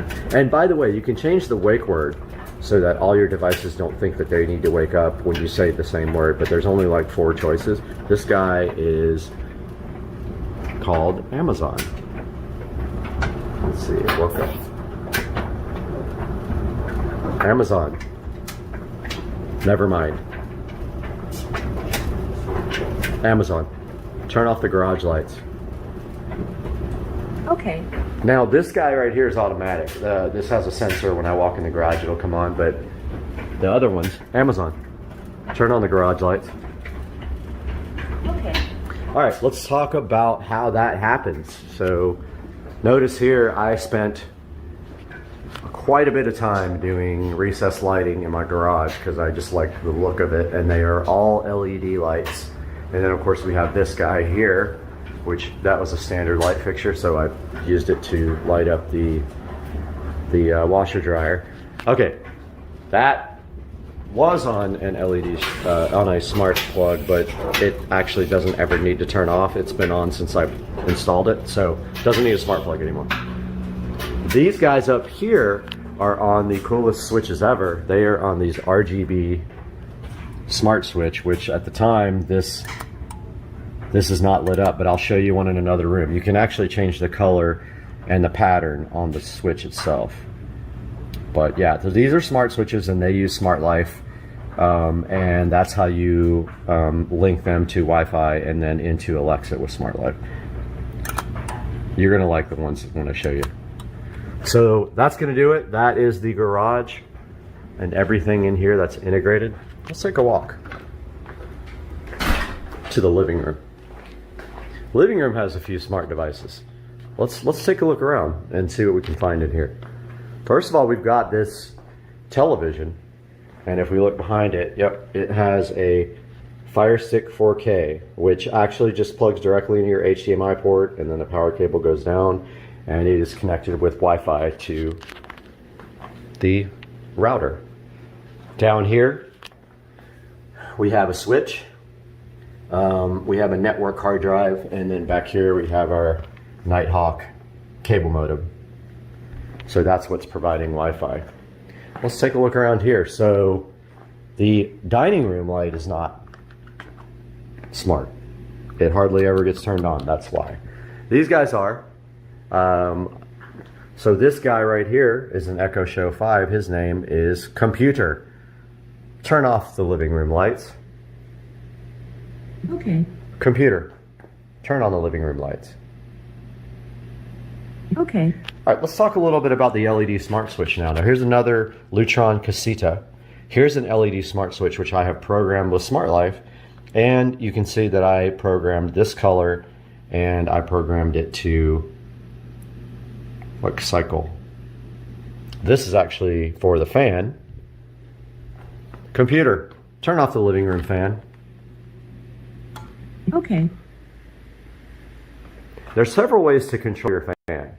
You can control it natively with a device, remote device that goes inside the bell up there, and it is Wi-Fi enabled, or you can use a switch. However, with the switch, you can't set the fan speed. I do have one that you can do that on, but it is not in here. Computer, turn on the living room fan. Okay. Now notice it's named living room ceiling fan, and said error occurred even though it worked. Now let's take a little bit closer look at this. Ah, this is the best. So this is an Echo Show 5. Now this is the old generation Echo Show 5. It does have a audio output even though I don't need that. Now the interesting thing about this is the wall mount for the Echo Show 5, and I'm going to put that in the description below. But basically comes with a template. You cut this out with a drywall knife, and then you push the mount in, and then the Echo Show 5 just clicks right into the back of it. It's so cool. Now, where did I get power? That's what you have to worry about. You need power. So you either need a power over Ethernet adapter and pull Ethernet through your walls and use that, or this is so easy though, because it's right, I put them right above a switch. So what I do is I hardwire, it's got to have a neutral wire, so remember it's got to be like full power for the USB, it's a power adapter, like a USB power adapter looking thing. I hardwire mine to my switches, so you need some electrical skills to do that, and then I put the plug inside the wall. I don't cut or solder anything. I literally come off of I get neutral and hot, and I go right into a female plug, like a wall plug, like an extension cord plug, and I plug in my little Echo Show 5, which, you know, it might not be completely 100% electrical code, but it's low voltage. I'm not concerned about that. So yeah, the wall mount, what a savior. And the cool thing about it is the speaker still works, because the sound from the Echo Show 5 comes out right there. So, computer. Play some music. Here's a station you might like, Lord Huron on Amazon Music. Computer, stop the station. I don't want to get copyright strike, but you can see there, like you can play music on just this. Now the cool thing is you can play music on the entire house because you can create groups. So you can play on multiple devices at once, and it shows you the, I love how it shows you the lyrics there. So cool. And also just remember, anywhere in the house, computer, show me the front yard. Okay.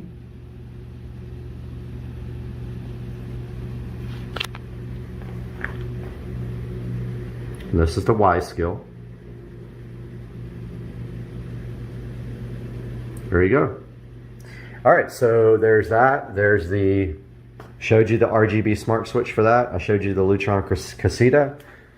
Now over here at the front door, we have a variety of devices. We have smart switches for this light here and for the patio light.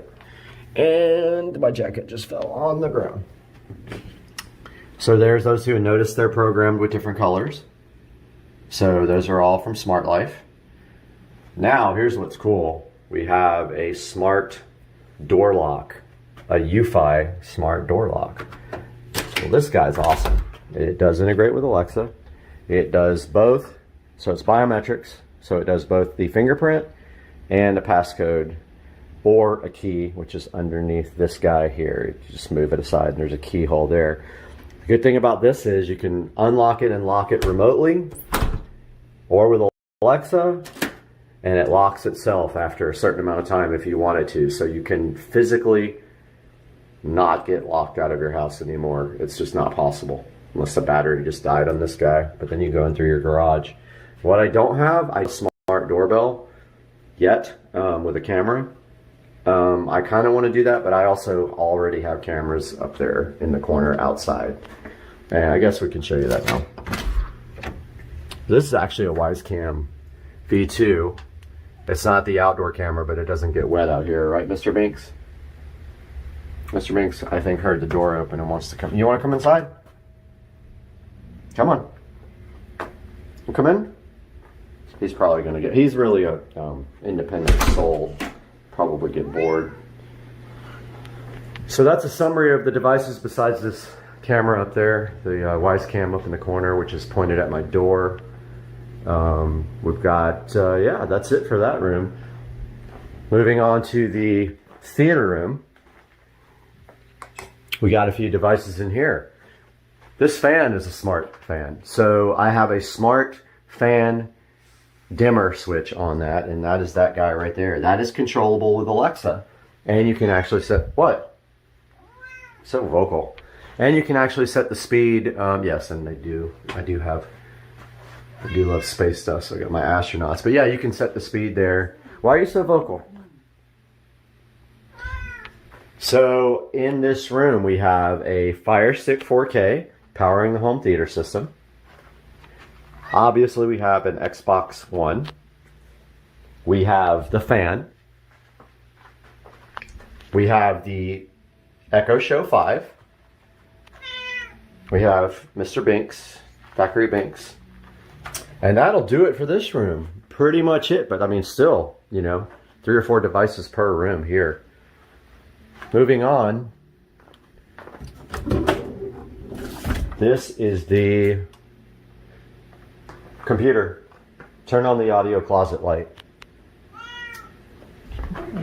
Wow.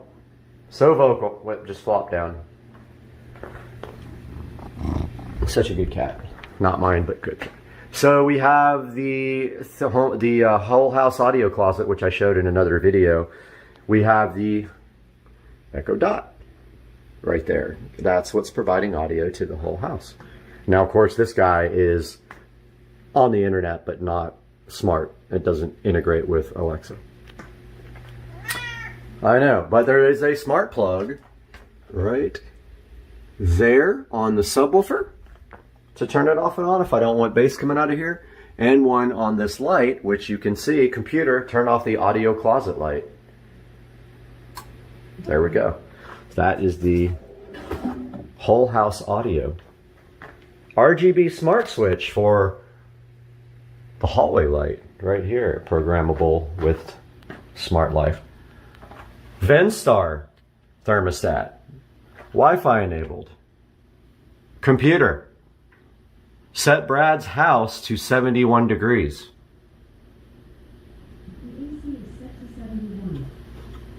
Boom, cool to 71.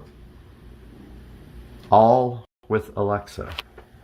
Nothing in this bathroom yet. I want to, but I don't really need that at the moment because just one light switch there. I really want to put an Echo Show in here.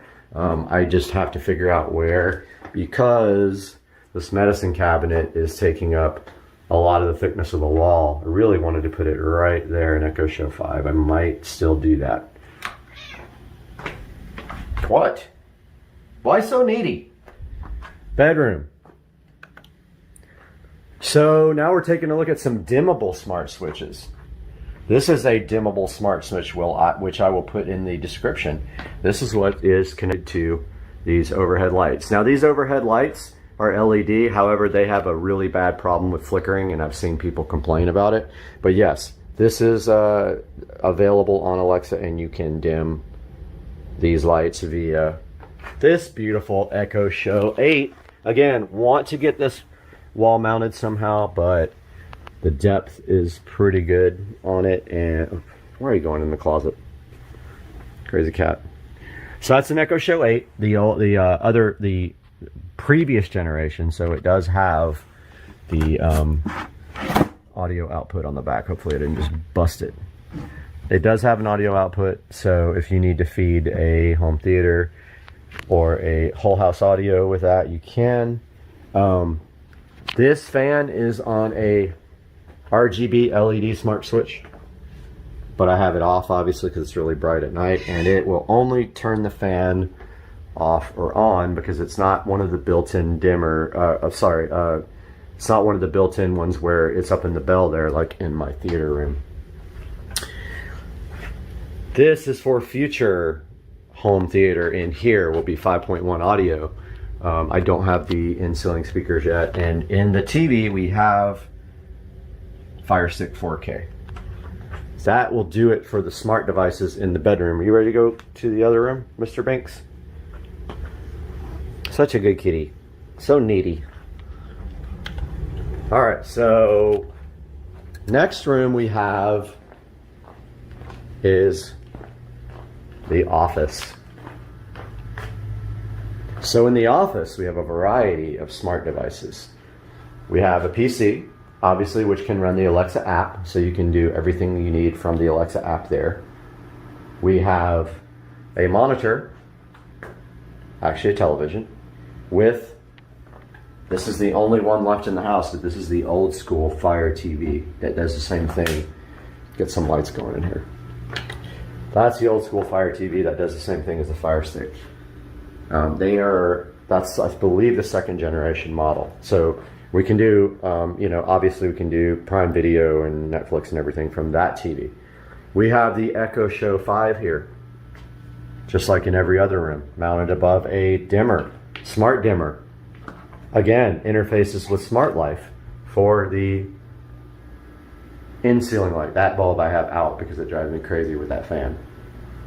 The fan is not a smart device. It has a regular remote. You cannot control it with Alexa. And she's going to hear me in every room and wonder what I'm saying. So no smart on that fan. We have smart bulbs in standard lamps. Let's try it. Echo, turn on the office lamps. Okay. Now these guys are cool because they use Smart Life as well, and the bulbs are RGB. You can control the color of the bulbs. I have this one on white right now because in the morning I like just to use this light to work by. So we have 1, 2, 3, 4, 5, 6 smart devices in here. I haven't even showed you the bathroom yet, so This is the same type of dimmer for the bathroom. So it's a smart dimmer. And it is on these two bulbs up here and these LED in ceiling bulbs. Okay, now we have a variety of smart devices here controlled in different ways. So these mirrors did not come with these LED strips behind them from the factory. They came with this guy, just white. Okay, that's how they look. Let's turn the LED smart strips off. Alexa, turn off the mirrors. Okay. So notice the blue went off. Now, these guys are natively white, but I added LED smart strips to the back. Check out the mirrors. So they are Wi-Fi connected. And I know. Wow, so vocal. They show the time, temperature, weather, all that stuff. So yes, they are backlit with a white LED strip from the factory. So that's what that looks like. Looks pretty cool. But I have some Govee LED smart strips. Alexa, turn on the mirrors. Okay. All right, those guys are configurable through Alexa, and they have a app to do the colors and all that. This guy right here is just a normal LED RGB strip that I can power off and on without, I cannot power it off and on with smart home. These guys I can. Pretty cool. And then in the bathroom, we have 3 RGB smart switches, 4 lights, fan, and shower stall, all controllable with Alexa and all configurable with the colors that I want. So that's what they look like in the dark. Closet. We have RGB smart switch for the recessed lighting. Here, again, set up with Smart Life, configurable to whatever color I want. Let's move to the sunroom.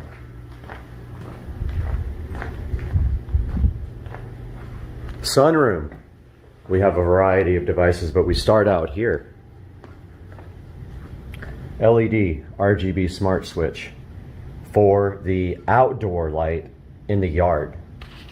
Dimmer, smart dimmer for the sunroom lights, the in ceiling.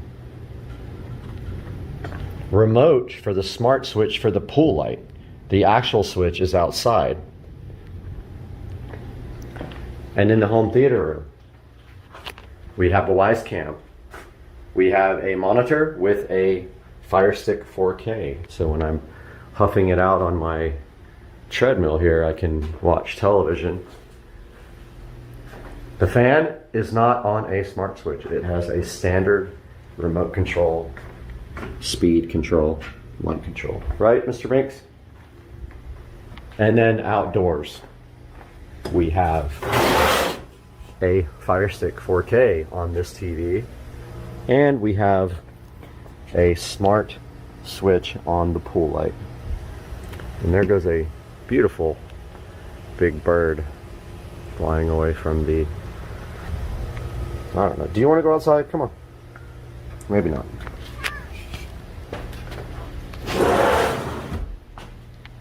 So that is going to wrap up the smart home tour. I am going to put all the links in the description. You can do so much with smart home, and I'm sure I haven't touched the surface. But basically, everything is configured with Alexa on your phone or on the computer. That's how you do all the smart skills like the cameras and the thermostat. See, she's already talking to me. And I want you guys, I'm encouraging you guys to ask questions if you would like to know anything more about configuring your smart home. There's so much you can do with this, and I didn't even talk about the things like routines. So when you go to bed at night, you give the command and she does 10 different things at once, turns off all the lights or turns on a fan, or, you know, does 18 things at once. Like, for instance, my patio lights come on at dusk based on Jacksonville, Florida dusk time. They go off at dawn based on the dawn time, the sunrise time, sunset, sunrise. Things like that you can do with routines. So please, if you have any questions, let me know, and I hope you guys enjoyed this video. I enjoyed making it, and I love showing you guys this smart home. Welcome back to Supercar Street Racing, and we are here in the Supercar Street Racing kitchen this morning, prepping for new windows for the house. So we're getting all brand new windows put in today, but I gotta get these blinds off. I didn't know I had to do it myself, but I'm gonna have to do that work. So let's get all these blinds taken down today on Supercar Street Racing and get some windows put in.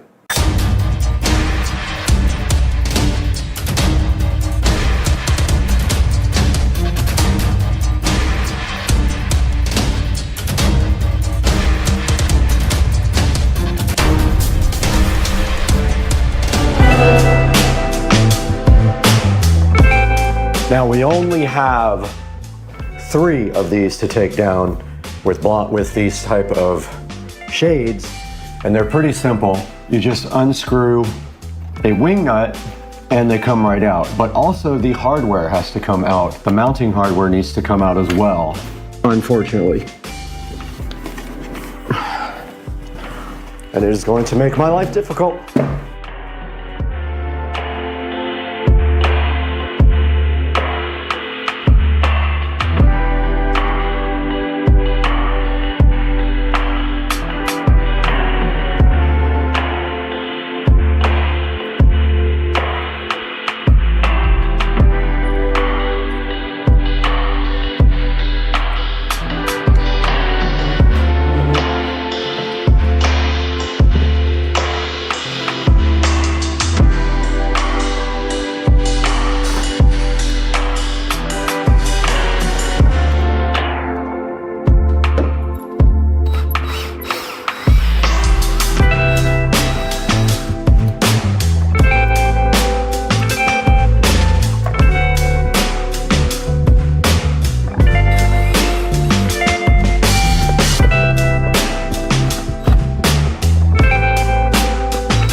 Okay, all of the windows are clear now for the new window guys to come in and go ahead and install those. So that's all we have to do for right now. We're just waiting for them to show up in the next hour and we'll get busy with the rest.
right, little update here from Supercar Street Racing in the kitchen. Ace Windows and Doors did finish these 3 windows. All I have to do is figure out how to get these stickers off and then also put the blinds back up. So I'm gonna work on that right now.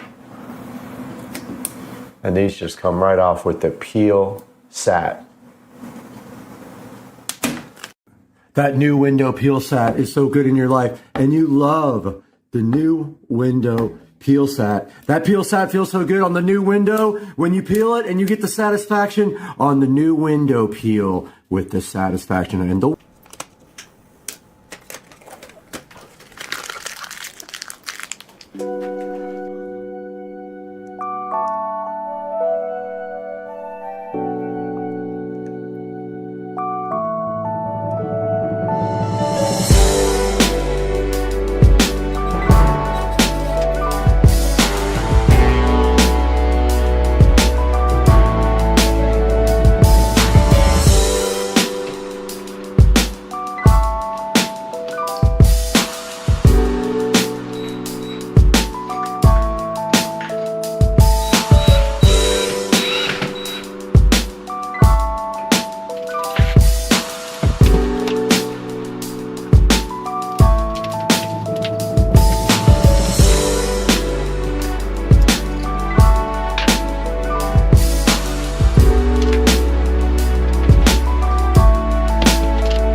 Guys, we're standing here in the finished Supercar Street Racing kitchen where you guys just saw me put the blinds back up for these 3 windows.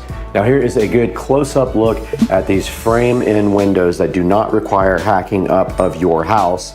These are put straight over your existing frame, so they pull out the window from the frame and then they replace these, and you do not have to cut anything on the drywall and stuff. And the one for the garage is ordered. They had the wrong one shipped from the factory. So let's show you now what it looks like in the theater room. Now we are in the theater room where this was the actual window that had the worst problem. This window was fogged up and cracked. And so now we have this nice, beautiful view outside and this brand new window in the home theater room. And it looks really good. We're out here in the messy bedroom, and this is the other window that was replaced, and this one also has a window unit in it. So the window unit went right back in, and this will not get a screen. but you can see how clean the install is. It literally is seamless. You cannot even tell what they did in here. And this was Ace Windows and Doors out of Jacksonville, Florida, but I believe I paid around $2,500 for all these windows to be replaced. So there is 1, 2, 3, 4, 5 windows for about $2,500 plus a permit fee. And I hope that you guys enjoyed this video, and we are so happy to have you supporting Supercar Street Racing. Do me a big favor, click like, click subscribe, leave a comment, and make sure you buy all of your Amazon through any of my links in the description of the videos. It doesn't have to be the product that you're buying in the description. You can click through the link and it will help us out greatly by giving us $1 or $2 here or there. And we will see you guys on the next one. Peace out. Today we are in the Supercar Street Racing garage.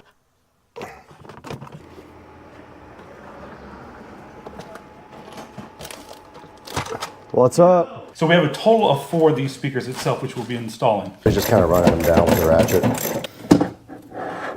It's not gonna fit. It's not.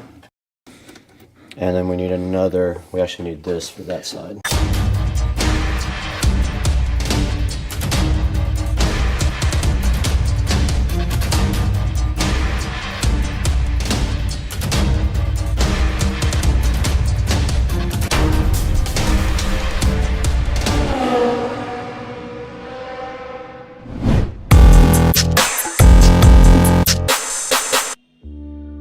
All right, guys, we're back again with another episode of the Golf Cart. And today we are in the Supercar Street Racing garage, waiting for Joe to head over. But meanwhile, I am setting up here to go ahead and check and see what wiring I have. I'm gonna get out all the wiring and go ahead and lay it out right here for you guys.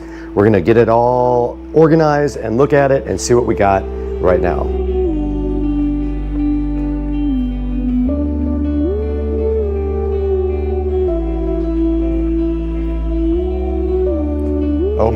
Oh my goodness. But now it's time to clean it all up. All right, let's get this outside to the garage. Back out here in the garage, we got all the production lights set up and the mics and everything. And now I'm just gonna go ahead and start putting stuff on the table to get it all organized.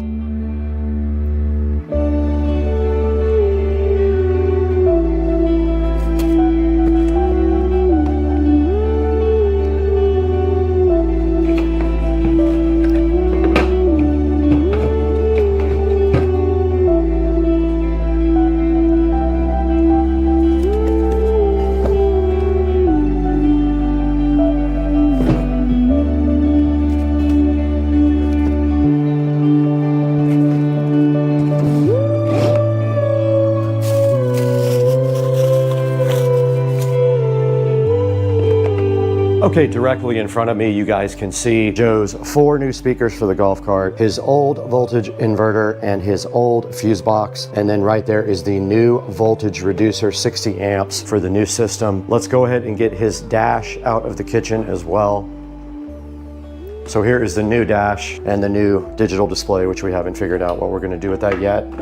This new dash is already prepped for speakers. You guys saw that in the last video. Put that there. And now let's go ahead and get our connectors and everything out that we're gonna need to actually do the wiring.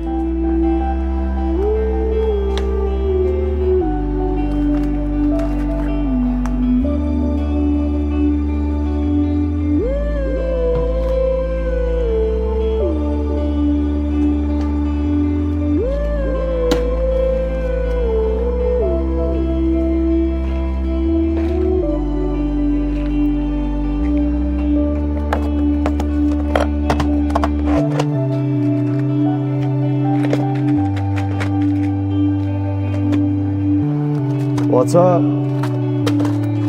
What's up? Camera's rolling. Nothing on Amazon at all. My work suppliers. There are strippers. And there are the crimpers.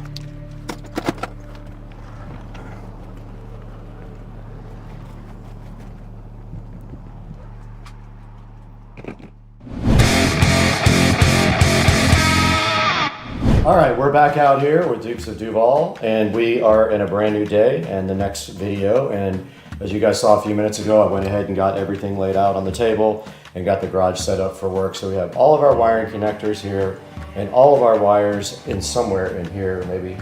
But do you want to kind of go over what we have right here in front of us? All right, so one of the things that we decided to do with getting this new lithium battery was to do a couple upgrades that I've been really wanting to do for quite some time. I'm a music guy, I love music, so I wanted to put something really cool in here. And one of Brad's videos, we did a full audio build out for him, and it was a great design. It sounds amazing. So I wanted to kind of mirror that. Pretty much the same thing is going to happen with this particular golf cart, where we're going to be adding a new dash. We're going to be adding 4 6.5 speakers along with an amp and a subwoofer. So pretty excited about this build out. On the table, we have most of everything that we need. There might be a couple of items that we're still lacking, but for the most part, everything that you see is going to be a part of this full build out. So the first thing that we did is I went on and found myself a new dash. That's a replacement for the club car itself. On here, you see that it has 2 speaker openings, has a couple of cup holders, has a little dash insert here for you to be able to hold stuff in there, and then of course a little coin tray.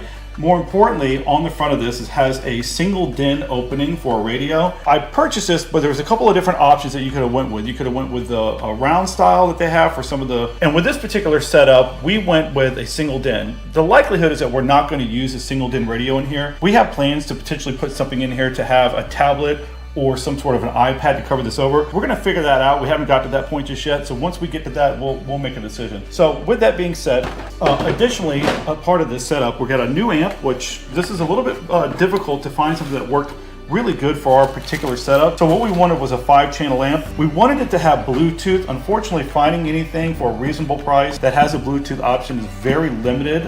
We searched Amazon, we searched local radio shops. I mean, I went through and through to find something that made sense. So I went with this Boss Audio option for us. Everything that I read online for Amazon says it's got good ratings.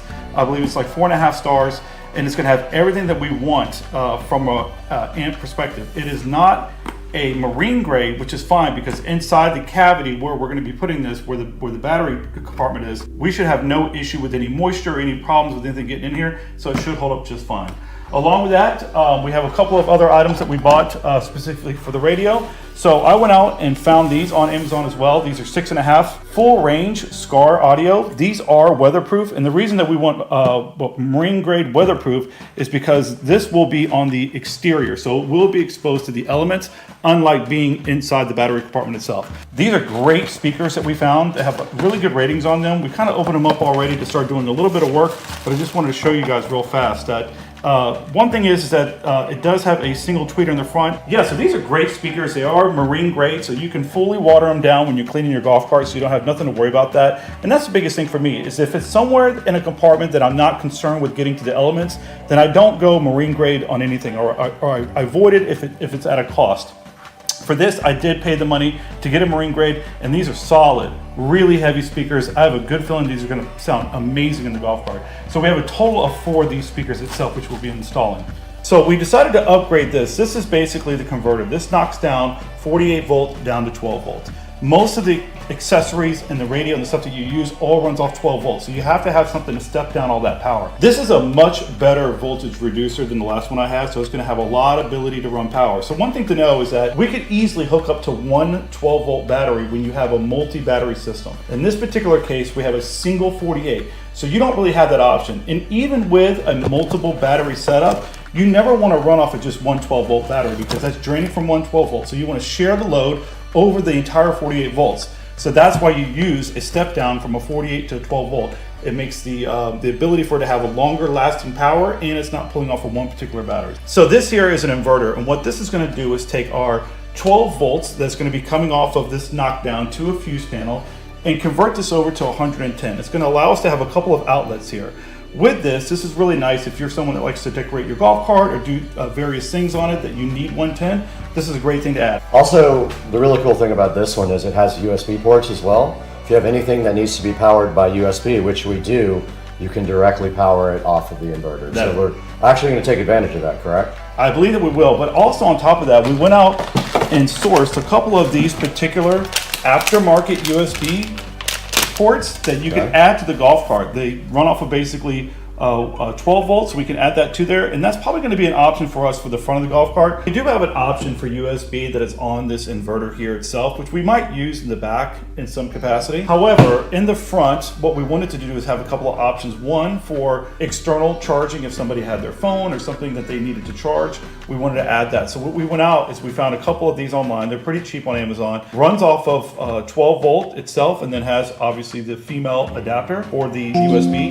So this we'll do two things with it. One, we will have an option for charging, and two, we will have an option for the tablet to stay there permanently for it to stay connected, so that anytime that I bring the tablet onto the golf cart, it'll automatically connect to it real fast, and then we'll have power feeding it. So along with those USBs that we were just talking about, we bought an external one here as well that's going to be mounted to the dash. This one's nice because it has a cover for it, so in the event that you're going to be washing the golf cart down, you can cover this up, which is going to make it where it won't get any water into it, which is really kind of nice. So that's going to... Right here in front of me, we do have our fuse block. This came off of the last golf cart. We're going to go ahead and reuse it, and if you can see right here, it does have a place for both positive and negative. You feed it positive up top here, negative on bottom there. It has a negative bus bar at the bottom, and then it has individual positive bars here for each one, and you can select what fuse you want. For example, if you're running a 12 volt amplifier off this directly, you would want a large enough fuse to go directly to your amp. However, these guys usually have built-in fuses, so I'm not sure that we need to go through this fuse block for that. We'll have to figure that out in the long run. But that is going to be our fuse panel, and then that's our ground that's already connected that we'll be able to reuse for something. All right, so right here we also have a Elecan Bluetooth adapter. This is the exact same one that I have on my golf cart. Basically all this is for is a receiver, and then it actually connects to the amplifier via RCA cables. It has a proprietary USB power supply, and I will show you that right now as we unbox the Elecan. It's not your typical connector on the back of here like a lot of USB stuff have. It's actually a pin connector. So if we go inside the box here, there's an instruction manual here. Here's the actual adapter.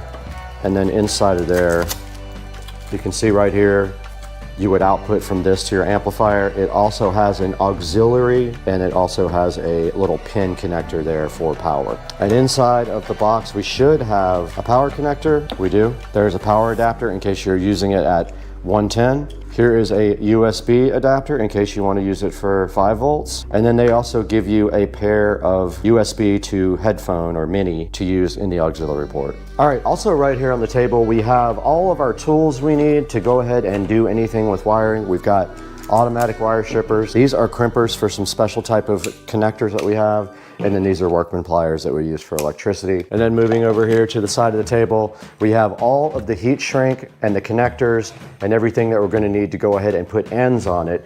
Because for example, when we have something like a voltage reducer and we have these screw terminals here, we're going to want to go ahead and put ring connectors on the end of our wires to make it clean. So we'll just remove these screws, put the ring connectors over, and then screw these back down.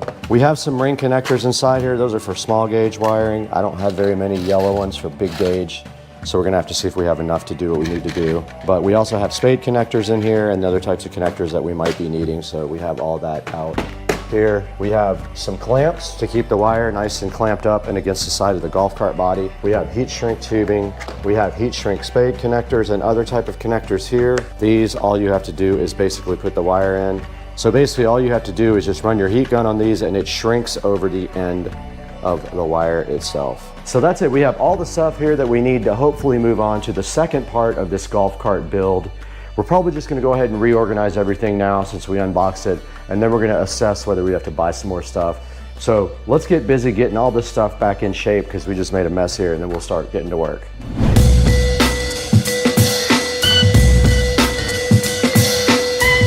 All right, so after doing a little bit of engineering, so to speak, to remove some of the plastic, the battery is in now, fits very snug, but what we need to do is get it bolted down.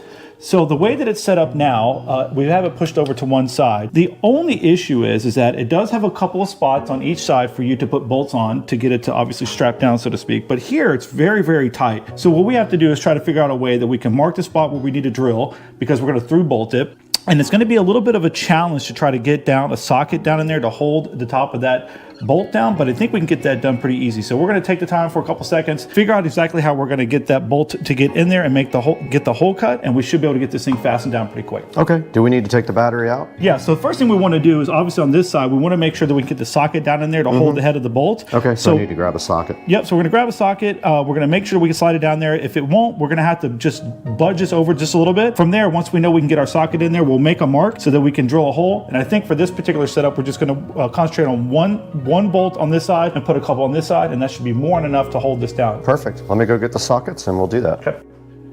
All right, so what we wanted to do here was to make sure that when we go to bolt this in, because it is pushed all the way to the side here, that we have room for our socket to go in. So just added the socket for the bolt that we're gonna use, and then just test to make sure, and it went down, no problem. So our biggest issue now is gonna be to find out exactly where we're going to be bolting this down. So what I'm probably going to do is take this extension right here, and I'm going to put something on the end of the tip of one of them, and I'm going to make a small dot right where we're going to drill our hole, which will be easy enough, it should be, and then we'll be able to pull the battery out, see where I marked, drill the hole, and then from there on this side it will be much easier because it's all exposed.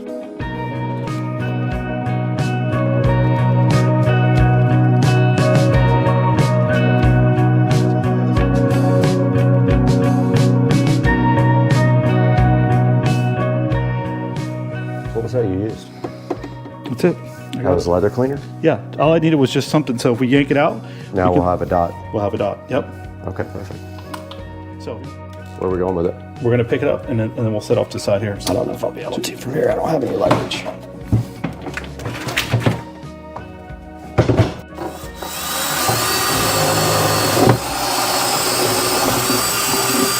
So it is on one of those ribs. Okay, we're back again, and Joe is putting the bolts on this side all the way through. So he's just kind of running them down with the ratchet. If you have an attachment for that drill, make life a little easier.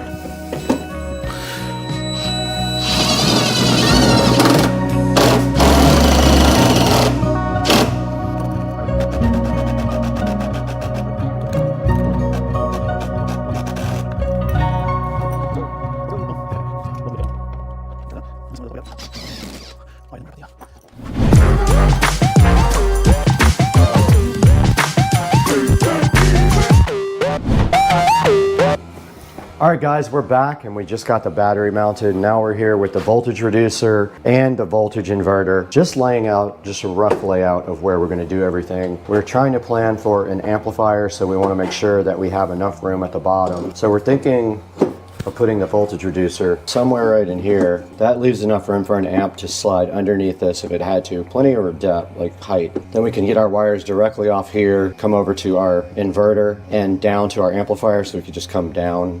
Should we just go ahead and mount it, call it a day? Sure. So we need to mount this fuse panel too. Yep, we do. Fine. It's just on this side of the hump though.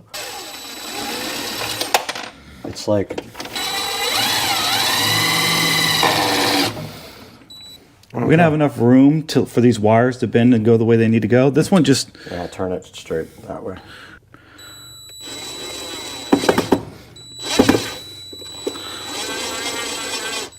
Good? I think it's good. Here you go. Yeah. Good. Okay, I am working on the wire that's coming from the voltage reducer to the positive side of the battery. So I have put a ring terminal here for the voltage reducer side, and it will go just like that. And I got my crimpers here. I'm going to go ahead and crimp using the yellow.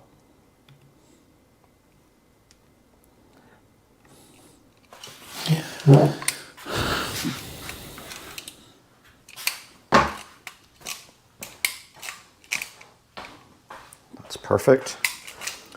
We need to run an amp wire now. It just needs to come down literally right here. Yeah, I think that's straight down and right here, but is that anywhere near long enough?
do this ground so that it runs up that way instead of underneath right there. Up and over? Well, it's got room behind it. It's got a...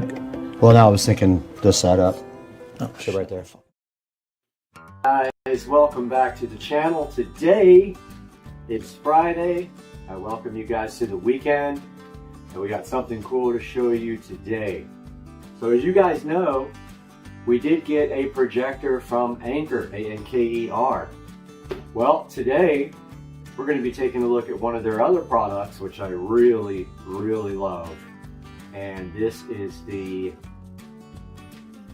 UFI, I think it's UFI, I don't know, security smart lock with built-in Wi-Fi. There's the box right there. And so there's the front, there's the side of the box right there, and the back of the box. So yeah, so this guy's pretty cool. I was looking for a smart lock, and I looked around, and the one thing that I always didn't like about the smart locks was the batteries. Usually with a smart lock, you have to change the batteries.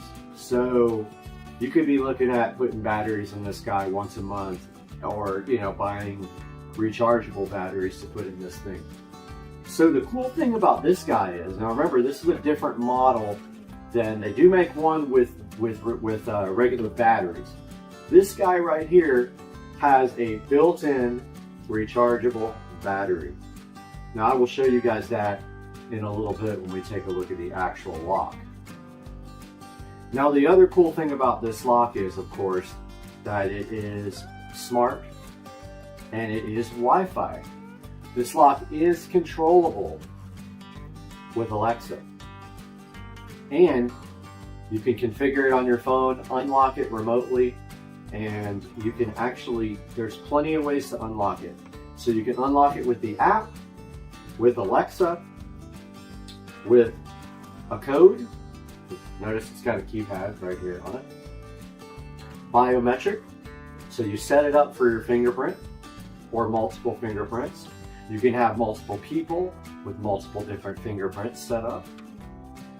Or it actually has a key underneath this dial here.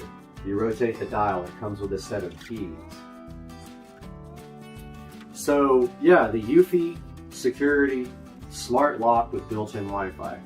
Now, you're asking how you charge it. It is rechargeable. Well, the battery is removable, and it has a little USB connector, and you charge it with any regular USB charger, 5 volts. Comes like this, so obviously it's installed already. I don't have a video of me installing it, but it comes in a nice box like this. Okay, so that's what the box is like. When you open the box, you're presented with this beautiful presentation here with this on top, which has the user manual underneath it. We will take that out. And in the beginning, the user manual is actually in this guy, but also inside there, they give you some lovely UFI security stickers. If you think that that's going to help you from getting broken into, you put those on your windows. So that guy was actually inside of this pouch when I first got it. So let's put it back in there. And let's move on. So if we open up this styrofoam here underneath, you are presented with this cool box on top. And if you notice, it has the steps. It has the steps that you actually do the installation printed on the styrofoam. And then if you go under that further, you would have found the lock here. And these little cardboard boxes which have the rest of the steps on them and the parts.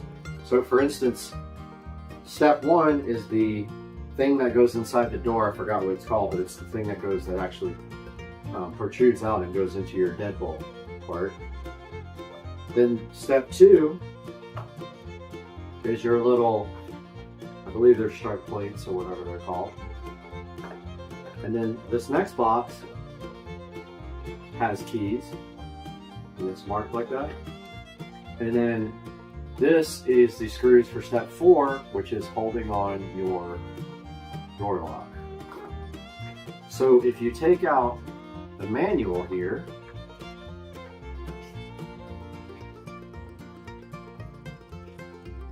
the user manual,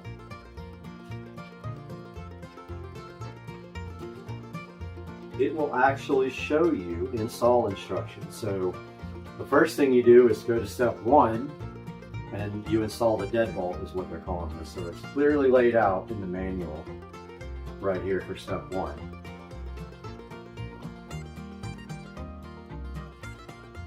Step 2 is the strike plate, and so it's clearly laid out there, and then step 2 here is the strike plate. Now there is actually a strike plate in here. I already had one because I had a lock failure and they replaced my lock. So step 3, you install the exterior assembly. So if you go to your box here, there's step 3. Step 4, you install the mounting plate, which is the black plate that goes right under the door. Step 5, you install the interior assembly, and that would have been right here, and that's the actual electronics part of the lock. And step 6 is you install the battery. So that is it, and then you set it up with the app, and I will show you guys that app in a minute when I do a screen recording. You can set the access code, you can register your fingerprints with it.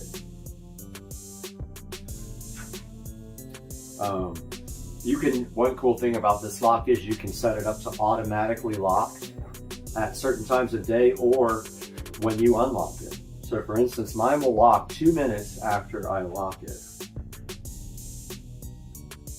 So I'm putting this all back together and showing you guys how nicely this thing all goes back into the box. So that goes there, just like that. That goes on top like that. And lastly, the UFI, let's call it UFI, I think that's this. Manual pouch goes right there. And this guy goes back together like this. And then this all goes back in to the lovely box like this. Somehow. Tight fit.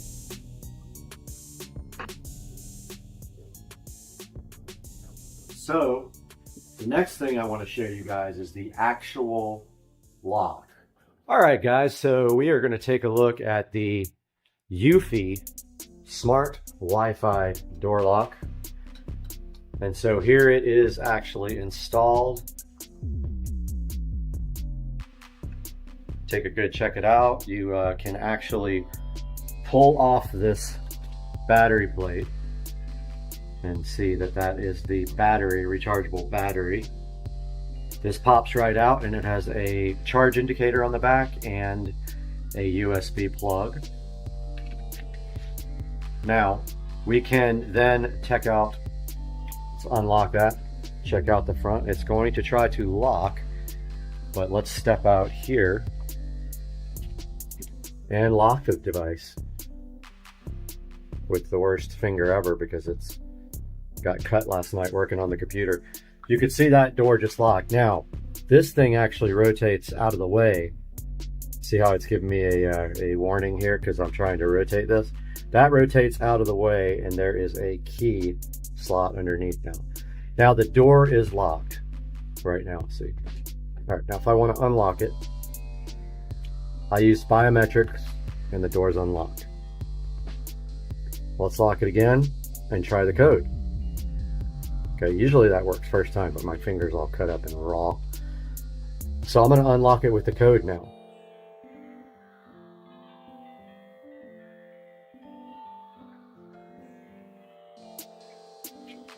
Door was just unlocked with the code. Works just perfectly. So if I leave that unlocked for 2 minutes, it will lock itself. Now let's take a look at the battery pack. So if we remove this, set it aside.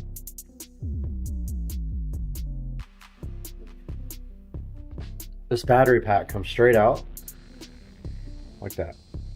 Now take a look at the back of this battery pack. So if we want to charge this guy, all we need to do is bring it over here. I already have a charger set up here. Plug this guy in somehow. Now you see how that light is red. That will charge for a while and then it will turn green.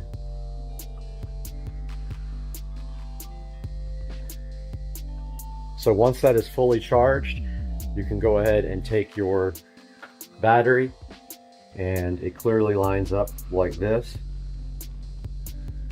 and throw that into your device. And it gives you a little song to tell you it's on, and this guy should lock itself here pretty quickly.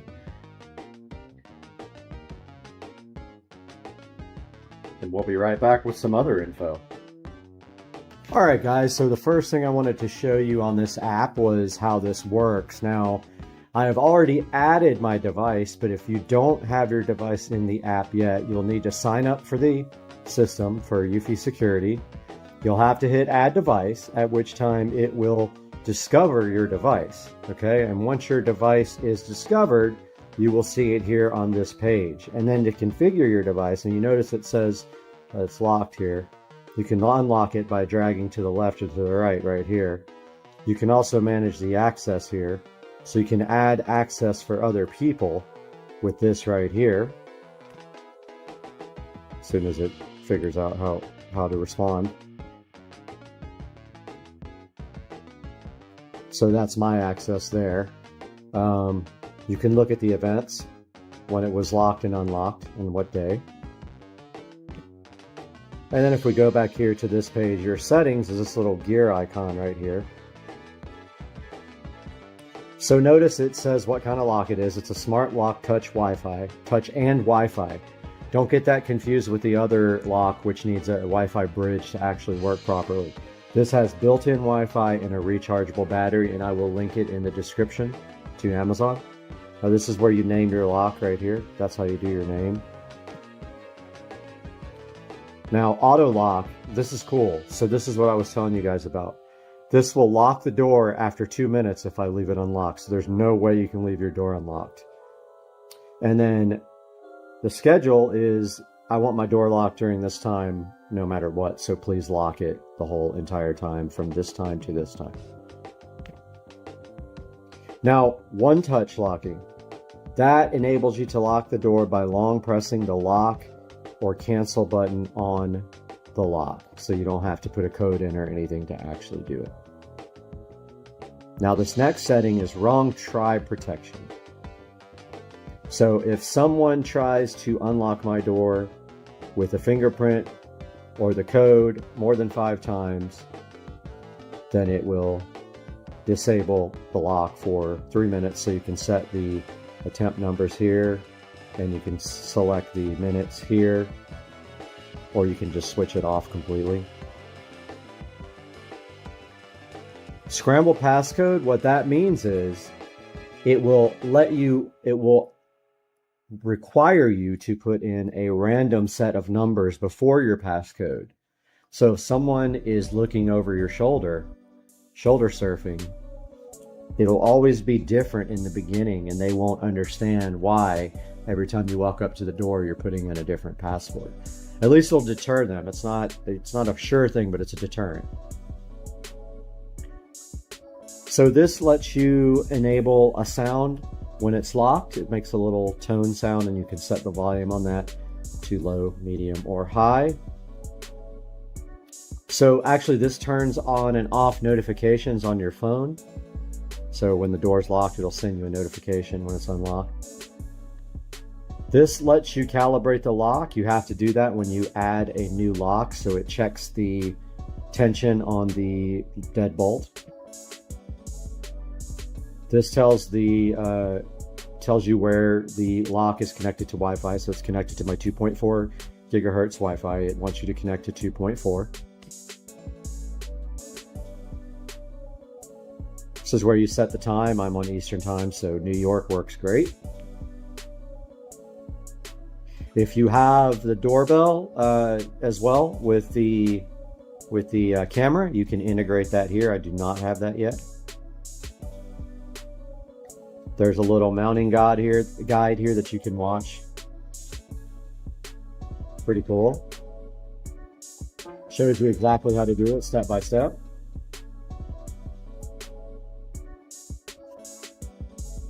You can share your devices with family and friends so they can actually use the app.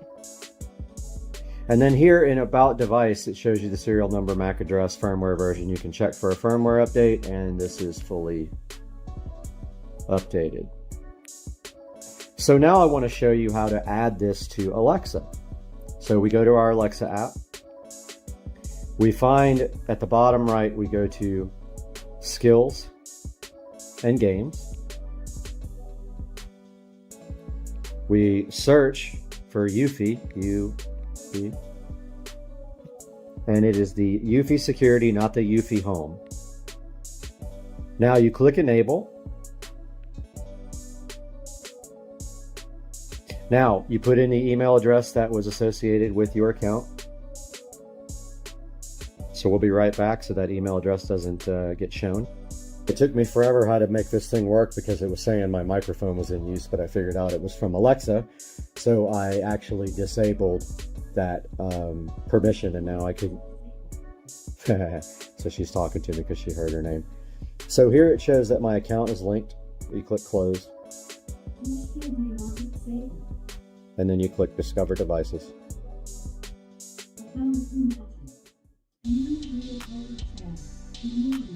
This is hilarious. She's talking to me. So it's looking for devices now.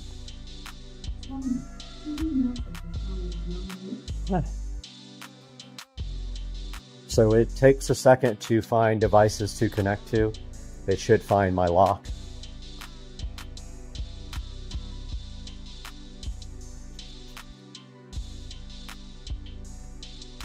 It does say it takes up to 45 seconds.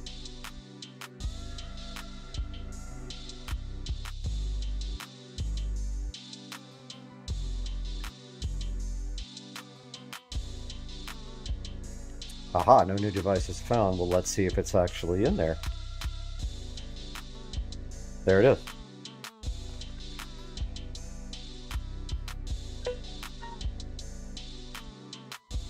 So here you can create routines and set up the door lock. So if we hit the little thing, you can tell it, you'll allow it to unlock with the Alexa app. Oh, we're gonna wake her up again. Okay, so when you do the unlock by app, you have to put in your Amazon account password. When you do unlock by voice, you have to put in a 4-digit code. So that way, when you tell her to unlock, you have to use the 4-digit code. So I am actually going to change that code, but for now it is temporary. So Alexa, unlock Brad's front door lock. What's your voice code for Brad's front door lock? 6666. Unlocking. Hang on. Okay, so that did unlock the door. Alexa, lock Brad's front door lock. Locking. Hang on. So you don't need the code to relock it. So that is how you enable this to work with the Amazon ecosystem. And I hope you guys really, really enjoyed this look at the Eufy Security Smart Wi-Fi front door lock. We'll see you again real soon. Later.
All right, we're out here with Dukes of Duval And Carter.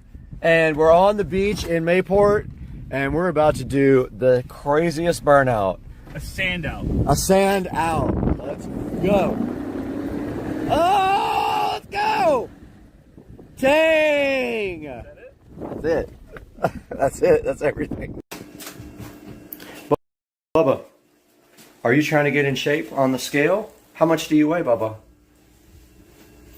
I can't see your weight if you block it with your big body, Bubba. Are you on keto? Oh yeah, that ain't gonna work.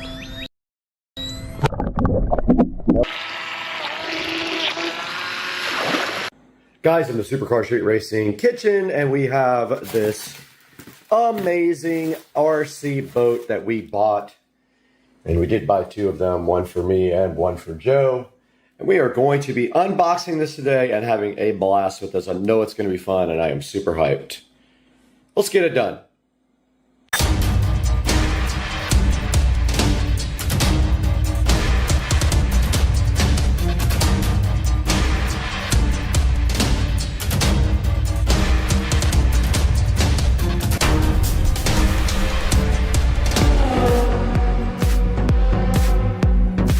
We got the Joy Spot HJ808, I believe is what the number is, and I love that it says Joy Spot. Just the best name ever. I love the Amazon names, but here on Supercar Street Racing today, we're gonna have to get this Joy Spot open. Check out the Joy Spot, but to do that, we need a knife. Let's get it done. We have unboxed the Joy Spot here in the Supercar Street Racing kitchen, and we open it up, and this thing is fly and cool.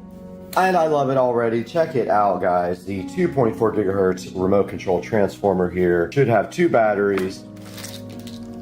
Has something right there. I don't know what that is. The charger. It does not have a camera or an SD card, but I am going to mount the GoPro to the top of it and rip this thing in the pond. As much as it sucks, it's going to happen to not have a camera. But I looked everywhere. They don't have cameras on these things. But that is the Joy Spot boat ready to be charged. Let's get the batteries on the charger. Deeper into the package for the Joy Spot boat, and we did find the boat stand. We got a boat stand, guys. I'm hyped. And we got the battery plugged in.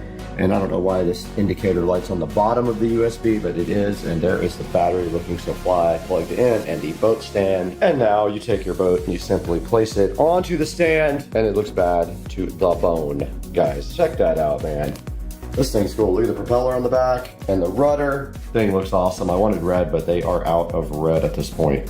Now this boat also came with an instruction manual right here. It came with something to remove the propeller and a replaceable propeller. And then here is the remote control, and I'm assuming it just uses regular batteries, and it does use AA's, it looks like. So we will get some batteries and go ahead and get this guy loaded up right now.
All right, let's go see if this thing works with a GoPro attached to it, or if it's gonna flip over and not come back.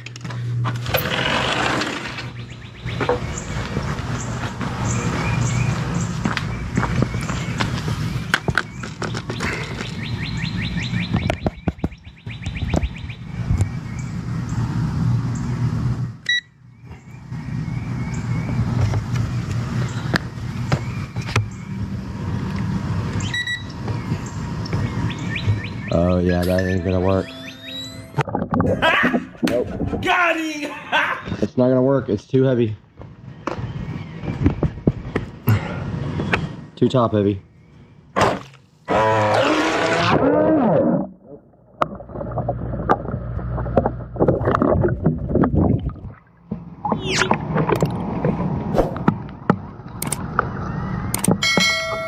thought that would be the case. It does not work. It just flips over. I'm so mad. I wanted to do GoPro video.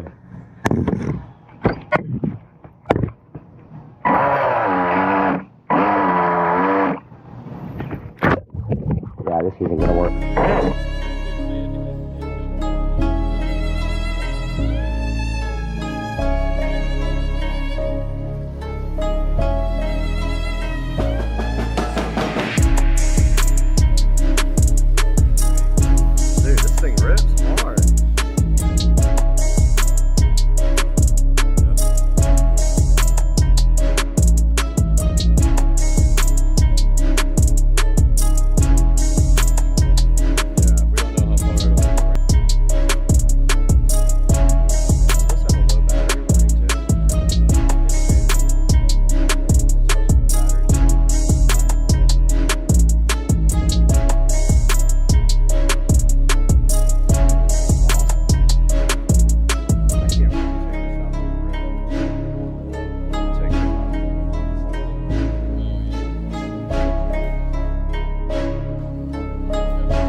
Welcome back to Supercar Street Racing. I'm Brad, and it's been a while since we went live from the Supercar Street Racing studio at the end of a video. We are back after testing the JoySpot remote control boat, and it is so cool. I have to say, this is one of my most favorite things that I've ever purchased on Amazon. I'm super glad I bought it. I have nothing but good things to say about it. Just to give you a brief overview, you can see it right here on the screen. It does have a 4.4 star review, and there are a lot of these boats on Amazon for you to choose from. So let me blow this thing up so you can take a good look at it. But right here you can see the RF remote control. It does use 2.4 gigahertz for its transmit signal, and it says it can go up to 600 feet. And right here in front of me you see the JoySpot boat.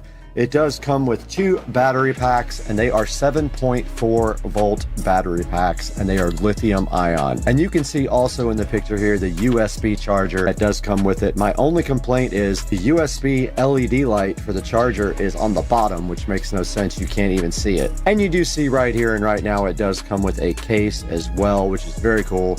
You can take your boat out to the water in a case, and it does come with a boat stand for your boat. Now this boat actually will right itself if you flip over in the water, and honestly I never flipped it over, but we did get it. We may have flipped it over and right back over without knowing it. If you do flip the boat over, all you have to do is push forward and backwards a few times on the stick, and supposedly it will just right itself. Now it also does have trim controls on the remote here for you, and it does take about 2 hours to charge the battery on the boat. Now this boat will actually do 20 miles per hour. It is very fast. Here are the few pictures of the boat here from customers, looking pretty cool.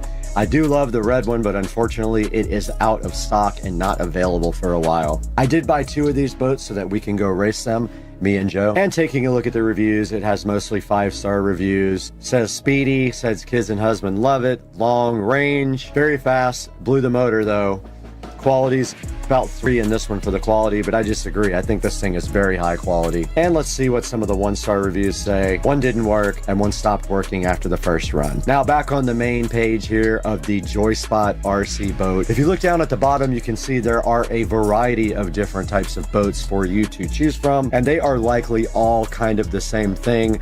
But the JoySpot boat is very cheap at only $65 right now. Now, I highly recommend the JoySpot boat. I hope you go pick one up soon. And when you're shopping, please shop through my links. You don't have to buy my specific product that is in this video. You can buy anything you want through any of my product links. And it does help the channel out greatly as it gives me a few dollars. Also, please like and subscribe. And we will see you guys on the next one. And we will put some more video up when we actually do some boat races with me and Joe Dukes of Duval. Now we got to get out of here. I got to go get my captain's license. See you later.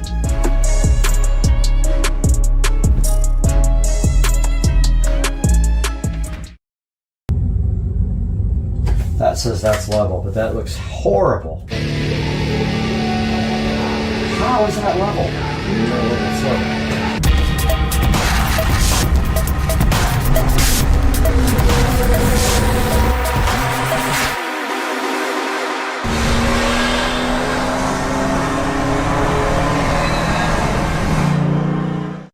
Hey guys, welcome back to the channel. Supercar Street Racing here with another project going on in the house. It seems like it's endless, but today we are starting on 5.1 surround sound for the bedroom. So in the bedroom now, we have in-ceiling speakers, but these are for the whole home audio. So what we are doing is we are going to be converting these existing speakers, particularly this front one, will become the center channel for the new setup. I did order a 4K Amazon Fire TV, and I'm waiting for that to be shipped on Tuesday. But meanwhile, we have a lot of work to be done in this room to get this ready for in-ceiling 5.1 surround sound. You can see here in the center of the wall, I have marked the center. That is where maybe the TV will be mounted, depending on how big it is. It's a 65 inch, so it's rather big. This is only a 42, so you can see it's going to be quite a bit bigger. But that will be the center, and then I'm not sure if it's going to have to go higher, but my amplifier is going down here. My Pioneer 5.1 receiver will be going on this guy here. So it has to be high enough to clear both this dresser and the Pioneer 5.1 receiver, so another maybe about 5 or 6 inches above here, maybe 5 inches. Let's take a look at that. So the receiver measures out at 6.5. So we need 6.5 above the dresser in order to accommodate the receiver. That is all that's going on top of this dresser, so we'll make it look really nice and clean it up. It is getting old, but I might repaint the top white on it. It's got the distress, which I and my ex did. We distressed this guy from IKEA. So anyway, yeah, so that's the center of the wall. That's where the mount will go. And then I'll either have to move it up or down from there, depending on where the top and the bottom of the TV reach. We won't know until we get the mounts. Here we measure from where the TV hangs on the mount to the bottom of the TV, and we will know where the bottom of the TV will land compared to that. Now moving on to the speaker installation, you can see here we've got some 6.5 in ceiling speakers. Those will remain, and they also will remain connected to the whole home audio. And my plan is that if we're using the whole home audio, we switch these guys off completely, or on, and then if we're using 5.1 sound, we switch them off with the switch that is with the home audio system over there. Now the next thing I have to do is, I have a couple of steps to do here. First thing I have to do is figure out where my new they're actually going to be 8-inch in ceiling speakers like I have. I'll show you guys real quick. So these are 6.5s and they've been in my room for quite a long time. But they are going to be 8-inch two-way in ceiling speakers on the sides here. So that will be the front left and the front right will be 8-inch. The center will remain the 6.5-inch old one for now, and eventually it can be replaced.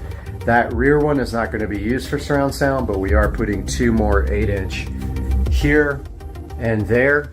When I did my home theater room originally, I made a huge mistake. I tried to wing it and drill a hole without checking, and I actually ran into a stud. So today, I will be getting in the attic with my template for the surround sound speakers. I will go into the corner, which is very difficult to reach. I will come out about 2 inches from the wall, 2 inches from each wall, if I can even get in there. I'll be literally crawling on my belly. And I will poke a hole. I'll put the template down, the speaker template down, and I'll poke a hole in the center of where it's gonna go. I'll match that over here as closely as possible. So I'll just, go out 1.5 inches or 2, and I will poke the other hole. And then up here, I will do the same thing. As close as I can get to that corner, and as close as I can get to that corner, I will poke the holes. That will also allow the speaker mounting brackets to swing open and grip the drywall. Because don't forget, there has to be a little bit of drywall around the edge of the speaker in order for that little clamp to swing out and grip the drywall. At least on 2 sides. You can get away with 2, but you really need all 3. So I have a task in front of me because it's 90 degrees outside. I want to get up in the attic as quickly as possible. But the first step here is going to be cleaning this mess out, because this has had stuff under it for years, and all that stuff needs to come out and it needs to be clean. So I'm going to go work on that now. Taking a look at the existing wall, we're going to be mounting the TV up here on this TV mount, and then we're going to be adding this wall plate here. It's got power, HDMI, Cat 6, and even USB for 5 volts if we need it for something like LED strips. Then we're going to get our existing power from down here, and we're going to feed off of that. But first, right to the left of that, we're going to have our 6.1 surround sound HDMI wall plate. To the left of that, we're going to put the new power in, which we're going to tie the TV into. And the subwoofer jack will go over here. Alright guys, I just did the worst job ever. I cleaned underneath this dresser, and I cleaned all the baseboards and the floor. And from now on, I will make sure I tell the housekeeper to get underneath this dresser, because I'm not going to be storing anything under there. I was prohibiting her from cleaning under it, so there's some dust bunnies under there. And the next awful step is, well, there's 2 awful things. I got to get up there and drill through the cap to get my wires down through here. So I'm going to come off maybe 4 or 5 inches from where that speaker is and drill through the cap. and these wires will run right down the wall here on this side of the baseboard, which I have to find now. So what we do is we get our stud finder out. Now we know that there's a stud there, so likely 24 inches. Let's see. So we got our on stud scan.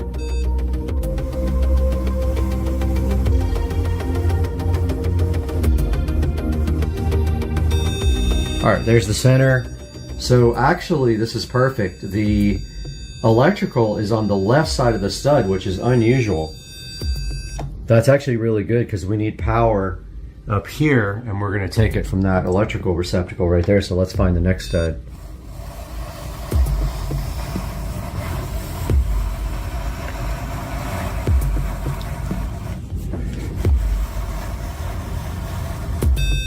Next stud is right there, so I'm going to grab some tape and mark it, and I'll be right back. Okay guys, so here is the next stud from the stud over there, and we don't have our measuring tape. Oh yes we do. Okay, so let's see how far that appears to be. Let's see if it's 24.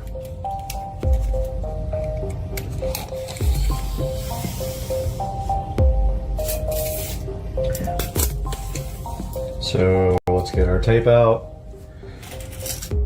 Yep, looks like that's 24 on center if you look at that, because the stud falls on this side of the electrical outlet, it appears. So there, so now we know when we're doing our electrical and our audio wires that are going to be coming from the attic. Our attic is going to supply our audio wires down through the cap. We need to basically take it down in the center of the wall here. So if we line up with this speaker up top, we should be fine, because if you look up here, this is the center of the wall. And if we go straight down here, we can put our wires right up through the cap there if my battery works on my drill. I've been having issues with it. I need to really just get a new battery. But yeah, so that's my plan. I'm gonna line up the hole in the cap with that speaker. So I'm gonna drill through right there. Now remember, this is an interior wall, so there's no fire breaks. So I should be able to come straight down this wall with our speaker wires, put a box in right here, and then be able to take the speaker wires out from there and up to the receiver, which sits in the center here. Now let's take a look inside that receptacle and make sure that that is the actual, that the stud is on the right side of it. Taking a look at the wall now, you can see the speaker wires running from the wall plate up the inside of the wall and through the cap on top to the attic. Then we've got power running from the new receptacle up to the TV here. And then we got our subwoofer running behind the wall from the wall plate that we just added. All right guys, taking a look at the receptacle here is good news. I pulled the receptacle out and you can see that the wire is on the right side of the box. And so, actually it's on both sides, but I do believe that it comes, that the stud is on the right. Case in point, I can kind of see it in the wall, but our stud finder.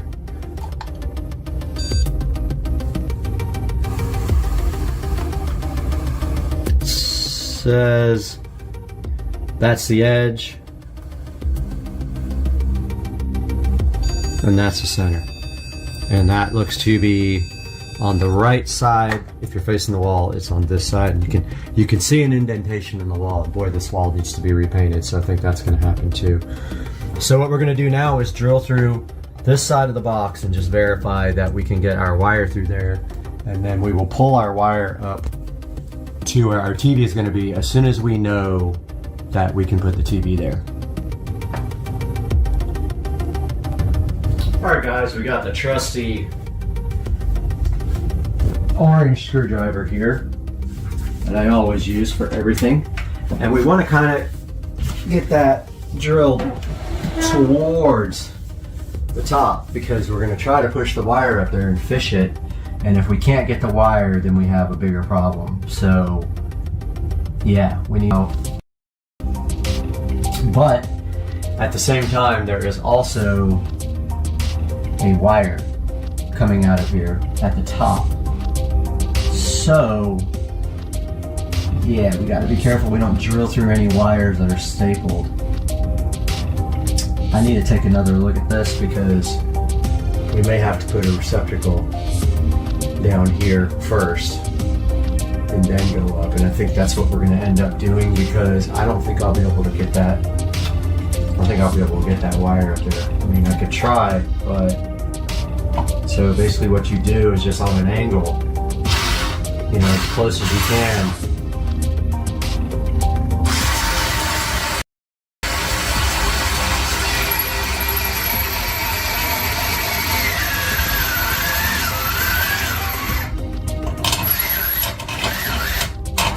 This drill's pretty tough.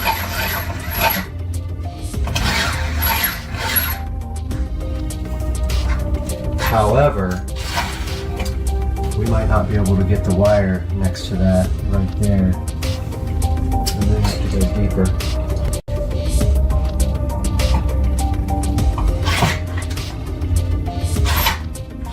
It's basically through.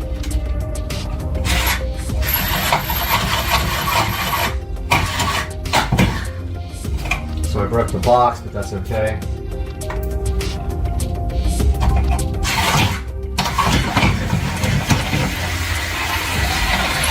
Alright, so I confirm there is no stud on this side, so we're good in that. Now, I think what we'll do is go that way. We'll put another box in there, that way I have more power in here anyway, and then we'll go up from there. Because once I have the hole cut, then it's no big deal to actually go straight up for power. So I think I'm gonna do another box like right here somewhere and then go straight up for power, and then also I can get my speaker wires there as well. So one lesson I learned pretty quickly doing these boxes is that they can't be too close together, because when you start cutting the drywall, you will actually, the drywall will collapse. It doesn't have enough strength to handle, oh, nasty roach, dead roach. It doesn't have enough strength to handle being so close together, and all the stress you put on cutting, it'll actually collapse. So we want to make sure we're a good distance away. And so I think we measure from the bottom of the floor, and remember we have a hot electrical outlet here, even though it has electrical tape around it. The center of the box is sitting at 12 inches from the baseboard. So I think if we come over here, center of the TV is supposed to be there. Let's go, so the stud is right here. So we want to split the difference between that and the stud. So the stud will be 24 from this side. Yep. So let's go 8. Let's go over more.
Here's a look at the front left, the front right, and the center. And check out where the wires run. So they run up through the wall and up to the speakers through the center cap. Here's the rear surround right and rear surround left. Same with the wires. They run through the attic from the wall plate up through the cap. Okay guys, we got the level out to try to get our boxes right.